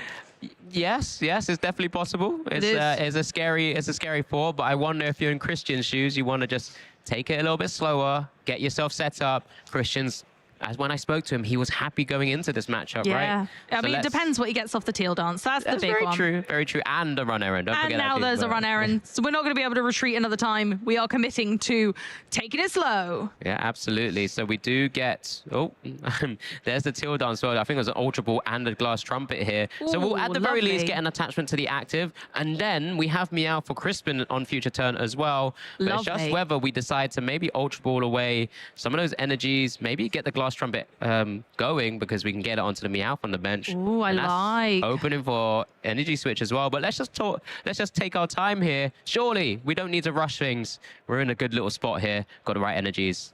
But Ultra Ball first. No, I like it. I like the Ultra Ball play, Alex. I like your thinking. I think Christian does too. Going for that second Mega Kangaskhan and a grass type energy. Going to get that trumpet a little bit on board. And we can only really attach to the Meowth anyway right now. It might not be impactful now, but might be impactful later. So important to grab the Meowth now and have the energy in the discard pile to be able to utilize that at all. Yeah, and also kind of plays down some of those item cards which wouldn't be able to play it if Kim is able to get into the Badoo, for example. But it's just a pass. He does get the Lily's Clefairy EX, threatening it as an attacker on a future turn. Oh, what's that hand looking like, Amy? Bad. Bad with a capital B-A-D. But Meowth is in the back. So we do have a Meowth. We can get a draw supporter. We can change it up a little. But this, Meowth into a Lily's, I assume, is going to be kind of big. Yeah, and this is kind of the decision here from Kim, actually just kind of deliberating. Are we going to go for the boss and try and clutch early on? We're going for the Meowth, trying to use clutch to kind of slow Christian's play down a bit before we go into anything too crazy. Yeah, I don't dislike this because Meowth isn't really going to be knocking anything out anytime soon. Does also get an energy onto the Monkey Dory, so that's also an opportunity to have a pivot Pokemon at some stage, as well as we do get a Teal Dance now from the Teal Mask. Ogerpon EX. Now we're just going to start committing some energies there and maybe eventually Tucktail, which allows you to go run away back into the deck. I think it's probably going to happen. I think we get the attach for turn here. It's probably a pass, or we are going to trumpet. We're going to threaten it now and say, look, I've got the opportunities. I'm going to do it. I'm going to put energy on this Meowth. We're going to put another one on Kangaskhan just to get it ready. And we're going in for our own Meowth. Yeah, I also it looks like he also top decked that Team Rocket's Watchtower as well. So I wonder, no, he's not going to play it yet. He's going to keep it into hand for the moment. Lily's determination now is an opportunity to set up that board and continue clutching, because usually this will give him an opportunity to have at least 2 more turns. Depends if Christian can find something like the energy switch to Tucktail sooner rather than later. Oh, let's find out. It's going to be a tricky situation, if not, because Kim then kind of has all of the time in the world. Could Crushing Hammer those energies away as well and make it real annoying for Christian's side? Could be frustrating indeed. So yeah, actually Meowth could be stuck in the active for quite a while, taking a cat nap. Didn't find a Buddy Poffin though, only had to Pokebad for that 1 Dreepy. Does have access to a Dracloak in hand, but ideally would have wanted to find a couple of those Dreepy pieces just to really start getting into your big bad attackers at some stage. But can continue being really annoying with Boss's orders at some point as well. Here's another clutch, 40 damage on the Meowth EX now, down to 130. Meowth stuck in the active once again. I think he's hit a Crispin. Oh, we got a Crispin. We could go ahead and Tucktail this turn, and that would allow Meowth to go back. So we would actually get to put all this Pokemon and all attached cards into your hand. So then the grass type energy we can reattach to the Ogerpon using Teal Dance. So actually I really like this because specifically the energy bounces back to your hand as well. Yeah, absolutely. And then also you have access to Meowth once again for another last ditch catch. I mean, Kim's not to know that he actually has multiple already in hand. 60 damage to the Yveltal right now, but this is the opportunity. Does Kim go for after this Recon Directive? Depending on what we draw here, there's a Dreepy and another Dreepy in hand, so can put another 2 down here. He's putting that Dreepy away, just taking the Dracloak. Gets another Treeby down. Do we just boss his orders here? Maybe try and slow the game down a little bit further. I do like this. Yeah, there we go. Latias coming forward, and yeah, going to be another couple of turns of clutching at straws and making sure that Latias isn't going anywhere anytime soon. And then Christian's put in an awkward position.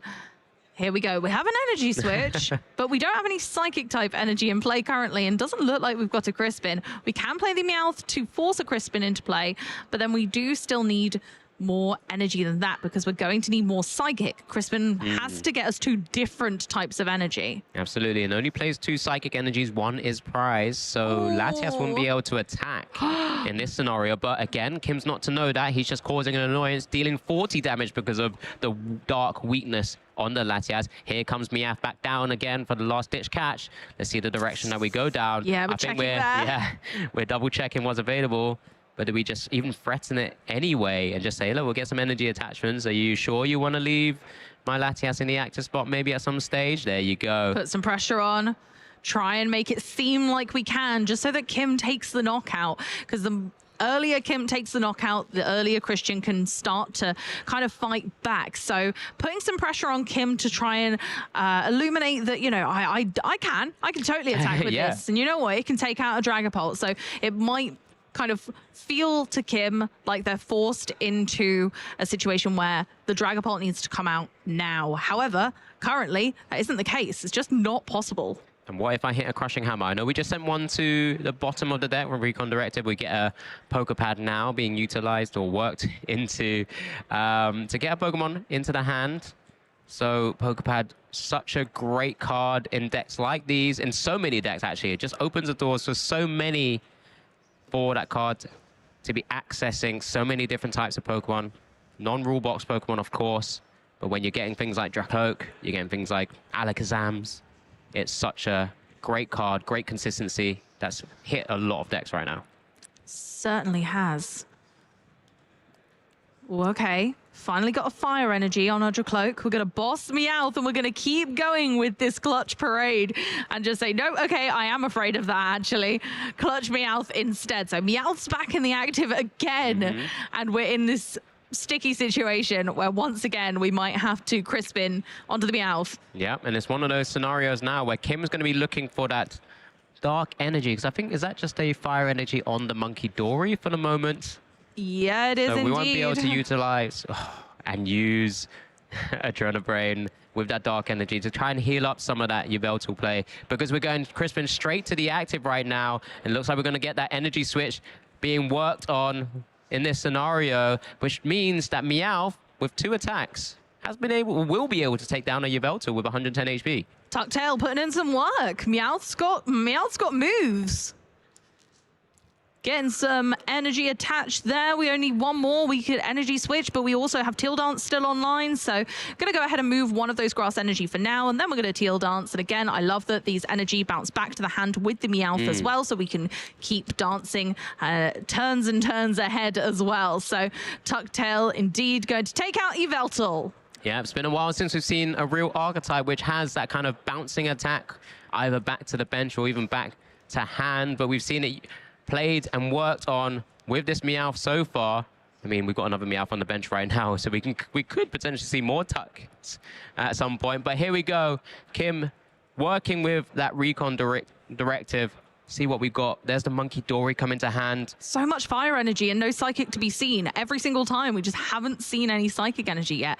We've only seen darkness. There it is, but we're debating taking the psychic energy. We have taken it rather than the Crispin, because this way we can use the Crispin and the Crushing Hammer and try and make a sticky situation for Christian. Here we go. We got the head. So now Kim has to pick which energy is taken away. We're going for that psychic energy, kind of telepathing that I'm not comfortable with that situation. Yeah, it's key to look at with Christian actually taking 1 prize already. Did actually get the second psychic energy, the one that was prized off the prizes there, as we do get the combo of the Team Rocket's Watchtower and the Judge now. So just saying to Christian, well, you won't be able to utilize your run errand alongside anything like the last ditch catch No, Mega Kangaskhan and Meowth both offline.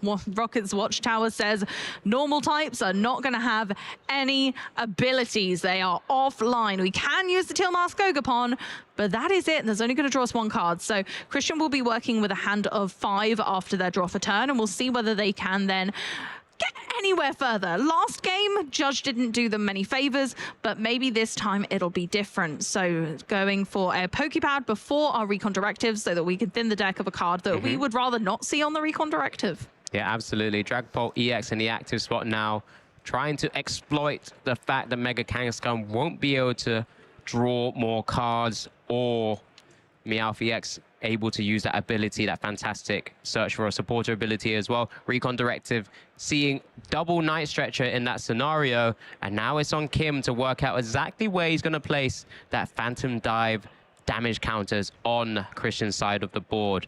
Again, he put 6 straight on the Clefairy last time, but then this time is deciding to target both the Teal Mask Ogapon EX, the 1, and then the 6 onto the Latias. That's the 1. Terror. Is there a damage counter? Oh, it's a damage counter. Oh, yeah, it's counter, not damage. We're okay. Oh, We're okay. No, it's great to call out just in case, because that's a Terra Pokemon. This one's got one of those unique abilities that stops damage onto your bench or bench Terra Pokemon, which is a very unique thing here. We do instantly have the Area 0 under deck, so we do get access to that run errand now as well. We'll get Teal Dance as well. There's 4 energies on that Teal Mask Ogapon EX. I always forget its damage count is not damage, and so we can still go ahead and just 1 is enough, making its HP down to 200. Such a terrifying notion for Christian.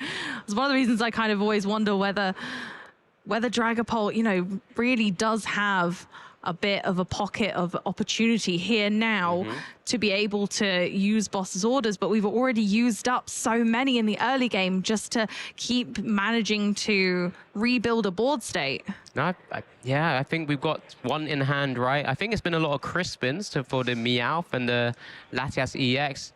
He did use a number of the boss's orders in the first game as well. But again, he's only got access to 2, so that's the key thing here that Christian has to be wary of. Just deciding which direction we go down, because what should he target down?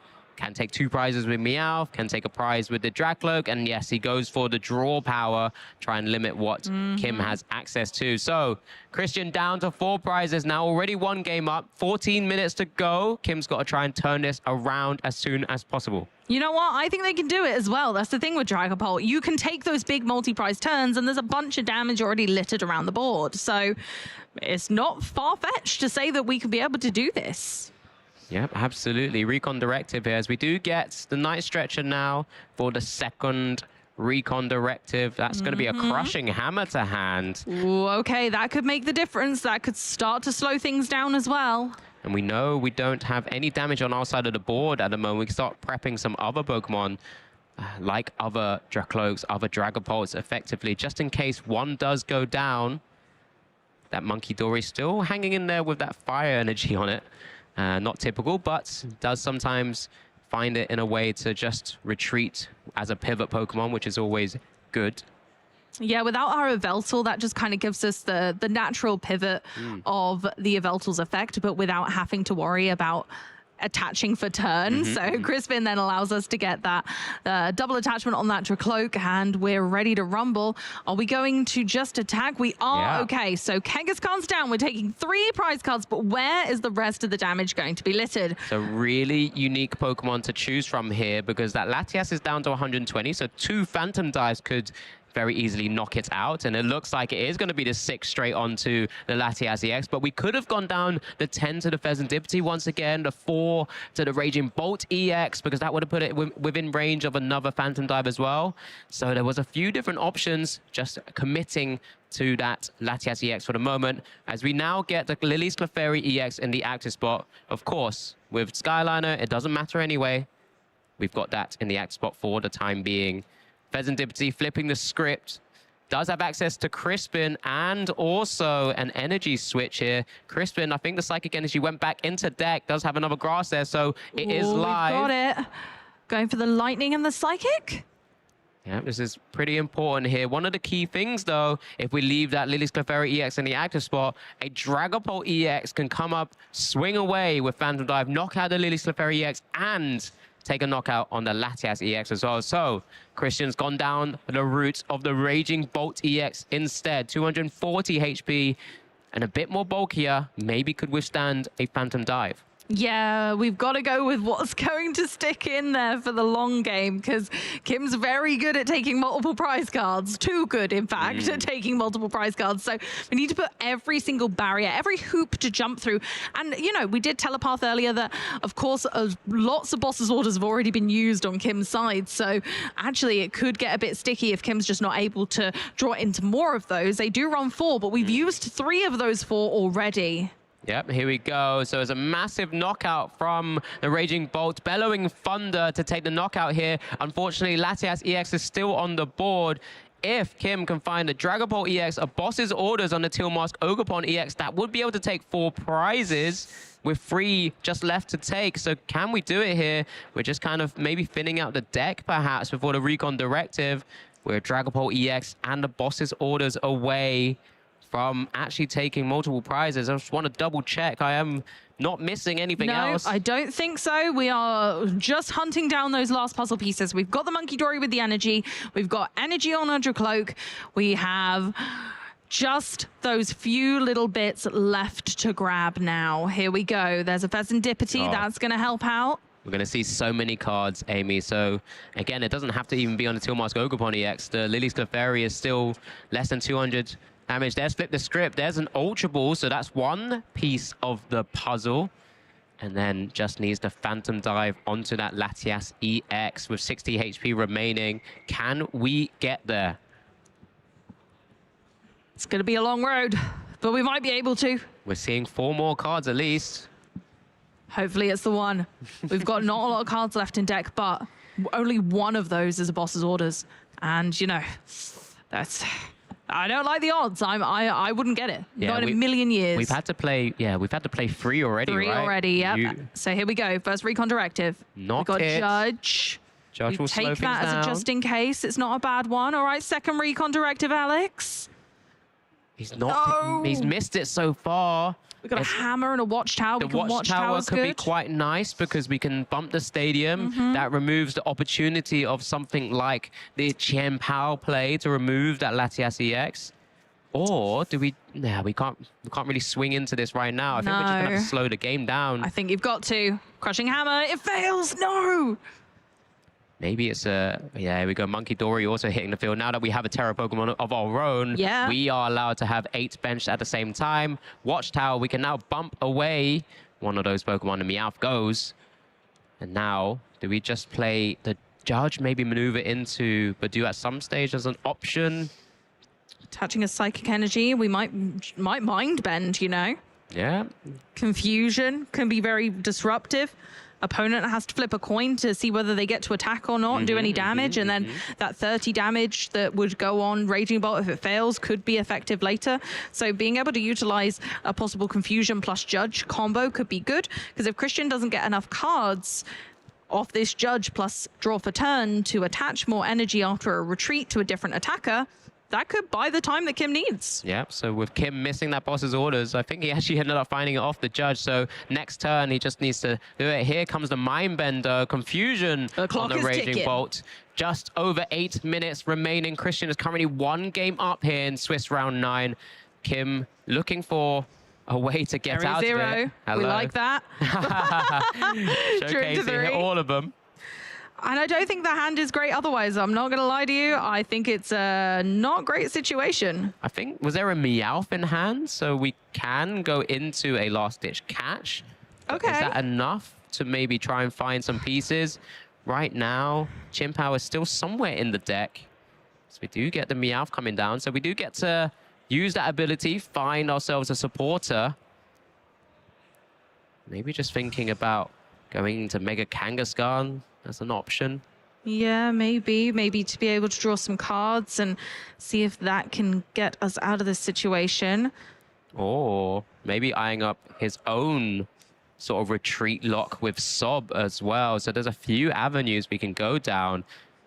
I mean, your Wellspring Ogerpon then does get sort of mind-bended as well, which is a bit annoying because you then can't sort of make the play where you're trying to take a double knockout with Wellspring.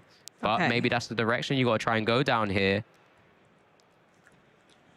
But is that enough? Kangaskhan, Meowth, and Wellspring. So Kangaskhan into the bench right now. It's got one more bench space available. So maybe it's not the Wellspring Ogerpon. It may be just going into a run errand to see some more cards. Feels like that's what Christian's a little bit short of right now with the double Area 0 Underdepths that he's already shown to Kim after picking up 3 from that judges that Kim had played. So now the direction here, yeah, it's going to be a retreat into the Mega Kangaskhan EX. Here we go, run errands. We need to find Ultra Ball, Shen Pao. I don't think we found it. It was a boss's orders, Persimmon as well, because we know Kim, we know as the eye in the sky that Kim does have boss's orders. Oh, there it is. So Kim will take game 2 here in the Swiss round 9, just kind of eventually piecing all those combos together, getting the final boss's orders, and eventually taking his final 3 prizes through a double knockout because that Latias EX had 60 HP remaining there. So 1-1 apiece here in Swiss round 9, the final round of today, as we have already moved into phase 2, but both players looking to take as many points as possible here. And I think, you know, both players in good spirits, enjoying the conversation, enjoying the matchup. Christian here, this is the first time you had the chance to face up against Dragapult. It's 1 apiece. 5 minutes remaining on the clock, Amy. Christian was pretty confident, but Kim's showing them, you know, giving them the run around a bit and saying, no, I got this. Enough disruption is enough to keep you at bay. And we did see it to full effect that game. Actually went very well for Kim. Those heads on the crushing hammers and the judge at the right time. Obviously, the Rocket's Watchtower didn't stick, but it was enough. And unfortunately, Christian's hand was littered with too much Area 0. Yeah, the Yveltal also coming up trumps as well with that clutch plays, especially with the multiple bosses orders being worked with to exploit only the free retreat that Christian has access to with that Skyliner ability. And Kim's going to be pretty happy with how he played that. You know, he found the line, he found the gaps that Christian wasn't really able to work out of. But Christian's going to be maybe a little bit disappointed, especially when it felt like he was starting to take a bit of a commanding position. Yeah, for sure. But that's what Dragapult's all about, right? Those comeback plays are huge, which is why in game 1 we didn't see Kim give up. Yep. Kim knew that there was a potential of a 6-prize turn. Oh my goodness gracious, golly. 4 energies for Kim there, but Christian's going to be kicking us off for this game 3 of Swiss round 9. Ultra Ball sort of immediately pitching away that second Latias EX and one of his 2 bosses orders as well. Just saying that I need to really apply a lot of pressure here. It's going to be that Mega Kangaskhan immediately coming down and just going straight into that run errand. If we can get an energy attachment, it's going to be ever so key so we can start rapid fire combo as soon as possible. He knows times is of the essence right now. Time is of the essence. 3 minutes and a bit on the clock. There you go. We don't have a lot. Energy went flying. There we go. The Pow Pad, Pokepad even, looking for our outs now, looking for Badu. We need to slow things down a bit. I don't think we're going to have time for this one to conclude. I'm going to be real with you, Alex. 3 minutes doesn't feel like enough when we've got multiple Pokemon on the field already. There was an opportunity that Kim could have not had anything else in their hand, couldn't get more basics out, but that isn't the case. Kim does have more basics, and those basics include Badu, who is rather an annoying little thing. Yeah, especially when you're getting an Ultra Ball as well. So we're getting some Dreepies down. At the same time, we have Meowth as well, and also just another Dreepy in hand. So we're going to be Meowth using that last-ditch catch on his side, and then also grabbing that Lily's Determination. So almost a full bench. Looking pretty happy with himself, just being able to then have that pivot option with that energy attachment as well, and a fresh 8 cards to work with. Indeed. Let's see how far we can get into this game. If someone could take some prize cards and just pull ahead in this race. We go. We're going to get lots of cards. See if they're going to help us out, but I'm not sure. Of course, we've gone and got that Monkey Dory already with the retreat cost already. We've got, okay, we've got Stamp, we've got some hammers. That's pretty good. Double Crashing Hammer. Feels good. Especially if you're going to Badu Itchy Pollen Lock as well at some point. Whoa, There's a head. It's gone. And there we go, straight into the Badoo. We're gonna then just work with what we have in hand as well. There we Itchy go. pollen. 10 damage, little tickle. That's what it sounds like. Okay, I'll believe you for You that should. one. I've been itchy pollened a lot. Serrano hits the field now. 1 minute 45 seconds to come. Teal Mask Ogre EX. Wellspring Ogre EX as well, and then maybe just one other, at least going to hand. It's an Ogre party down there. Yeah, we're just gonna get, I'm sure, a Teal Dance to work, see what we work with, and then also what else we can do. Yeah, I think There's both our the players. handshake. We know that it's a tie. Neither player can pull out a win during the time that we have left. So they're having a nice chat about it. These guys, they've seen each other on the circuit before. They know how it goes. Yeah, it's one of those things where it's always great to sort of discuss with your opponents. Generally, you know, when you're at this stage, when you're both 7-1 or 8-1 or whatever very high records you're talking to very other high-level players at the same time. You can work out roughly how that game was going to go. But with both players playing stuff like Unfair Stamp and Judges, it changes things. But this was exactly how it went down here at the Utrecht Regional Championships, I should say, as Christian really took advantage of that board state, starting firing away with that rapid fire combo on those draw Pokemon, and then eventually kind of set up the board where we had Lily's Clefairy EX ready to go as well. There it is, taking the big, massive knockout on that Dragapult EX, and then waiting in the wings for more Pokemon like that Raging Bolt EX at the same time. But it didn't even need to go into it. Just kept rapid firing combo all the way to the 6 prizes. I think Kim, final stand with that crushing hammer, missed, so scooped it up in game 1. It wasn't enough, and then we moved on to game 2, where Yveltal put in so much work. Not a typical Pokemon that you see in many Dragapult lists, but Kim believed, and it was such a help. I really, truly think that if Kim didn't have that Yveltal, this would not have gone this way, because Yveltal was able to just keep delaying Christian's gameplay by trapping Meow, trapping Latias into the active for as long as possible, so Kim could actually establish a strong board state. And then Kim was able to put on the pressure by disrupting Christian and just giving an ultimatum of, if you don't have it after all of these hoops I'm gonna have you jump through, then it's game over. Christian took that huge knockout, but it just wasn't enough. After so much disruption, we saw the fist bump and the game went to Kim. Yeah, game 3 was looking pretty nice for Kim here with that crushing hammer's heads, but both players being able to fill the board with a number of Pokemon. Knew there wasn't really much time remaining, so both players extended the hand, had the handshake, shared the spoils, taking a point each with a tie here. But heading into tomorrow's rest of the Phase 2 Swiss rounds in a great position. Both of them in a fantastic position. Honestly, you want to be as high up in those standings as humanly possible so that you have as many lifelines for the next day as you can have. So being able to have a really great standing allows you not only to be in a higher seed, which is obviously very advantageous, but also catapults you towards that asymmetrical top cut much faster. Yeah, and there's still so much more Pokemon to come. There should be 5 more further Swiss rounds tomorrow as part of Phase 2 as well, before we even get to the upper echelons of our asymmetrical top cut, or maybe even just top cut, who knows.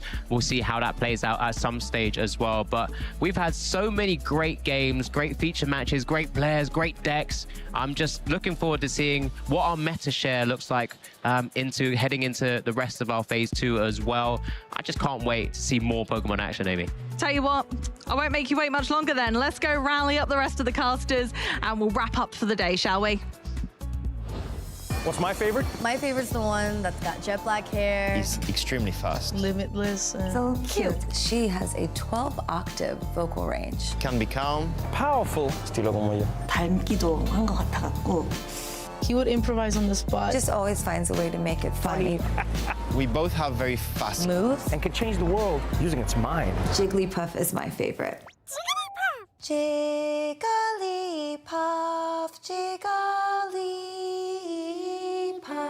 Every single time you met a new Pokemon, it felt like you met a new part of yourself. He likes to sleep. Just like me. 뭔가 여러 모습으로 변할 수 있는 모습도. Sí, tiene muchas formas de superar a sus oponentes. Como mischievous, por Dios, su love language. Sa loyauté, sa rapidité. She uses her voice to protect herself. It's homey, you know? Totally. That's why I love it. My favorite is Eevee. Mi favorito es Sira. Arcanine. Gengar. Jigglypuff. Luxray. So, what's your favorite?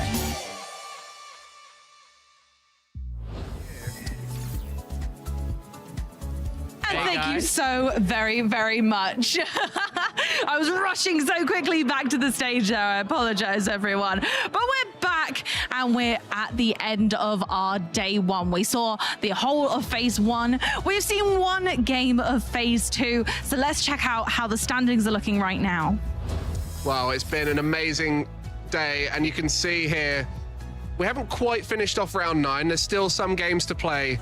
But those 8-0 players, Ted and Edwin, will be very confident going into phase 2 as they're going to be so far ahead of the rest of the field. Yeah, absolutely. I mean, all of these players, in actual fact, I mean, at very least having 21 match points heading into the first round of phase 2. So many of these players, previous champions, you know, previous top cut specialists, I'd like to say. The level of consistency that we've seen with some of the names is fantastic.